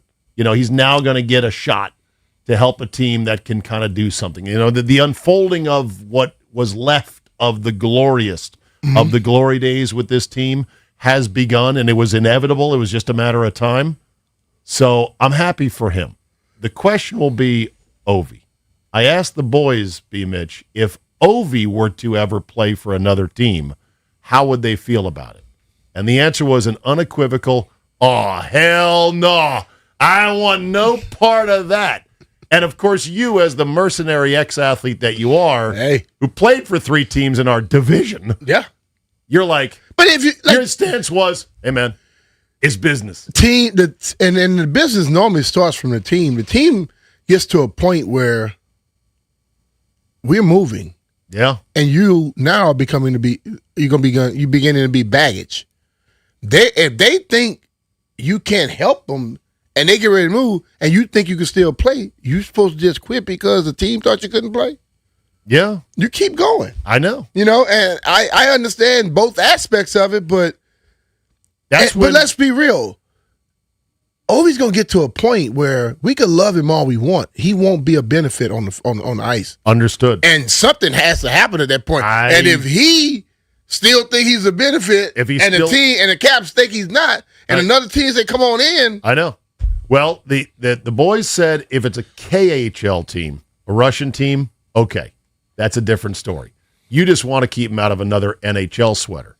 And that was when Vic hit me with Gretzky played for 3 teams. And I go, no, 2. And he goes, no, the Rangers. And I was like, I think I forgot. Oh my God. The whole Gretzky as a Ranger thing, which was 3 years? 3 years. That became, B Mitch, a repressed memory, like a child of abuse, where I had somehow flushed it from my brain. I literally didn't want to think of the great 99 in anything but a Kings or Oilers jersey. Every time you think of Gretzky, what do you think? I think of him as a king. But you think more of him as, than I think you of think him. of him more as the greatest hockey player to play. I do. So it doesn't make a difference. When you are that good, it doesn't make a difference. It doesn't make a difference who you play for. It kind of does. It kind of doesn't. Well, he played for 3 teams and he's still considered the greatest. I know. But here's the thing. If you had a guy like Ovi who is so precious, so awesome in every way, Russian machine never break, you never want them to. No, I know you don't want. I didn't want to leave this team. And you're an athlete. We're speaking as dork fans. No, I'm just saying. Dork fans who didn't play. The player don't want to leave either. Differently. I know they do. The player don't want to leave, but if you get pushed out the door, you go. I know. Eventually, with the pride that most players have, you will get pushed out the door. That's why Jerry Rice was a Bronco once. Yes. That's why he was also a Seahawk once. That's why he was pretty good with the Raiders for a spell. He had a year or 2 with them, That's why Emmitt Smith was a Cardinal. That's why Joe Montana didn't finish up as 49er. Right. Right. All right. 800-636-1067. Tom Brady. That's another one. That's another one. He flushed his marriage to a supermodel just to play 1 more year. Adrian Peterson was a commander. Peterson. Great commander, too, by the way. Michael Jordan was a wizard. Yes. Deion Sanders. All right, 800-636-1067 is the number. Alan May, the great Alan May, will join us next to talk about the Carlson trade and more. Trey Young's debut last night was pretty nice, and the Wizards lost. Hallelujah. Put another one in the tank. of ping pong balls. So life is good here on a Friday. Zabe sitting in for JP. It's B Mitch and Finley here on the Fan.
here on the Fan. Steve Zabin sitting in for JP. He's out. B Mitch is here. Back after yesterday, he was at Trey Johnson's memorial service. It was great. And things are happening. Trey Young made his debut last night for the Wiz. Looked pretty good. We're going to talk about that here on the show today. And then John Carlson, 17 years as the rock of the blue line for your Washington Capitals, traded. And I'm going to get right now a good angle on how much of a haul they got for him. And you just heard the report from Savannah saying, hey, could be back next year. Could be one of these rental things. Alan May joins us now. It's been a while since we've talked. Monumental Sportsnet NHL analyst. Mayday, nice to talk to you again, my friend. How are you? I'm doing great, guys. Great to be with you as well. Yeah. What's happening now? So on a scale of 1 to 10, 10 being so shocked you couldn't be more shocked that this happened, 1 being, yeah, I figured it was coming, where would you rank this trade? I'm going to go with the 6-7, right in that neighborhood, because we had heard John's name for a while, and you're wondering with the team, with where they are in the standings, you know, the number one assets that they have. And this is the hard, cold reality of sports, is that, you know, teams have to make tough decisions. And, you know, where are they at? Are they going to make the playoffs? Right now, Money Puck, one of those analytical sites that rates your strength of schedule and everything, has the Caps at 21.7%. Last night, they were at like 17.1%. Every team basically lost that they're, you know, in a race for those wild card spots. And so when you look at how these things are made, like, I hate to see John go. I love the guy. I think the team is very lacking without him. We've seen that since his last injury here. They haven't been able to put up any type of consistency, and the guy's just a rock.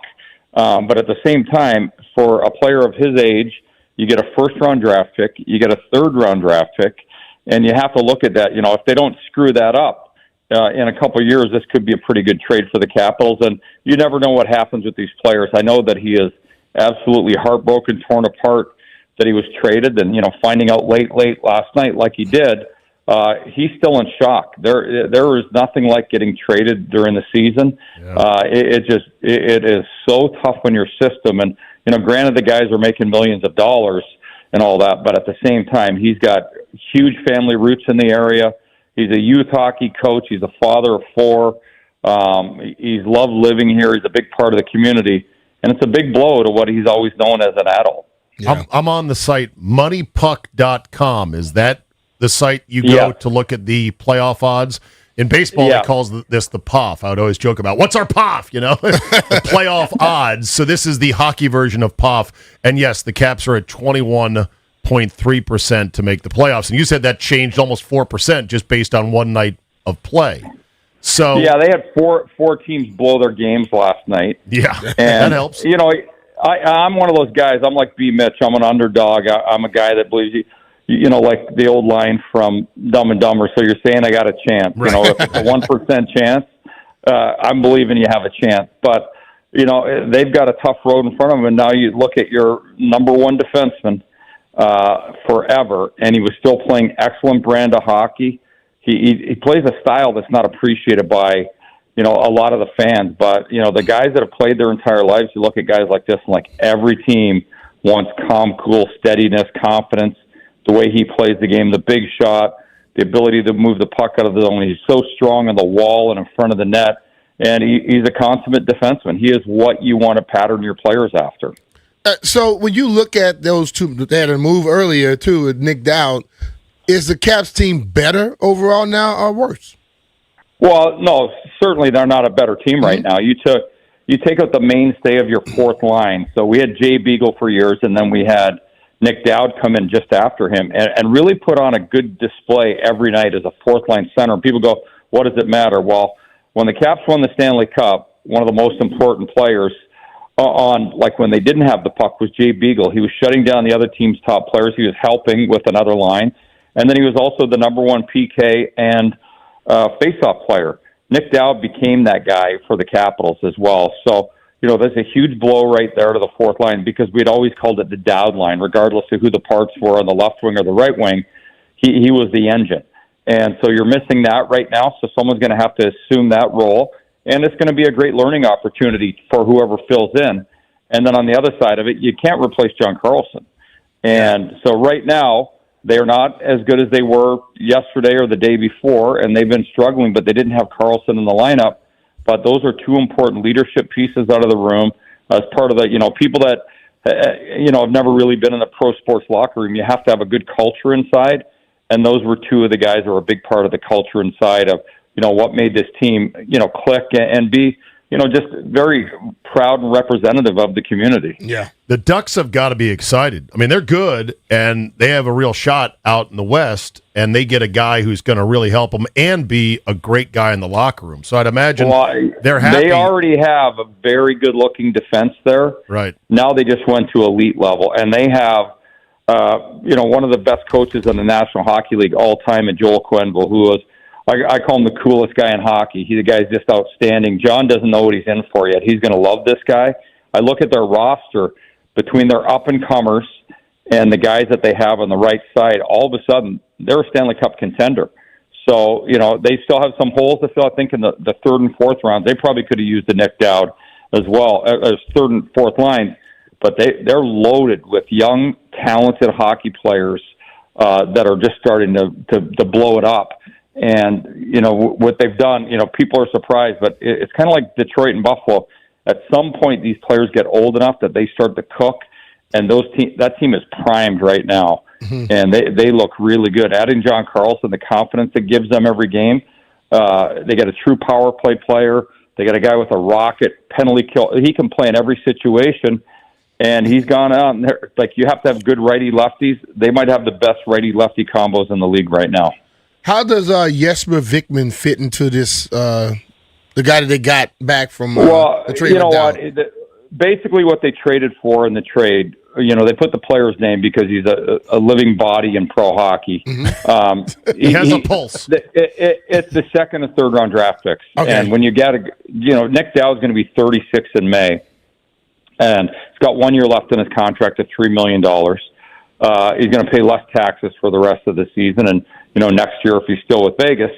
But Jesper Vikman is a prospect goaltender, and he'll come into a system that does a really good job with goalies. And sometimes when you're adding players like that, the Caps have signed and added a lot of goalies in the last little while. There've been a lot of shuffling. So it makes me almost think that there could be another move on the way. And I don't know if I don't mean to start rumors or anything, but you add another goalie to the system, does it push goalies up or does it push goalies down? Interesting. So if this is the beginning of the unwinding of this incredible era, then what will be the next move that really signals there's a turn coming? And what do you think the plan is for this big turn of a long run of great and Stanley Cup winning hockey? Well, I hope that they don't do, and I don't believe that they will, because I think our fans and, tickets are expensive. I don't love teams that tank. Right. We've already had that. We have had that with the Wizards, and you see what's gone on there.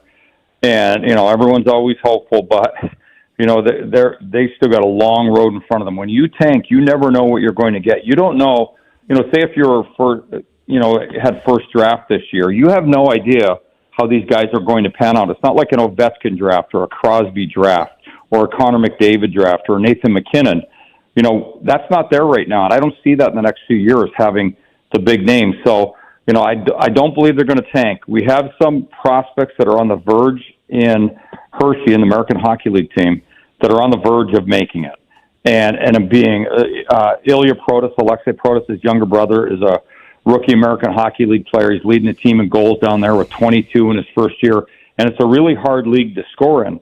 And, one of the things that he's got going for him, and you can't teach it, is size. He's like 6'6" or 6'7", and he's going to get stronger. I equate him to a baby giraffe right now. But once he strengthens like Alexei, he's going to be a legit NHL player. So you've got players like that in the cusp. You're waiting for Ryan Leonard to really take off. He's been up and down all season long. He finally scored a goal the other night after 14 games without. But you're waiting for the young players to start popping off. And then I do believe with the amount of draft picks they're stocking up on, they're looking to make more trades. And I think before the day is over, there will still be more trades coming out of the Capitals locker room. All right, that brings us to the big Ovi question. What is the Ovi prospects looking beyond the end of this season? Well, someone asked me this morning, and I get in arguments all the time with friends of mine. and they're saying he's got to chase 1,000. He's got to chase 1,000. You'd think, he's got to be. I said, you're going to try to think like the greatest of all time, like a superstar. Like you're going to tell me the common man and the grinders on the team, they don't even know what the great ones think. We don't understand what they're capable of and how they think. I think that body has been through so much over the course of his career. He's played basically the physicality that he played for the first, say, 15 years of his league was like B Mitch running the ball. It's painful and it's hard on the body. And the fact that he, at this age, has still been grinding it out, it's just like tape, ibuprofen, and heart is what's keeping him going. But I don't know. It's just so tough. And I know that he hates to speak about himself. He loves the team. He loves the game. But at some point, your body says enough is enough. And it's hard getting out of bed. Like at my age right now, I take really good care of myself. I wake up some days, I went to bed feeling pretty good. I wake up and I'm like, what the hell happened last night? You get into those fights of your dreams. Exactly. And it feels like I lost every one of them. There was no victory. And so I can only imagine he's played longer than I have. Like I said, I've continued to take care of myself. He still works hard to get ready for every game. So it's so hard to tell. But, I don't want to handicap it at all, but I just know he doesn't like to talk about himself. The team is winding down. He's losing his best friends one by one. Yeah. And it can be lonely as the oldest guy on the team. Carly was his closest mate right now. Right. And, TJ's gone, Backy's gone, yep. Kuzi's gone. You look at this as you start to lose the players that you grew up with, and it takes a different tone in the room. Like, he's old enough to be some of these players' father, legitimately be, old enough to be Ryan Leonard's dad. Yeah. And, you look at that and it's just, I don't know if it's time, but I just can't imagine how he feels. And I think there's a quality and a level of play that he wanted to keep up to and adhere to. And we saw it all last year. This year's been a struggle. And, he started the season somewhat injured, took him a while to get going. So it's got to be a grind every day to try to get out of bed. Yeah. He's currently 921 goals in to try to chase 1,000. You talking about 2-3 seasons? He's 40 years old. I mean, he's on pace for 30-something this year again, knock on wood. But that's a lot. That's a lot to be going for that 1,000. And you've already planted the flag on top of Mount Gretzky where nobody, I don't think, is ever going to summit again. So, well, I didn't think, when you say that, I didn't think Wayne was my favorite player growing up. I grew up in Edmonton as well, got to play with him. And I didn't think it would ever get broken. And the rules were way different back then. True. But you just never know. And right. These kids are so serious now with the way the training is. It is, guys are figuring out ways to play longer and longer because we used to get stabbed in the back on our 30th birthday by the teams that we played for, and they just ruled you couldn't play. Yeah, get out of here, old man. You're 30. You're like, what the hell? Hey, I think I told B Mitch this years ago. My last year I played, I think I was 32 or 33. And I'd look in the mirror, and I go, God, I look old. And I look back, my oldest son used to play these VHS tapes for all of his bands. He goes, Dad, come in here. And he'd see all the rippling muscles in the veins. And I look, God, I would love to look like that the rest of my life. And they had me feeling so damn old. I thought I was like 75. And I go, God,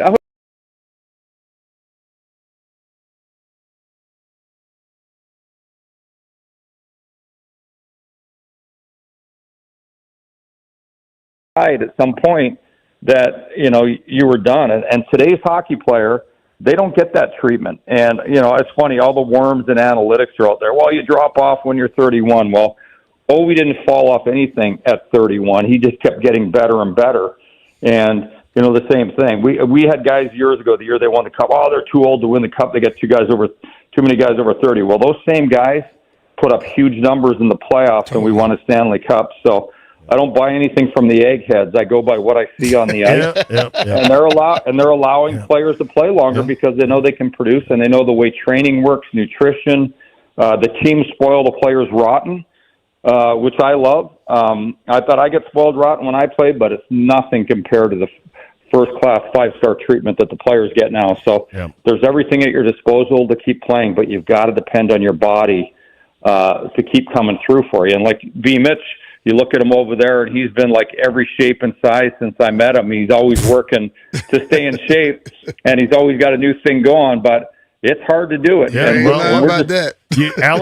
Alan May might lose a fight to his pillow now, but I'm on hockeyfights.com. Search bar Alan May.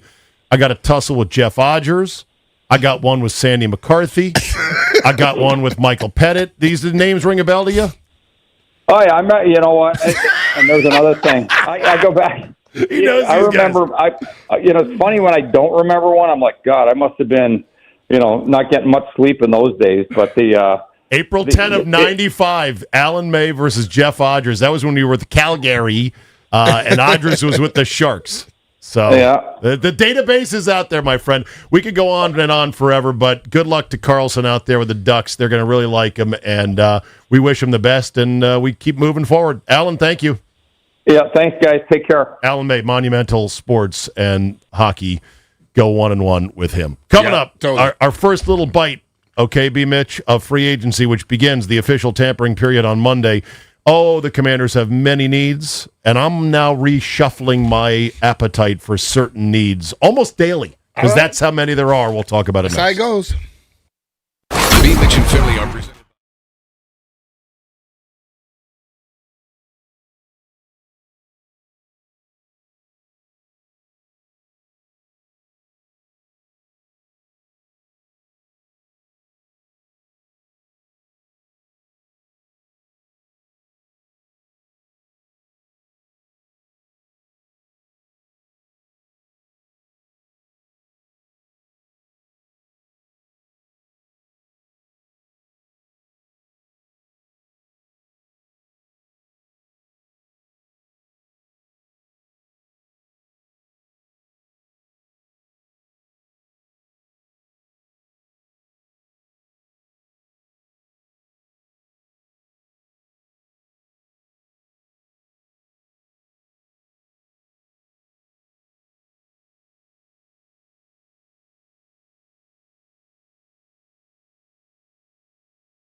B Mitch is the man. I'm just a guy sitting in for JP today. Zabe here in today. Hope JP's enjoying his long weekend somewhere nice. You know, this week, B Mitch has been one hell of a weather week. Monday sucked. And I'm like, this day is the suckiest day of the year. I played golf on Sunday, so Monday just threw me completely off. I played 7 holes late on Sunday. I'm like, this is it. It's on now. Spring is on. Right. And then Monday comes, and you're like, it's snowing. What the hell? Yeah. I got a wet, sloppy inch out in Western Loudon. And then Tuesday said, hold my beer. On Monday, it was even worse. Yeah. Wednesday was no real improvement. Like, it's been bad all week. It's been a little weird, man. I don't know what the weekend looks like. It's supposed to be great tomorrow. Oh, supposedly, huh? Yeah, it's supposed to be good golf day. 62 chance of rain, depending on where you're at. 72 Sunday. And then we got 72, 76, 76. Oh, yeah. Yeah, I'm going to get about 4 rounds in the next 4 or 5 days. There you go. All right. I need to add something. Earlier we were talking about Gretzky playing for the Rangers. People quickly texted in and said, don't forget he played for the Blues. The Blues as well. And I'm like, oh, my God, I forgot that as well. See. It's like, you know, my uncle did bad things to me, and my aunt did bad things to me. All these repressed memories are coming back. I hate it. So, yeah, I hope Ovi never plays for anyone else. Yeah, I'm with that. I can understand it. Yeah. But like I said, it comes down to what that person is feeling. I know. He's 40 years old playing hockey. Yeah. It's insane. And playing well. That's the thing that's crazy. Yeah, because he's better than a lot of these some 20-year-olds. Monday is the start of the free agent tampering period in the NFL. And the Commanders, they have needs. Oh, they do.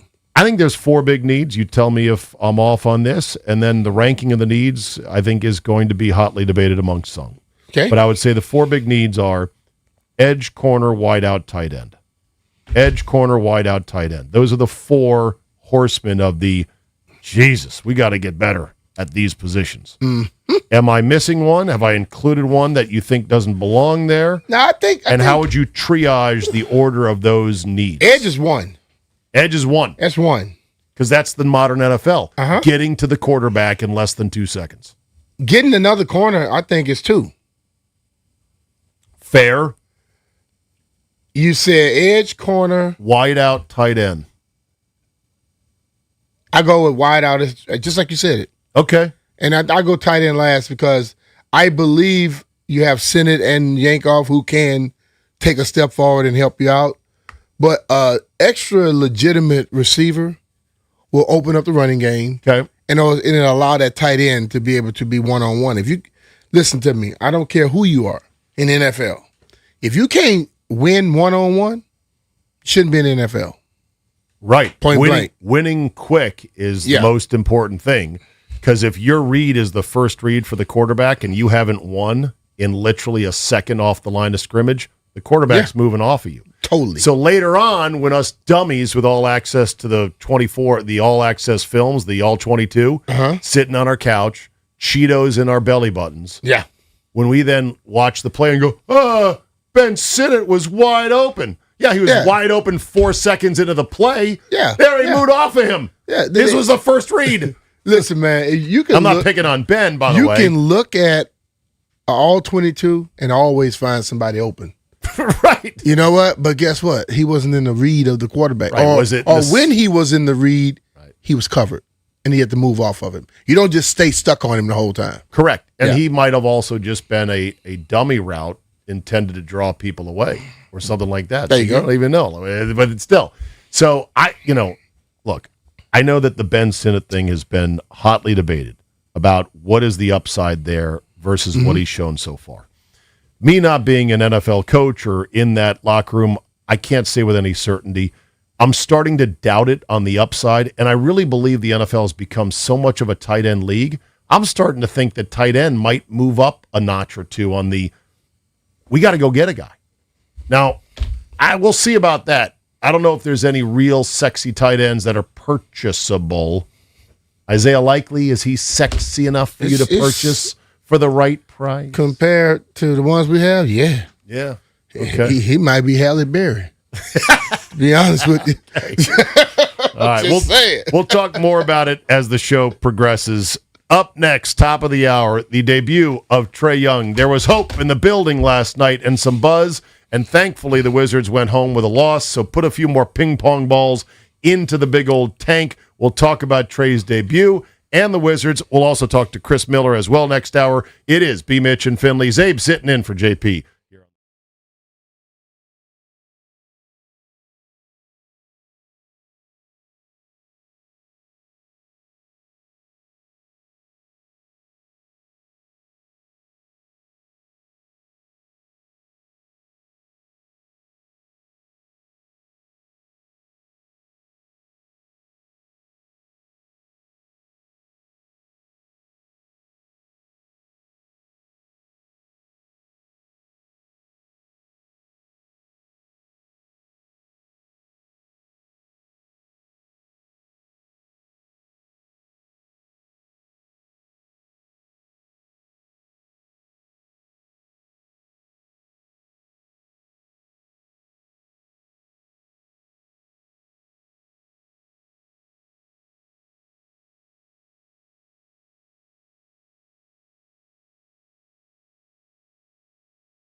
even though the Wizards lost last night in the Trey Young debut at Capital One. B Mitch is in today. He was off yesterday. He's back. JP is still out. Zabe's sitting in for him. Great song, by the way. Maybe one of the great feel-good vibe songs of all time. Earth, Wind, and Fire. There you go. And I think the feel-good, B Mitch. The elements. The feel-good, I believe, is coming back. Hopefully to the Wizards. Yeah. I think if you look at what Trey did last night in those 19 minutes with 12 points. 12 points, 19 6 assists, minutes. Had some sweet 2 highlights. steals, 2 rebounds. Had a fake behind the back pass and a dipsy-do. Had With a the step left. back three. You think about what he did. He threw some lobs and all. But think about having Anthony Davis on the court with him. Yeah. With Sarr.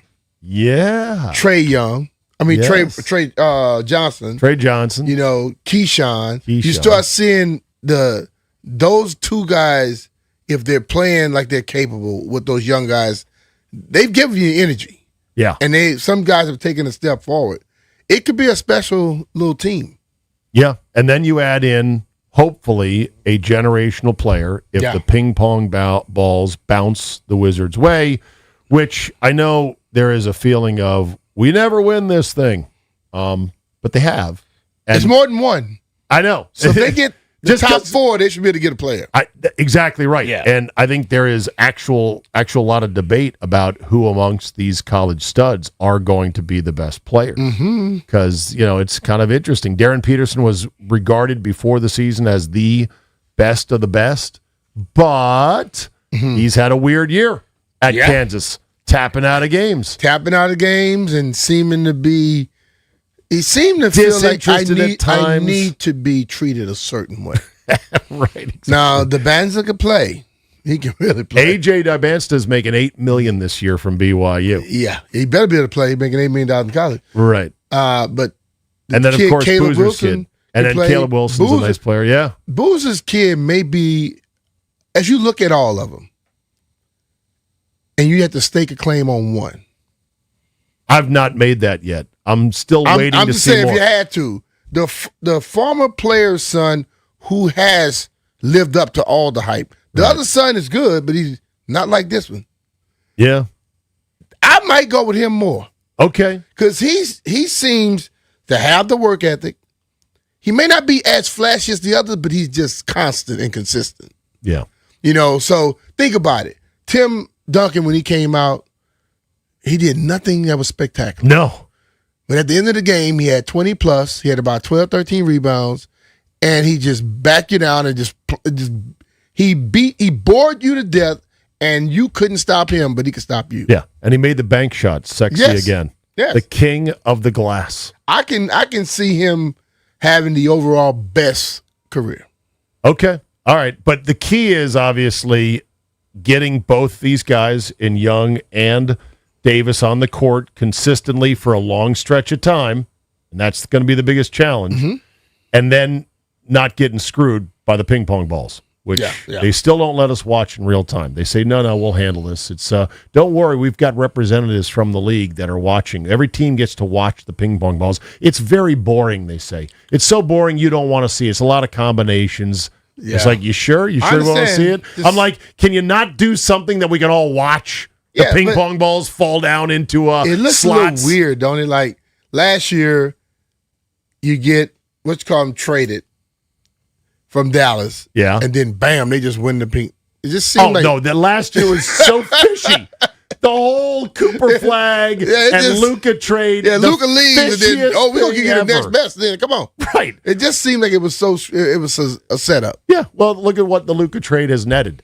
They're already out of the Anthony Davis business. They've fired Nico Harrison, and there's virtually nothing left. 1 year later, it's like everything's wiped out. But don't worry, we got you, Cooper flag. Yeah, that's it. So anyway, You can't, if you've messed that up, that's on you. Right. So I go, of course, as always, straight to tankathon.com because this is the business we're in. Tankathon.com that tracks this stuff. And the streak, the 44-game streak of the bottom 10 teams all losing was broken last night, not just by the Jazz winning, but also New Orleans won. So that puts a couple holes in that. They'll start a new streak. Don't worry. Yeah. The tanking will resume. Here's the question I want to ask, and we can take some calls on this. How much Trey Young do you want to see? He's on a minutes restriction, but in terms of games, how many games do you want to see of him? They got how many left? Well, there's 16 and 46 now. That's 56, 62. Carry the one. That's 20 games. 20 games, huh? I want to see him about 4 or 5 more games. That's it? Yeah. Not even half the games? I don't want him to get 10? into a great rhythm and then he start doing too much. Okay. Yeah, just like what happened last night. He came in, he showed you the capabilities, and they lost. Right. I can take that. Okay. Yeah. How about at the first sign of any wonk with his knee, then you can shut him down for the year? Would you take the first excusable, can't get in trouble from the commissioner exit ramp on, okay, he had a little wonk with his knee, so guess what? We're shutting him down. Hey, I'd be all for that, by You the don't way. need the wonk. You don't need the wonk? You can say he went out there and we woke up in the morning, irritation. We got to pull inflammation. It. Yeah. Okay. You know? So you're saying that we don't even need an excuse. Yeah, we don't need an excuse. Okay. Because you know what? When you get to a certain age in sports, you're going to get that you anyway. wake up in the morning, just like what Alan was saying, how his pillow beats him up. You wake up in the morning, you're like, damn, what happened to me? Yeah. You know, so he can always figure that out. Yeah. I got by the pillows at MGM National Harbor. It's a really nice room, but they were too thick for me. I woke up with them in my neck. You put two of them together? Or you just had one? No, I tried to smash the one as flat as I could. I like 2 of them. You do, huh? Yeah. Big pillow guy. Yeah. Do you ever travel with your own? That's another Nah, sign. I don't travel my own, but I can have 2 pillows and then I can have the long one and I kind of put two and sleep on your the legs side. you go side saddle. I can be a pillow dude. Gone for the night. I can disappear on you. You're out of business for quite a while. Okay. And then the other question will be, how much do you want to see Anthony Davis at all? I don't think we're seeing him. I don't either. I really think we're not going to see him this year.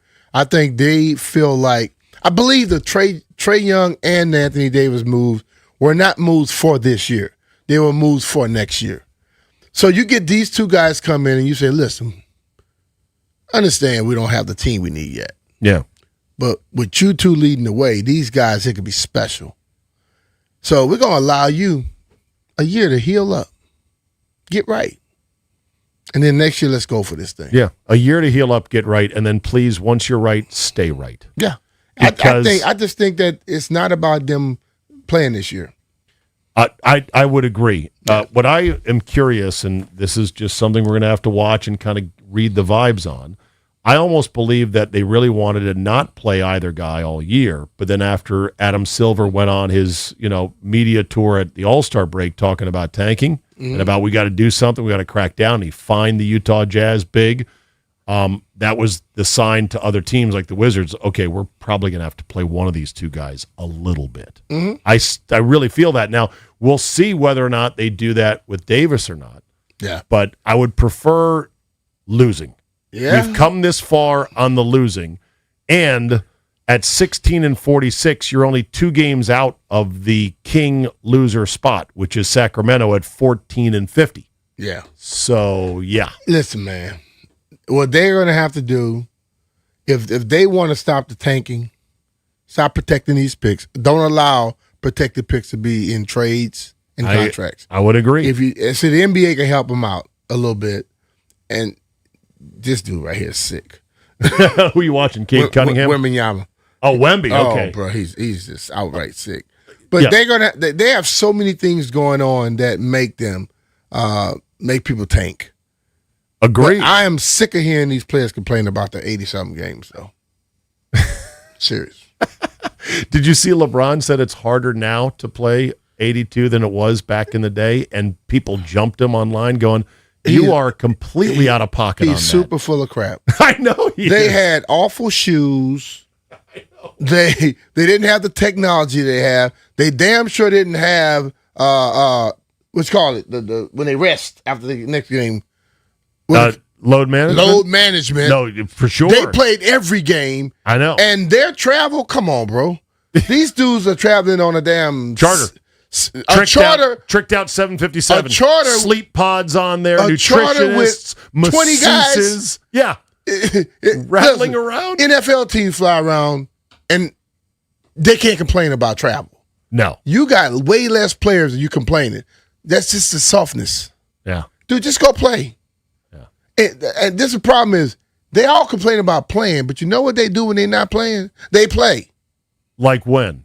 In the summer? Any chance they got, they're playing hoops. So if you go complain about playing when they're paying you, stop playing when they're not paying you. That's a fair point. Guys like Durant, he's just a basketball junkie. Like, Durant, listen, bro, Durant might be 60 years old still shooting. Durant don't care. He just want to shoot. He wants to hoop, open burner accounts, and fire in on people on social media that might go against him. He'll go at it, dog. Yeah. I like it. So Tell him. So the Spurs last night beat the Pistons. Wemby went off 38, 16, and like 3. A ton of sick highlights. I am now when trying. He dunks, he's looking in the rim sometimes. I know. Like, I'm trying to get my head fully around what Wembanyama is going to be for the next 5 or 6 years as he is now settled in. And if he can stay healthy, for him, knock on wood, that I don't understand how you defense him. I know he has off nights, and I know that teams have cooked up some strategies per se for him. But when he wants to, when he's on, I love his energy, man. Like, the thing about it, like, we always talk about he might need to get a little bigger, but he can just bigger how? Thicker? Just not much thicker. Just he got to get a little bit more junk in the trunk. But as he grow, he'll get that. Okay. You know, because like I'm looking at KD. KD hadn't gotten much bigger since he came into the league. Correct. And he still cooks people. Yes. Wemby is at a 7'6". He's a supersized version of even Durant. Yes. And Durant was a mold breaker with his shooting skills and handle at 6'11". This man can take you off the dribble. Yes. You talking about getting your hands in the alleys, the ball alley? He's in every alley. He could be in 2 alleys at one time. Yeah. He will change your shot when he's in the paint. Yes. He is like one guy who can both basically do what a whole team can do at different times. It's wild. He's remarkable. Like when he first got there, I was thinking a little skin, but you watch him now, since he's come back from the blood clot, he's been on a mission. He's been slapping stuff up out of there, dunking on people. You know, they threw him an alley-oop one time. I thought he was going to hang himself.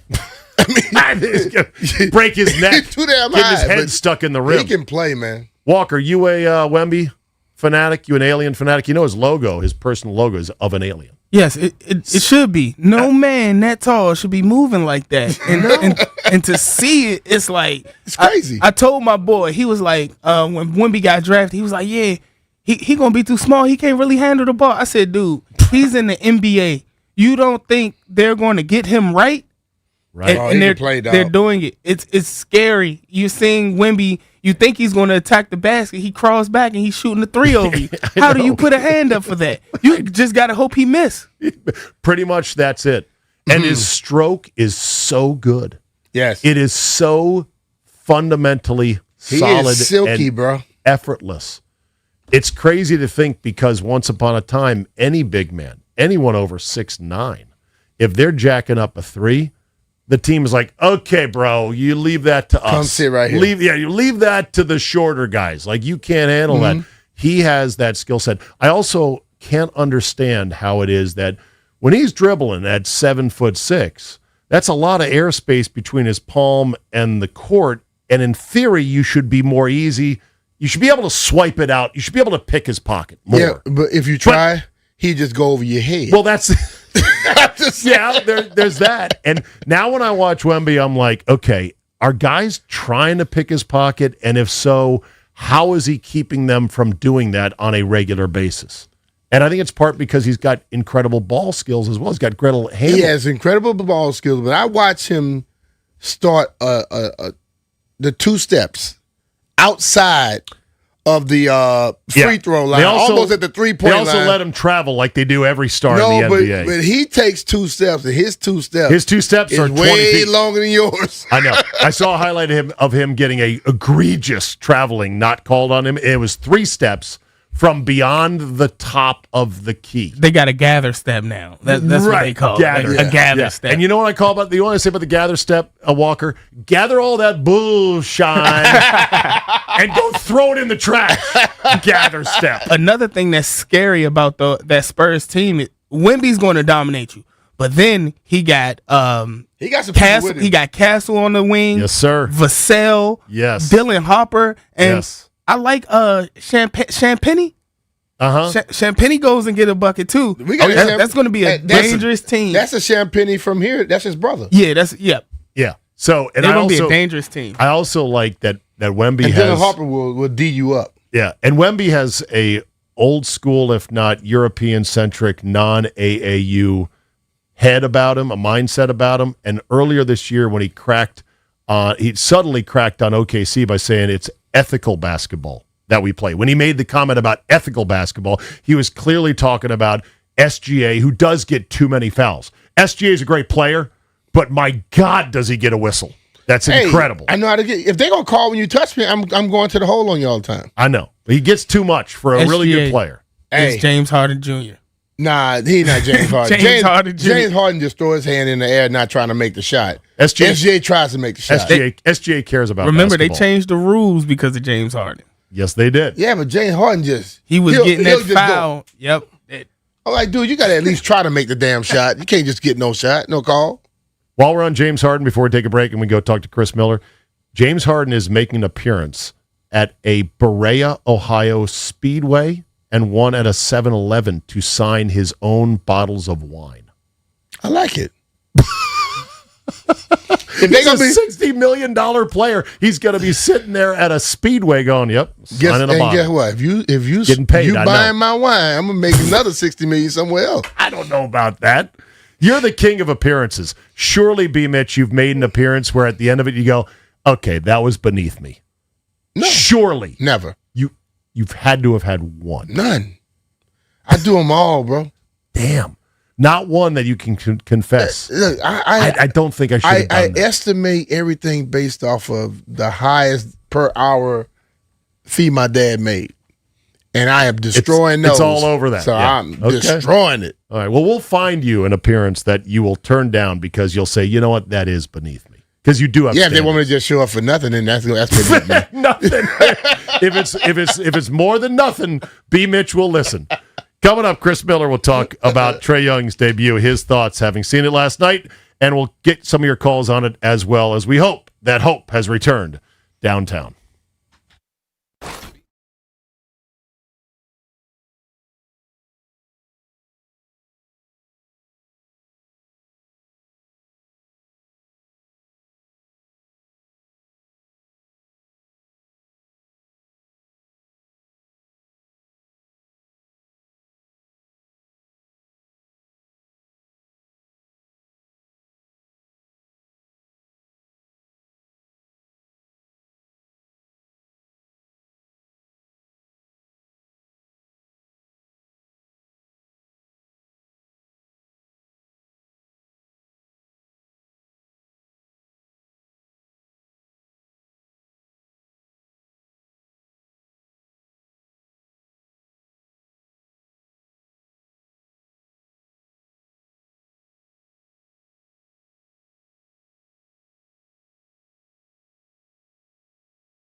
MFAO. Okay, yeah.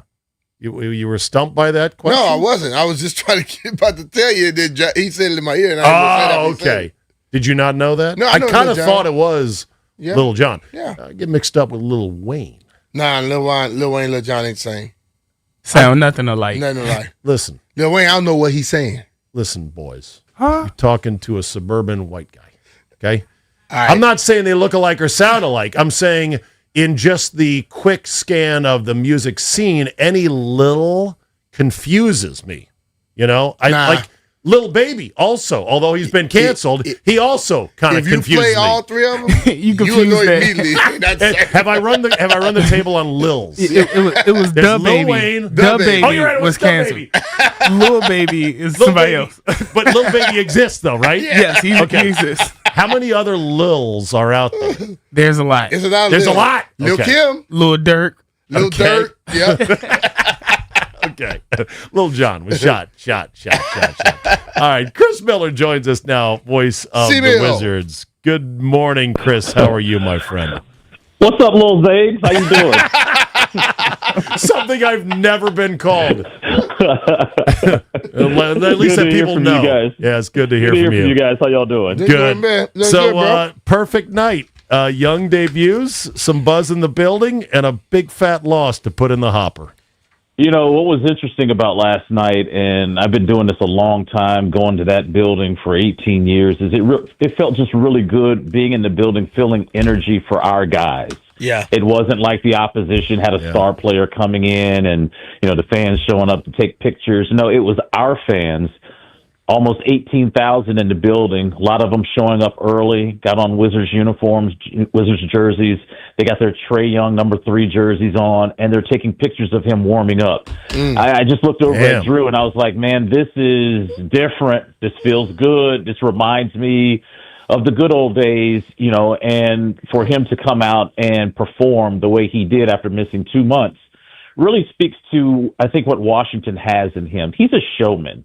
He understands that the bright lights, the moment, it's not just basketball, it's the entertainment part of it. Signing autographs, doing those little things. I thought he always ingratiated himself these past 2 months, wearing the Ovi sweater, wearing different Wizards jerseys. And it's kind of like culminated last night watching him finally get on the floor. When you saw him on the floor, did you allow yourself at all to, you know, I know how you are, Chris. You're a professional. You focus on only what's happening now. But did anything creep in your mind about, did you see him lobbing the ball up to Anthony Davis? Well, I envisioned that as soon as AD trade came through, the first thing I thought of was, my God, AD, Alex Sarr, Bilal, the list goes on and on of players that if you just roll to the rim, you're going to be rewarded. Or if you're like a Trey Johnson, if you get to the corner, expect that basketball to be there waiting for you. And what we saw last night was you better keep your hands up because the ball's coming to you.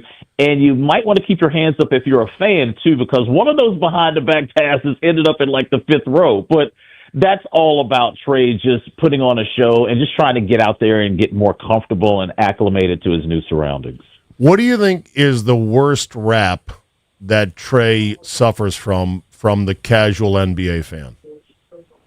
That's a great question. I think his size, you know, the NBA now, your guards are like 6'5", 6'6", 6'7", 6'8".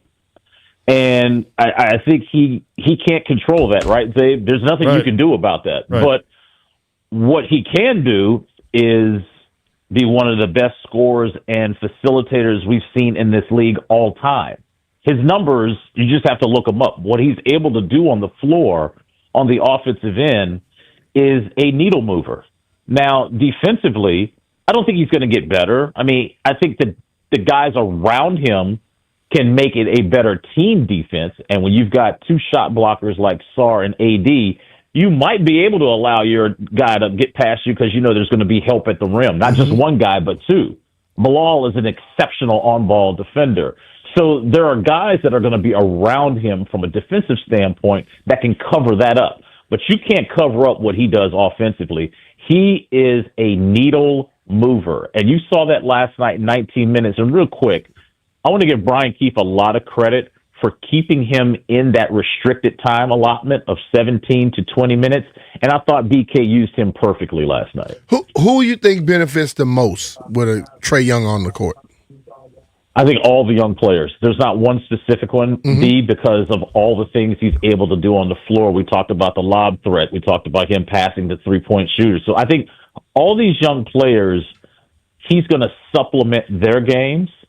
And the beauty of how this team has been built, and a lot of credit to the front office of doing this the last 2.5 years, of putting these young players around this organization, is they all can bring something to the table. They're all multifaceted. It's not, well, this guy only does one thing or this guy does that. They all, I think, can play with Trey Young, can play with an Anthony Davis, can play with a potential top pick, in June. So the versatility of the roster, I think, is what's going to make this kind of seamless with AD and Trey. And listen, again, these young kids essentially told Michael Winger and Will Dawkins what to do. Their development has gotten to a certain level where the organization can now go, okay, we can supplement the young players by going and getting two guys that have a combined 14 All-Star appearances. You just don't get these guys, right? Yeah. You just don't get a Trey Young or an Anthony Davis. Okay. So they wouldn't trade it for them to put them next to these young players moving forward. Which was going to be my next question. If assuming Trey Young is going to be great for us, and we hope that's the case, and somebody goes to the Atlanta Hawks in theory and says, "Well, why'd you get rid of this guy?" What would their answer be? Well, I think it just ran its course in Atlanta. I think that happens a lot with a lot of players. Is they just 8 years there, one conference final. Okay, they're ready to move on. Clearly, they have a player down there in Jalen Johnson that's ready to ascend. They went and got Jonathan Kuminga, and people in Atlanta are like, "Thanks, Golden State, for just essentially giving us Kuminga." So teams are on different timelines, and I think that would be the timeline for what Trey was down to Atlanta.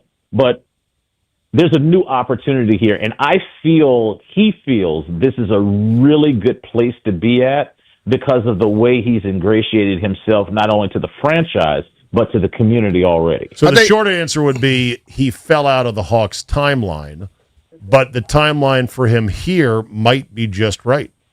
Exactly. Yeah. You said it dead on the head, Zabe. All right. So when I look at Trey, you can see he's basically bought in. Oh, he's thrilled to be here. I feel like he's 1,000%. I know he's bought in. I'm saying, when do we start to feel the same thing by AD? Because we don't see him or hear nothing from him. Well, interestingly enough, he was at the game last night. Okay, so he's here. I haven't talked to AD. I don't know. I read the same stuff you get. You know me, B. I'm the type of person, I'll go up to you and ask you. I don't need to read anything or hear the scuttlebutt. I'll walk up to you and be like, "What's good?" So I have not had that opportunity yet. But the same thing I would say for AD is, listen, you're 32 years old. You have a Hall of Fame. Listen, he should be fitted already for his Hall of Fame jacket. And I know a lot of people, obviously he's been injured. Yeah. But what I would say to people that talk about Anthony Davis is, will you just go look at his resume? Just go look at what he has done during his career already. Yeah. And it will show you that this guy, still at 32, has a lot left into the tank, and I think he offers something that Washington might not have had a lot of. I had this discussion with David Aldridge and a couple of friends of mine yesterday about there are three guys that have come to Washington since Michael Jordan, that was not drafted here, but came here and put that uniform on. There are three guys. Now, AD hasn't played yet, but he is in the company of Paul Pierce, Russell Westbrook. All three of those guys are Hall of Famers. And if you look at all three of their resumes, they're essentially the same. So what Washington is getting at Anthony Davis is a Hall of Fame player, still 32, still in the prime. You match him up now with Trey Young and what I think are very good young prospects. Keyshawn George has taken a major step. I think Bilal Coulibaly, offensively, when he is aggressive, he's a different type of player. You know what he does on the defensive end. Trey Johnson is an absolute shooter. And then when you think of this kid, Will Riley, who, to me, he might be the one. And he is a baby. He's 6'10", that can handle the basketball. now you're seeing what Will Dawkins and Michael Winger and the front office was thinking about when they put this roster together. Yeah. Michael Scotto from Hoops Hype yesterday tweeted, Wizards star Anthony Davis will be reevaluated in 2 weeks. He's out with ligament damage in his left hand. Continues to progress as expected. It has been cleared to begin individual, limited on-court basketball activities. I saw the play, Chris, that he got hurt on, and I'll be honest, I'm like, that jacked up his hand? I'm not saying it's not legit. It just raises the fears of, is this guy fragile, you know? Well, listen, his career has been injury prone, right? Correct. But again, I look at 10-time All-Star, NBA champion, right? 3-time blocks champion, one of 75 greatest, 5-time All-NBA, and a career numbers of 24, 11 rebounds, and almost 2.5 blocks. I am happy it's a wrist, not anything with his knee or Achilles or anything like that. That's the engine. You know, this is a fixable thing. Yeah. It's just I kept looking at the play where he got hurt. I was like, I don't see it. But you know, it's a physical game. Freak Things accident. can happen. Yeah, it's kind of a freak accident. So yeah, so we'll see if he play. Would you be willing to bet that he plays for the Wiz before the season's over? With him, I'm thinking about next year. Okay. I mean, whatever it takes. No, I know we're all You thinking and I about think next year. exactly the same. Look, I know how we're all thinking. Would you bet that he plays this year? No. So it's a no from B Mitch. Will Miller go on record? I want to go probably. I can't give you a percentage on that, but my mindset, again, I'm not speaking for anybody in the organization. This is Chris Miller talking. I'm looking forward to seeing him at training camp next year, ready to rock. All right. Last night, once again, the city editions. I'm on lockervision.nba.com, which I'm sure you know, Miller, but it's the very useful site that lays out a team's upcoming games and shows what uniforms they're wearing for that game and also what uniforms the opponent is wearing. There's the Association Edition, B Mitch, the Icon Edition, the Statement Edition, and the City Edition, which is the gold and black they wore last night. Which one you want me to see what they're going to wear? Well, I'm just saying, give me your thoughts on the gold and black from last night. I like it because it's totally different. Miller, you like those alts last night? It kind of reminds me of back in the day when Gilbert, Antoine, and Karan and B. Wood and those guys used to rock it. So, yeah, I like it. Yeah. That's when I first got here, when I first got to town, when they were wearing those jerseys.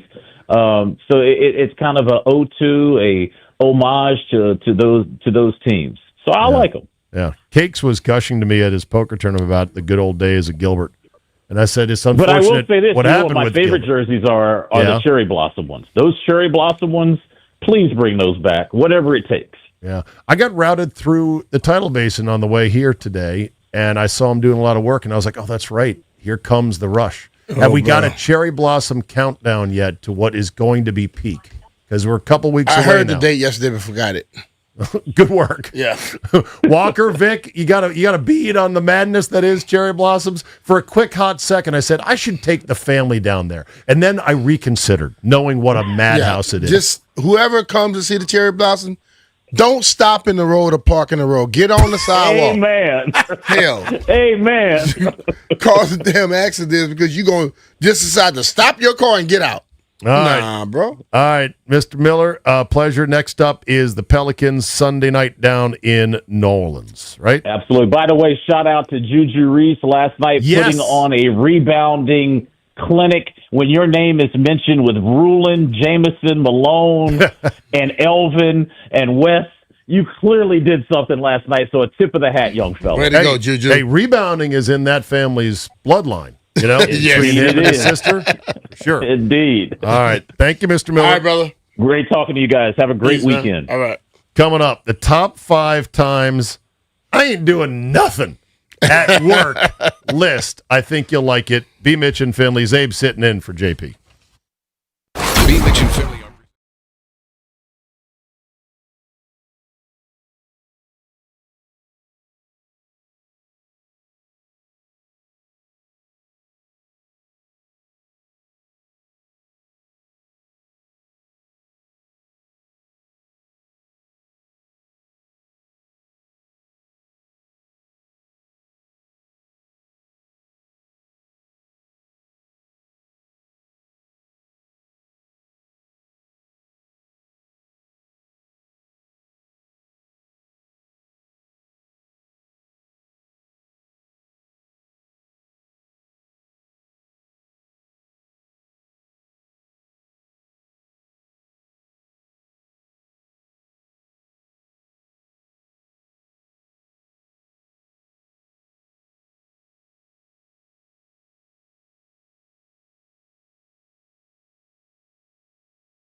Good. Brian Mitchell has already been berating both Walker and Vic over lunch order. It's taken too long. They're little kids, man. To get the food in the air. The airstrike has not been called in yet. I see we're 10 minutes till noon, and I do not want to deal with a cranky and hangry Brian Mitchell. I'm all right. Meanwhile, B Mitch said very generously, "Do you want anything?" And I said no. And his first retort was, "You want a diet or something?" Am I? Do I have such a reputation for being such a great buffet grazing guy that as soon as I turned down one offer of lunch and you turned down last time you were here? Did I really? Yeah. Maybe I remember stuff. Maybe I am on a diet. Maybe I'm trying to dial it back just a bit. Who knows? All right, so it's Friday, feeling good, and I wanted to play this. I found it on, of course, TikTok, just scrolling through. This guy put together a top 5 list of times at work I ain't doing nothing. Yo, that was fantastic. Here we go. This the top 5 times at work where I'm looking busy, but I ain't doing a damn thing. Let go. Coming in at number 5 is the first 30 minutes of work. Look, I just got here. Don't ask me for I'm checking emails, sipping coffee, and scrolling Instagram like I got stock options. At this time, that computer just a decoration. But if you stick around, my coffee should kick in by 30, 45 minutes. Coming in at number 4 is 30 minutes after a meeting.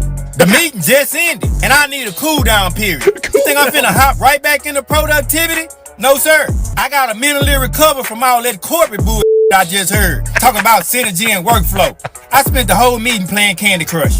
Coming in at number 3, 30 minutes before lunch. You think I'm finna work and my stomach over here growling like a grizzly bear? At that time, I'm on DoorDash looking at menus like I'm picking a life partner. My boss walked by talking about what you working on. My appetite, mind your business.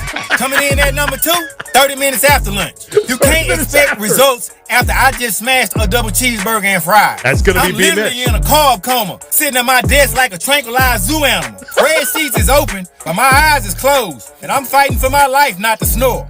And the number 1 time I'm absolutely not doing at work is 30 minutes before it's time to go. I ain't starting no new work when it's less than half an hour left on the clock. Mentally, I'm already in my car singing with Usher. Somebody email me at 4:30, that's tomorrow's problem. Because at that time, I'm looking at how much traffic it is and how long it's going to take me to get to the house. The only thing I'm delivering at those times is an Oscar-worthy performance of looking busy.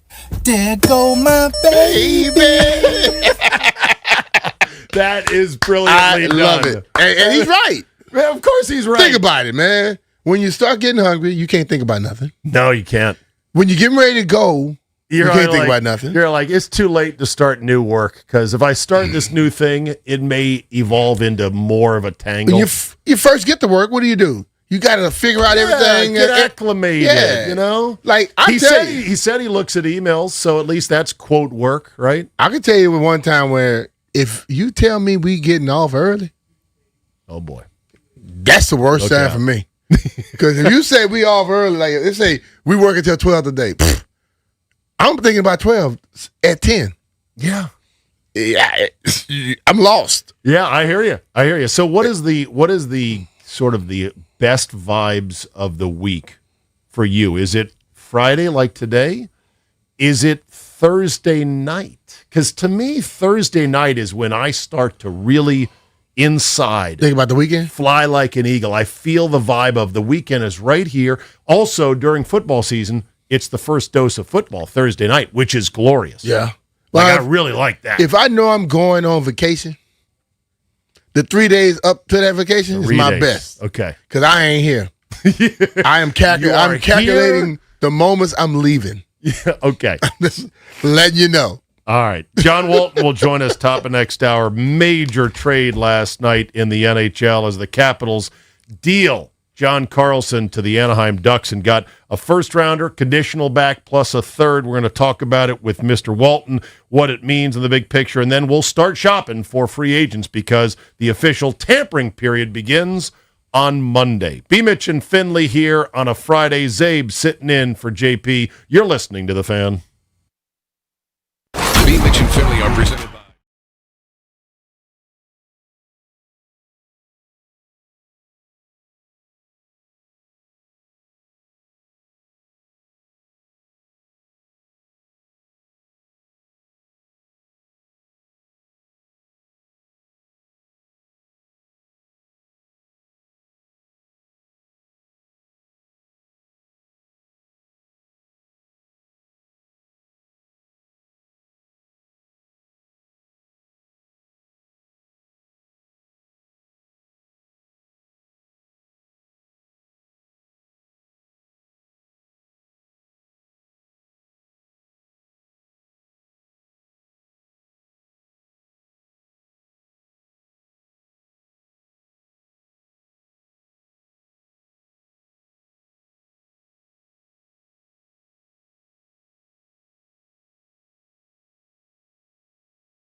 Joe Beninati with the call there, one of many John Carlson goals over the years.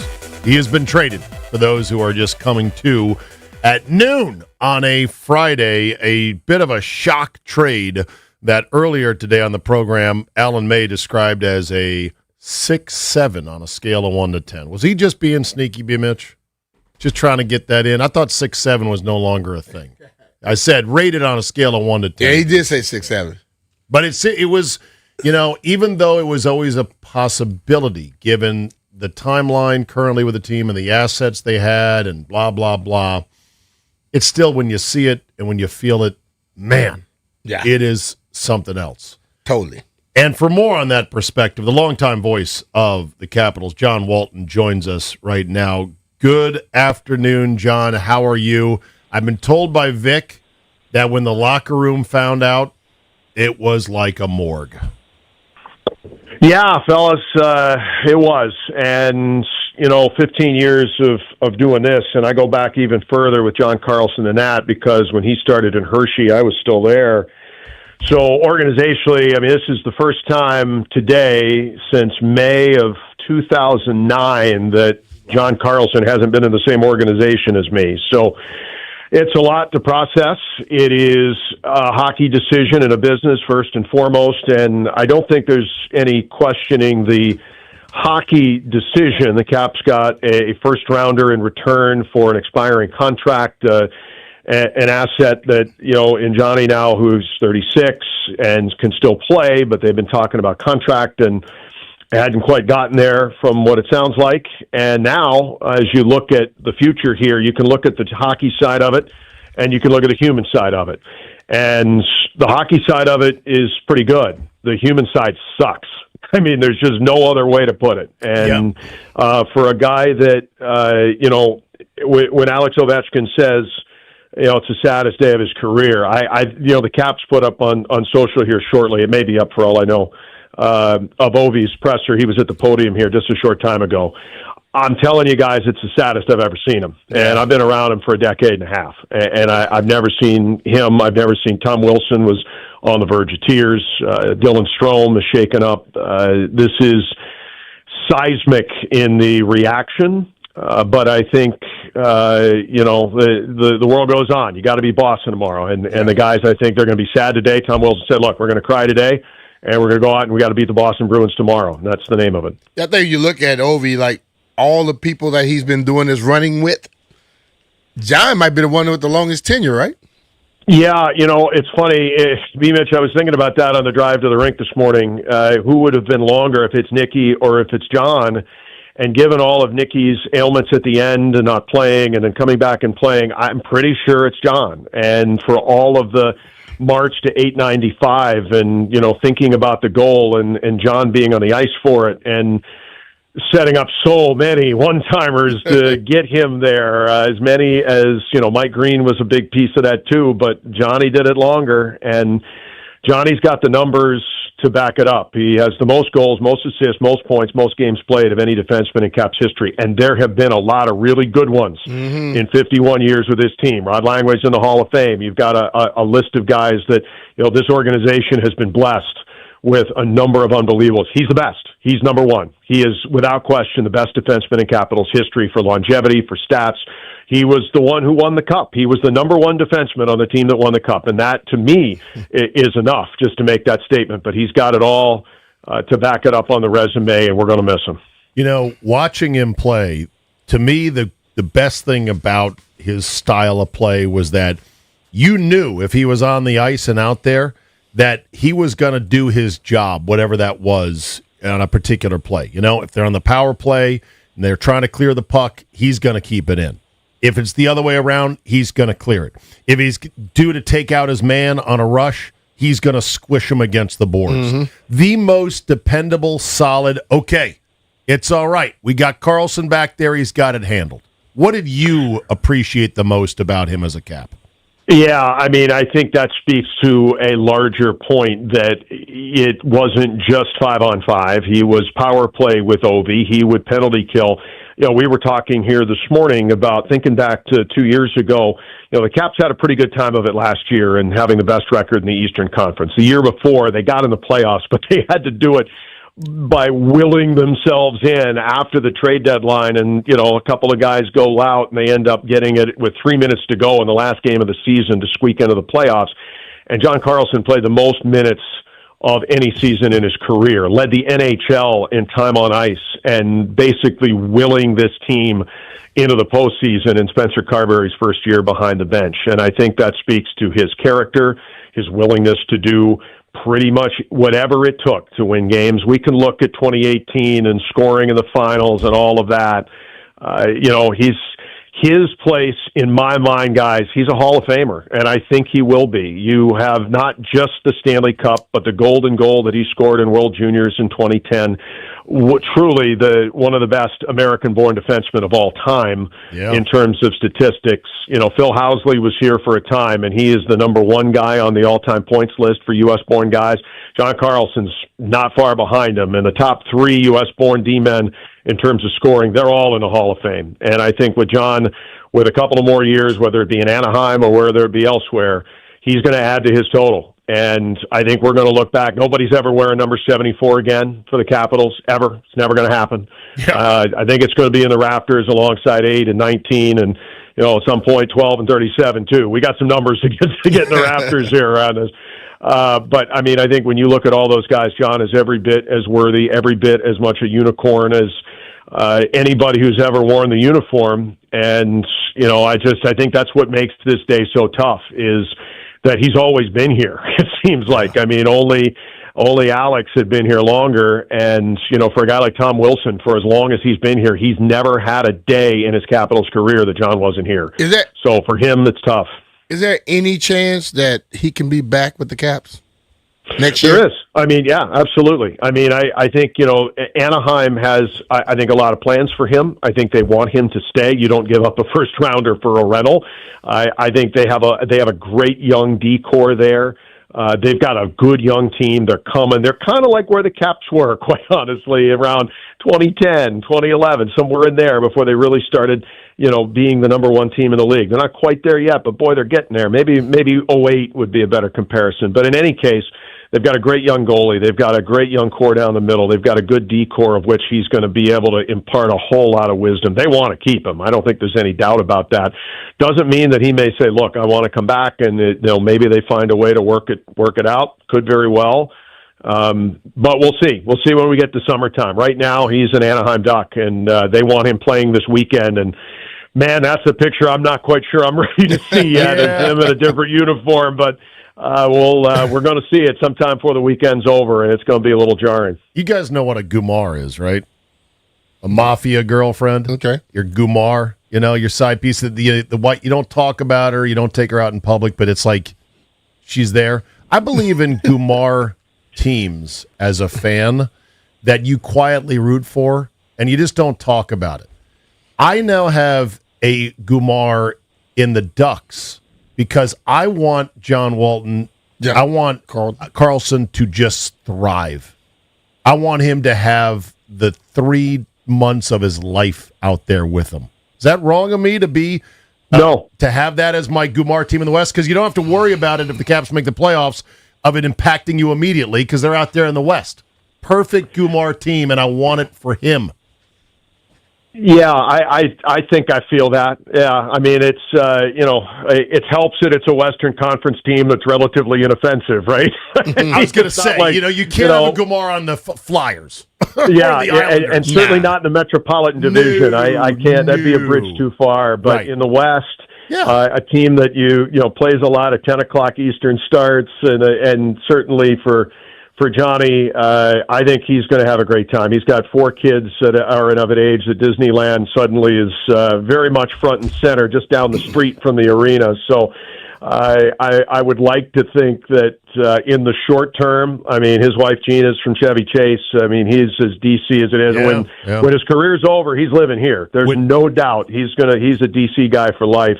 But he's got another assignment for now, and I'm with you. If he goes out and thrives in Anaheim, the Ducks win, I'm going to be just fine with it. When the shock wears off, I want to see stories and hear about how Carlson's been amazing for them since they added him. And here's what he means to him, and here's how he's been with the younger players. I definitely want all of that. So, here. I'm all for it. All right. So just as a exit question here, you look at the teams in DC, you've got a bunch of different projects kind of going on. The Wizards are about to exit a tank job, we hope, with a couple of veterans they traded for, and we hope a really good pick out of college. We know that the Nationals have rebooted their reset, and we're girding for that. It's going to be a while yet. And the Commanders are trying to triage a defense that was atrocious and get back to where they were. What do you think the Capitals are about to be doing here as a big picture? Yeah, I think it's a lot closer than today might indicate, because here's what's going to happen in the short term. The Boston University Terrier season is going to end, probably sooner rather than later. And I would say the next day, you're going to have Cole Hudson here playing defense. And he is a tremendous young offensive talent. I think you're going to see him in a Caps uniform before the year's over. I think you may yet still see activity today. This is, if you think back to 3 years ago, the Capitals traded Hathaway and Orlov. They got a first from Boston, and they ended up flipping it to be able to bring in Rasmus Sandin. There may yet be something like that today, and if there's not, that's okay. Maybe it happens in July. But, they have the draft capital to be, and certainly the salary room to be able to make a lot of moves and do it pretty quickly. So I think you're going to see a very active 2026. If it's not before 3 o'clock today, I think you're going to see it in the summer. And I think the turnaround's going to be pretty quick. It's funny. I'm thinking as you're talking about the other teams, when TJ had his retirement this past summer, I was on he had a boat ride after, and Ryan Zimmerman was there. And I talked to him for a long time about the longevity of guys who come to D.C. and stay here.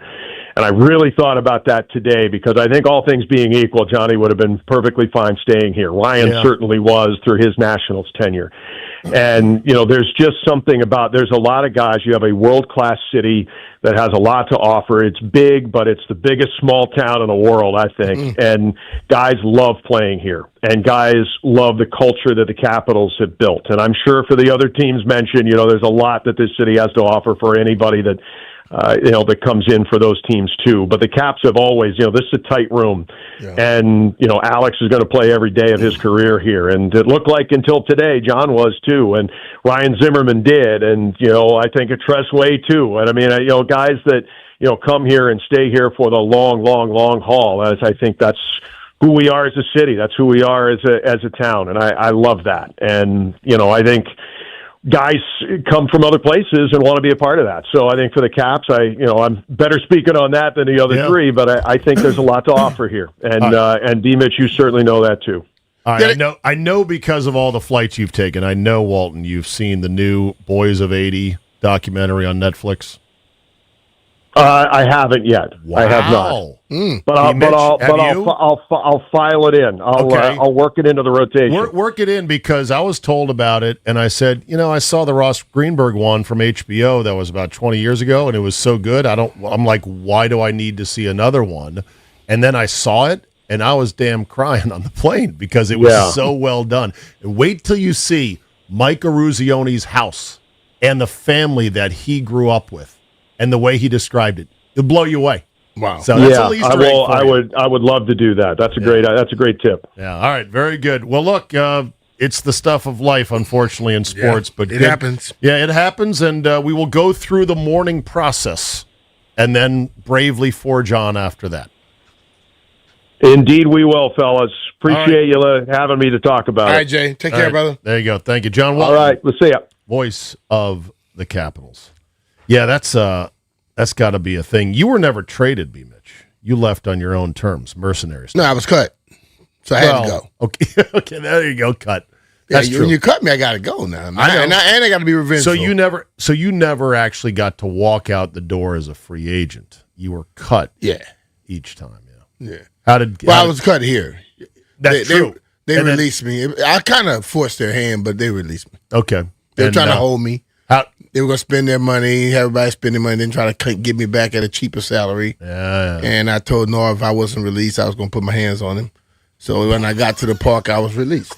It was Really? Cool. Yeah. I can just see stuttering Norv. Oh, well, okay. Well, Brian, we really like you, respect you, right? No, and you were like, full of crap. You better release me. Yeah. Otherwise, I saw what they were doing, but I'm not going to sit back and just let you play me. So yeah. Well, that's the thing. In the NFL, it's brutal because it doesn't matter what that number is on your piece of paper. Once you become too expensive for what they had wanted to pay you, you out. Yeah. I saw today where the Raiders, I guess, have just indicated that Geno Smith is out, but that's not a very well-kept secret. Nah, we know what they're doing. They're drafting Mendoza, and Yeah. they're going to hope he's good. Now, on the Mendoza front, I don't know how much you've sort of heard or seen people. I have seen the most wildly opposite takes on what he's going to be as a pro, from really good to dog crap. And I'm not sure who I'm believing more right now. And that points to the way the NFL is. Yeah. Even the experts don't fully know. The thing about him is he may not just flash, but I believe you get these quarterbacks who you know are going to be like the lifers, the workers. Yeah. I think he'd give you that. Okay. And you look at a lot of quarterbacks who's come into this league who didn't have that flash, but they performed for a long time. Yeah. Tom didn't come in with no flash or no hoopla. No. But when he got the job, he never relinquished it. Outworked everybody. Talked about how if I only got 2 reps in practice, they'd be the best 2 reps. Yeah. And I look at Mendoza of kind of that ilk. Like, Grinder. Not trying to compare him to no Tom Brady by no stretch. He might be a super Kirk. But even Kirk. Like Kirk was a grinder. People say what they want about Kirk. If you go into the league and 12, 14 years later, you made $320-something million, you call that a loss? No, he did it right. No, he I'm just saying, like, listen, yes, you want to go to this league. You want to win the big one. You want to be one of the best players ever. But in essence, every job is accepted for what? To make money, right? Yeah. He took It's not care a of charity. He took care of his family and his family, and everybody coming behind him. Kirk bet on himself when the Redskins were trying to short him. And won. And it took a lot of balls to do it because there was no guarantee it was going to work out. So good for him. Also, as far as Mendoza goes, I know they got a new coach. Pete Carroll's out. They got Kubiak's kid. He's going to have to overcome a dysfunctional franchise, almost as bad as the Jets, maybe worse than the Jets. Who knows? Yeah. So it's going to be a challenge. We're going to see. We're going to see. All right. We'll dip our toes into the free agent water. We should do that. And then we got Ask B Mitch at 1 o'clock. So we'll get to that. And plus some other news stories that have bubbled up here today. It's been a busy day with Trey Young's debut, with the trade of Carlson, free agency about to begin, and more. So we'll get to all that before we're done. How's the lunch situation? I really want to keep on top of this. But are we good? Is there food in the air now? Yeah, it's here. Okay, it's on board. It's here. Bam. Well, there it is, right? Bam! Right there. Let's go to break so B Mitch can eat. You're listening to B Mitch and Finley here on The Fan. B Mitch and Finley are presented by John Leahy and the Fine Living.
You never heard this, Abe?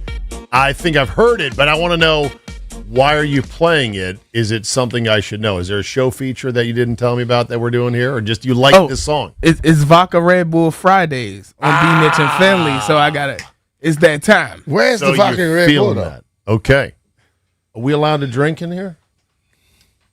Nobody knows if it's not being I advertised, just drink right? Terps. That's all I drink. Terps? Yeah, whatever's in this is what I drink. Oh, the Terps, is that an actual No, it's just Yeti? it's just a Yeti. tumbler. Yeah, is, it's it a a, is Yeti. it a Yeti brand? Yeah. Show me the bottle. Oh, Oh, there no. it is right there. It's I a see it. tumbler. All right, yeah. Well, you got Yeti money. That's got- expensive right there. Them Yetis are like. I got a couple of them, but I just You're Yeti rich. I like them. The nerve. They keep everything cool. They do keep everything cool. Some would say it keeps it too cold. Actually. I like that. That doesn't. There's no meltage in there. Yeah, I this mean- ice is still in here. Yeah, it was from yesterday, I bet, too. for a while ago.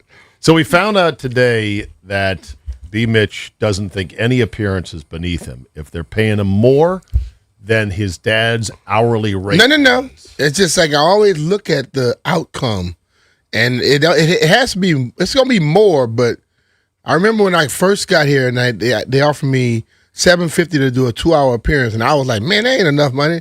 And my mom said, boy, that's $375 an hour. So you took it. So yeah, Okay. it was 1990. Right. So but like now, I mean, what is your current appearance rate if I needed for you to appear?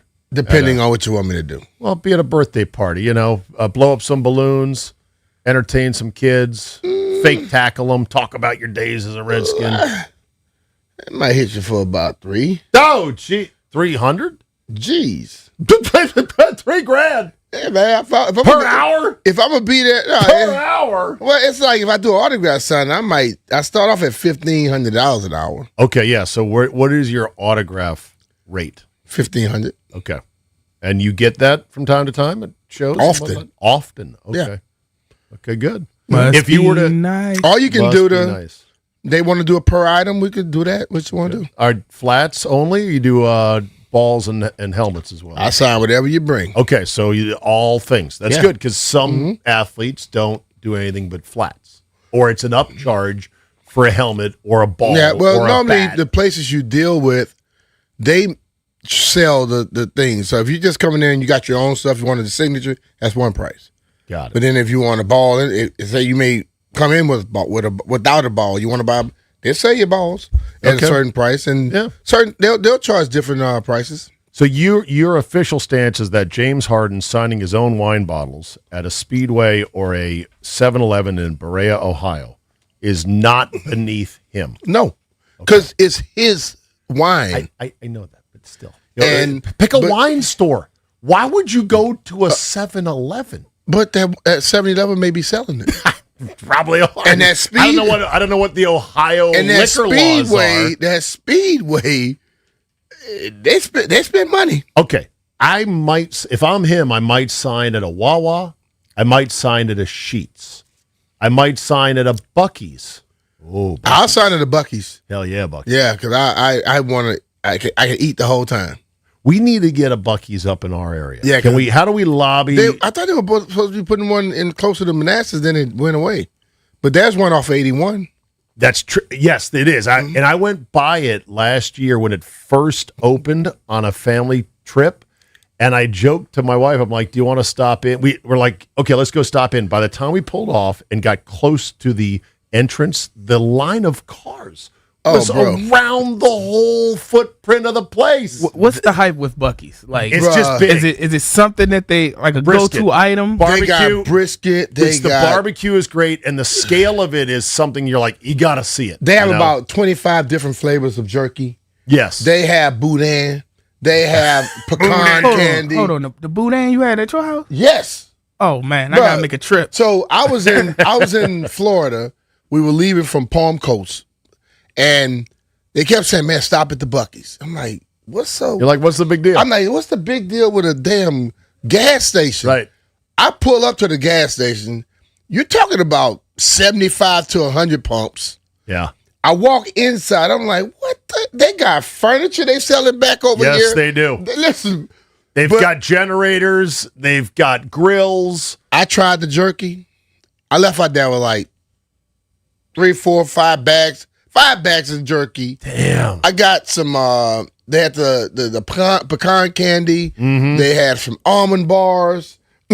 Their breakfast and sandwiches. their brisket is unbelievable. Their brisket's unbelievable, but their breakfast sandwiches are also the greatest gas station / rest stop breakfast sandwiches you'll ever have. We're talking fresh, truly scrambled eggs, not made from powder, none of this folded egg crap. Yeah. And just a huge portion on a bun where you kind of got to be careful eating it because it's so much that's in there. Yeah. I can't wait to go. They just built one in Lafayette, Louisiana, right where I went with college at. Okay. And the reason I want to go there, I know they're going to have a different flavor at that one than they're going to do everywhere else. They're going to have gator there? Yeah. So, but the food's going to taste a little different. They might, because they're going to use some of the seasoning from Louisiana. They might have raccoon jerky down there. Who knows? So the closest one is 2 hours and 30 minutes away? Yeah. From here? From here. But No. from my house, it's like a little bit over an hour. Hold on. The 230 is in Harrisonburg. That's where the closest one is. Yes. On I-81. Yeah. That's 2.5 from right here where we sit? Yes. Okay. Yeah. It's a bit much of a drive to go to. So, all right. So back to the whole this is not beneath James Harden. Hold on. He playing like a road trip. Hey, before Cookout was in Manassas, I was driving to Fredericksburg. Cookout's good. Ho. There's a cookout in Manassas? Yes. I've always wanted to go to one, but again, family trip. It was a hard sell to the wife and kids to go to the cookout. Now I can go to one if I go down to Manassas. Yes. Yep. Or out to Manassas. Okay. All right, good. So back to the whole beneath you thing. I got a question for you, B Mitch. I'm not James Harden. I'm not making $60 million a year. Just as a prelude to this. All right. Is it beneath me that yesterday I sold a set of golf clubs on Facebook? No. For cash? No. Not beneath me. That's Facebook Marketplace? Yes, sir. Bruh, you must not know my son-in-law. My son-in-law is the king of that. Is he really? I went and bought a Traeger 3 years ago. Okay. My son-in-law got a brand new Traeger, all the bells and whistles, the Wi-Fi and everything. He paid less than I did for mine 4 years ago. Oh, it can be a great place to score He deals. got a bicycle. Okay. The lady had paid $7,500 for it. Everybody bought bikes during COVID. He got it for like $2,000. Bicycle meaning a Peloton? Yeah, no. Or like an actual a BMC, bicycle. road bike. Wow. He got the thing for like $2,000. You can really snipe good things on Facebook Marketplace. Now, if you're selling, the advantage of it versus eBay is there's generally no shipping, although you can if you want to, but also there's none of the fees that eBay takes. And eBay has gotten completely egregious, like 15%. eBay is ridiculous. Of course it's ridiculous. But here's the downside of Facebook Marketplace. You got to meet the people. That's number one. You have to meet them, and you have to then interact with them on the messenger where they're being completely unreasonable pricks about, like, I got so many people saying, would you sell me just the driver and the 3-wood? I'm like, nope, it's a set. It comes as a set. And that's what I would say to him.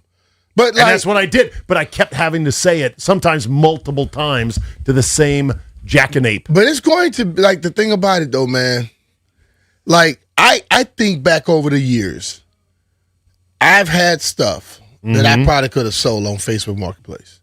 And then you just let it sit around. Then you're just giving it to somebody. True. But then you start calculating all the stuff you gave away. Oh, I know. Bruh. I went on an eBay splurge this winter, and it netted me a nice $1,500 or thereabouts of just stuff. And it also reinforced to me, B Mitch, this is the most important thing. So I went through my basement, my storage area, and I'm like, stop buying this stuff. Yeah. Have less. Have less crap, because I'm buying multiple microphones, multiple mixers, multiple electronics, cameras and stuff that I don't need. And I'm like, knock it off. My friends know that if a new driver drops, I'm probably going to buy it. And they just wait around and say, so how much you want to sell that one for? I got news for you, B Mitch. The new drivers are here. Across all brands and makes and models. They're available at Golfdom, where I'm at every week taping the golf show. I'll tell you one thing, Zay. I don't go to Golfdom. I don't go to Golf Galaxy. Where do you get them? I go and get them. I go get fitted for mine. Boom, get them, and I pay half price. From? Can't say all that. Can't say? Yeah, I can tell you real, all half. Are they real clubs, or are They these are gray real clubs. market knockoffs? Come straight from TaylorMade. Interesting. Well, then you got a hookup then. Yeah. Okay. So I buy so much I can't pay regular price. I mean, if I'm paying regular price, I'll be broke. You also don't need a new driver every year. You know that. Well, sometimes I keep it if I like it, but then they always come out with the ones that they make that I like the Ryder Cup one came out. Yeah. Now I gotta buy those just about. I'm like a full 2 cycles behind on my 3-wood / hybrid, my Titleist, and I'm a cycle behind on the irons and on the driver. I went to go get fitted for the new driver, and I was not feeling it that day with my swing and my body, and the numbers were kind of crap. Mm-hmm. And I just said, let's come back and do this another time when I'm swinging better. And I just never came back because at the end of the day, I'm like, this driver puts it in play a decent distance. We're going to leave it at that. Yeah, I need the QI40. I got the other one. Okay. You know who's in the market for clubs is Walker. Walker tells me now he's getting addicted to golf. He said it's his mission. Oh, I'm not in the market. I got some clubs. Okay, but I gave him some stuff. All right, he said it was his mission to beat you in the next year. Well, and I said that ain't gonna happen. Well, I didn't want to tell him. The next decade won't happen. I didn't want to tell him that would sort of be like meeting Sydney Sweeney and getting a date with her in the next year. In theory, there's a more than zero chance, but it's very low, so infinitesimal. You're not going to beat this guy. Do you know how much golf this guy plays? Do you know how good he is? Bruh, You're a raw newbie. I saw miracles happen before. Well, that was miracle. That wouldn't be a miracle. That would be something else. You watch too much late night that would TV. That would be biblical or something like that. He watches miracle. too much late night TV with these scamdy capper preachers that have the faith-based healing guys where they touch a guy and he stands up and he's walking all of a sudden. Zay, this is what I did to him. We were playing last time at a white course at Haynes Point. So he hits the driver. I say, remember I told you I could hit my putter falling in your driver? Oh God. And I put the driver on the tee. He said, man. That's not happening this year. Not happening. That's not happening. Okay. All right, good. All right. I love that you're getting into the game, Walker. It is, as Brian will tell you, a game for a lifetime. You'll meet so many great people, have so much fun doing it, and it's a game for everybody. Yeah. And you're going to suck at first. That's okay. Oh, he's been sucking for like 2-3 years now. Well, okay. It's only easy, 2, and I got my lessons last year. Easy. It's okay. Of course, you're going to suck early on.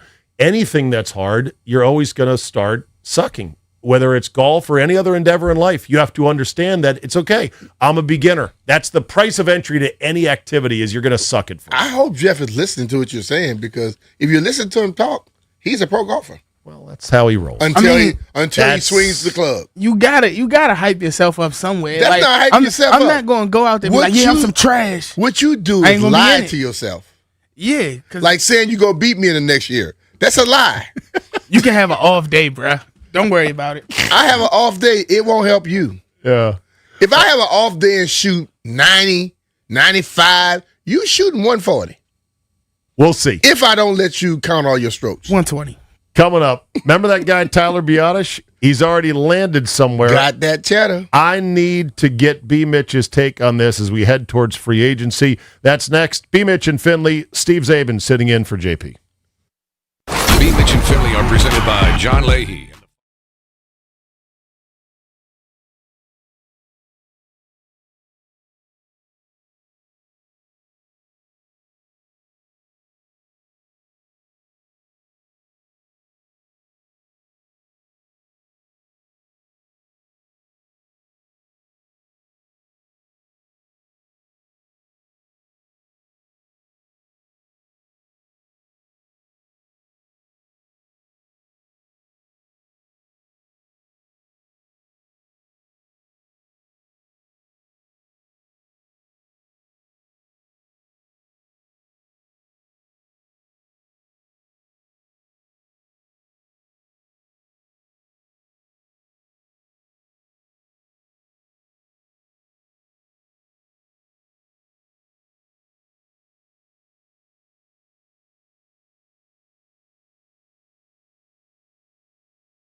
Well, file this one under, that didn't take long. Tyler Biotish has landed with the Los Angeles Chargers. Yeah.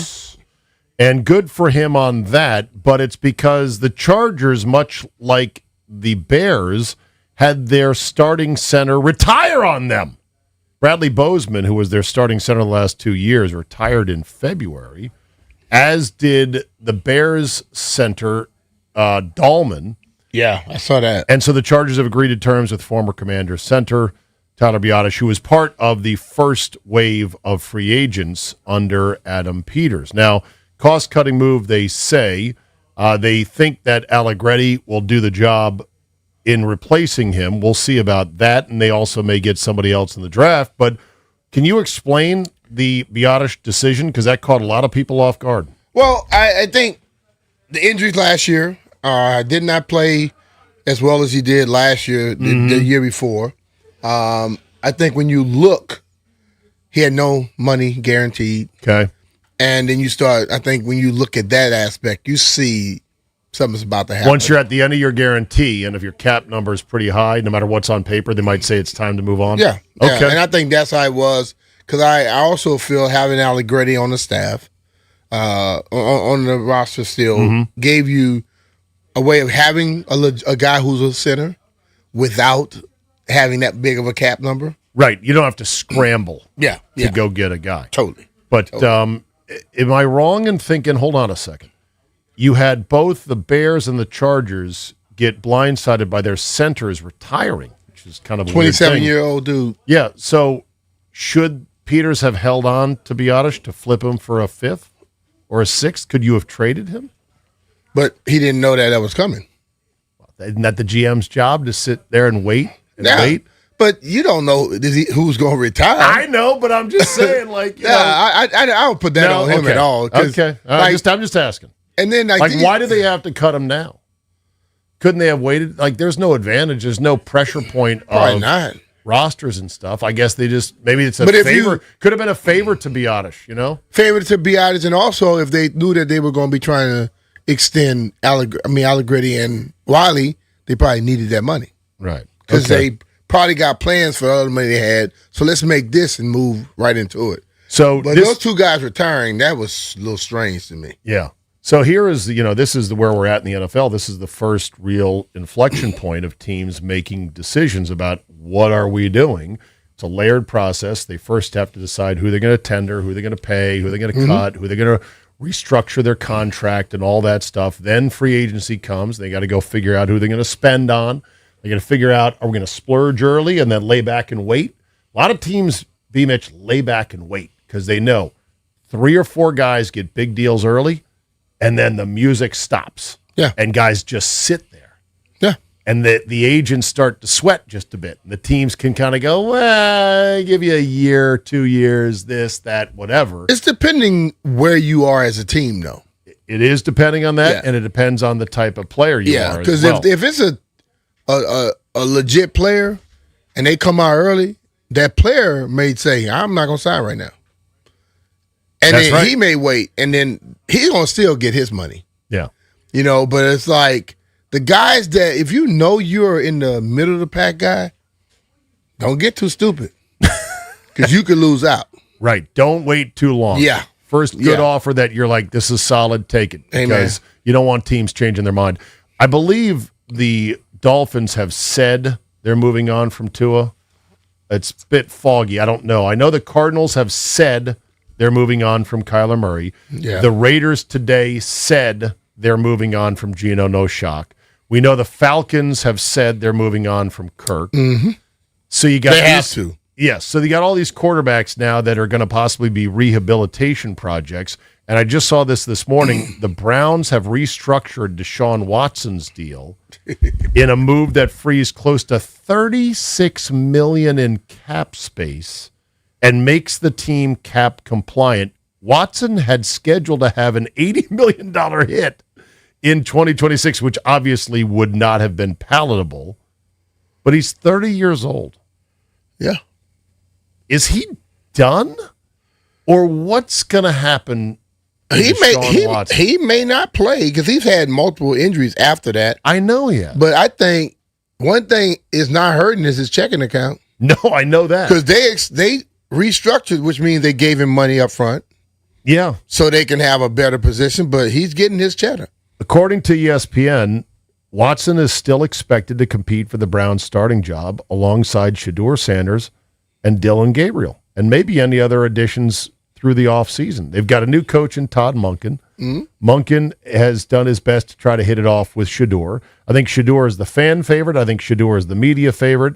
The actual numbers, though, on Shedeur are terrible. He was not good last year, but he could grow this year in terms of being a better player. I think Gabriel is pegged as what you see is what you get, and it ain't much. Yeah. He's a bit of a shrimpy McRunaround guy, which I wouldn't stake my franchise to. So it's going to count on Shedeur either getting a lot better quickly, or do you stomach the thought of bringing back Deshaun Watson? They're not going to cut him. I know. Well, thank God I'm not a Browns fan. Imagine you were sitting there as a Brown fan having to look at this mess. If they cut him, all that stuff moves up to the front. So I would say this.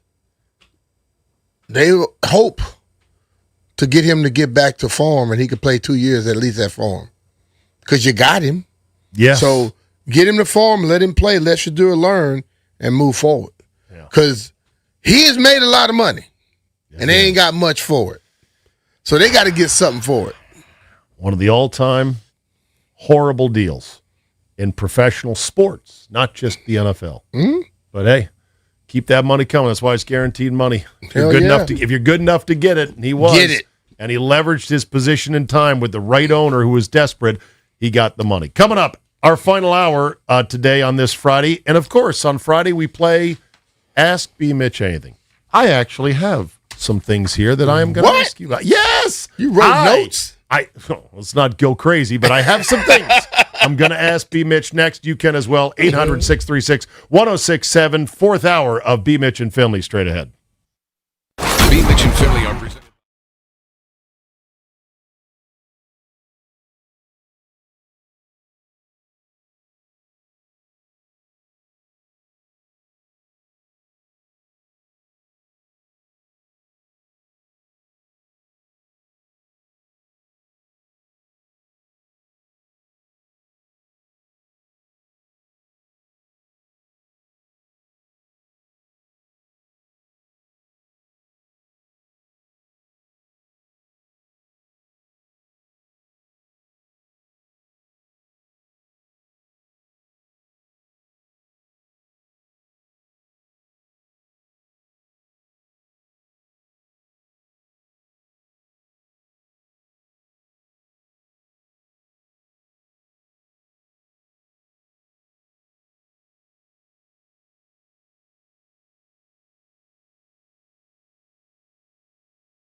Keep your questions within the boundaries of good taste.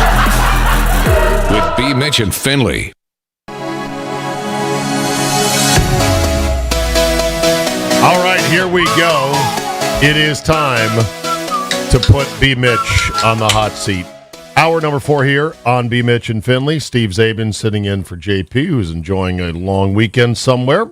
Hope you got good plans for the weekend. We hope the weather kind of turns at some point. Still looking a bit wet and sketchy. I haven't even looked. I think golf is in my future this weekend, just a matter of when. Hopefully it won't be too soggy. And if you're going to get out and bike ride, golf. Anybody got like a Learjet? Learjet? Y'all want to fly down to Pinehurst or something? I'll go with you. You're available. Hey, remember Tony would say, "Man, I need a phone. I need a fan." I'm asking for a Learjet to fly down to Carolina. Anybody want to help me out? Let's go. Solicitation. So tomorrow 61 and partly sunny, 30% chance of rain. 61 is great weather right now. Yes, somebody tweeted yesterday, there's no two temperatures farther apart than 55 degrees in March and 55 degrees in September. And I was like, that's a fascinating way to put it. That those two same temperatures, depending on when it hits. 55 in March, we're playing. I know. It hits like crack. It hits like crack. 61 and partly sunny tomorrow. 72, partly sunny, 50% chance of rain I don't on see Sunday. this rain y'all talking about tomorrow. Everyone's app is different. I'm on WeatherBug. Okay, well, I use the one that used to be Dark Sky that the PGA Tour used. Dark Sky is So Apple purchased that from them. So this is the Apple app now. And Dark Sky used to be a mandatory paid. Tomorrow shows chance of rain 0.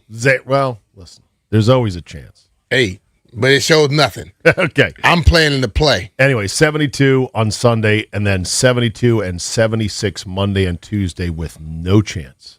I mean, Monday and Tuesday are going to be. It shows 74 tomorrow. The high. Well, all right. We got to check the apps here. Whatever. Have a good weekend. Go out. Don't worry about the rain. You're not made of sugar. You won't melt. Yeah. It's going to be okay. Ain't nobody that sweet anyway. Come on. All right. Here we go. Before we get into questions from callers, 800-636-1067. I've got one via email here. Ooh. You can always hit me up at zabe@yahoo.com. This one from Jake Bay. He writes, classless or careless? Zabe, ask B Mitch this. Michigan State Rutgers last night, and it's senior night for the Spartans at the Breslin Center. Sparty was up big with 2 minutes to go. As a coach, when is it appropriate to do the senior thing where you empty the bench of all your seniors to give them one last standing ovation? Because Izzo decided with 1:19 left and up 14 points, 82-68, he decided to get his seniors in. Well, Rutgers suddenly turned into the 2017 Golden State Warriors, and Izzo was forced to put the starters back in a mere 37 seconds later with the lead cut to 6, 84-78. Michigan State ended up winning by 4, and I'm sure those fans had a bit of a sour taste for the Scarlet Knights leaving the game after that. Was it a prick move by the Rutgers coach, Steve Piquel, to run it up in basically a winless game, or was it a careless move by Izzo, or was it a bit of both? I'll hang up and listen to B Mitch's answer. I would say it was a bit of both. Okay. One thing about an athlete, you're putting everybody off the end of the bench into the game. That's like a slap in my face. If you're the other team. If I'm the other team. So now I'm trying to, I know they're not good, so I'm going at them. You're like, okay. And the fact that I'm going at them make you put your other people back in, it's not class is definitely on that side. Right. What are you supposed to do? Play hard for all 40. Time out. He just put the bums in. What the hell y'all gonna do?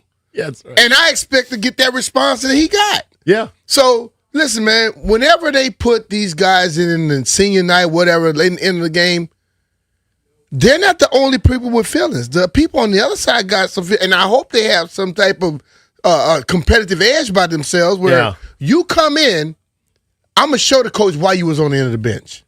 Right. You know what I'm saying? My coach will be like, that's the way I want you to play all the way to the end of the game. So I think Izzo was careless. The other guy was not classy. The other guy did what he's supposed to do. Yeah, I cannot motivate his dudes. Right. I cannot blame the Rutgers coach, although Rutgers is a dogshine program and they've had a terrible year. So they should have been more motivated during the season, not just when the bench is emptied on senior night. But as far as, a minute 19 and you're only up 14, that's a couple threes, and all of a sudden your shorts are getting a little bit tight. But the question I would ask is, the person that asked the question, did you have wager on that thing? Yeah, and did you not cover? 1,000%. So that's why you won't sit in the classless. I'm just asking. You know what I'm saying? There was a gal on Tennessee's women's team, which has fallen badly, by the way. I couldn't believe when I saw that Tennessee women's basketball is struggling at about 500 right now, and it's been a bad year for them. But one of their players, who was a fifth-year senior, who had come off an Achilles injury, missed all of last year, left the team with 2 games left because on senior night, she only got 15 seconds a run on senior night. She wanted to start on senior night. And she's a senior? Yeah. And I said, look, you got to understand, sometimes you don't get what you want because your coach is worried about not getting fired right now. Yeah, but I want to start because it's senior night.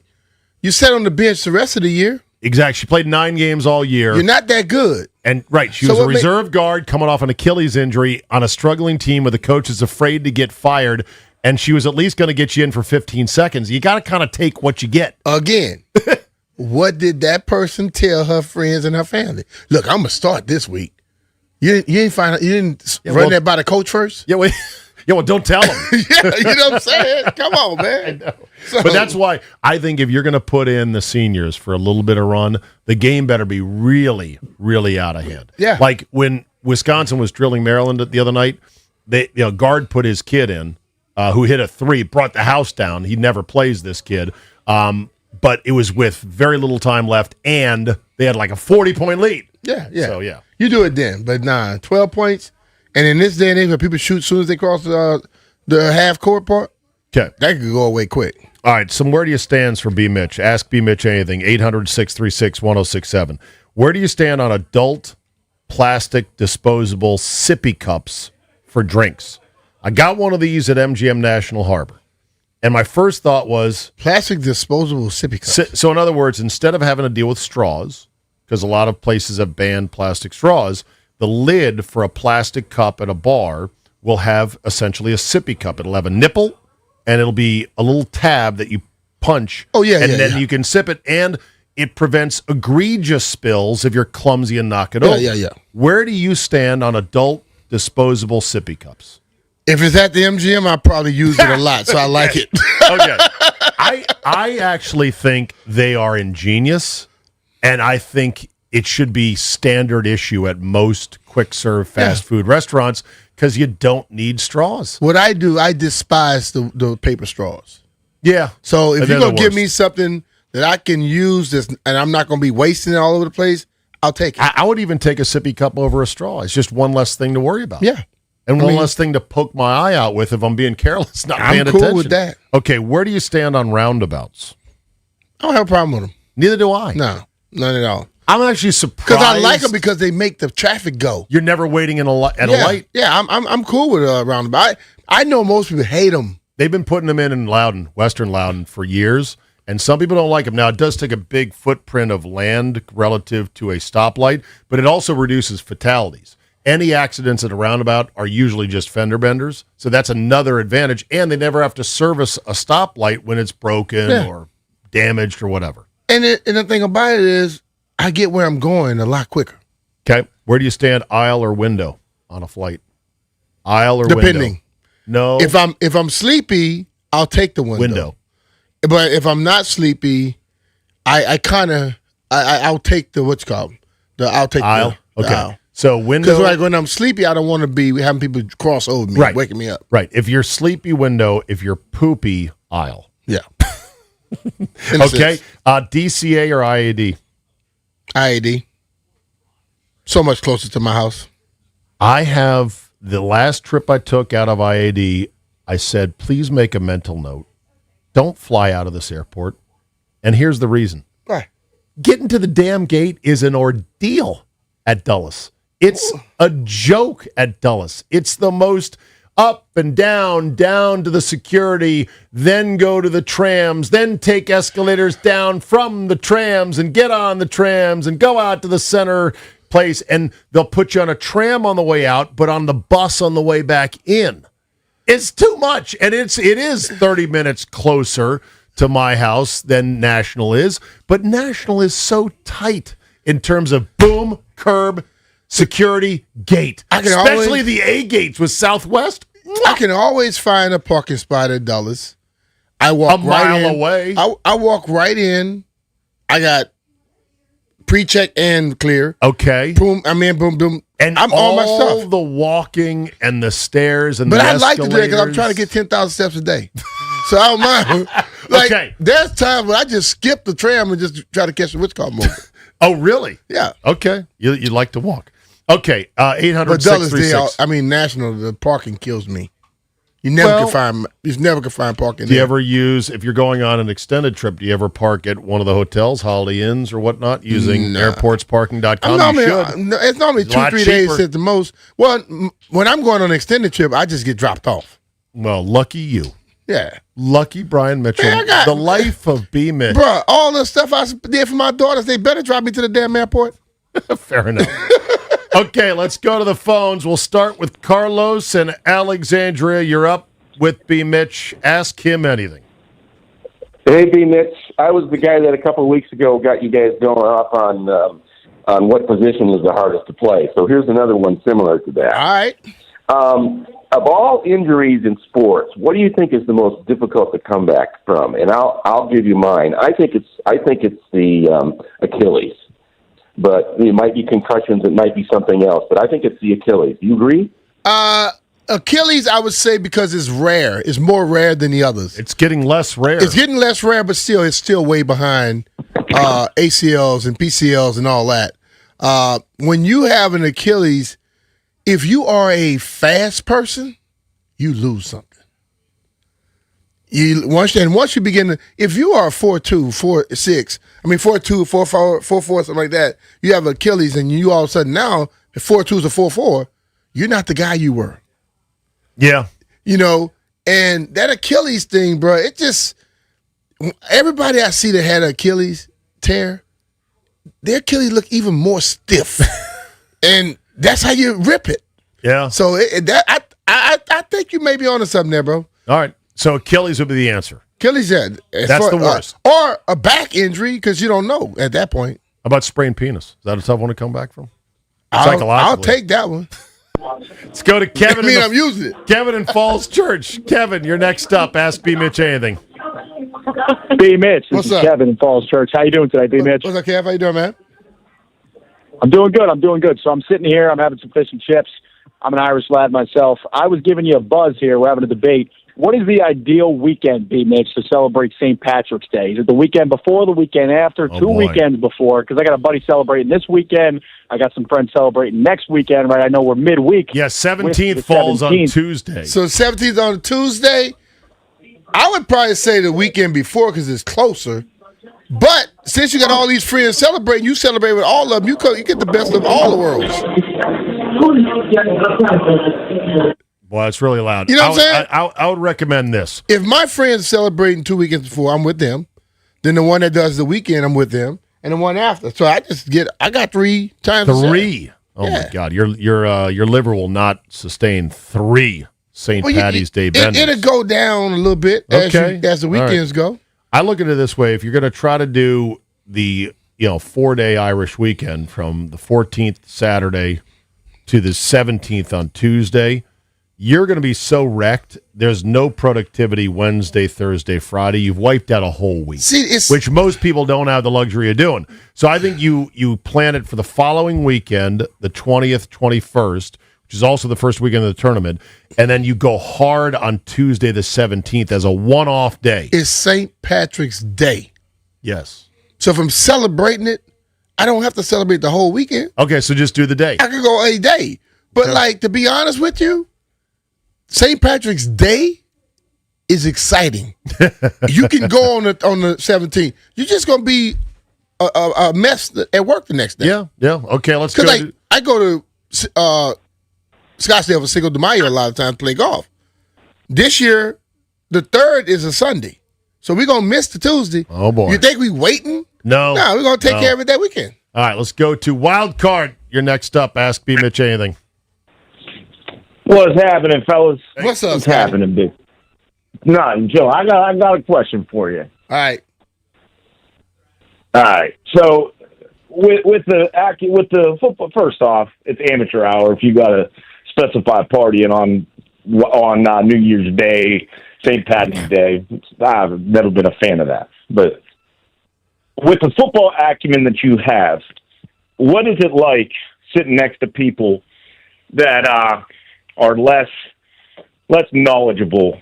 And this isn't directed at anybody in particular, but when you hear people with the loudest voice with the least knowledge. It's depending on where they're doing it at, you know. If it's something that's opinionated, everybody has an opinion. But if it's something that's you have to have gone through it, then I would say something. But I think opinion-based, I don't care. But like when you haven't gone through an actual thing and you're talking about it, that's when I would kind of say, what the hell you know? So somebody's got to get really out of pocket for you to say something. Yeah, that's the only time. All right. But normally, like, if it's opinion-based, I don't care. So if a guy's like, man, B Mitch used to fair catch too much, I would speak up on that. I would say, well, did you know why I fair caught? Well, I don't think it was true either. Huh? I don't think it was true either. Oh, it's true. I got the NFL record for fair catch. Well, but you were there. You were back there. You got the NFL record for a lot of things in the return game because you did it for so long. But no. What was your fair catch rate? Was it excessively high? Not even excessively high. Okay. It's just when you have, there's points when you have to, points to tell you to, and God, why do you, because like in Philly, I got into an argument with a guy because he was like, oh boy. Hey man, I'm not trying to say you a coward, but I say stop. I say, because nothing I say right now is going to be something that you're going to like. I say, so what are you trying to find out? Well, I want to know why you fair caught. I say, well, I am taught if I'm lining up on the 10 and I take a step back, I am going to let it go or fair catch if I have to come back up. If I'm on the 20-yard line and my guys are starting to run out of bounds, because the guys that are blocking are taught once you hit the 20, get out of bounds. So if I see them, I am going to fair catch because they're no longer blocking. Yeah, right. You know what I'm saying? And so I say, well, come over to the park. I'm going to shoot you some balls, and we're going to have guys run at you, and you make the right decision. Ooh, yeah. He didn't catch a punt. That's so funny. He actually took you up on it, yeah. Yeah, the rule is your heels are on the 10, and don't touch anything if your heels go backwards. Yeah, I see guys now catching them on the 4, the 5. What the hell? I know. It drives people crazy. You're like, bro, what are you doing? Like, this is the one thing you had to do is don't field it inside the 10. All right, let's go next to Juan in Fairfax. Juan, you are next up. Ask B Mitch anything. Hello, Juan. Hey, guys. How y'all doing? Good. All right. How you doing, man? Good. So there's a fish out there. There's a fish called puffer fish. And if you don't cook it right, B Mitch, do you know how to cook since you claim you're a cook? Do I know how to cook a puffer fish? So it's not poisonous. I never eaten puffer fish in my life. So you can't cook it either. If you don't know how to cook it, and if a human being eats it, it can kill him. So if you don't cook it right. To be honest with you, I wouldn't eat it. Because if fish is tasty enough I'm not to cooking risk it, death. Yeah. If I'm not cooking it and I have not cooked it and I know how to cook it right, I'm not going to trust that the person cooking it always knows how to do it right. Agreed. Because it's like certain animals out there, they always say you got to cook it right. You have to do this or that. I just don't eat them.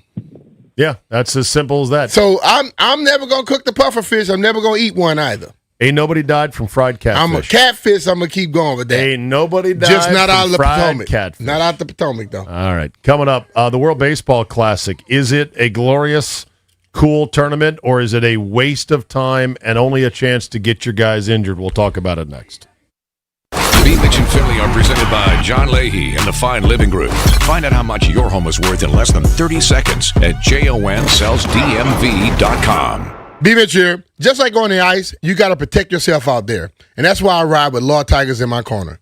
They've been fighting for injured riders for over 20 years, and knowing they've got my back makes every ride better. Now, here's the power play you don't want to miss. Law Tigers teamed up with Harley Davidson of DC to give away a custom Washington Capitals Harley. This one's a beauty. Trust me. Go to capsfansbike.com to enter. Law Tigers, the motorcycle lawyers. Calfus and Nachman, Olivia Donahue.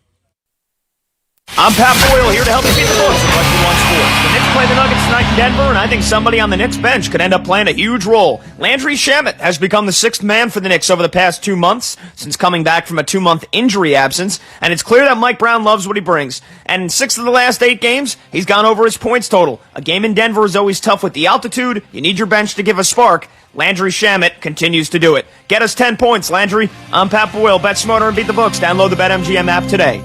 My name is Whitney Allen, and I'm a widow. My husband, Ryan, died. We never thought we'd ever have to use life insurance, but the unexpected happened. With Ethos, signing up was fast and 100% online. You can get a quote in seconds, apply in minutes, and get same-day coverage. No medical exams, and you can get up to $3 million worth of coverage. I'm grateful we were prepared. Get your free quote at ethos.com/game. That's ethos.com/game. Paid spokesperson. Time spent on application may vary. Online health questions required. Spring is in the air, and that means one thing. It's time for spring training baseball. Tune into The Fan for everything you need to know. Roster battles, breakout stars, live reports from camp, expert analysis, and insider interviews you won't hear anywhere else. Spring training coverage presented by Main Street Bank. Cheer local, bank local. Member FDIC, Equal Housing Opportunity Lender. Play ball! 106.7 The Fan, your home for baseball all season long. Attention home builders. Are you searching for a reliable trim carpentry partner? Look no further than Ace Trim Carpentry. With over 20 years of unparalleled reputation, Ace Trim has been the trusted choice for many of the nation's leading residential production home builders. From start to finish, we offer a full spectrum of supply and install interior trim carpentry services with precision and expertise. At Ace Trim, we pride ourselves on ensuring cost effectiveness without compromising quality. Visit acetrim.com for more information. Ace Trim Carpentry, the home builder's trade partner.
P. Finley is back on Mondays. Abe's sitting in today. Brian is ready for the weekend. It's a festive mood here. We just concluded a rousing rendition of Ask B Mitch Anything. And the topic, the question posed by one caller was, would Brian feel confident as a cook, be confident in cooking pufferfish, which is one of the deadliest animals on the planet? And your answer, quick answer, is no, because catfish ain't hurt nobody never. Yep. And it's just as tasty and when it's fried up. I love it too. And Chilean sea bass. I love it too. So pufferfish are dangerous because they contain tetrodotoxin, TTX, it's shorthand, a lethal neurotoxin up to 1,200 times more poisonous than cyanide. So in other words, that's their protection against all of the animals that go after them. It is found in their organs, their skin, and their liver. One pufferfish has enough toxin to kill 30 adult humans, causing rapid paralysis and respiratory failure with no known antidote. Okay, hold on, Zabe. Now, Jeff told us it was a gland when you've gotten them. You said it's the liver and their skin?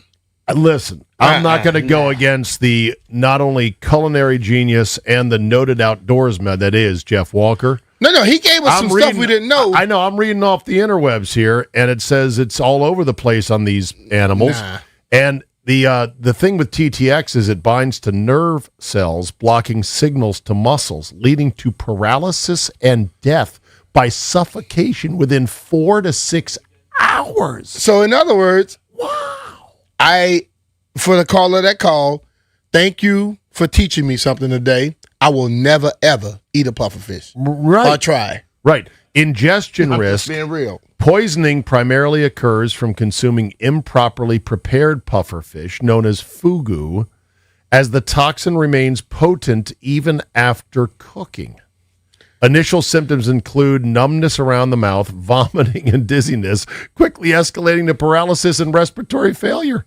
Holy crap. So most things die with heat. This stuff still strong. Exactly. Thank you. And yet it's still served. It's still served in certain Japanese restaurants as a delicacy. I will never eat pufferfish. I know. Fugu. The Simpsons. Fugu? Yes, fugu. The Simpsons It won't once be made fugu fun in of the Simpsons once made fun of this as Homer had a taste for pufferfish, and he's like, "Fugu me" to the chef, and he was like, "Tasty fish, poison fish, tasty fish, poison fish." I had no idea. How come there have been no movies made about pufferfish? Nah. How many people die to pufferfish per year? Is there a defense mechanism? I'm now completely fascinated with pufferfish. I'm going to look it up. I'm going to start looking now. All right. The World Baseball Classic is going on right now. This is every 2 years, and it involves all the nations in the world that play baseball at any certain level. It's done here in spring training time, so it's out of the way before the season begins, and it's played all over the globe in a variety of places. I did not know that the, quote, mercy rule was still a thing other than Little League, but it was invoked last night as Japan destroyed Taipei 13-0 through 7 innings, in part because Shohei Ohtani hit a bomb, a grand slam. And it was out there in Japan at the Tokyo Dome, so it was a big thing for the Japanese to see their hometown hero and their home country hero, who has been doing it for the Dodgers, do something in front of their home fans. That's the good part of the WBC. The bad part is it is baseball games that are not really necessary, and guys do tend to get hurt. Edwin Diaz for the Mets got his season ended by getting in a celebration for the Dominican again when he was with the Mets. That cost him a whole year. You had Altuve 2 years ago get hit in the wrist, and he missed time for the Astros. And now Jeremy Pena, their current shortstop in Houston, suffered a fractured tip of his right finger while fielding a ground ball in the WBC. And I have a buddy who's an Astro fan who was unhinged yesterday on the group chat, screaming about, "End this abomination now. This is the worst thing ever. I can't stand the World Baseball Classic." And I'm like, but it was fielding a ground ball that could have happened in just warm-ups. Yeah. It could have happened at any other time. And my buddy's like, it doesn't matter. This was a needless game, an exhibition even in the World Baseball Classic. Now he's going to be out for at least 3 weeks. And I go, he'll miss maybe a couple weeks of the regular season. You're not going to play minus a shortstop those games. You'll have a replacement. He'll be almost as good as Pena. He was not having any of it. He is the most hard-on, hates this event guy I've ever met. So I ask you, what do you think of the World Baseball Classic? I'm happy with all of them until somebody get hurt. I'll be real. Like, listen, you don't want to ever tell a person they shouldn't or they can't play for their country or whatever they're doing. But if I'm the owner and I'm paying you, and then you go into this event where I have no liability, I mean, there's nothing, no insurance that you're not going to get hurt. Well, that was a big deal this time around. Is a number of players were not insurable. So that because they made too much money, and the insurance companies are like, yeah, we can't take that on. See, that would be the problem for me. The World Baseball Classic will have to have some level of insurance. Even the Olympics. I know people say what you want to say. If I'm the owner, and I'm paying you to play for my team 20, 30, 15, 10, whatever $1 million. You're not playing for nobody else. If you go over here, we're going to have a discussion. You all, and I'll get with all the other people that they got to play with.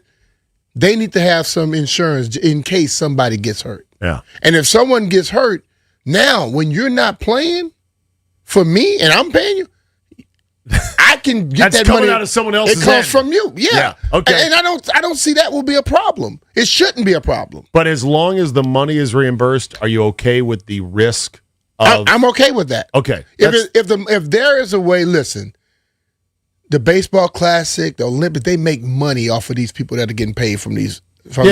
Yeah. So if you're making money, you can also put something away to make sure if these guys get hurt, they're protected. Right. Well, I think your stance is reasonable. My stance was to my buddy, I said, look, if it's a pitcher and he's straining to throw 100 and it's early in spring training and then he blows out his, Tommy John, that's dumb. I think pitchers are a different category. I said, though, but this ground ball injury could have happened anywhere. Like, I can't believe you're so mad about it. I think he's still pissed about 2 years ago with Altuve, and that's why he was in on it. But he just wants to fold the whole thing up. Now, here's the crazy comparison. Remember how good the Four Nations face-off was in February of last year as a precursor to the Olympics?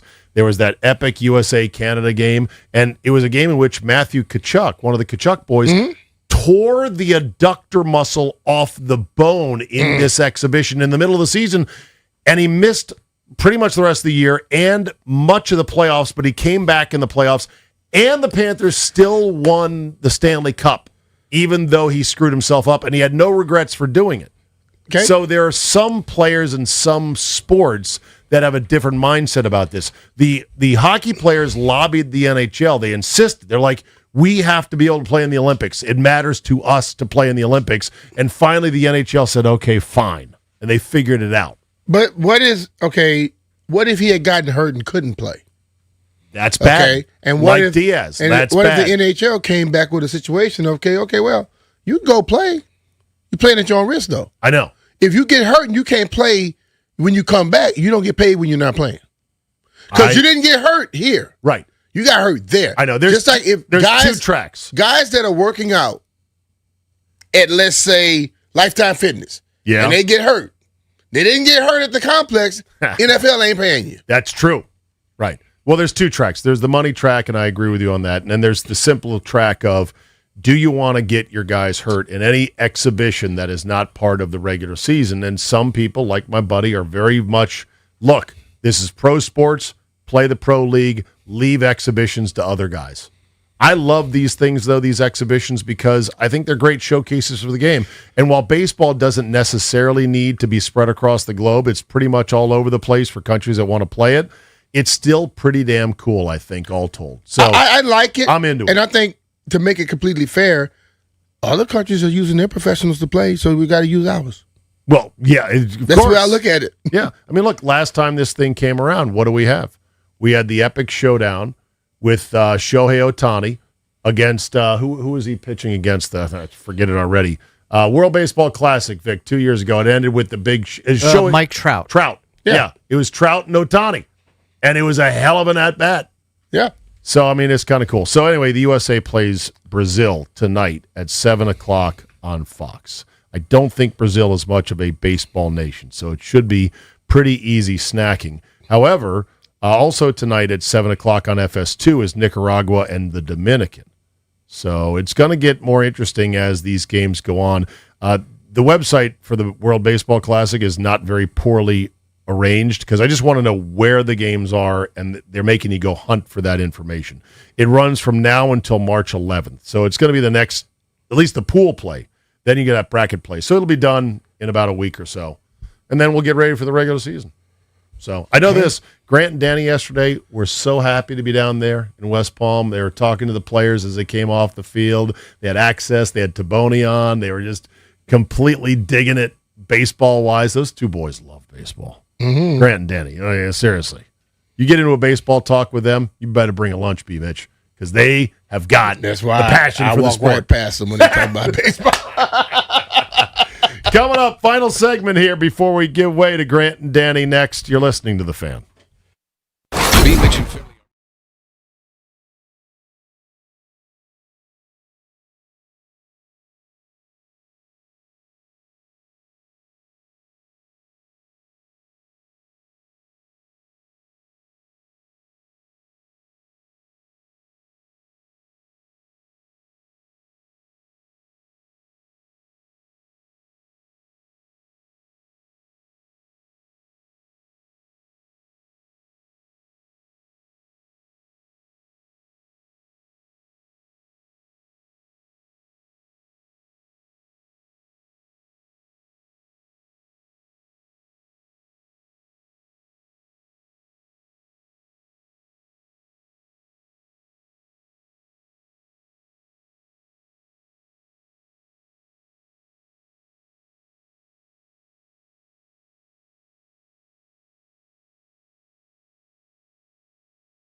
Finley. Zabe sitting in for JP today. Brian is ready to roll. He's got the weekend right on his racket. You heard it here first is our final segment. Do I need to make the last 30 minutes before you get off of work? Yeah, right. Exactly. I'm glad that I'm not the only one about this Biotish thing, given that the Chargers had their center retire and the Bears had their center retire, and the Commanders just dropped Biotish out of the blue well before they had to. This is from Anthony Reinhard on Twitter. He does football analytics for StatButler.com. He says, this reflects poorly on Washington's front office that they either misread the market or just didn't reach out to enough teams prior to letting Biotish go. Surely missed out on a pick here. Well, Brian. But think about this, though. Let's be real. These guys up and retired.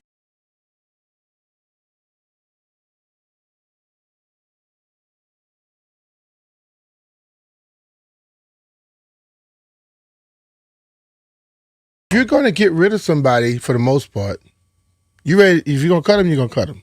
But you hold them until the last minute in case somebody suddenly needs a center. But the question is, you do that if you know a center coming free. Nobody's getting you a 5th-round pick for Biotish. They might have. They wouldn't have. 6th? No. 7th. You got guys that are kicking we tees. got pass rushers that are getting 4th and 5th-round picks. They're not giving it to the center. Okay. All right. So I understand what you're saying. If they had known, I could get it, but that's that revisionist history where you could go back and now make. But I don't think they could even imagine that was going to happen. Hell, the teams that had those guys didn't imagine it was going to happen. Yeah. Day ball is officially back for the next 16 days. That's day basketball conference championship tournaments. We're into the small conference tournaments now. The big conferences play next week. So if you are a degenerate or out of work like I am and have all day to watch basketball, it's a good span of days to hunker down by the couch and gamble responsibly, by the way. Yeah. Using our official partners here at WJFK, which is, oh boy, FanDuel or DraftKings? All of both. All of them. We got to deal with everybody. Yeah, you deal with we everybody. like the NBA. Okay. We can talk to everybody. You can only talk to one person. Okay. All right. Very good. And then, of course, free agency starts next week, so we're going to be coming into it. Get this. The Dolphins apparently have not agreed to a contract with Jason Sanders, their kicker. So Sanders is going to leave Miami on a 27 straight heater of made field goals. 9 of 9, including his last 50-plus. I know he probably was asking for too much, but imagine thinking, oh, I'm out of work now. What have you done for us lately? The answer is, I don't know. I've been perfect for 27 straight field goals. And now you're not going to pay me? Call him. We didn't tender our guy. No, we just did. That came down today. So apparently, so we tendered him. Yeah. So 1 year deal. Yeah, 1 year deal. Savannah reported it last hour. 1 year deal for Moody, who I'm not a fan. Well, but I know. Okay, so we said that they could have waited and let Biotish go. They could have waited and signed this guy. Well, Sanders wants, I'm sure, a lot. And I don't think Peters wants to pay it. I know this. Brandon Aubrey wants way too much. No. Brandon Aubrey is the biggest weapon right now in the league. He wants. All you got to do is get to the 50 with Brandon Aubrey. I know. He's got a 70-yard leg when other kickers have 60-yard legs. And that makes a huge difference. That said, the top of the market, B Mitch, is about $7 million for a kicker. Aubrey wants 10. Okay. Aubrey has made more over 60 than probably everybody else. Yes, he has. So quarterbacks were making 20 until somebody asked for 25. Okay. And then somebody came along and asked for 30. Somebody got to set the market. Okay. Listen, I tend to believe. I believe in guys getting paid. I know. We don't know, though, how clutch Aubrey is. And he kicks indoors. He hasn't had a lot of clutch situations. Guess what? How many indoor teams you have out there? Minnesota got the indoor stadium. The whole league is going indoors, which is causing a lot of people a little bit of sadness there. Keep asking them, bro, Aubrey. Okay, and then there's this WNBA All-Star, Arike Ungabowale, was arrested last night while celebrating her team's unrivaled basketball championship at Club 11 in Miami. I bet Brian has been to Club 11. Wait, who did this? This is Arike Agumbawali. She was in Miami. Uh-huh. This is the alternate WNBA league that plays during the the fall and the winter, unrivaled. And she was celebrating their championship. All right. Sources said she was trying to get free drinks from a male bartender when she dropped the card of, "Hey, we're the unrivaled champion."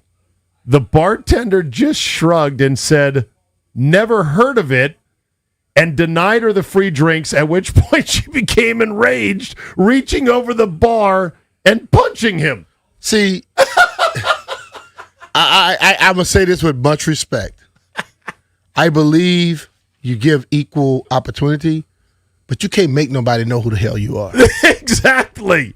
Hey, man, we just won the unrivaled championship. Free drinks. Yeah, never heard of it. Never heard of it. No. And I bet that was what set her off. Like, what do you mean you never heard of it? He How probably dare never you? did. Some people don't watch your sport. Right, exactly. I've talked to guys say they don't watch football. They don't know nothing about football. Cool. What's happening, dog? I buy you a drink. Yes. Like, red-blooded American sports fan I'm not going to say American, but people come from different countries. Okay. We don't know who they are.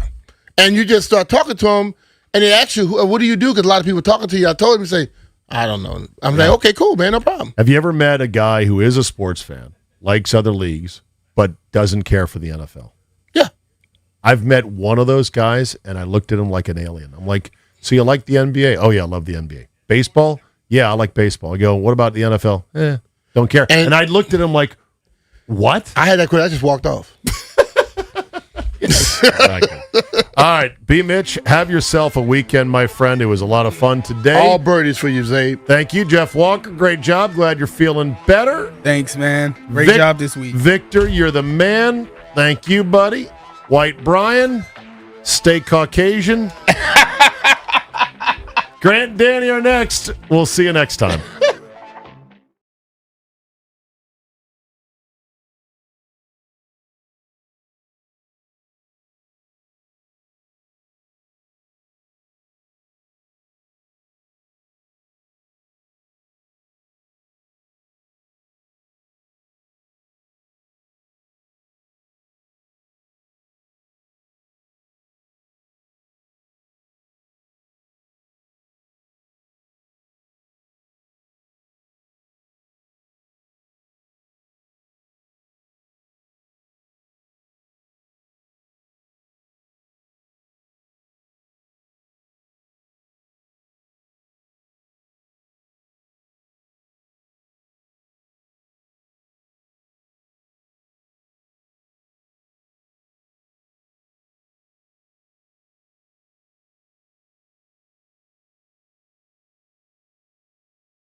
Friday afternoon, and welcome into Grant and Danny on March 6th, 2026. You are listening live to The Fan. We are in West Palm Beach on an 80-plus degree day in the beautiful Florida weather. Sunny, blue skies overhead. Cade Cavalli on the mound pitching in the fourth inning of spring training action. Right in front of us, we're in the broadcast booth above home plate. Danny, doesn't get a whole lot better than this. No, this is a Good Friday situation for the Gents. Watching Cade Cavalli just simply be nasty. Yeah. There's something going on here with this Cade Cavalli gentleman. He is filthy. He is throwing hard. The Astros, a lot of regulars in their lineup, and they don't look like they're having comfortable at bats. It's been a treat. A lot of 97, 98-mile-an-hour fastballs today from Cade Cavalli, who could end up being the Nationals' opening day starter. So I put my money on. We are at spring training, and we will get you covered, Nats fans, with quality guest spots throughout the show, including last year's number 1 overall pick and one of the top prospects in all of baseball now, Eli Willits, who's going to be with us in about 25 minutes live from the booth right here on Grant and Danny, and the general manager of the Nationals in his first year. Of course, he and president of baseball ops Paul Taboni now running this front office. Ani Kalambi, who came over from the Philadelphia Phillies, is stopping by the show at about 3:30 today right here on The Fan. We're jacked up to be bringing you spring training coverage. All of it is sponsored by Main Street Bank. Cheer local, bank local. Main Street Bank's a business-focused community bank, proudly serving the DMV since 2004. But, Danny, we've actually got to start with the news from the ice today. I woke up to the gigantic bummer that was the end of an era in DC sports. John Carlson traded at 1 in the morning by the Washington Capitals, playing in year 17. He debuted in 09-10. Think about this. Yeah. This radio station flipped to sports in July of 2009. The entire existence of 106.7 The Fan has been John Carlson's career, essentially. I started at the station in 09. At that time, I was 20 years old. So was John Carlson. We're the exact same age. We both now have 4 kids. Ovechkin said something about growing up together. We've known John since he was sitting at Primetime Grill doing hits on 106.7 The Fan with LeVar and Dukes in 2010. Very, very strange to see this happen. The Capitals trading their longtime legendary defenseman, a Stanley Cup hero, and a guy who's number 1 in organizational history in pretty much every single category on the blue line. And for the counting stats, like games played and so many things along those lines, he's number 2 all-time at any position to Alex Ovechkin. Yeah, this is an all-time player for Washington. A jersey retired kind of player, like a hanging in the rafters kind of guy. Always ever done is the right thing. So, 2 minds here, right? And I think you can do that as a grown-up. I can separate into the 2 silos. Spin the plate, number 1. From a sports perspective, yeah, absolutely. That's the correct call. A team that's 11th in the Eastern Conference with a couple more games played than a lot of the teams around them. That doesn't look like they're going very far or really anywhere. Getting a lot back in return in terms of draft capital for a veteran piece that's going to turn 37 years old makes a lot of sense. That's a practical, smart, savvy move. They were able to get something back for a guy that was going to be a free agent. You could sort of throw the Dowd trade as well into that mix. Not exactly the same profile, but close, right? That makes a lot of sense. I get it. From a damn, that guy got traded perspective, that's hard. I mean, you already said it. That is a challenging thing about this miserable world that we all kind of follow and are tangentially related to. I was in talking pro to sports, it's so cutthroat. Well, I was talking to one of the Nats in the clubhouse today. Yeah. And he said, there's certain moves that happen just as a sports fan that you see where you go, it's just a reminder that I'm in sports and I'm only here until I'm not. Yeah. And his point was we're all just kind of members of this organization, employee number whatever, the old Ryan Zimmerman line, basically. Employee number 11, yeah. And this is one of those moments where you go, it's true. Anybody can end up playing anywhere else. Because John Carlson, to me, felt like one of those guys. When you're in year 17 and you've won a championship and you're playing out the string of a contract, it does feel like you are a player who's only going to ever play for one team. Yeah, number 1 in points and assists and goals among defensemen for Washington. 5th all-time in those categories. Points, at least, in Capitals history, behind some of the great goal scorers and point scorers ever. I mean, yeah, the accomplishments are obvious, man. Right. I think the trade itself, because of what they got back, which was multiple draft picks, including a first-rounder, I don't know how you don't do it. I don't know how you turn it down. If you're willing to trade Dowd yesterday, you're essentially punting on this season. And if you're really doing that, and then the Ducks are offering you a first-round pick for John Carlson, I don't think you say no to that. Now, based on what I've gathered, talking to people pretty plugged in on the Capitals thinking, I think they will be in on Carlson this offseason in free agency.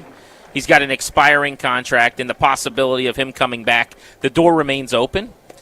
What I'd love to know is he had a no-trade clause for a bunch of teams. There were a handful of clubs that he couldn't turn down deals to. And when you do your contract, you pick those teams in those markets where maybe you'd be okay playing. I'd want to know what kind of dialogue there was with him. Like, Dowd was supposedly really surprised to find out that the trade broke and how he found out. What about Carlson? He was woken up by a phone call I read today at 1 a.m. Did he say a week ago, hey, I'd love to go win a Stanley Cup. If you guys want to move me, that's fine? Or was it more team decision, and he's just the employee getting the call to tell him you're on the move now? I would be curious what went into this behind the scenes. Me too. Because, again, you mentioned Ovechkin previously. I would love to know what he's told them. I'd love to know what those dialogues have been. I'd love to know, if they have a good feel, talking about they, meaning the Capitals, the front office, coaching staff, et cetera, of Ovi's plans, and how is that influencing what's going on right now in terms of moving on from a couple of veterans? Wasn't that one of your first thoughts? It was my first thought, 100%. I know for me, so I wake up to this news. If you hear the crowd behind us, incredible diving catch on the warning track in left field, spring training game in front of us by the Astros. Riley Adams was just robbed of an extra base hit. But had to run all that way to second, too. He's so annoyed about it. He's got to be pretty annoyed. But I wake up to this news that Carlson's been dealt, and now it's Dowd yesterday, Carlson today, and you're thinking maybe it's a significant sell-off. And all I can think about is they have to know that Alex Ovechkin is retiring at the end of the year. Because it would seem like in the past they have always tried to go for it. They have always tried to, there's been this commitment. I don't know if it was verbal or nonverbal or what to Alex Ovechkin. As long as you're around, we're in win-now mode. And this does feel like a step backwards. They've done this a couple times, though, in fairness, when they were going to miss the playoffs. Like, I don't know how closely people are plugged in on and how much they follow the Caps organization from a 10,000-foot view, but this is not going to be a rebuild. This is not going to be an implosion. The Capitals own 22 picks in the next 3 drafts. They have 4 first-round picks in 3 drafts. They have 9 picks in the first 3 rounds over the next few years, which is the most in the NHL. We went through some of the young core pieces they've already got. Some of the players that are coming, like Cole Hudson, who's about to debut this month, in fact, defensively when his college season ends. The future's actually pretty bright, and they have done an incredible job at rebuilding on the fly. Like you always talk about it's time to rebuild, and I've always said, well, they're quite literally doing that while they're happening to compete at the NHL level. People don't necessarily see it because they're still winning, but they've threaded the needle pretty effectively so that it seems like next year, with all the money they free up, if they don't bring Carlson back, if Ovi walks, they can win again. But I just wonder, has Ovechkin told them anything yet? And would they have made these deals if he hadn't? Don't know the answer. I don't know the answer. But it's all I've been thinking about today. To me, it's the question. It is the question. And, so I've talked myself into multiple scenarios. So pathway number 1, he has said, I'm just making this up. He said, yes, I'm retiring. It's my last go-around. That's it. And they go, okay, so we're not obligated to add right now. We're going to prioritize the future. Number 2, he hasn't told them anything. And they go, okay, well, we have to make decisions that are smart for the organization. Possibility number 3, he said he is coming back. And they go, okay, well, either way, we still need to improve the ball club, or the ball club, you know what I mean, the puck club for next year, and this is the best pathway forward. I've kind of talked myself into everything, but each kind of new angle, it makes sense in a vacuum, but then you could also have a mitigating factor of some sort. But again, it is my number 1 question. What do they know? What do we know? And what's in Ovi's mind? Again, he's under no obligation to let us know, or I'd imagine really to some degree them know. I mean, he's earned the right to do whatever the hell he wants, whatever the hell he wants to do it, as far as I'm concerned. But still, in terms of team building, this is a practical thing. So again, emotions out of it for a moment. A guy that, again, has done everything that he was supposed to do since coming here. Talking about John Carlson. From the first puck drop, from the minute John Carlson arrived, this was pro, great player, super productive, excellent dude in the community. Anything that you would ever want out of a pro athlete, man, husband, etc. Oh, yeah. A couple of my good buddies actually end up gotten to know him just randomly very well before they even realize, oh my God, that's John Carlson of the Washington Capitals. Well, when you have their kids kids play sports together and stuff, he's a fantastic human being. Came on our show for a couple different seasons. Was great to deal with at all times. So forthcoming, so great. And again, just a really, really productive player, Ring of Honor Capital. Yeah, he's still also ultra productive offensively. I think he's gotten a little bit of a bad rap in terms of the quality play the last couple seasons. He's at times been a bit of a punching bag because, yeah, you're older and you're 36 and you slow down a little bit. And on the defensive end, it is very clear he is not the same player. And I would even say at times, he has been an issue on that end of the ice. But offensively, you look at any advanced metrics, any of the numbers, they would tell you on the power play and at even strength as a defenseman, at his position, he still grades very favorably. There's a reason the Ducks and other teams really wanted him. Yeah. And they gave there was a market here, a ton to get him. I mean, they're really excited about this deal in that organization. I'll bet you there are people looking at this going, wow, you gave up a lot. But if you want an offensive, puck mover, I remember talking to him before the start of this season at Kettler when we went out there to do some interviews with the Capitals, and he basically said that the way the sport has changed and the way the NHL has altered since I came into the league is actually better for my game. So his point is like the idea that everyone's looking for defensemen who can engage offensively and trying to get the puck out of the defensive zone quickly. He's like, it's actually more of a John Carlson league now than it was back in the day, and that's true. He wants to keep playing after this year. He told me as much. He said, whether it's here or somewhere else, like, I hope to be playing in the NHL next season. This is not going to be my final year. So that's the next big question is, after he goes and tries to win his cup with the Ducks, does he end up playing hockey again here? I feel like now that you've ripped off the Band-Aid and traded him, there's probably better ways to spend that money than on a 37-year-old defenseman to come back to finish with you.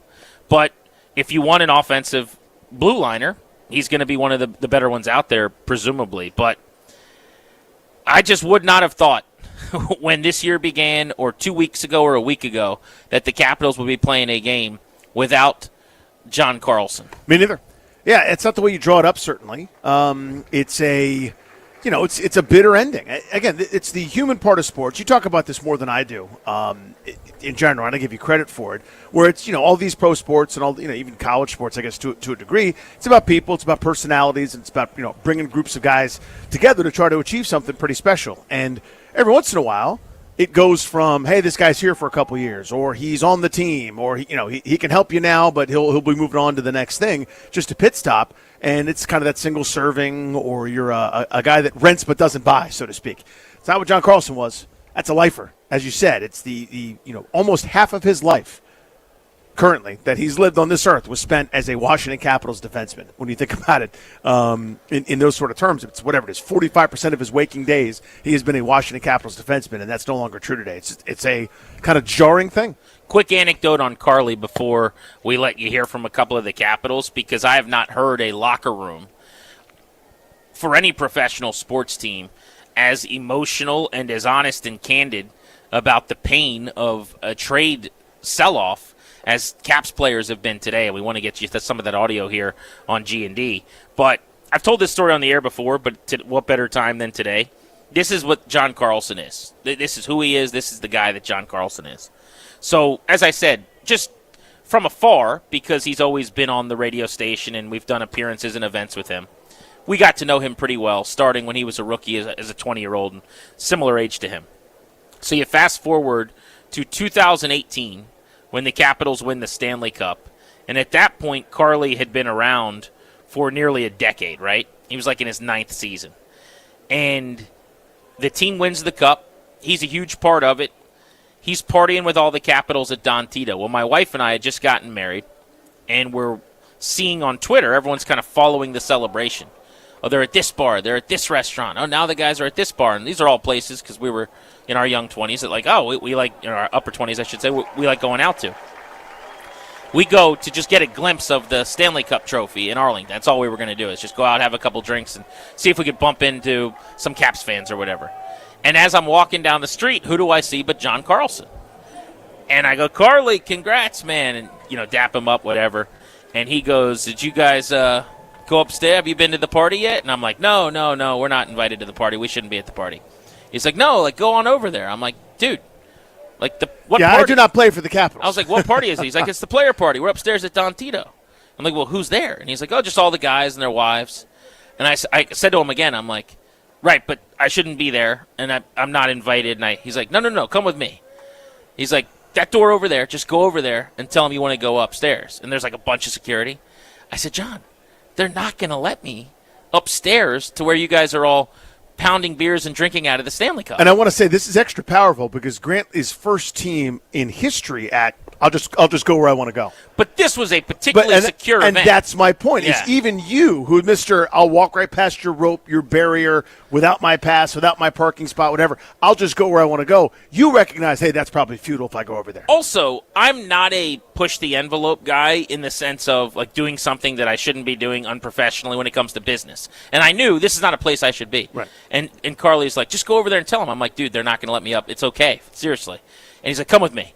So we follow him. He walks like a block and a half, I'm not exaggerating, back to where he was. He was going home or wherever he was going. And he gets to the door, and he's like, these guys are with me. They need wristbands. They're going upstairs. And the guy's like, okay, no problem. And they just slap wristbands on us. And we walk upstairs and proceed to drink out of the Stanley Cup with T.J. Oshie and Lauren Oshie. And as just you do. Celebrate with Matt Niskanen and all these people. Jay Beagle and I are sitting at a table for 2 hours with Christian Juice, until 2 in the morning. It was one of the great nights of my life as a Caps fan. Brought to you by John Carlson. Just because Carly is a good dude, and he knew that would have meant something to me. He could have easily not had me do that. He was leaving. He didn't care. You see what I'm saying? Yeah. But that's John Carlson, man. Let's hear from Alex Ovechkin, who called this day one of his worst as a professional hockey player. This was Ovi at practice today. This is a sad day. Probably the toughest day in my career. Talking about personal life. It was kind of not surprising. It was a shocking situation. We're very close. We've been together since his day one. We're growing up together as a person. He's obviously the best defenseman in this franchise. History, leader, obviously unbelievable man, and great friends for all of us. And it's hard. It's fun day. That's the captain of the Capitals, Alex Ovechkin, on how sad he was that John Carlson, number 2 all-time, as a Capital behind Ovi in games, number 3 all-time in assists, number 5 all-time in points, a Stanley Cup champion. If you're looking at NHL ranks, by the way, since he came into the league, among defensemen, 4th in points, 3rd in assists, 6th in goals, 6th in power play points. So he's been one of the prolific offensive players at his position. This was Tom Wilson with one of the great, honest quotes you're going to hear from a professional athlete in a long, long time. Group refocus with a big game tomorrow in Boston. Like I just said, Ovi comes in this morning, and he's our captain, and right from him all the way down to the young guys, everybody's kind of got a role, and everybody's got a different style of leadership, and it's on the whole group to understand that, today sucks. It's brutal. I'm sure there's some guys that want to cry. That's the reality of it. Today you can cry, and tomorrow you got to wake up and be a big boy and go out and play hockey, and we're professionals, and we got to do our job, and we're not going to roll over like it. Obviously the trade deadline's not over, but we believe in this group. I still look at our roster, and I think we're a better team than a lot of teams in the East. So, we're gonna have some closure today, obviously, and say goodbye to. Johnny's a guy that anyone in your family can call him and he'll be there. He truly is. It's not always sunshine and rainbows, and he gives people a hard time in here sometimes. But I think everybody in here knows if you call him at 3 a.m. and you need something, he's a guy that's lining up to be that guy for every single person. So we see that in here, and that's what hurts. he's a guy that you just can't replace. I mean, you just don't. And that's a tough feeling, but like I said, we'll have some closure today, and then tomorrow we'll wake up and try and go to work for the rest of the year and play hard. 10 years from now, what's the story that you're going to tell Teddy about John Carlson? Hopefully Johnny can tell Teddy himself. I think the thing that I hope the most is that in 10 years we're sitting around a fire and having a cigar and a drink and talking about what an amazing ride it was. And I mean, I've seen his kids grow up, so it's tough. Like, I mean, I remember Luca when he was just like, so it's when you put it that way, it's tough. But I think we got a bond that's going to be around for a long time, and I look forward to those future days. Tom Wilson choking up, talking about John Carlson, traded this morning by the Washington Capitals, one of their most accomplished and beloved players ever, after a run of 1,143 games in 17 seasons. The fact is, though, Danny, and this part of it, as we paid homage to him correctly for the career that he's had here in this segment, probably didn't get enough run, but this was a business decision that makes a lot of sense. Yeah. You've got a first-round pick, multiple picks back for a rental 36-year-old defenseman the rest of the way, and in a vacuum, when you take Carlson's name out of the equation, that's a pretty legitimate, significant package. Yeah, that's a no-brainer. That makes sense, but man, is it tough. Grant and Danny on the Fan will be joined by the number 1 overall pick in last year's draft, Eli Willits, Nationals prospect in the infield. Coming your way on the Fan from West Palm Beach in spring training on G&D next.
Live in West Palm Beach at Nats Camp, Grant and Danny with you on The Fan. Thank you for listening to the program on this Friday.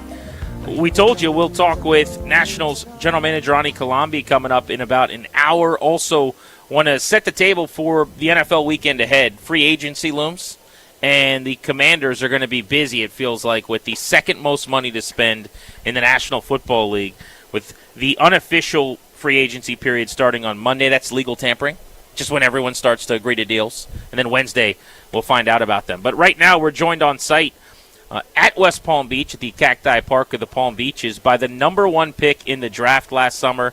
The Nationals winning the draft lottery, and it net them one of the great infield prospects in baseball, Eli Willits, who joins us on Grant and Danny. Eli, thanks for a few minutes. We really appreciate it. How are you? Good. How are you? Great, buddy. You should be like at your high school graduation coming up pretty soon. And here you are kicking around major league stadiums with pro ball players, grown men and stuff like that. What's the experience been like? Yeah, my dad jokes around about that all the time. He was kind of sad that I left a year early, but it's all for the best. But it's fun just to be around such great guys and watch how they work. Especially like I got into one big league game, and that was a dream come true. Just to see how those guys go about their business, how they work on the field and off the field especially.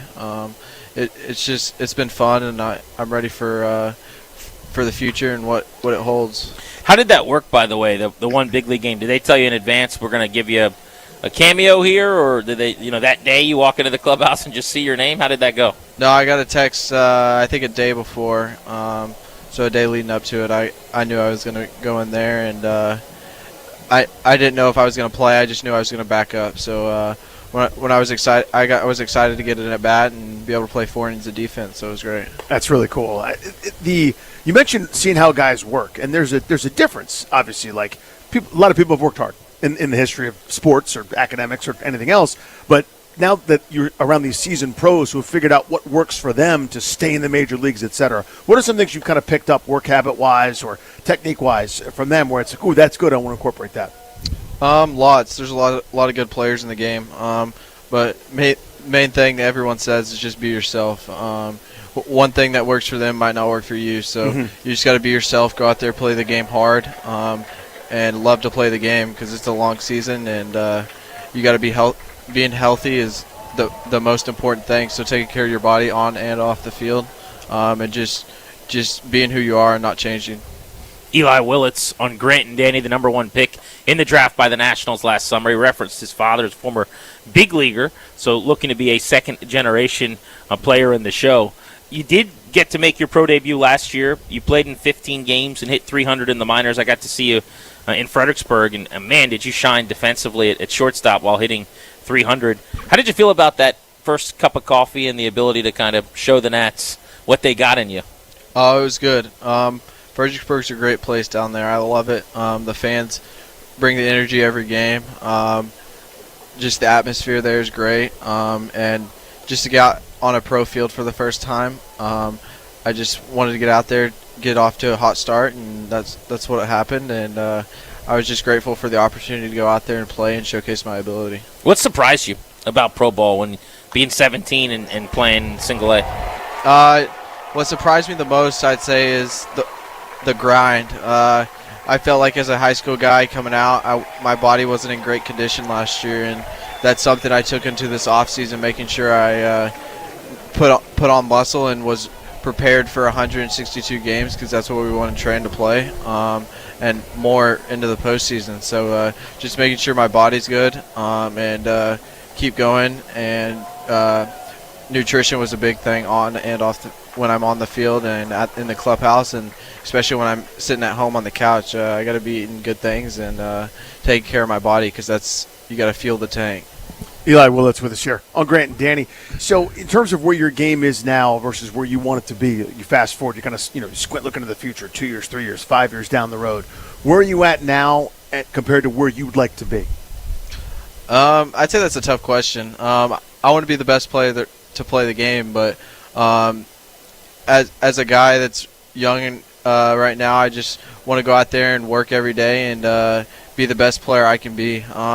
At the end of the day, my career, I just want to maximize my ability that God gave me.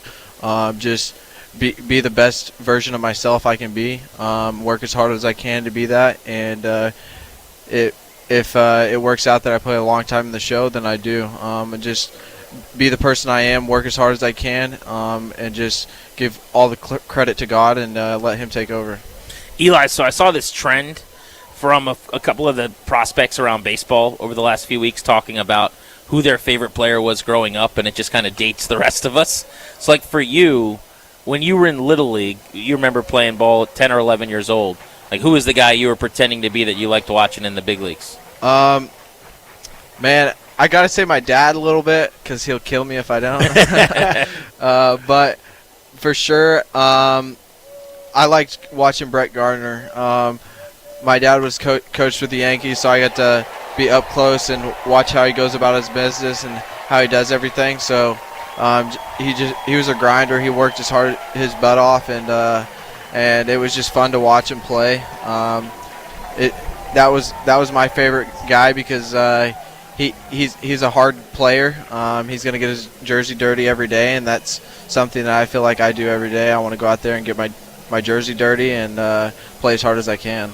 Yeah, he was first team all head first slide. It felt like just no matter what. For Nats fans that haven't seen you yet, give me a player. I don't see that you pad in your game after, right? But just somebody that the way you play at the major league level, you've been compared to somebody like kind of a player comp, someone that you remind yourself of. It's a good question. I'd say like I want to be. I kind of model my game after Trey Turner. He plays the game hard. He plays the game fast. He steals a lot of bags. He hits for power. He plays a great shortstop. He does everything. Yeah. Yeah, that's something I want to be a true 5-tool guy. So just going out there, putting the work in every day in the weight room and on the backfields, and hopefully it leads to the game. So that's one thing that everybody talks about. Like we'll see these guys year over year. And it's like, oh, my God, Robert Hassel gained 20 pounds of muscle. But he was very adamant about making sure that he was still Robert Hassel. You know what I mean? For sure. How do you make sure, as you're getting bigger and stronger, that you're still Eli Willits, right? That you don't become bulky and gross like me? Well, that's one thing our strength guys do a good job of. That we're in there I think I've put on 15 to 20 pounds already this offseason. But you still feel like yourself? And I'm as fast as I've ever been. Yeah. My times to first lately have been great, and I feel it's explosive and as fast as I've ever been. So credit to them guys and Cressy. They've worked with me a lot, and they've helped my game a lot, and I feel as strong and as explosive as I've ever been. Feels like you have a chance to be a sterling defensive player. I mean, do you feel like your glove is the calling card at this moment still, or like do you view yourself eventually as that your offense could be ahead of or even with the glove? How do you see yourself down the road? I see myself as a true 5-tool player. I have my strengths and I have my weaknesses, but as a player, I'm trying to attack the weaknesses every day in the work, and then keep those strengths as strengths. So just being who I am, just trying to be a great player, be a great teammate, and just go out there and work every day as hard as I can. Eli Willits, Nationals #1 overall pick in the draft. All right, to end the conversation with guys we haven't had on the show before that we're getting to know a little bit, we like to ask some questions so that we can get a feel for you off the diamond. Rapid fire. So I'll start with, are you a movie guy or a TV show guy?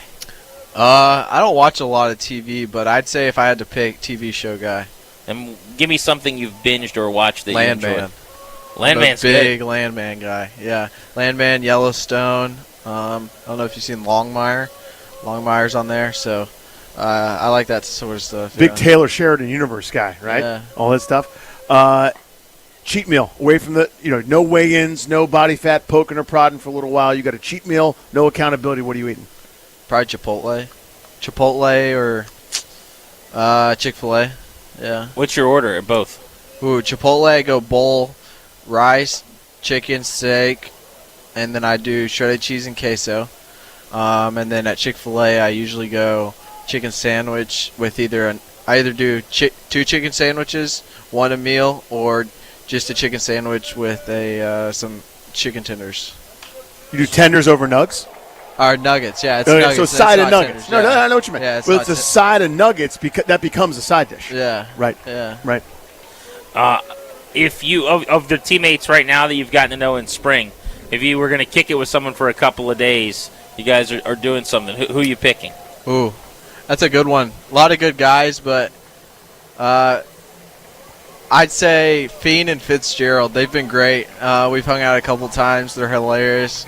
This Mackenzie Gore trade's giving you a couple new buddies. Dividends, right? Fitzgerald's always on Fiend, so it's hilarious to see him kind of go at it a little bit. But they're both great guys. We have great guys in the clubhouse. I'd love to kick it back with a bunch of those in there. Been great to have you, buddy. Appreciate it. Congrats and continued success to you. Thanks for having me. Appreciate you, Eli. You got it. Eli Willits, one of the future faces of Nationals baseball, joining us on Grant and Danny, our spring training tour, continuing from West Palm Beach in Florida. Danny, made possible by Main Street Bank. Sure, local bank. Local Main Street Bank is a business-focused community bank proudly serving the DMV since 2004. Visit mstreetbank.com to learn how to put our team in your office. Main Street Bank, member FDIC, equal housing opportunity lender.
And Danny on the Fan, the law firm Condori and Murray, making our show possible. Schedule a free consultation with their attorneys today at kmlawyers.com and be sure to tell them we sent you. They'll get you a discount. That's kmlawyers.com. They'll take care of all the important paperwork you need, like drafting a last will and testament, setting up a living trust, or putting together a medical power of attorney. Danny, we spoke at length a few days ago about the Commanders' decision to move on from Jake Moody. At least that's what we thought they I guess decided. not, huh? Not anymore. So here's what happened. Jake Moody was not tendered. It would have cost $3.5 million for him this season had they have tendered him.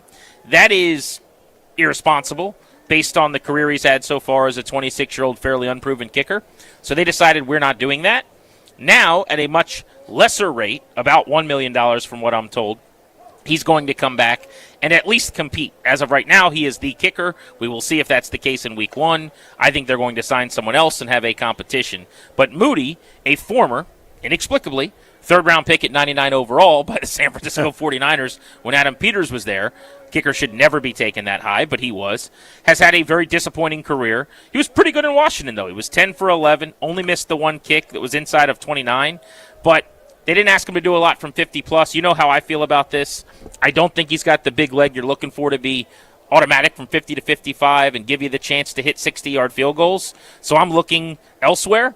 But I have no problem with having him in the organization as part of a competition because he was good enough last season, consistent enough. Yeah, competing is fine. Again, people are going to be so tired of this. This cannot be it. This cannot be all you do, right? There must be more beyond this. But this on its face, as you said, is fine. Come compete. To me, it told the entire story, and I'm actually surprised by this. Now, given all the events and the history there, I suppose it makes some sense. But my view all along was, let's see, they'll turn him loose. Let's have him go compete, go kick in a lost season. Who cares? The first chance they had to put him out there and test him, they didn't have him kick up a 53-yarder or whatever the hell it was. 53, I can't remember what it was, 53, 54 yards. You know, a routine NFL caliber kick. Like, well, we don't want to have that be his first experience. That told me the entire story right there where I go, all right, if they don't believe, why should I? I'm no longer interested in him. Now, he went on and did fine for what they asked him to do. But if you don't have a kicker that you feel confident enough to try from the mid-50s, no, thank you. I'm out on that. It seems like you should be too, but here they are retaining his services yet again. Yeah, we're at a point right now in early March where it's the offseason, you can add players, and you should be trying to be as good as possible at as many positions as possible. And at kicker, you could settle and be okay with Jake Moody. Or you could try to go get a really, really good kicker who's proven and become a perennial Pro Bowl caliber, legit stud at the position. And that's what I would like to do. They have not gotten this position right, and it's not just an Adam Peters problem. Predating him for a couple of years. I mean, this has been an issue for several seasons over for Washington at this point. So I would like to see them bring somebody in with a little more length, a kicker who has the ability to just extend how far from the goal line you need to get to have a chance to get points. You look at Brandon Aubrey in Dallas. When they get to the 40-yard line, and now it's a 58-yard field goal, they are in field goal range. They're in it. Yep. If they're at the 45 at the end of a half, they are within range where they feel good about him kicking. For Washington, that's got to be the 33 to the 35-yard line right now. And that difference of 15 yards, that's 15% of the football field, man. You can't tell me that that's not a significant difference when a game starts between two teams. No, it matters in this league of inches and margins, and you're trying to find any advantage you possibly can with these planned car wrecks over 70-plus plays, both ways. That matters a ton. It matters a ton. And the idea that it wasn't even a possibility, something I didn't want to expose him to or whatever, just kind of, again, told me that if this is how you feel, right, how am I supposed to feel, right? And if you're going, we don't believe in this at this point for him to be able to kick a long field goal, then why should I have any confidence in it, right? I mean, even when they had bad kickers here, when Ron Rivera signed Chris Blewett, it was, okay, we'll just treat him like a normal kicker and then let him miss and fail, and everybody can look stupid. If you're trying to protect him from what? In a season you're about to win 4 meaningful games? Pipe down. Major show news to tend to next hour. We've got to tell the people something that, frankly, we don't know how to feel about here on Grant and Danny. We're a little bit surprised by the news. We were jarred to see a tweet come out today publicly. we had no information about previously, but we will be discussing that for the first time live on Grant and Danny next hour. Also, the ace of the Nationals in 2026 and a very possible opening day starter, Cade Cavalli, is going to be joining us in just a few minutes live from West Palm Beach at spring training, where our coverage is presented by Main Street Bank. Grant and Danny on the Fan.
from West Palm Beach in gorgeous Florida, Grant and Danny. Out and about and on the road, you are listening to The Fan and your flagship home for the Washington Nationals.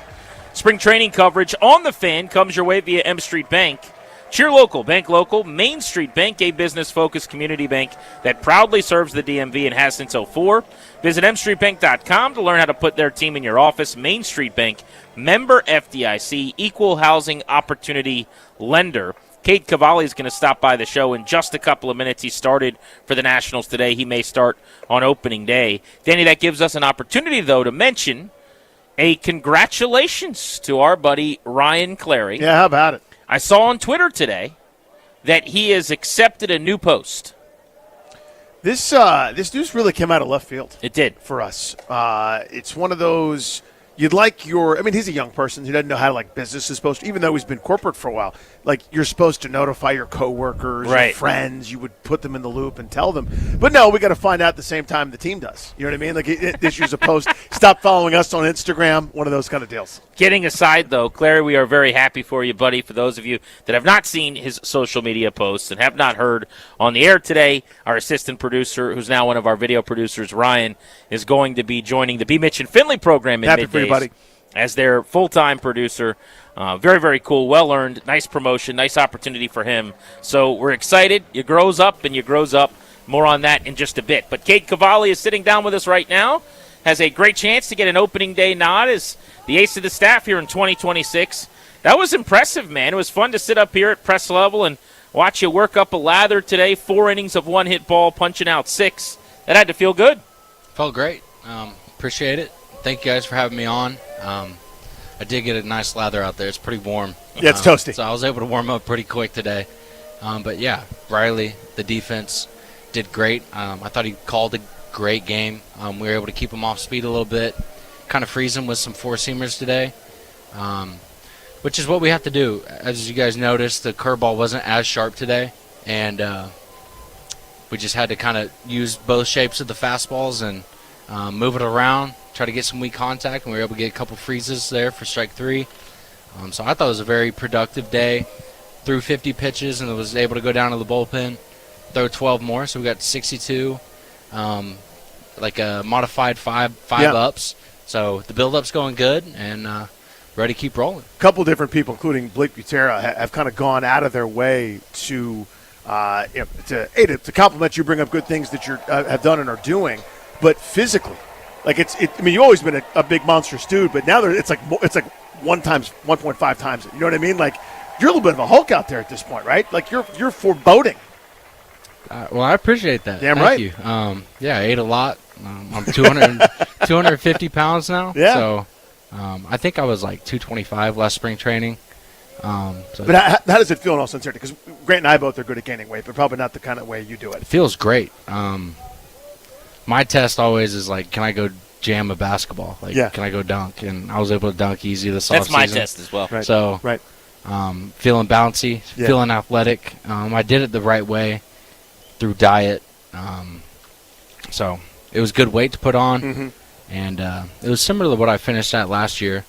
And I started a new workout regimen, and I've been feeling great physically, recovering extremely well. So, that's what I wanted to ask you. Yeah. That's how that affects that part of it, right? Yeah, I think that the diet plays a lot into the recovery too. The more nutrients you can get, the right nutrients, it for sure helps. And just taking care of sleep, hydration is a huge part of it. So just checking off all those boxes that I had in the past, but just to another level. Every day I get to my locker and I'll put 6 or 7 water bottles in there just to keep track. There you go. Yeah, I got kids too. I can't help it. That's funny. Is it though? It's not funny. Yeah, it's funny. It is what it is. Yeah. If you weren't with them all day every day, it'd be a little bit. Yeah, funny. the 46-year-old white guy doing it is funny. Imagine doing 4.5 hours of radio with him every day. How often you might say 6, 7, right? And how often he'd do that to you. Yeah, it would get a little less funny. You guys got to check out Cade's new mustache on the 106.7 The Fan YouTube stream, which, by the way, we will ask him about. He's got the Raleigh Fingers thing going on. Got to the show last year, made 10 starts, shined, had some nasty outings, and he's positioning himself really well here early in camp to maybe getting opening day nod, joining us on G&D. So, stuff-wise, What's different from a year ago with this new staff? Is there anything they're having you lean into or pitches that you're tinkering with? Yes, we've leaned into cutting the fastball, just similar to what we did last year. I was throwing a true cutter last year, so that would be like the one that was like 93, 95. And then my four seam was the 5 to 100. And they were just different shapes. I was kind of like blending at times. Didn't really have a clear plan of what I wanted to do with the pitch. And then, I was a reverse split guy, so I handled lefties better than I did righties. And we needed something to go expand the zone left with, so we added a sweeper in. So the two goals that they gave me a clear plan on was to lean into the cut on the four seam, get rid of the cutter completely, just throw a firm four seam with a little bit of cut. That will cut. Yes. Gotcha. So, yeah. And I'm a natural supinator, so I'm on the side of the ball and just get the right seam orientation. Grayson, Simon, Doolittle, they've all helped me with where I'm at. I throw the spin axis balls every day, just trying to get the spin right. And then, like I said, for righties, we want to go get a sweeper. And it's we're kind of calling it like a turbo slurve because it's not like a true sweeper that most guys are throwing. I throw it exactly like my curveball. We just do a different grip. So it kind of catches and goes more horizontal. Same depth, same speed. It's just two different shapes. So you have a north and south curveball, and then you have like a turbo slurve. So two questions follow up to what you just said. So you said they, on some of these pitching decisions and coaching. Is that Simon or who is they? And then also the type of balls you guys are using that have like the black Sharpie. You said the name of it. What was it? Spin axis. Spin axis. Yeah. Yep. You guys didn't use those before, right? No. Like that's a new thing with this staff? Yeah. I've seen the clean fuego ball. Okay. It looks kind of like a flat donut that you can spin. Right. But they have different spin axis balls that we ride on. So they'll do a cutter ball, a two-seamer, a four-seamer. And you're throwing essentially a pen with that, or what? Like, where are you throwing it? I play catch with it every single day. And you're watching the spin. You're able For people to see that don't how know, it's it's coming like off. basically parts of the ball are colored so you can see how it comes out. Exactly, yeah. So when you throw it right, there'll be a black dot on the four-seam ball, like kind of facing towards me, and it's tight. If you see a ton of wobble, you're probably not spinning it correct, if that makes sense. Was there something you did that replicated that work last year? Like, why wouldn't you guys have used that before? We messed with the fastball prior. We were trying to get me to have a true just ride it north and south curveball, and I think that just post surgery, the flexibility of pronating wasn't quite where it was. Right. And I was struggling, just like my efficiency on the ball. The velo was fine. Yeah. It was just we're chasing 100's a always shape. worked. Yeah. Right. Yeah. So I wasn't riding it, and then we're watching videos and we're like, man, you can throw a cutter. And then whenever I was throwing the cutter, it was like, you can just throw your fastball like this. And who's we in this? You and Simon, or Do? Are you talking about last year? Well, this year. This who year, would you be working with? Simon and Do. Okay. Yeah. And Grayson. And he pulled me in. Grayson pulled me into the office and was like, look, this is how it's coming off. I think if we just tilt the ball a little bit this way and you throw the exact same four seam, that we can go accomplish a cut ride. So I've thrown some that, have gotten up to 17, 18 inches of vert. Wow. Versus last year I would throw some at 12 inches of vert and 8 inches of run. And it wasn't cutting. It was just a dead zone fastball. For people that don't know at home, and Kate Cavalli is with us, it's what is considered those metrics? Mm-hmm. What is this is what you want your fastball to be? Or when we hear dead zone fastball, if you hear what, it's that's not a good fastball. Anything north of 15 inches on the y-axis, so if it goes 15 inches up positive and higher, so that's IVB, that's vertical break? Yes, this is vertical break. Anything north of 15 is a good fastball. But if you can get towards the zero line on the X, that's like a perceived cut for a right-handed pitcher. Okay. Even a left-handed pitcher. If you're towards the zero line on a fastball, it actually looks like it's moving. Even though it's staying dead straight, it looks like it's moving to the hitter because they're used to seeing everything kind of go arm side. Danny, so you want to be a baseball player. You got to be part scientist. Yeah, good luck. Seriously. Kate Cavalli sitting with us, kind enough to give us a few minutes here on Grant and Danny. So we've talked to a bunch of the guys on the staff, of the pitching staff, and everybody's doing what you're doing. Mm-hmm. It's like you're lighting up like it's Christmas morning and you're 6 years old and you just got the bicycle. You know what I mean? Where it's like this, and we discovered this, and now I've got a sweeper, and it's really more of a turbo slurve with afterburners. Like all of this stuff, it feels really refreshing. It feels like there's kind of this new lease on it in terms of the player development and kind of unlocking things. And you guys, you've always had this, obviously, this world-class talent to be at the highest level, but now even within that, finding some of those edges to compete. Speak to that a little bit, what this staff feels like it's doing for you guys. I mean, it's exactly what you just said. Yeah. Like, it's super refreshing. We all appreciate what people have tried to do with us in the past, but when we showed up to camp, there's just a new feel to it. Yeah. And what I felt when I got to camp was a staff that's extremely dialed in all the small details. Like, you could name it, and we're detail oriented in that area. It's a very process oriented staff, and I just feel like a really good energy from them. Yeah. Where it's like, man, I'm here to make you better. Whatever you need from me, let me know, and I'm gonna let you know. And things that I'm convicted in that I think can help you as a player. And when you have all those things going, and you feel trust with that person that's delivering you the message, I think that it goes a long ways for everybody. And people start feeding off of that, and you gain confidence whenever you get on the mound, knowing that, all right, I worked on this. I have a clear plan of what our goal is to do here, and we've had classes each morning. Like, we'll have a pitchers and catchers meeting most mornings where we're like going over, like perceived velocity, like things that I'm learning that I hadn't learned in the past. So you guys actually call them like classes, like you're learning. It's a meeting. But right. It's but you're basically I feel like I'm in the classroom because I'm learning new material that I feel like I can go take out on the mound, and it can kind of give me a different process of how I think, how I use my misses, based off the perceived velocity. So like if you go in, it feels a lot harder than something going away to them. And just using your different shapes and locations, it's just things that we're learning this year that I'm super excited about to go explore with. So how far have you come in terms of, thinking along with the pitch caller, or in terms of how you want to set up and sequence and attack pitchers based on all these different things? I think for so many years, dealing with the injuries that you have and coming all the way back and working so hard just to get back on the bump, that, I don't want to say that that's been missing, because that's the wrong turn of phrase, but it feels like that's now an evolution. You're ready for that sort of stuff, right?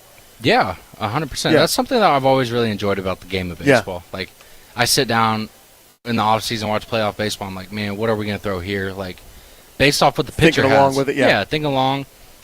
Same thing whenever I'm sitting in the dugout. I'm talking to our pitchers like, what's he going to throw here? Why? Based off of the prior pitch or the pitch before the prior pitch, something that you've set him up on.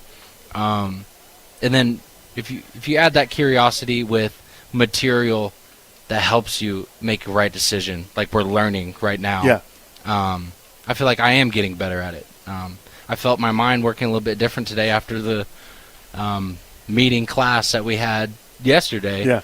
And it was cool. Like, even the conversation in between innings with Simon, Riley and I were having conversation with Simon about why we threw what we could have gone to in that situation, maybe to get a whiff. So it was really good. It's just stuff that I'm learning, and I'm really excited about it. Kate Cavalli of the Nationals on Grant and Danny. We have seen the debate play out recently of like the difficulties of each sport. Saw Bryce Harper on a podcast saying he thinks baseball players, have the most difficult sport. And I think hitting that's probably true. Pitching, not everyone can stand up there and throw the baseball like you do. But I bring up one thing I think about baseball that is just like impossible to fathom how you get to a place where you can excel. It's like the inning you had today where you're just carving. Then a routine ground ball to short, you don't get the out. Then you've got a ball that's nubbed like a swinging bunt in the infield. Now they got 2 on. Now you get another play that you'd like to be made, and you guys can't get the out at first. And now it's like bases loaded, the wheels are spinning. I would imagine you're kind of internally filled with like rage of like, this is my good outing, and if this is like opening day or whatever. How do you turn the faders down on like, I need a next pitch, bases loaded, nobody out? You're not thinking now this is gonna be a 4-run inning. Like, how do you get to that point of all of that doesn't matter? I think that it's just like the basis of the person. Like, I'm not getting rage from that. I'm trying to constantly think of a way that I can go execute a pitch to minimize the damage, maybe get a punch out here to get to a double play. It's not rage. It's like, so how, you're not how like am I going to annoyed, get out like of this? I made a No, good pitch and that's a swinging bunt. Like, that's not annoying. Not annoying. Not Okay. at all. I mean, I know you guys have watched a ton of baseball. Yeah. It happens all the time. Of course. So, like, Yeah. if you're going to get annoyed and rage bait over that, and get it, Rage bait is great. But like, if I'm pitching and I make my pitch and you dunk it in, like, and I get 3 of those in a row and the bases are loaded, I am livid. You don't have that gear. I'm not. Yeah, that's I mean, good. I'm obviously a little frustrated that the results weren't what I wanted it to be, but Yeah. there's no time to be frustrated out there. It's like, what am I going to do here in this situation, in this pitch, to be better, and hopefully not get that result and get a double play. But is that your that's how my makeup, mind or is that a spins. learned skill? I guess is what I'm wondering. It seems like like I remember talking to Mac about this, Gore. Mhm. He's like, early in his career, he had a harder time, like, slowing down and getting out of that jam. And he said, I would give up a touchdown, is what he would call it. Yeah. You know, and now, at this point of his career, he's better at it. Is that a learned thing? Or I with think some it is. guys, is it a mentality? I think it is a learned thing, and some guys just have it. I think that, like, in any game that you can compete in, situations are going to pop up, and for me, it's always been, I've had a lot of great people in my life that have helped me have a mentality of how I compete and how I navigate situations. It's always been, how am I going to navigate this situation to get to the next best result? And it's very simple. It's a simple thought. It is tough. Like, whenever you're young, you might go like, man, I need to go throw harder, and I need to make this pitch nastier right here in order to get out of it, and that's just not the case. That's something that I felt that I had to grow out of as a young pitcher coming up, because I played a position my whole life, and then my first full year of pitching really was junior year of college. So there was a lot to learn of, like, man, you can't just, like, go throw the ball harder and spin the ball harder, because a lot of times you get out of what you do best, and instead it's like, how am I going to, what pitch am I going to make here in what location to have the best result? And it's just a mentality, like you said. But I do think it's something that you learn, and you're able to learn every day and get better at it, so it's a cool thing. Kate Cavalli's with us. You've gone, I would say, full tombstone on the mustache, right? And this is Wyatt Earp, Doc Holliday, gunslinger, OK Corral situation on the mustache. Walk us through it. How do you get there? How do you get the wings going? How do you get the profile where you don't look like a hipster barista like in Brooklyn, but an intimidating, nasty son of a gun on the bump? I don't know which one I am. Hopefully, You're the second I'm one. the latter. You're the nasty son of a gun. I'll tell you, FYI.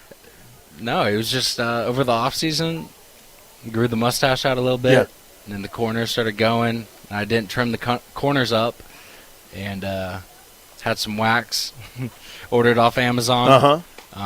So with the corners, if you don't wax them, would they go down and connect? Well, what would happen there? I've been curling it pretty often. Yes. In this last month, and I can tell it's getting trained. So whenever there's no wax in there, it's still wanting to curl a little bit, which is a good thing. Like, now it's real quick. Just put a little bit of wax in, and it goes. They'll go up.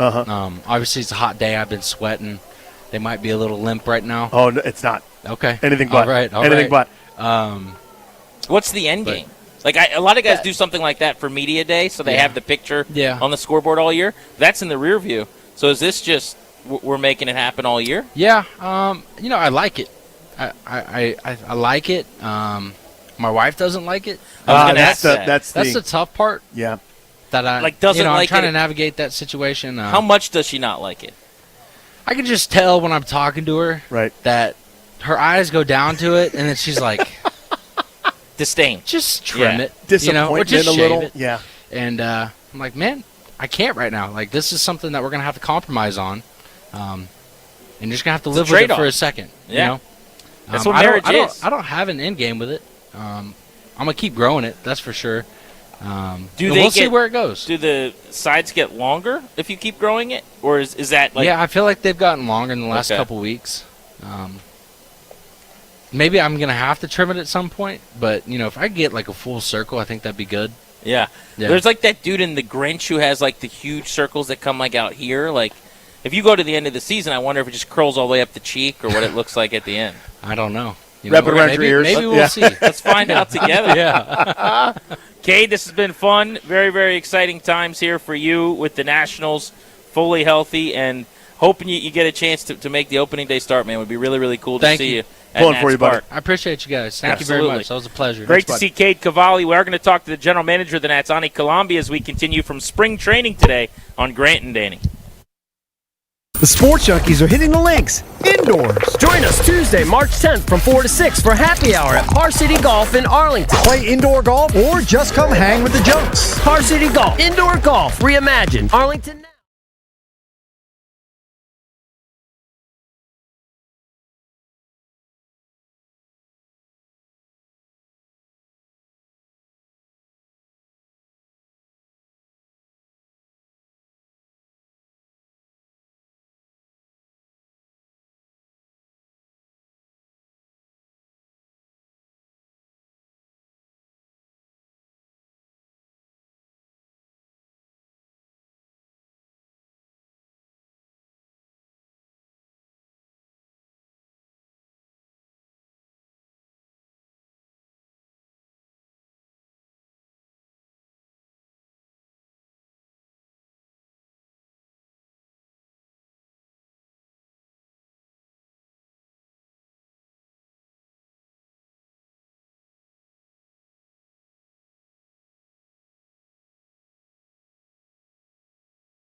Welcome back to West Palm Beach and Nats Spring Training, where our coverage is sponsored by Main Street Bank. Cheer local, bank local. Main Street Bank's a business-focused community bank that proudly serves the DMV since 2004. Visit mstreetbank.com to learn how to put our team in your office. Main Street Bank, member FDIC, equal housing opportunity lender. Grant and Danny on the Fan. We'll react to the Traylon Burks news because that's exciting for Washington fans. He came in and made an impact last year, made one of the catches of the year in the NFL. Down the depth chart receiver, gives them a little more competition at the position. They're going to have to make a splash in free agency.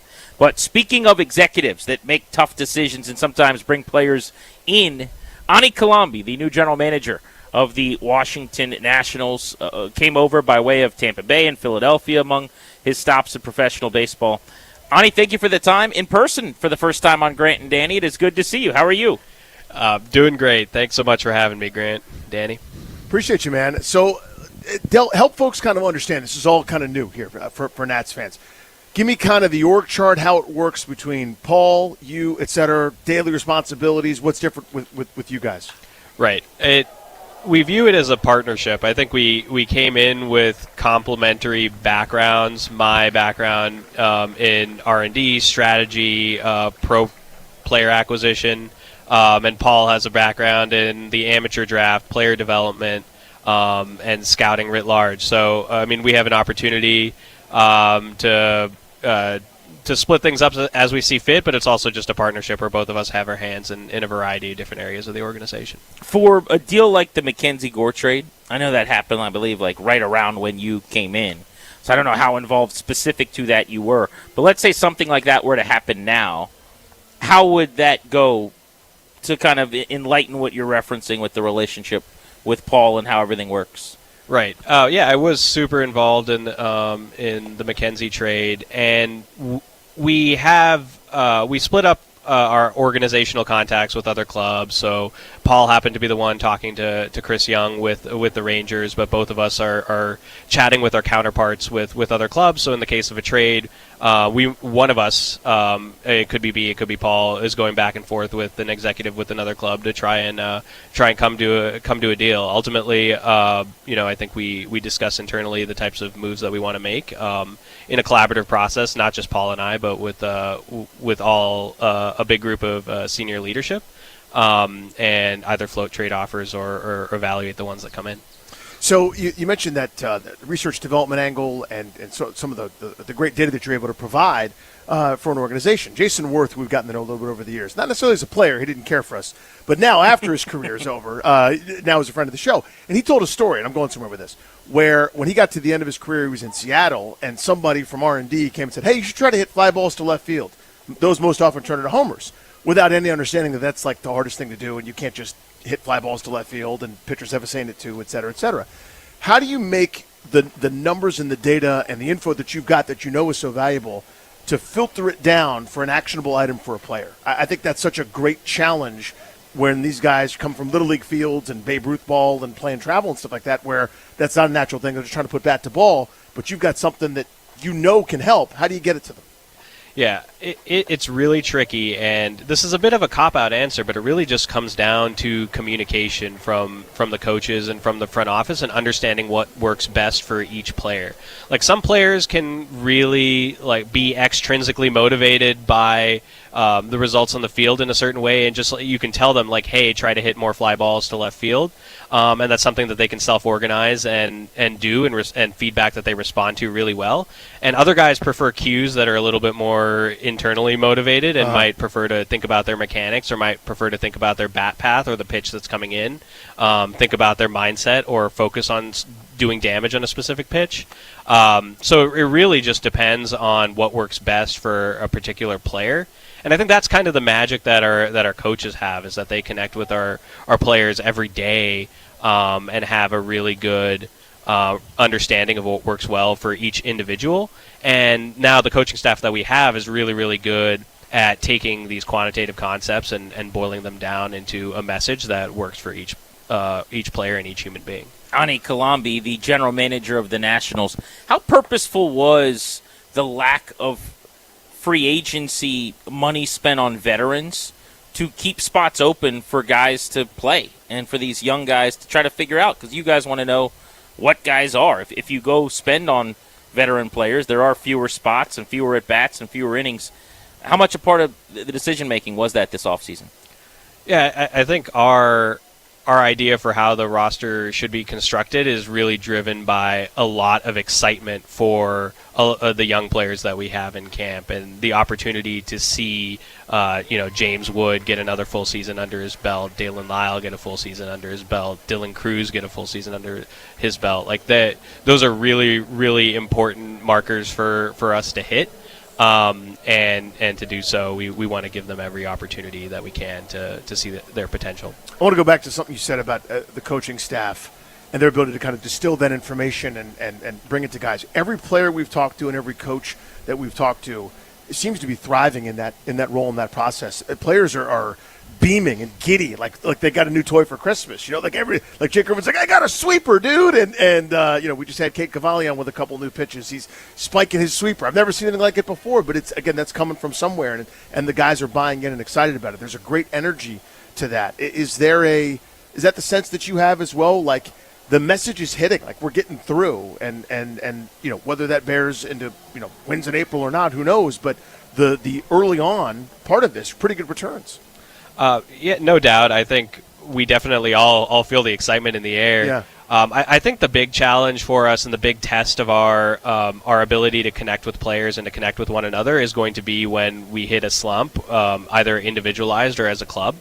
Can we continue to make those inroads, experiment a little bit, add new pitches, try something new mechanically in the box when things aren't going so well? I think from a process perspective, we've set up a lot of things that allow us to be really consistent throughout the season, but that's the area where we're really going to test ourselves and see whether or not a lot of the new ideas that we're bringing to the table are really connecting with players on a new level.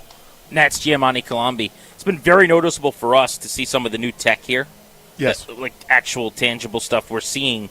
And players have talked a lot about like a ball they're throwing so they can see how it spins, or monitors they're wearing. Everyone's heard about the traject machines you guys now have. Where are you guys at in the acquisition of the tech that you want? Like, did you get all of the stuff that you're going to get is here now, or is that a process over multiple years?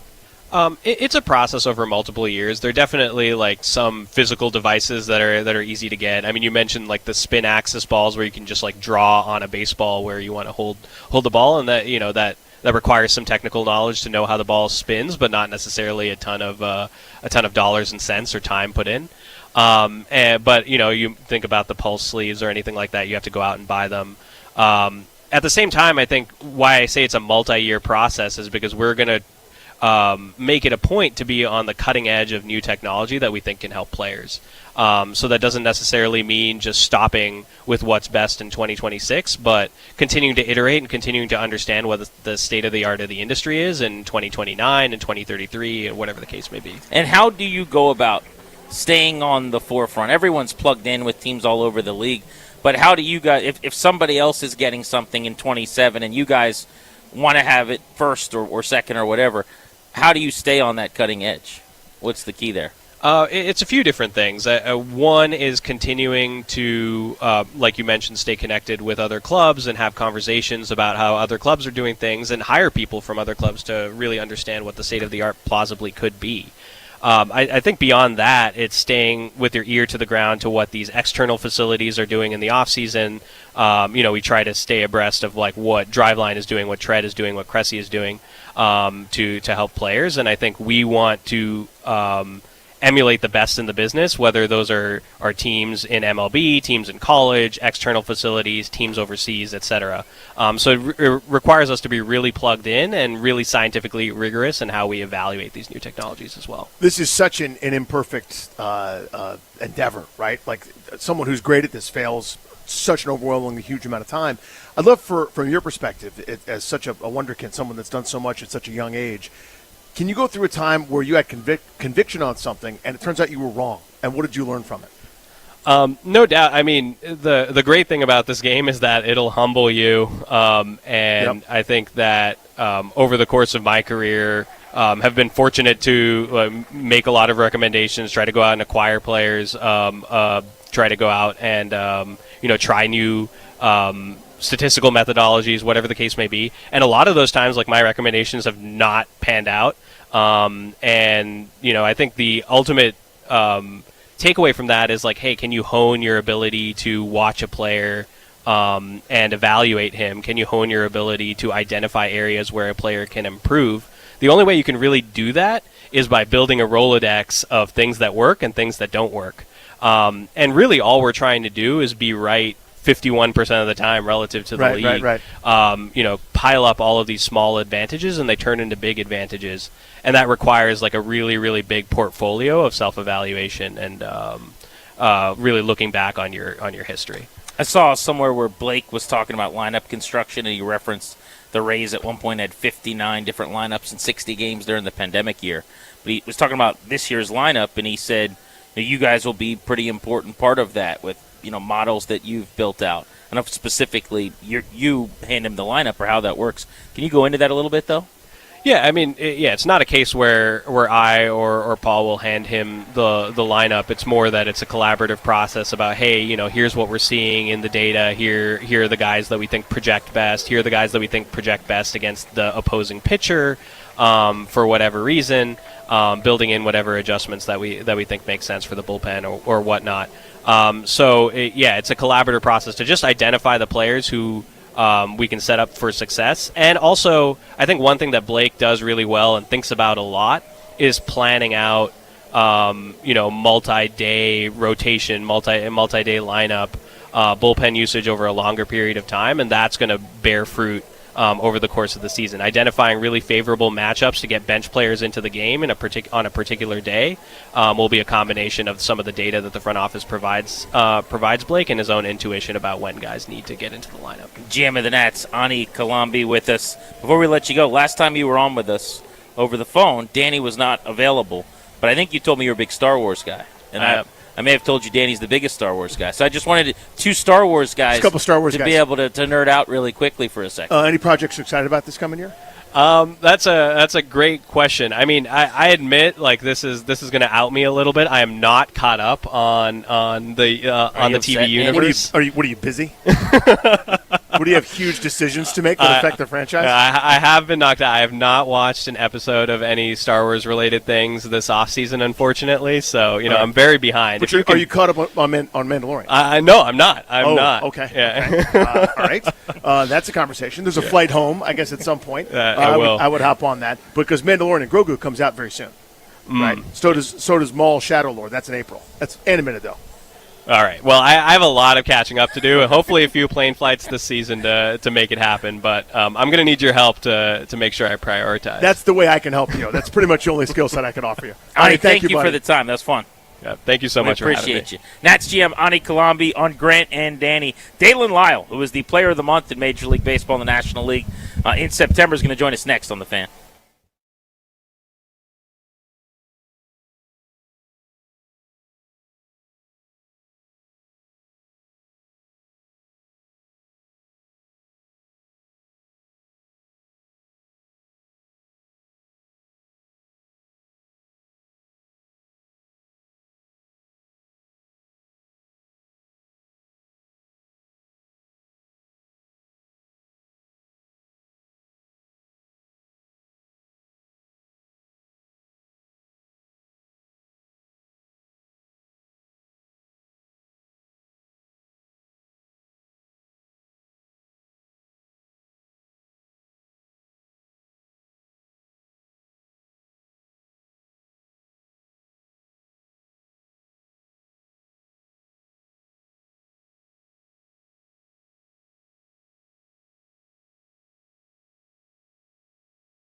Welcome back to West Palm Beach, Florida. Grant and Danny on the Fan. The show comes your way via Main Street Bank. It's your local bank local. Main Street Bank, a business-focused community bank, proudly serving the DMV since 2004. We're joined now by Dalen Lyle, who hit a deep home run. He pulled down the right field line today in spring training action. But back in September, he put the finishing touches on what was a Rookie of the Year caliber season by being the National League Player of the Month in September. Not among rookies, but among every player in the National All the League. people. So good try, Shohei, but Dalen Lyle is the Player of the Month. And we were joking with you, and still, because nobody's taken the mantle from you over the offseason. Thanks for the time, Dalen. How are you? I'm doing good. I appreciate y'all having me. So to finish, we were just talking about Harry Ford. I was saying your teammate, who you just got to know a little bit because he just got acquired via trade, he's playing in the WBC for Great Britain, and for the second time in this tournament, he's already hit a homer. Last WBC, as a young minor leaguer, he went deep, so he's kind of known as like Mr. Great Britain at this point. But eventually, they got to see that American lineup. I don't know, man. Yeah, we like I was telling you, we were sitting at lunch together, and I was telling like he plays U.S. and I was like, bro, y'all are about to get demolished. and he was like, don't sleep on Great Britain. And I was like, who y'all got pitching? He was like, and I was like, exactly. He just didn't know that. He's like, I'm not really sure. Actually, I think it was just Penny Fourth the Third. Yeah, I don't think so. Those guys are going to get demolished. You're right. How you feeling, man? How's it? Swing feel? Baseball feel? Talk to me. Feel really good right now. Spring training, you're still trying to find your way at the plate with the time and everything. I'm hitting a lot of balls hard, but for me, it's just like as long as I have quality at bats, seeing the ball well, then I know the results are going to be there for the season. And then defensively, just working each and every day, trying to get better at that because I know it's the one thing that people like say I'm not the best at, and this year I'm trying to prove them wrong. Can you speak more about the defense? Because there are detractors. There are people that will look and be like, oh, look at these numbers in the outfield. And my point is, and I don't know anything, but you're too athletic. And just your speed, your general athletic traits, there's no way to me that that's what you're going to be in the outfield. It just wouldn't make sense. I don't know guys that are as athletic as you. So how do you kind of view it that? Yeah, you're not wrong. I'm a very athletic guy. Once I get going, like my sprint speed is very like top of the board. But working with Corey Ray every day about reaction in our first step has been really helpful, and I feel like each and every day I'm getting better at that. Do you envision yourself playing both? Because I know there's been times where you're in left, James is in right, and then you can flip it. And I wonder if you just got to play one all the time, if that would make it easier or not. They both have like pros and cons when it comes to the corner. But for me, it's like I want to show that if there's any time that they want to put me in center, I can play center, and I can have that range, especially with my speed. Dalen Lyle with us here on G&D. I want to go back to your swing and you at the plate. You're so simple and clean at the plate. So there's no such thing as slump-proof because pitching is so nasty. It's nastier than it's ever been, and it's trending in that direction even more so. But is that something that's purposeful for you? Where, in other words, you're going, I could have a whole bunch of big leg kicks and hang in the air and lunge forward and then be susceptible to stuff, but you are so clean is the way I would phrase it. That's obviously by design. Is that something that you've thought about? Yeah. At a young age, for me, it's just like the pitching has gotten better each and every year. Yeah. And it's like I want to simplify it. I want to do something to where I'm just quick to the ball. I'm adjustable because, these guys are throwing 95-plus like it's nothing. And for me, it's like I'm always reacting to the fastball. I'm always hitting fastball. And if I see that break, then I can react to it because I'd rather look dumb on a breaking ball than I do on a fastball because it's right in their back pocket. But for me, it's just like I want to keep it as simple as possible. Line drive approach, spray all parts of the field, put the ball in play hard, and good things will happen. Were you surprised at all? Last year, you ended up hitting .299 over half of a season, so it's not like a month or two. You ended up with an .845 OPS. You had 11 triples. You would have led the big leagues. You broke a team record in about half of a season. You just look at some of the numbers, the 9 home runs. Everybody talks about James is a superstar. Dylan was a number 2 pick. This outfield is loaded. And you were the guy in the second half who kind of became the linchpin for the whole team. Were you surprised you had that much success that fast? Yes. For me, it was like getting sent back up. It was like I was doing stuff that wasn't me. I was trying to be something I wasn't. And then getting sent back down And then getting sent back up, for me, it was just like on that car ride back to D.C., I was like, I just want to enjoy every moment. Whatever happens, happens. God has a plan for me.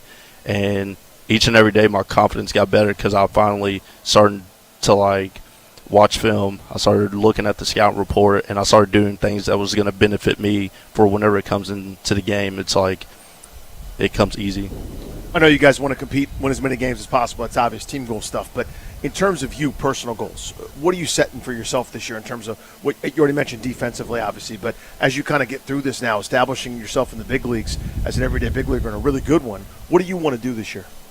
I mean, for me to stay healthy and play 162 games plus, I mean, there's a lot of accolades I want to do. I mean, All-Star, I want to win a Gold Glove, you know, like Silver Slugger and all that stuff. So it's a screensaver I have, and I write down all my goals, and it's like something I look at each and every day. Just on your notes? Yeah. Or? Like, it's like my lock screen, and I've done it every year. I've done a bunch of quotes on there, what I live by, and then put all my goals out there for stuff I want to reach. You have a quote right now that you're particularly fond of this spring that is in your head? For me, it's I am who I am. And it's like, for me, it's like there's only one day in a while. And if I just be myself and do what I need to do to help my team, offensively, defensively, and on the base pass, then that's all I can ask for. Nastiest pitcher or pitch you faced last year? Chris Sale. That's a tough at bat. Left on left, bro. That's nasty. That's tough. He's throwing from over by second base somehow. Yeah, I mean, I did angled machine before the game, and it still didn't help. Yeah. Like, Project might help a little bit. I mean, I tried it this offseason. I was like, let me face Chris Sale, and I still got dominated. Like, I mean, it's a tough at bat. But I don't know that there's a lefty that's like, you know who I want to face is Chris Sale. Like, it just the way he throws the baseball, where it's coming from, that's like built in a lab to be difficult. Yeah, it's a crossfire. I mean, he throws like 98, 99, two-seam, and then also he can back it up with a nasty slider. Like, it's definitely And he looks tough. like an octopus falling off a cliff. You know what I mean? It's just legs everywhere and arms and stuff. And he's got extension because he's so long. Yeah. What's your guys' plan, or do you have rules on challenges? And maybe it's different in spring training, because we were laughing up here. Nas was like 1-1 in the third inning, and he challenged, and he actually lost And the he lost challenge. it, too. And I don't know if there's going to be a rule in the regular season like, hey, if it's 1-1 in the third inning, and maybe it's like who's at the plate, too. Like, if you're hitting eighth or whatever, let's save that for James. I don't know how that's going to work. But have you guys talked about that at all? No, we really haven't talked about it. We're still trying to get used to it, and they're like, if you trust yourself, go ahead and call it. But I feel like once we get into season, we'll have a talk about it, and I think later on in the game we might like save it and stuff when it comes to key situations. Do you like the ABS? Yes. I tried it for the first time in AAA, and, yeah, I like it a lot. The challenge is, I think it's going to be so cool for people in the stands. You could just see it on the screen, and you get the live reaction. Imagine being in like 40,000-seat Wrigley Field opening day in a big spot in the eighth inning. Yeah. I think it adds to the game, too. Yeah, it's going to be very entertaining. In terms of this spring, everybody we talked to, Dalen, has kind of had a similar energy with this coaching staff, the front office. Everybody feels like they're trying to really develop and help you guys reach your maximum. They're trying to give you every tool possible to do that. Is that kind of the energy that you're feeling? Yeah, they challenge us each and every day. Yeah. They want us to get us out of our comfort zone to where we go into the game, and it's going to make things a little bit like easier for us. I mean, this coaching staff has done a great job challenging us and trying to bring the best out of us, and it's like the development is so much better, and I'm grateful to be a part of it. Favorite food? I don't know. I'm not a picky eater. I can eat anything. Whatever. I'll eat whatever. But what's your you get a cheap meal tomorrow night, nobody's judging you. What are you going to eat? Probably some Mexican food. I love Okay. Mexican. And then are you a movie theater guy? What do you do to get away and just kind of unplug? I mean, I've started to get into golf a little bit. So I feel like if you're a baseball player, you just have to pick up golf. You have to. Is that because everyone in Clubhouse is always talking about it? Like, always talking about it. Yeah, you just feel like you're left out. If there's a tournament on, I mean, we're always watching it. It is on TV. insane. Like the amount of golf conversations you hear in a big league clubhouse is higher than anything else. Yeah, it's definitely talked about a lot, especially with the pitchers. Oh, well, yeah. That's right. They got 4 days for most of them to do it. So most every athlete that we've come across is convinced that they could also have played another sport at a high level. What do you think you could have done or could still do? If I wasn't playing baseball? Yeah, if you weren't playing baseball. I would say either football or track. I grew up in a football family. I'm the only baseball player. I've always wanted to play football. Where'd you commit to? It's kind of crazy. In 7th grade, I committed to Indiana. Really? Yeah. And then I decommitted and recommitted to Louisville the end of my freshman year. Okay. So you could have played football at Indiana? I mean, if I that's the hypothetical though. Do you think like you could have gone that route maybe and you'd have been good enough? Like James told us, he really thinks he could be in the NBA. His point was if every swing I took was a jump shot, I'd be in the NBA. I mean, that's valid. I mean, if I put in the work for football and I actually played it like in high school. What position would you play? Corner. I would want to play corner. Okay. I'd rather hit somebody than get hit. That makes a lot of sense. Yeah, I could see it. Absolutely. And it would have been more fun to play in Indiana this year than in years past. Oh, yeah. There was some success this year you probably saw. With Signetti. Yeah. They're turning into a football school now, not a basketball Isn't that school. crazy? Power, man. That's nuts. Hey, congratulations on last year. Seriously, that was incredible to watch. And turning the page into this season, we're excited for Dalen Lyle of the Nationals. We got our Beltway Blitz coming up. Trey Young made his debut. The Capitals have traded John Carlson. They've actually added a couple pieces today as well. We'll get to all your DC sports news as soon as we return on Grant and Danny.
ShopWindowNation.com.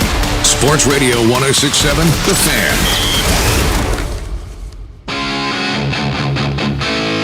Congrats to caller 10 right now at 800-636-1067. You're going to win a 4-pack of tickets to see the Harlem Globetrotters, their 100-year tour. The tickets are for tomorrow, Saturday, March 7th, at Capital One Arena. Tickets are on sale right now. For tickets and more event information, go to thefandc.com/contests. What are you doing to protect your family's assets? As the exclusive sponsor of our show, the law firm of Condori and Murad can help you draft your last will and testament, set up a living trust, and put together a medical power of attorney. Schedule a free consultation with their attorneys today by visiting kmlawyers.com. And be sure to let them know that we sent you. That's kmlawyers.com. Grant and I are down here at spring training. Our coverage is presented and sponsored by Main Street Bank. Cheer local, bank local. Main Street Bank is a business-focused community bank proudly serving the DMV since 2004. Visit mstreetbank.com to learn how to put our team in your office. Main Street Bank, member FDIC, equal housing opportunity lender. Let's get you your Beltway Blitz.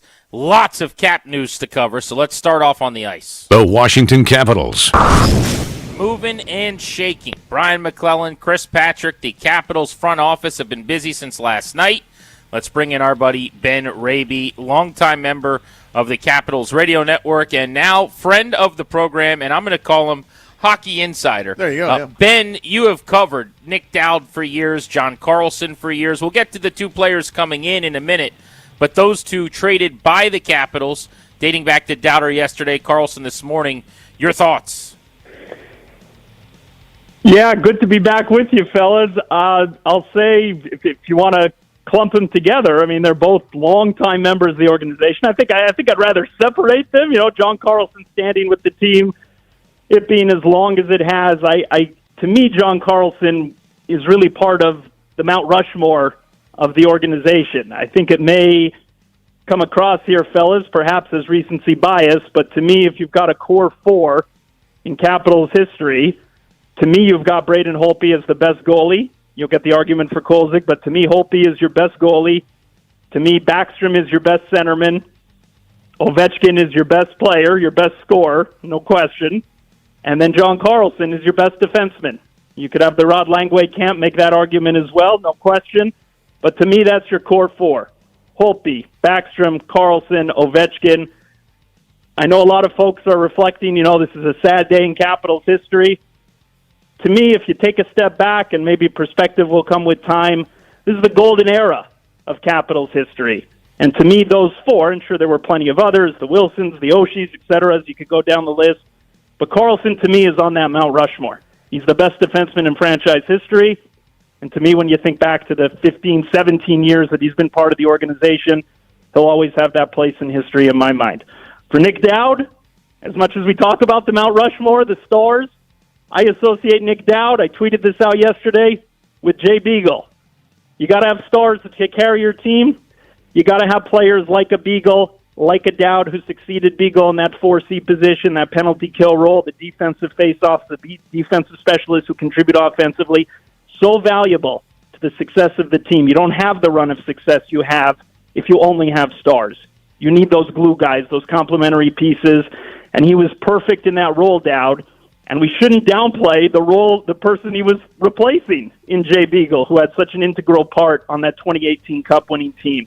So to me, Dowd and Carlson, two different players, two different identities, but both so valuable when you look at the past decade plus of success that the team has enjoyed.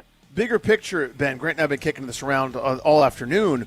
Trading away two established veterans to get some draft capital when you're, have a great chance of missing the postseason makes a lot of sense on paper, right? I think you talked about everything else very eloquently and very well.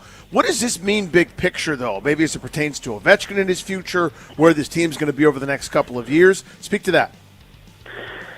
Yeah, I think there's a reality that they've been, kind of threading the needle here the past few years, and I'll say they've done so very well. If you think back, John Carlson is quite an extreme here, but they've made moves like this as far as unloading veterans over the past few years and bringing in draft picks and trying to, continue to stay relevant and continue to try to build on the fly, rebuild on the fly, as opposed to, what some teams do, which is where you go, you tank entirely. That's not what this team has done. To their credit, they've been able to unload veterans with players in the wings. We'll give the example here with Nick Dowd moving on. Justin Sordiff acquired last summer. Maybe not a household name to the casual fan. He's been terrific this year as a rookie and somebody who perhaps is being groomed, whether it's a 3C or a fourth-line center position. Again, positions that must be filled on any winning team. They've done a really good job of not only having to unload some veterans and acquiring draft capital in their place, but having replacements ready to go. And John Carlson's skates, of course, will be extremely tough to fill. Jacob Chychrun's been terrific since they acquired him last year as far as somebody who could contribute offensively from the point. And you do have, it feels weird saying this because we're talking about John Carlson as the greatest in franchise history. You do have a top prospect in Cole Hudson. He's in college right now, wrapping up a sophomore season at Boston University, expected to turn pro. There is a next wave, a next generation that is coming. So that they've been ready. They haven't been unprepared in these instances over the past few years to try to keep that competitive window open. And the Capitals are expecting Hudson to make his debut this season still, I believe, too. So it won't be long before we get a cameo from him, a la Ryan Leonard a year ago. And then you mentioned, all of the draft picks that this organization has. I mean, they have more picks in the top 3 rounds over the next 3 years than anybody else in the National Hockey League. So they're in a decent spot. Well, this was a weird deadline, though, in the sense that they said they didn't want to be buyers or sellers. Then you sell Dowd and Carlson. So say what you want. I mean, you're punting a little bit on this season. But they went out and added 2 pieces. Timothy Liljegren comes over, who has actually skated on a defensive pair with Rasmus Sandin in the past. He's a little more defensive than offensive defenseman. One of 2 trades that they made. What did you make of kind of late today what they did? Yeah, you used the Rasmus Sandin name going back a few years ago when they acquired him. That was where they not only acquired draft picks, but you also acquired established NHLers, young NHLers, to try to keep yourself competitive. The one thing with Liljegren which surprised me when I checked, as soon as I saw the news that they had picked him up, established stay-at-home defenseman, NHL experience, etc., could slide into a top 6, I'm sure. He's got an expiring contract. So the antenna went up a little bit when I saw that. I don't know if the intention or the appetite is to see what they have in him here down the stretch and then perhaps make a decision if they want to extend him. Maybe that extension is already in place when they made the time of this deal. Who knows? But he is on an expiring deal. But he will come with experience between Toronto, between San Jose. First-round pick going back years ago with Toronto, not unlike Rasmus Sandin. It didn't work out for him in Toronto. Went to San Jose. He was a contributor for a team there that's trying to fight for a playoff spot. We'll see what the Capitals ultimately have in him here. But I am curious with that expiring deal, the nature of the player they acquired. Ben, thank you, buddy. Always appreciate the time, man. Good to catch up. Yeah, appreciate it, fellas. Thank you. You got it, pal. Hit that Wizard sounder, please. The Washington Wizards. And only Ben's blitz so far. Our pal Ben Strober, 106.7 The Fan, Locked On Wizards, joins us. Ben, you were in the house last night. Trey Young's debut. Tell us about it. Talk about a breath of fresh air for this franchise and this fan base. It's been so long as a Wizards fan or just somebody following basketball where you see an actual pro, lively Wizards crowd. You have fans that lined up where the Wizards entered the tunnelway, just waiting there for Trey Young to come out so they could see him warming up, like people are taking out their phones and taking videos of him. The Wizards haven't had a player like that in a long, long time. So just to see that, to see the environment, hear what it was like when they called his name in the starting lineup for the first time, it was incredible. It felt like a real new era of Wizards basketball beginning, and it was great to see. It was amazing. Very, very cool. He all pulled a bunch of the tricks out of the bag on night number 1, too. He put on a highlight reel performance with some of the things he did. And also, and I don't mean this as a joke, Ben, they lost, which was great, too. I was worried that they were going to win the game against Utah, and they didn't. It felt like the perfect night in a lot of ways. See, pal, that's where you and I, we're intelligent. We get it. We understand what the mission is for this team. Not everybody in the building quite get it. I think some people were actually kind of disappointed that they ended up losing the game, but it's beside the point. I think people had fun either way. But yeah, this is really important. You have a 2.5 game lead on the Utah Jazz right now, who you obviously lost to last night for that league's 4th worst record. So you're in a spot right now where the Wizards are guaranteed to keep their first round pick if the season ended today, but ideally you'd like to get into the bottom 3 there so you have those 14% odds tied with the other 2 teams to land the number 1 overall pick in this draft. And then obviously your floor of where you could fall to wouldn't be as bad as well. But man, it's tough. It's tough sledding out there. You saw those 2 games you played against the Pacers. It's tough to outtake some of these teams. In terms of long term, what it's going to be with Trey Young, how do you envision this going? I mean, this in general, you think of they like dudes that are between 6'5" and 6'10", that you could switch everybody defensively, that positional size, etc. Trey Young's different than that. This is not their archetype, but at the same time, there's an undeniable skill set there as an offensive piece. Ben, how does it fit? Do you think now the rest of this year, next year, and maybe even beyond? I think he seems like a guy that does actually get extended for this organization because of that floor general aspect that you saw last night. It's so refreshing to see what happens when a point guard gets pressure on the rim, how it makes a defense break down, and how you can find somebody that generates open looks for other players. And he was doing that last night without Alex Sarr out there, without Keyshawn George out there. You don't have Anthony Davis. That offense is going to be really good with all those guys healthy in the fold next season, because Trey Young just has incredible vision. He was making passes I didn't even think were possible last night on the floor, and it was just refreshing to see it overall. And I feel like long-term, you don't want him to be your number one option when it comes down to it 2 to 3 years from now. Hopefully you have a guy that you draft this year that would be your number one option, or maybe Sarr or somebody else would become that. But as of right now, he is the face of the franchise for at least next season. And I think that's important because if you're this Wizards organization that wants to take the next step to playing winning basketball, building a winning culture, you need somebody with the showmanship, the leadership ability, and just the pedigree that Trey Young has. And that was on display last night. I feel like everybody elevated their game around him yesterday. Strobes, I have no delusions of grandeur here, but I think it's a cool story, and you're a Terp, so I imagine your head exploded last night as a Wizards fan. Julian Reese goes 18 and 20 in 38 minutes. The Baltimore, Maryland native making good on this opportunity. What a cool thing. What a performance for him. Dude, it was awesome, and obviously, the Terp in me is going crazy, but funny story here. So Derek Queen, obviously Pelicans rookie last year. The Pelicans sold their entire future away to get him, whatever. His first game in college, I called it on Big Ten Plus, and he put up 20 points and 20 rebounds. And I'm sitting there going, oh, my God, I don't know if I'm ever going to see a performance like this again.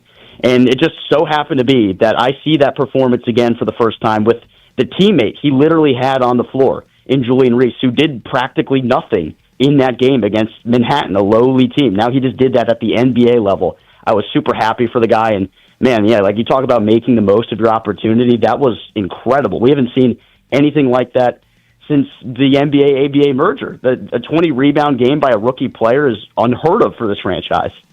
Strobes, thank you as always, bro. Have a good weekend.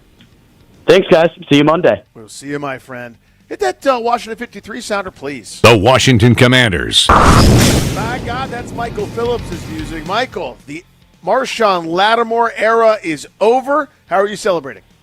And, I don't blame the team for taking that swing. I blame them for sticking with it a year too long, right? I don't think it was unfair to gamble a third-round pick, not huge amount of, draft capital for a potential franchise corner if he had been able to regain his old form. But this year it was just a slog coming out of training camp week one. We knew this thing was over. This was the season in a nutshell in a lot of ways, Danny. We knew it was over 6-7 weeks in, and they made us watch 10 more of them. Michael Phillips of the Richmonder on Grant and Danny. Yeah, if you guys missed the news just a few minutes ago, it is officially official. The Commanders tweeting that they have formally released Marshawn Lattimore, which means they've freed up $18.5 million in cap space. What about Treylon Burks coming back on a one-year deal after showing pretty well at wide receiver? Well, he had maybe one of the highlights of the season league-wide there. It was fun to watch him. And, yeah, take chances on guys. They got the cap space, certainly no harm. You've probably got, if you look at wide receiver, you've got Terry, you've got Luke McCaffrey, who I think slots in as your number 3. And if we're assuming Debo doesn't come back, I think they want more of a true, XY guy at number 2, partially so that they can develop him and make Terry expendable. That's how this league works. And so I do think they'll be reaching for a wide receiver, either a free agent splash, a semi-high draft pick, whatever it is. I think there's a lot more movement to come there. Miguel, I don't know that I'm that smart of a guy in general. I think I do okay, but sometimes things escape me. I'm having a hard time reconciling this Tyler Biadasz thing. I don't get what they gained other than maybe a couple $1 million in cap savings this year, or maybe slightly more than that if they spread it out post-June 1st. He was signed for a 3-year, $30 million deal with multiple visits and some demand by an offensive line starved team for the Chargers. I just, again, I don't know what really was gained here other than a small amount of potential cap space for a team that probably shouldn't be sending good players away. Your thoughts? Well, Danny, they say that great minds think alike, but I would submit to you that mediocre minds also think alike. Also think. I think our okay minds are thinking alike on this one. I also did not understand it. I think that broadly speaking, offensive line, the offensive line, all those 5 guys were more talented this year than they were last year. And I'm talking about 25 and 24, not this coming year. They were better players on paper. Everybody got a little bit better. They upgraded at key positions, but they played worse over the course of the season. I think that's the tough thing everybody's reconciling with. How much of that was Cliff Kingsbury? How much of that was the talent? How much of that was the players? I can tell you this. I was pointing 0 fingers at Tyler Biadasz. At any point during the season, after the season, he struck me as the least of the potential issues there. But I'm not Adam Peters. I'm not in the building every day. I'm not watching the tape like that. So we've got to hope he knows what he's doing here. Yeah, he needs to have a big offseason. Had a strong first of the 2 that he's had so far, and they went to the NFC Championship game last year. Wasn't quite as good. Where do you think the big splash comes? If they make one, if they spend huge money at a position, Danny and I yesterday were kicking around maybe wide receiver, but where could you see them throw in their Kinlaw money or bigger this offseason?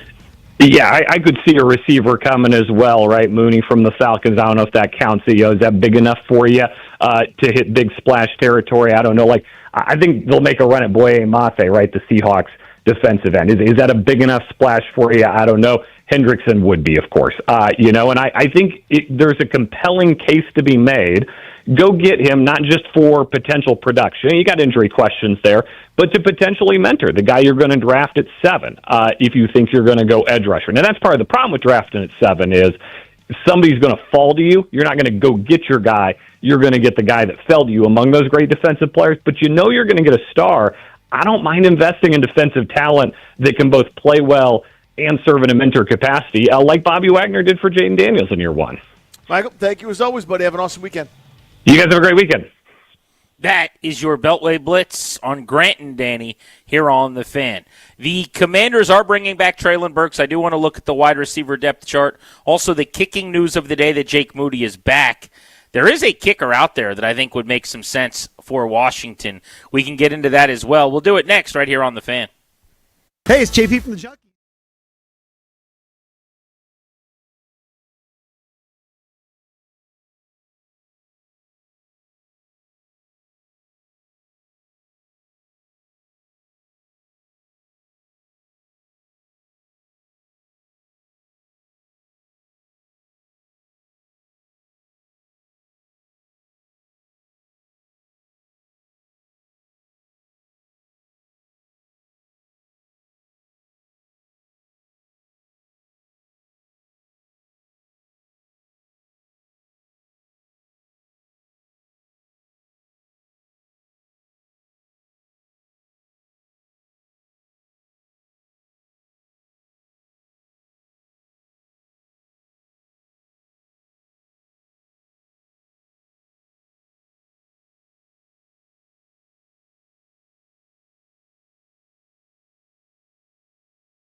training baseball today is done. Their game is over. Everybody has left the park but the groundskeepers and the Grant and Danny Show. It's an empty ballpark. It is weird. And when we tried to get out of here last night, we tried a couple different exits that didn't work. We almost had to sleep here. Yeah. I honestly don't know how we're going to get out tonight because I ended up just literally breaking a fence down essentially to get us out of here. Right. And I don't know if that's going to work again tonight. I guess it possibly could. Yeah, I don't know where we're supposed to get out, but it wasn't what we did last night. I know that. That actually might be something we should figure out. That's actually a really good point. All of our spring training coverage is sponsored by Main Street Bank. Cheer local. Bank local. Main Street Bank is a business-focused community bank, proudly serving the DMV since 2004. Visit mstreetbank.com to learn how to put our team in your office. Main Street Bank, member FDIC, equal housing opportunity lender. So we're out here in Florida. Back in our D.C. studios, Wes is running the board, and our assistant producer, Ryan, does all of our video stuff. But it is Ryan's final day on the show. It is. Sad news, but also very cool news, because Ryan has gotten the full-time job as the lead producer for B Mitch and Family. So congratulations. B Mitch and Family is in order. They're getting a real one. They're getting a good one. Clary, we are proud of you, buddy. Congratulations on the big news, which hopefully is public by now.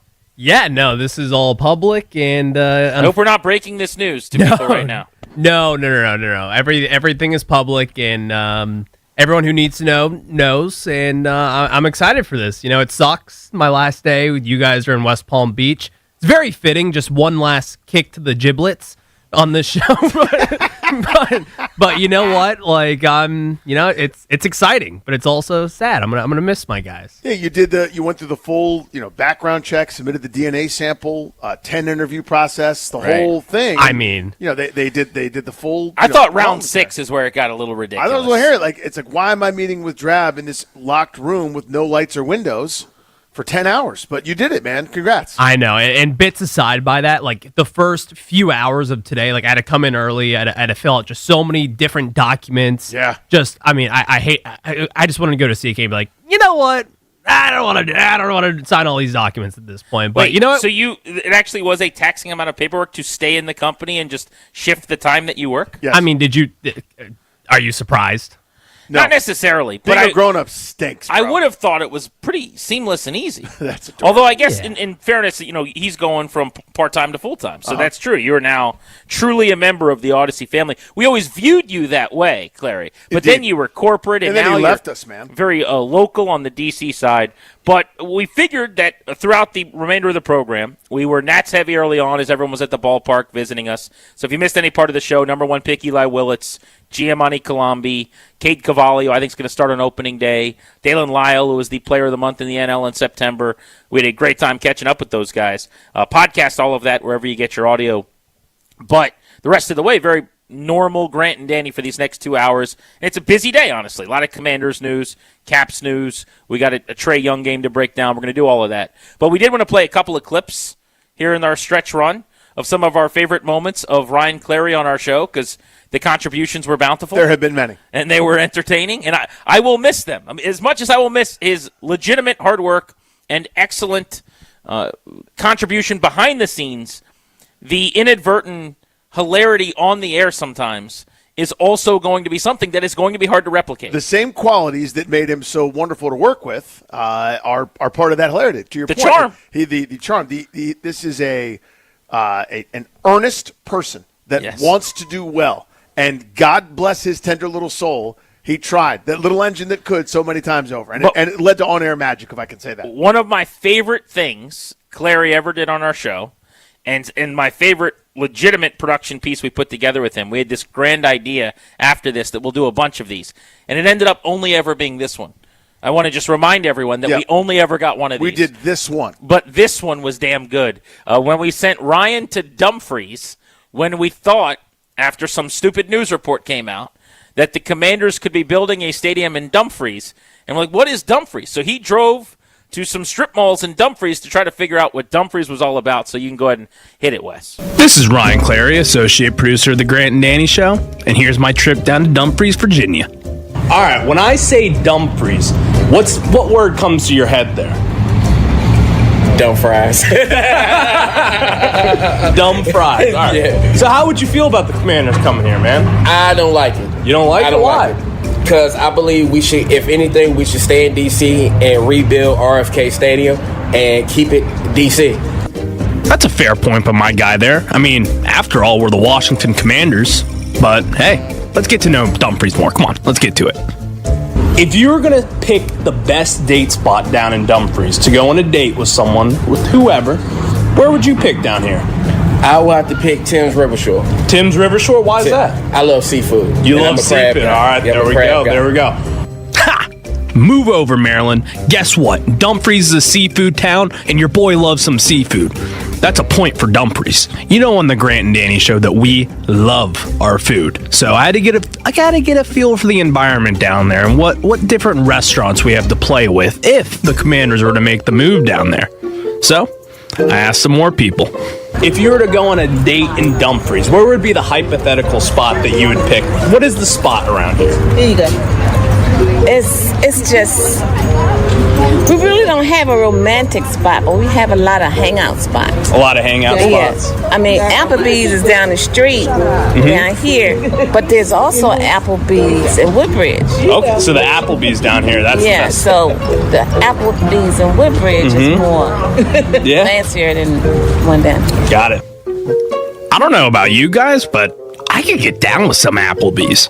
But unfortunately, I talked to someone else, and he had something to say about the Dumfries Applebee's, and I'm honestly upset. The Waffle House. Waffle House? I mean, hey, that's a pretty good idea in my book. I mean, it's not too many places you can really go. You know what I mean? I had a lady tell me Applebee's earlier. Yeah, well, either Waffle. Well, they closed that down. They closed Applebee's down? Yeah, they did. Oh. So. I mean, if you're going to tell me that there's no Applebee's and I had to choose one place to switch it out with, you kidding me? It'd be a Waffle House. Get the all-star breakfast. You're going to be feeling like an all-star going into those Commanders games. Let's go. Steamed up. I think if you listen to the show, you probably know me. I'm not the brightest bulb out there, but I mean, this one, just listen. You'll understand. Just understand, please. So when I never came down to Dumfries before, and so when I was typing into my GPS, I kept calling it Dumfries just because it sounds like everyone says Dumfries. And so because my friend, I just always believed him. He told me that because the landfill was here, that's why it's called Dumfries. And I'm like, made no sense. But so how stupid am I for thinking that? You're not the only one. I mean, I thought that as well when I first came to Woodbridge and got used to this area as well. Exactly. Yeah. I think that guy was probably just being nice, but hey, that's what the people of Dumfries are for. They're nice people. They talk to me. I was just out there like a rabid raccoon chasing after people, trying to get some interviews. And all I wanted to do was help the people of the DMV to understand Dumfries, and I think we did just that. Also, I just want to say thank you to everybody who followed along on this road to Dumfries, Virginia. You know, I never really thought I would be in Dumfries, Virginia one day, but you know what? I kind of like Dumfries. I kind of want to take command of Dumfries, Virginia. I'll see you later, Commanders fans. A very upset Ryan Clary that the Commanders ended up in the nation's capital at the old RFK site. That was better than I even remembered, and I remember thinking it was one of the greatest radio production pieces I'd ever heard. It's hard to like if you don't know Ryan at all, then you're kind of like, what are these guys cracking up about? Maybe some of the times I don't know who he's talking to exactly. You have to understand this, right? Like the narration, the voiceover, the whole personality. Just understand. One last ride with our guy Rhino back in studio today, and our final day spent thousands of miles apart, or hundreds, or what are we? Florida to DC. How many miles do you think? 1,000? I'm going to say over. You think? I don't know. Sounds right. Here we go. Let's look. How many miles to Dumfries? This says 980 miles from West Palm to DC. Pretty close. Danny's on it. Hey, look at you. Neato gang. Grant and Danny on the Fan. I want to look at the Commanders' wide receiver depth chart with Traylon Burks back in the saddle next.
with a dream, my cardigan. Welcome to the West land Palm of Beach fame living at excess. Cacti Park of the Palm Beaches on Grant and Danny. You are listening to The Fan. Traylon Burks re-signed, one-year deal for Washington. Terry McLaurin, Luke McCaffrey, and Jalen Lane are under contract at receiver. Nobody else had been. So Burks coming back means you now have 4 wide receivers. So at least it's a body, right? Again, this is I should just print this and hold it up for the YouTube page to see because I'm going to say it a billion more times. No problem with that. That's great. Can't be all you do. Right? Yeah, I need you to find a different way to say that because you're doing it at every position every time we talk about free agency. They're doing these around the edge type moves. Well, that's how you start. That's fine. And that is the starting point. It's March 6th. Free agency hasn't started yet. I like it. I am in favor of that. That is a low cost option that showed some things while he was here. That again, I don't want him in a larger role than he was in, and I don't think that's necessarily the plan. But yeah, I like that signing for sure. There is still upside with this guy, though. He is 25 years old. Danny, he was the 18th pick in the draft. He is now healthy. Remember, early in his career in Tennessee, that was not the case. He could never stay healthy. Last year, came to Washington, played in 8 games, started 3, got 22 targets. They loved these deep ball in isolation and man coverage, back shoulder, sideline things. I'd like to see how much more he could do because it wasn't overly versatile in the asks from him in the last offense with Cliff Kingsbury. But maybe that changes. Maybe he's the guy running some of the in-breaking dig routes, the dagger concepts for David Blau, behind linebackers with his size to box people out. I just love how big he is. Yeah. 6'2", 225. I generally, with receivers, my favorite thing is separation. And I've had to kind of, round out my, I don't know, maybe sort of expand and allow for more guys that don't necessarily do it the way that I like. Because Terry McLaurin's never been a great separator. That's not who he is, but he makes catches. He makes great contested catches. This is a big-bodied, box you out, even when he's covered, he's open kind of a guy. If he's between the defender and the quarterback, he's open. Right? I mean, that's what he's able to do as a sort of a roving tight end that lines up outside. This is not a burner, again, not a separator, not a guy that's going to be a great catch and run, but there is value in having some of the short area stuff. That's value in maybe having a red zone target or some of those third and the long fours, that are passing downs where you don't need something overly fast. And if he's between that defender and the QB on a slant route, he's open. He can make that tough catch in traffic. There is tremendous value in that to having that piece as part of it. Again, I think you said it really well. He showed pretty well for what they asked him to do, and it's only right you put a little bit more on his plate. If they were to add one marquee wide receiver free agent, they might have a room that's ready for the season right now. I mean, you're going to add more depth. There's going to be other back-of-the-roster types just because you need them at camp. Yep. Those are your K.J. Osborne, Michael Gallup additions, and maybe one of them becomes a 6th wide receiver or something like that. But in a world where you've got McLaurin, who's got Sharpie on the roster, McCaffrey, Sharpie on the roster, I would think, based on showing more in year 2 last year, being one of the better kick returners in the league when they let him do that. Jalen Lane had 2 punt returns for touchdowns last year, did some really good things in that area. Those guys are all there, so you add Burks. Now, if you're to sign Alec Pierce, top of the market money, Rashid Shaheed, top of the market, Jawan Jennings, whoever that is, whoever their starting receiver opposite McLaurin is, slot Burks in as in that 4 conversation with McCaffrey and Lane, you probably only need that marquee receiver if they go that route and then one more guy, whoever that is. And you might be okay at that position. It's not a bad spot. Are you one of the best receiver groups in the league? No, but the quarterback, Jaden Daniels, is somebody who we think is an elevator, right? And so he's going to have to elevate a average group to make them above average. Yeah, your point about building the puzzle, I think, is there. To me, it's 1 star and 1 good find that I would like. And then you could start talking about who is your 4th? Is it Luke McCaffrey? Is it Traylon Burks? Doesn't matter. What is Jalen Lane gadget, sort of a slot guy or something else? And then, as you mentioned, the K.J. Osborne, Jamison Crowder tier, the readily available Lamine Zaccheaus, type grouping of receivers. All in favor of that, and that's how rosters get filled out, as you said. The key to me, though, is if they get that star, that second guy, whomever that happens to be kind of that, again, I think they're going to major in a lot of 2 tight end sets, but they need to be multiple. I think if you spread people out with 3, I'd like to be a little bit more comfortable at the slot than I am in the exact moment. But yeah, that star or highly paid guy on the outside, I think opposite Terry McLaurin is the essential ingredient there. If they don't, then I'll be fascinated to see what they do. Free agency kicks off unofficially on Monday. The Commanders, with some veterans coming and going, 1-year deal to keep Treylon Burks from the market. They also made it official today, announcing that cornerback Marshawn Lattimore has been released. This move was beyond expected, coming off of a tear in his ACL, tough offseason where he'd already had an arrest to go along with the fact that $18.5 million was going to be freed up in cap space by moving on from him. So this was so correct. Nothing to really even consider or think about. It was an easy conclusion that's handed to you and bubble wrapped. Here's how you're going to get $19 million. And by the way, you're not going to really lose anything because he struggled so immensely. We've talked ad nauseum about the trade, why they doubled down, how we got here. More importantly, moving forward now, in the same way that receiver was pretty bleak before you start bringing guys like Burks back, man, they got nothing at corner on the depth chart behind their starters. Trey Amos and Mike Sandristil right now are the two guys on the outside. You're in 11 personnel, a whole lot as offenses in the league, meaning 3 corners at least are on the field in the NFL more often than not. Washington does not have 3 NFL corners on their roster right now. They've got Sandristil and Amos, Igbenogany, Antonio Hamilton,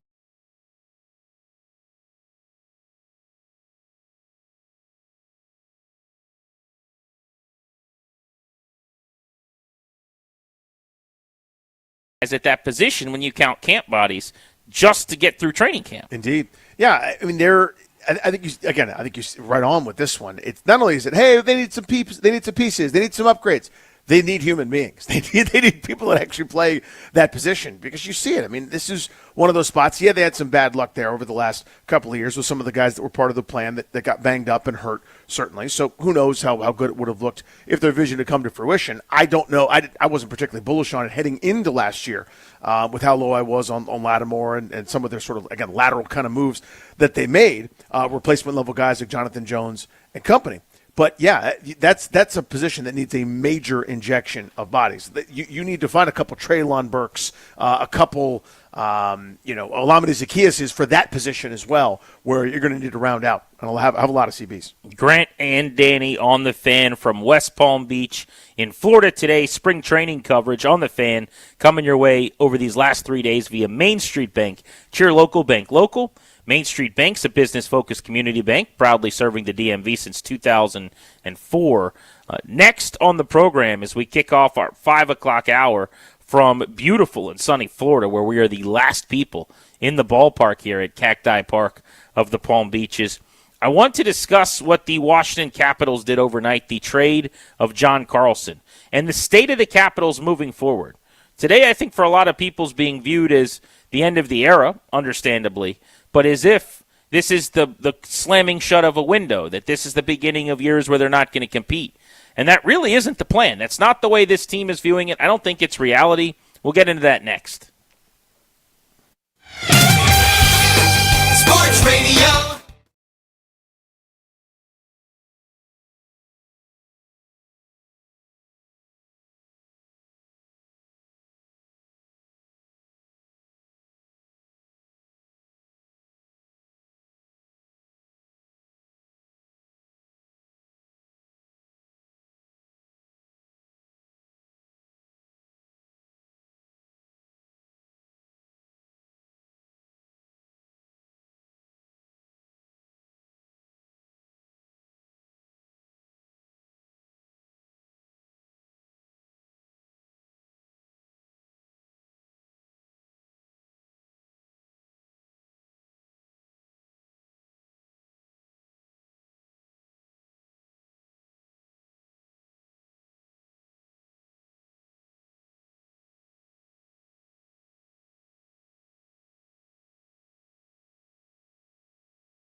Ask for advice, get money twice. I'm from the dirty, but that Chico nice. Y'all call it a moment. What are you doing to protect your family's assets? The exclusive sponsor of the show, the law firm Kondori & Murat, can help you to draft your last will and testament, set up a living trust, or put together a medical power of attorney. Schedule a free consultation with their attorneys today at kmlawyers.com. Be sure to let them know we sent you to get a discount. That's kmlawyers.com. We're in West Palm Beach. We are still at the ballpark above home plate where they are watering the field. Little sneaky thing about me, Danny. Yep. I love seeing infield dirt turned darker by water. You are a grounds crew guy. I am. And it's obviously not the same, but doing that when I was coaching high school baseball before the game. So everybody, takes batting practice, infield, outfield stuff. And the last thing you do before the game is you get the hose out and you wet the infield. So satisfying. Oh, my gosh. So satisfying. It's the best. And one of my favorite sounds in the world, and it's a very exclusively baseball. You have to have been there well before or after a game. But the beating of the dirt around home plate with that, device. The tamper? Tamper's a good word. Yeah, maybe it is a tamper. And just the toop, toop, toop, toop. They've been doing a lot of that. I love that.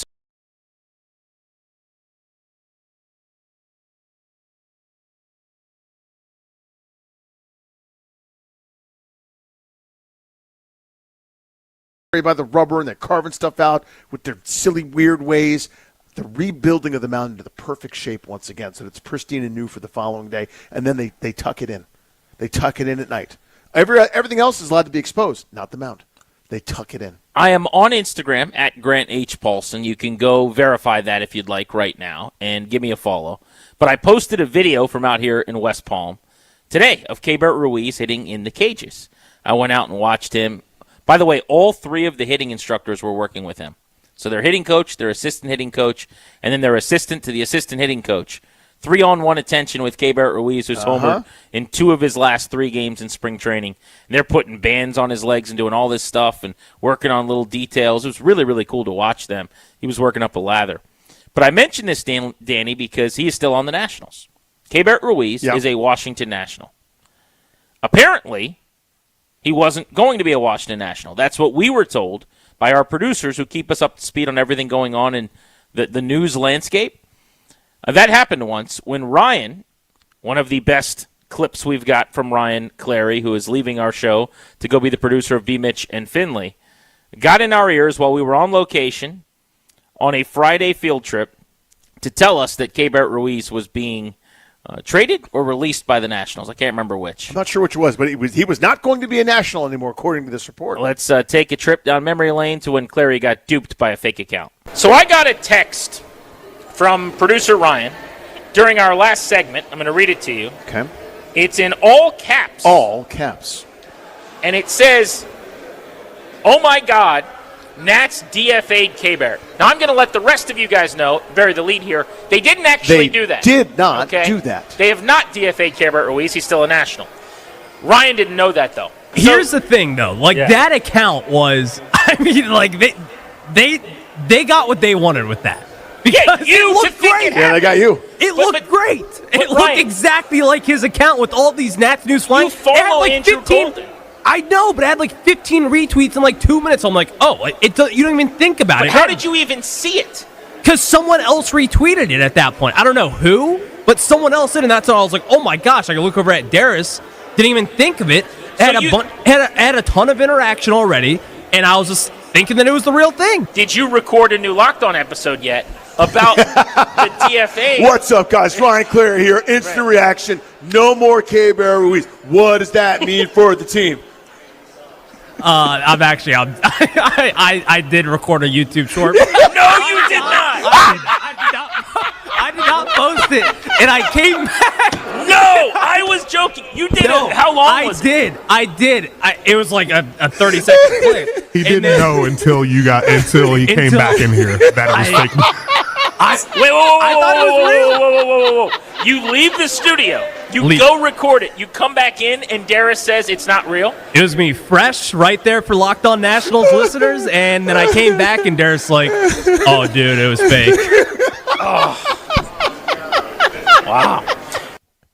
So 2 things. Oh, God. One, that was one of my favorite moments with Ryan Clary in our show's history.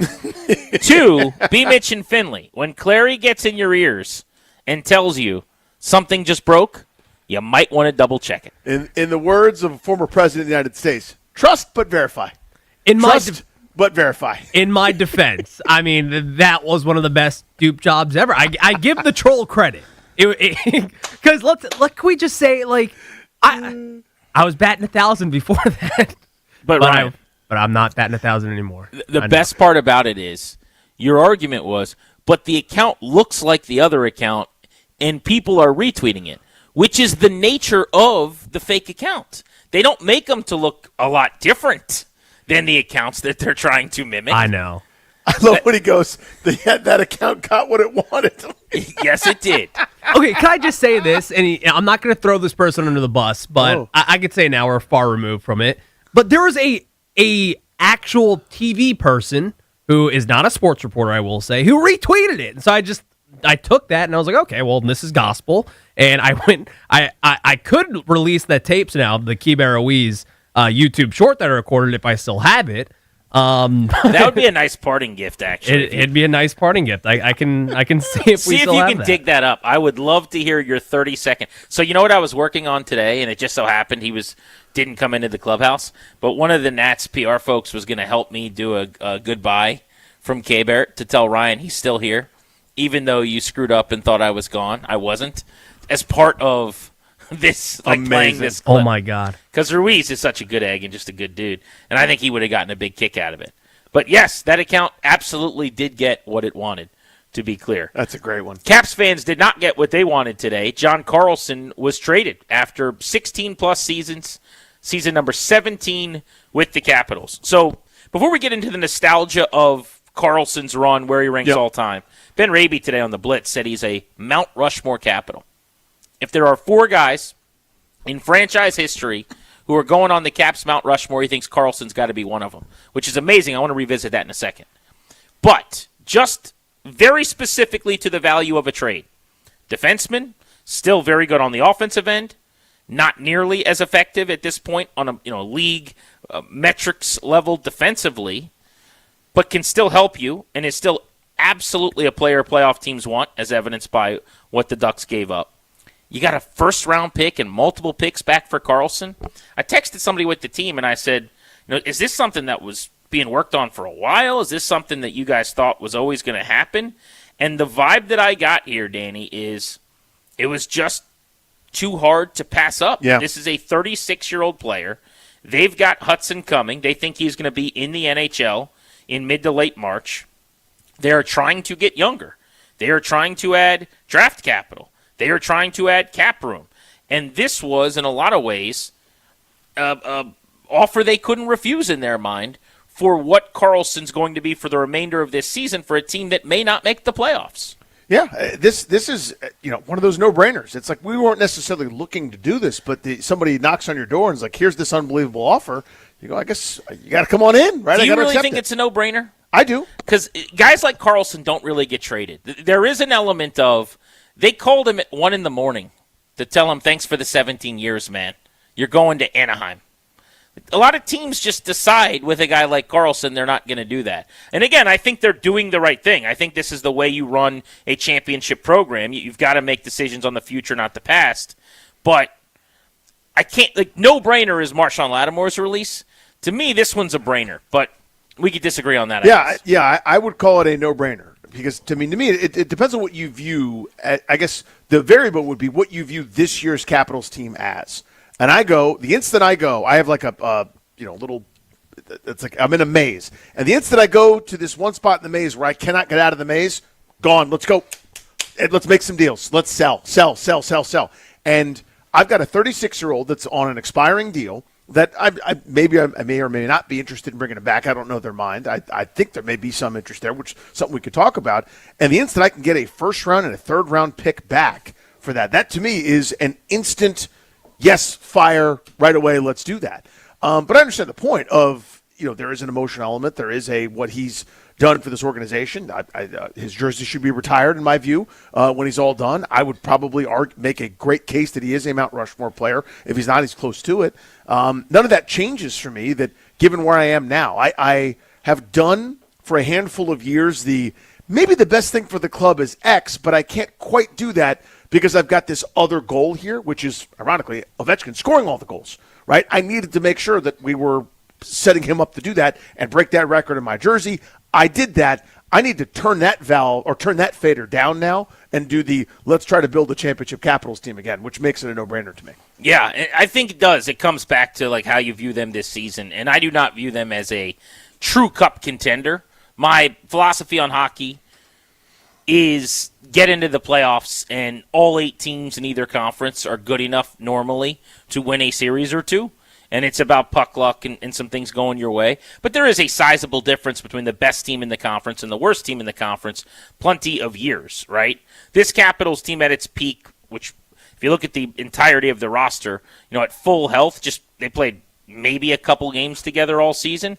I don't think there's a big gap between them and, say, they're about on the level of a Detroit or a Montreal or a Pittsburgh, these teams that are literally, after 60-plus games, we're talking about 3 wins better than them right now, 6 points ahead of them. And that's without Pierre-Luc Dubois for months and all the guys that have missed all of the time, which means right now this second there's 3 teams, I think, in a different class in the Eastern Conference: Carolina, Tampa Bay, and Buffalo. So could you have just kept everything together, tried to get into the playoffs, and tried to win around and get past one of the really good teams? Sure, but that's not the most prudent thing.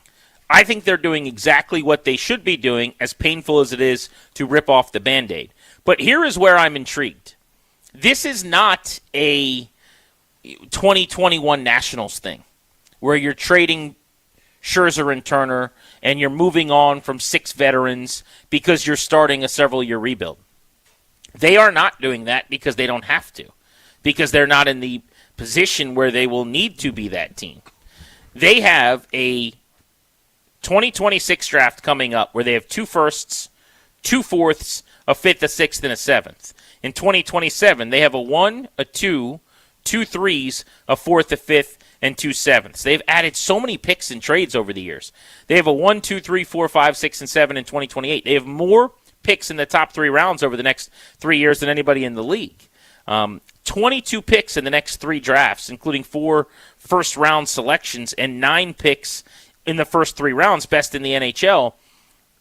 They've added the draft capital. They've got an unbelievable cap situation. A lot of teams do because the cap's exploding. But in a world where you're not going to bring Carlson back, which I probably wouldn't do this offseason, that just freed up a ton of money.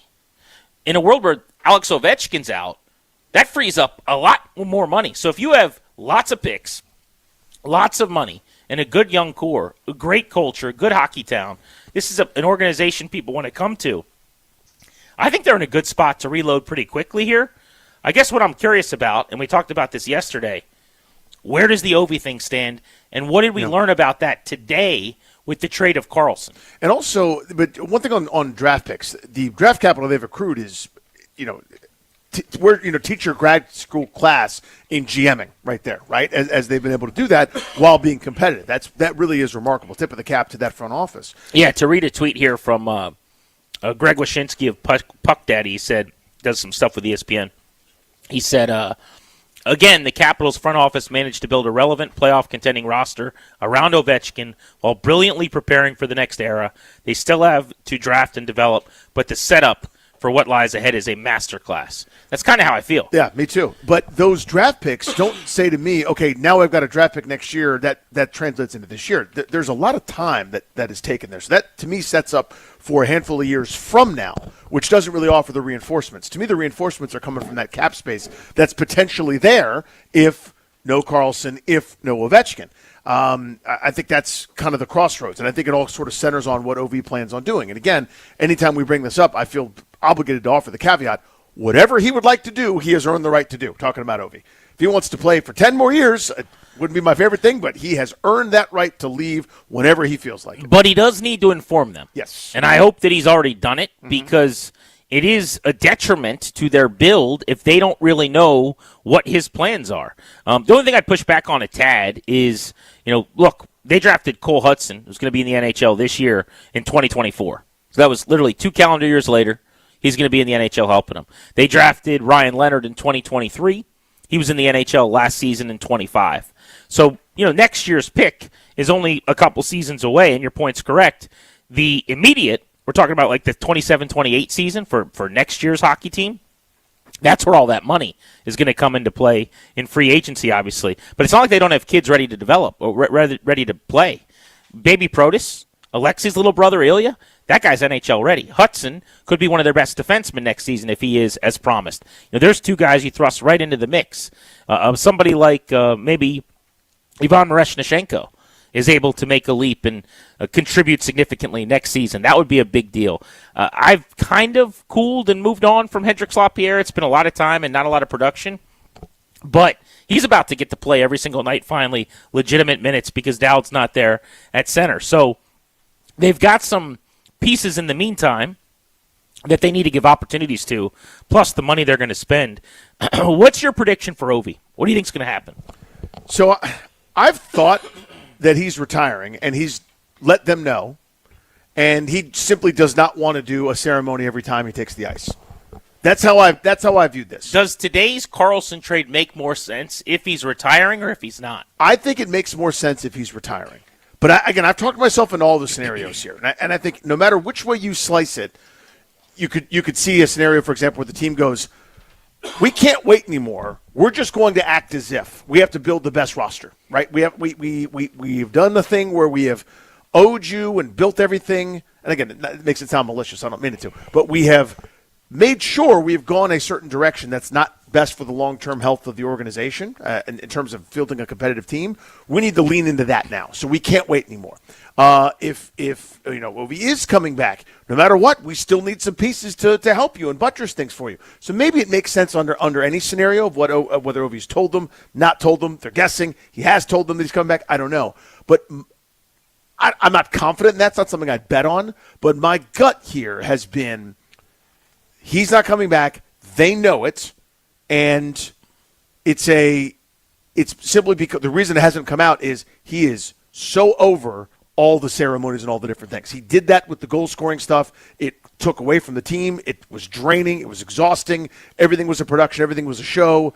He doesn't want that anymore. He doesn't want to every time he goes this is the last time we'll see Ovechkin, and here's a stick blade. Here's a goalie's face mask that you scored on. Here's a collection of pucks that you have to put in your house now. He didn't want to do any of that crap.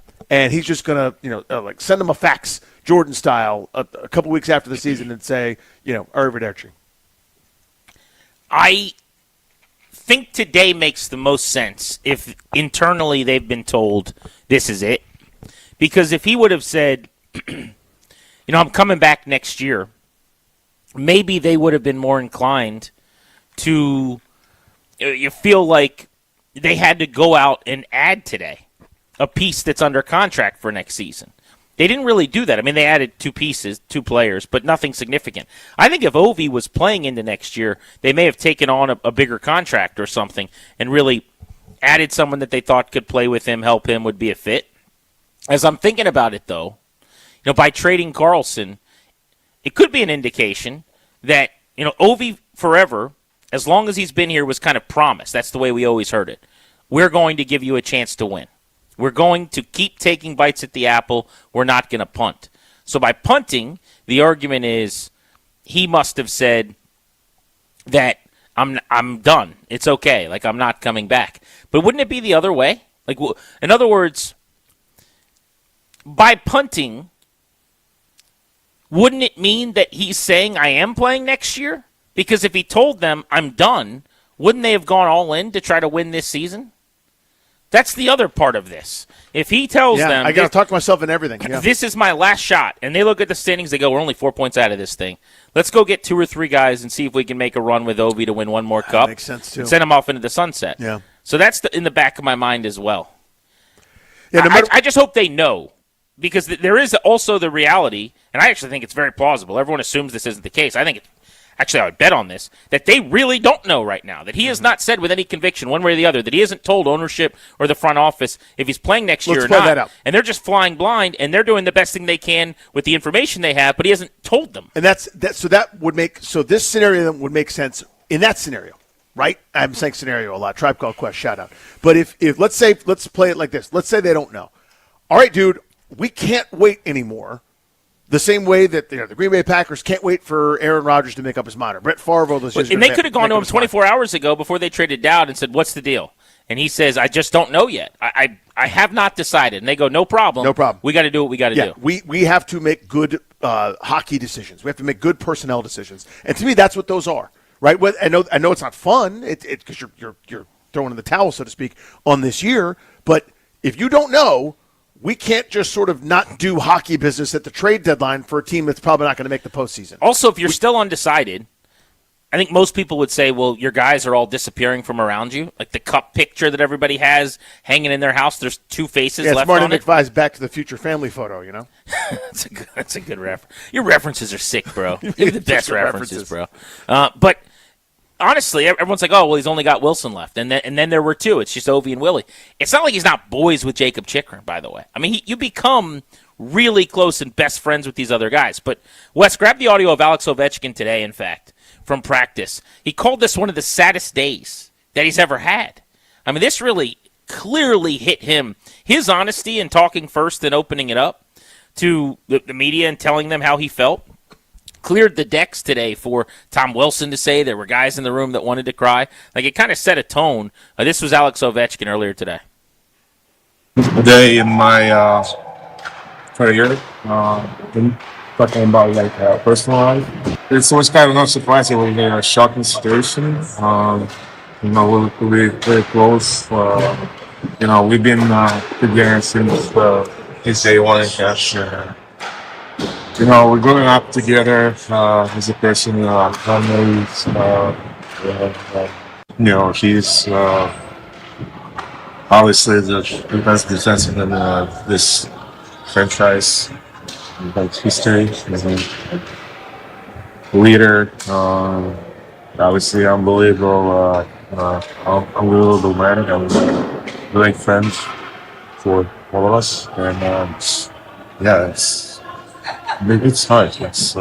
I think it translates in the audio you're hearing, but it really translates if you see the video of both he and Wilson and how emotional they are. The Caps did not just trade Nick Dowd yesterday and John Carlson first thing this morning, as well as 4th and 6th round picks in these deals. They were also adding. They brought in 4 picks, a first, a second, and 2/3, which is a hell of a haul. They brought in a right-handed shooting defenseman in Liljegren. They brought in Kampf, the center, who's 31 years old. That was a little surprising. I need to try to get some insight on the thinking there. Only thing I can come up with is you move Swords up to the third line, and Sordif's going to be your third-line center, which means Hendricks Lapierre on the fourth line. Maybe they feel like they need a little more veteran depth just in case without Dowd. So you're one center short in the org, so now you bring him in. But you get a prospect Swedish goaltender who's 23 and Vikman as well. So it was 3 players, including 2 veterans they acquired at the trade deadline. But it was all about the 4 picks, the 1, the 2, and 2 threes. And then 2 of the legit best dudes who have been a part of DC Sports during my time as a fan, Dowd and Carlson, are out. The depth part of it makes sense to me. It looks like it's to clear the deck for a couple young players. See from Tarek El-Bashir that it will indeed be Miroshnichenko who's going to be in the lineup, looks like, tomorrow night, getting the call to go to Boston. So that'll be something. But as you said, makes the way for a couple youngsters. Not that this matters at all, because it's almost ridiculous to say out loud, but this was supposed to have been here's the game of your season game. The team with the last playoff spot that is actually up for grabs right now is the Bruins, who the Caps are 4 points behind and play 2 times. So they control their own destiny, essentially, against that team. Now, Columbus is, between the 2 of them, has 2 games in hand and is the hot team that could get in. But it's still a massive game. I mean, Tom Wilson today is sitting there talking about the talent they have in the room and wanting to make the playoffs. So weirder things have happened than Carlson was already hurt. They've been without him recently. And Dowd, while he's integral and such a good player, is a bottom six center. Can be a galvanizer. Yeah. So who knows if one of the kids, Mareshnishenko or eventually Hudson, comes in here and really sparks the team and they rip off a few wins in a row. Grant and Danny on the Fan. I want to get into some of our Nationals mailbag questions that folks sent me on Instagram while we were down here in spring training. We'll go rapid fire and answer as many of those as possible next on G&D.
Grant and Danny from West Palm Beach in Florida.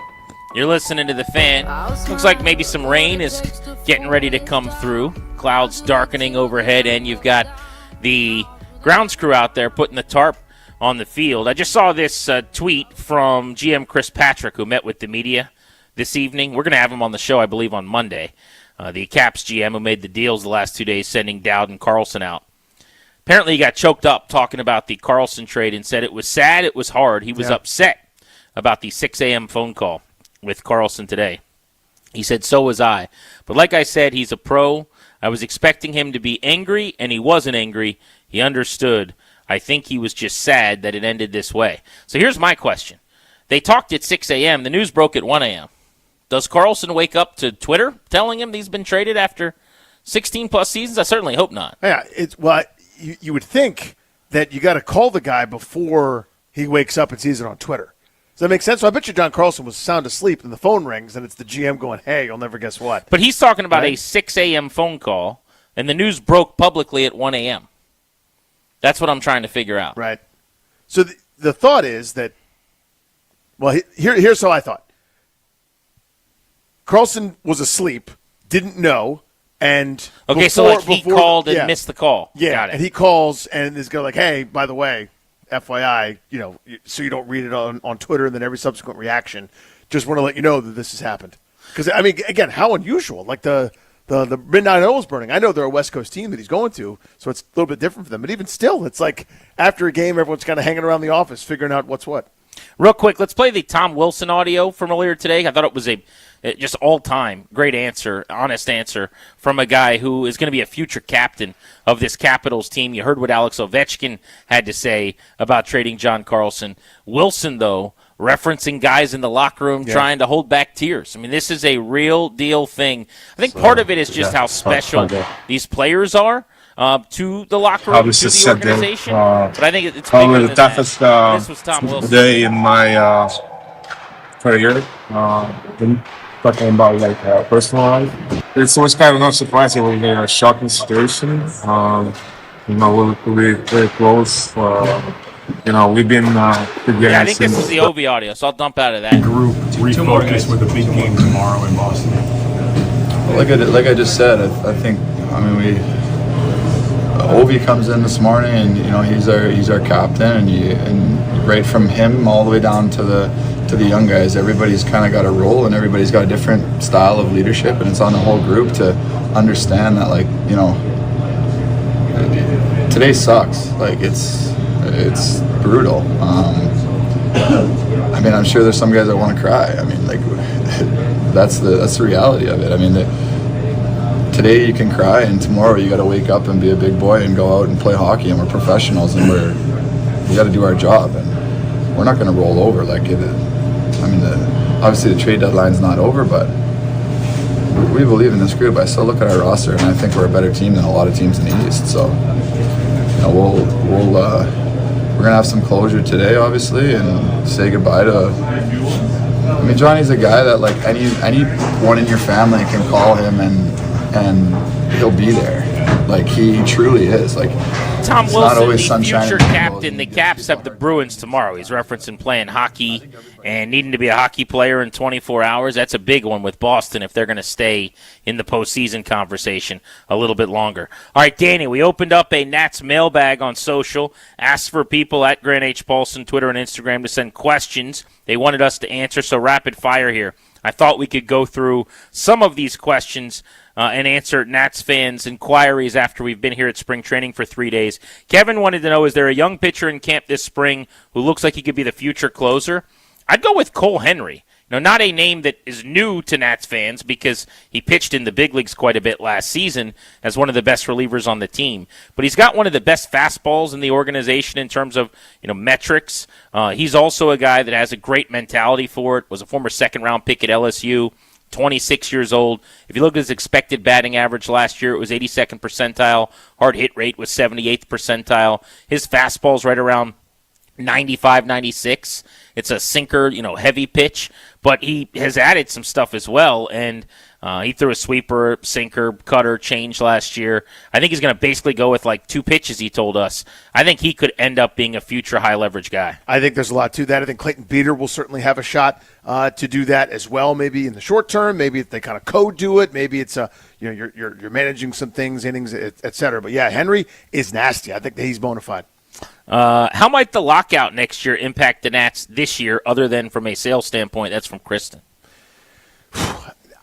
They basically cleared the deck, right, in terms of not having huge long-term salaries. And maybe that's, foresight. Part of that may be just the way they're kind of leaning into this build, giving the young kids an opportunity to play. But a lot of it also may be they're trying to keep, as depressed a level of salary as possible. I don't think it's going to affect them at all, honestly, post-offseason. I think it may have been why they weren't more active in bringing in contracts, if I'm being honest. But I don't think now that this very young group with a very low payroll is put together, I don't see it being a significant factor at all. Walters DC, that's the sports bar right next to Nationals Park, asks who's going to play first base. This is actually a really fun question. Opening day, my guess is Luis Garcia could be at first for the first time in his career, and they may have Nasim Nunez, who's a sterling defensive player, at second. Other options are Abimelech Ortiz. This is one of the guys they got in the Mackenzie Gore deal from the Rangers. He's got legit power. He's hit 25 homers in the minor leagues in a season. He has not hit much so far in spring training, so he's going to have to pick it up if he's going to make the big league team. Another name to look out for is a local kid, Matt Mervis, who has bounced around some organizations, was with the Marlins last year. He's about to leave the Nats to go to the WBC with Team Israel. He is staying with the Nats as long as he can, though. Like most of the Team Israel guys got together a week ago. He stuck out with the team here, waiting until the last second, because I think he knows if he can continue to impress, he could sneak onto the roster and play first. I actually talked to him this morning about that in the clubhouse and just kind of generally what was going on. And he said, well, the team has actually been unbelievably great about him going to the WBC. And I said, well, what do you mean? He said, well, they gave me more back-to-back days. They gave me a bunch of opportunities to kind of get into games and get plenty of at-bats to be ready to rock and roll. Maybe, I don't say at the expense of other guys, but they had a really good plan in that regard, showing that, that was one of those care and concern things for somebody's development. So that's a name to watch. Georgetown Prep's own Matt Mervis. And, of course, old friend Andres Chaparro might be a candidate as well to start the season at first. I don't think that's a long-term answer, but maybe in the short term. Jay Pettit says, where are we going to find the joy in this Nats season? I think in the young player development. Cade Cavalli, to me, looks like he's ready to break out, could be a star starting pitcher. Does James Wood replicate his first half last year, extrapolate it out over a full season and put up 35 home runs or something crazy? Can Dylan Cruz hit at the major league level? He already does so many other things really, really well. Defensively, base running, playing winning baseball. Does C.J. Abrams have the first half that would allow Washington maybe to dangle him and get a really strong package of players back if they want to do that at the midway point? Dalen Lyle was the player of the month in the NL in September, had an incredible second half. Does he prove that that was for real and you've got a future all-star type player that nobody saw coming as a second-round pick with the old regime? Yeah, I'd add Brady House into that group, but everything else you said I kind of double down on. Again, they have – the outfield spots are the most interesting because they've got – you mentioned Lyle. I'm still a Robert Hassel believer. I told him so on the show yesterday. But they've got some intriguing young pieces that you're basically – throwing it at the wall and seeing what sticks in terms of the development of some of these guys. That's kind of the exciting part. Again, I don't think it's going to be wins and losses to the tune of them being in contention for a wild card spot or in the hunt or whatever. I don't think that's what this group is and what they're about this year. But you should be able to see some of those developmental milestones after 6 weeks, 3 months, 4, 5, 6 months, et cetera, over the course of a season. Bullpen, is there one or not? Discuss amongst yourselves, from Mark. We're going to find out. I mean, as of right now, they got a lot of arms competing and not a lot of known commodities. Cionel Perez, a non-roster invitee, is the one guy that's had a bunch of big league success elsewhere. Last year was a down year for him, former Baltimore Oriole. I think Clayton Beater and Cole Henry in the back of the bullpen is, Beater, a power righty, throwing 98 to 100. Cole Henry, we mentioned, with the heavy sinker, going to be their highest leverage guys. P.J. Pullen will be their reliable lefty. If Cionel Perez makes the team, he'd be the other lefty. And then otherwise, it's wide open. They have a Rule 5 pick in Griff McGarry, who's got an inside track because of that to a roster spot if he could throw strikes. Dickie Lovelady, who's got a great name, left-handed 31-year-old. He's got a chance to make this team as well. I do think the bullpen is going to be in a revolving door all year long. Like, there's going to be 3 or 4 guys that stick it out, but otherwise, if you pitch poorly for 2 or 3 weeks, I don't think they're going to sit here and watch you give it up. I think you're out. I think so, too. Because there's just nobody that they've guaranteed any money to. No, and I think that's it. And as you said, they've got a lot of candidates that will be kind of, I think, taking that shuttle back and forth between Rochester and D.C. Let's go around the NFL on a busy football news day, live from West Palm Beach. All of our spring training conversation and Nats discussions via Main Street Bank. Cheer local, bank local. Main Street Bank is a business-focused community bank proudly serving the DMV since '04. Visit mstreetbank.com to learn how to put our team in your office. Main Street Bank, member FDIC, equal housing opportunity lender. This is The Fan.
Pierre-Luc Dubois may want to double-check with his front office to make sure he's still at Capitol. Because we got 3 Sounders done at Caps Media Day this year for our show. Yeah, head on a swivel, PLD. We talked to Nick Dowd. Yep. He did a Sounder for us, so he got traded yesterday. Like, that's okay. We still got 2. We got Carlson. He'll be here forever. What's that? Whatever. And now our Carlson Sounder and liner doesn't work either.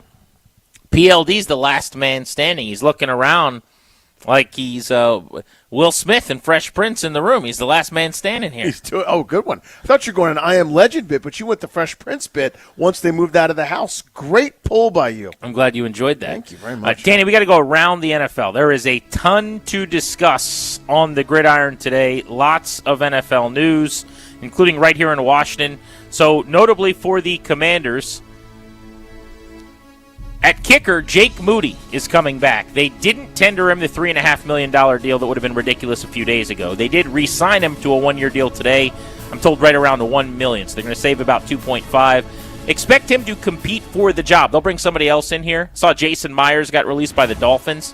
Sign me up for a veteran like him to come to camp as a favorite. But for now, Moody, the 26-year-old former third-round pick in San Fran, will get a shot to be the kicker. Yeah, it reminds me of when a friend breaks up with a girl, and you're like, "Are you sure you're broken up?" And I'm like, and he's like, "Yeah, okay." Then we talk trash about her, and then they re-signed him. That's kind of what last week was. We were like, "Yes, they're not doing the Jake Moody thing anymore, right? Right?" And here he is back again. I'm hoping that they bring in someone else in to compete. You're not tied to him. You don't have to pay that ridiculous amount. It's far less than that. Not the amount that you would feel obligated to keep him, so I do hope there's competition there. Alec Pierce led the NFL in yards per catch each of the last 2 seasons. The Indianapolis Colts wide receiver is going to be one of the highest paid players on the market. Apparently the San Francisco 49ers, who are ready to let Jawan Jennings walk, could be heavily involved in the Pierce sweepstakes.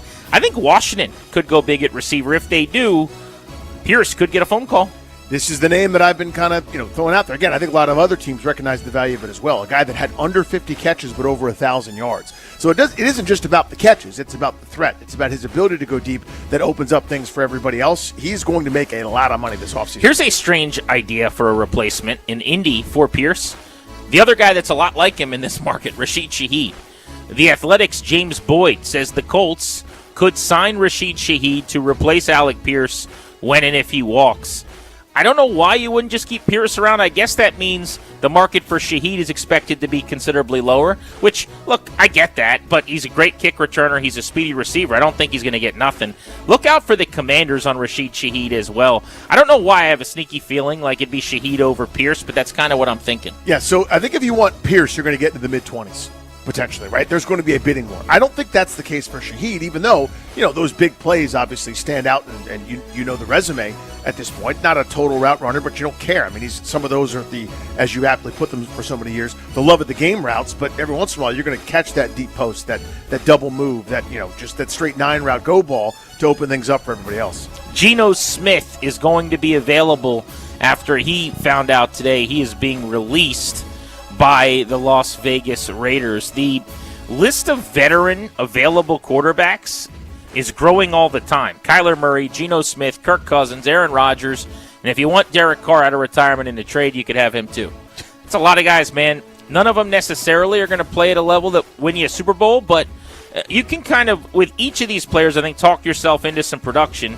Murray is the youngest of the bunch. Geno 2 seasons ago was good. Cousins had a 500-yard game in his bad year 2 years ago, and down the stretch this year was a lot better than he was post-injury last season. Aaron Rodgers has been middling for a couple of years, but the Steelers made the playoffs, snuck into the postseason mix, I should say, end of this season. And then Derek Carr is a little harder to make a case for, but at least didn't get beat up last season trying to come back from a serious arm injury. Yeah, I've said this a few times. I'll say it a few more. This is a terrible year to need a quarterback. It's a draft, I think, that's bereft of top-end guys. The best one, Fernando Mendoza, obviously was at the helm of an incredible college team, but there's still some questions about him as an impact guy going forward. TBD, but it's not to run him down. It's to say the next guy, Ty Simpson, might not go to the second round, if at all. The free agent crop, as you kind of alluded to, I think Malik Willis is about to make $30 million a year. Just to tell you the kind of the state of the union, people were talking about Jimmy Garoppolo as an option. Your trip around the NFL on Grant and Danny after a busy news day. We're live in West Palm Beach. Spring training coverage sponsored by Main Street Bank. Your local bank. Local Main Street Bank is a business-focused community bank proudly serving the DMV since 2004. Visit mstreetbank.com to learn how to put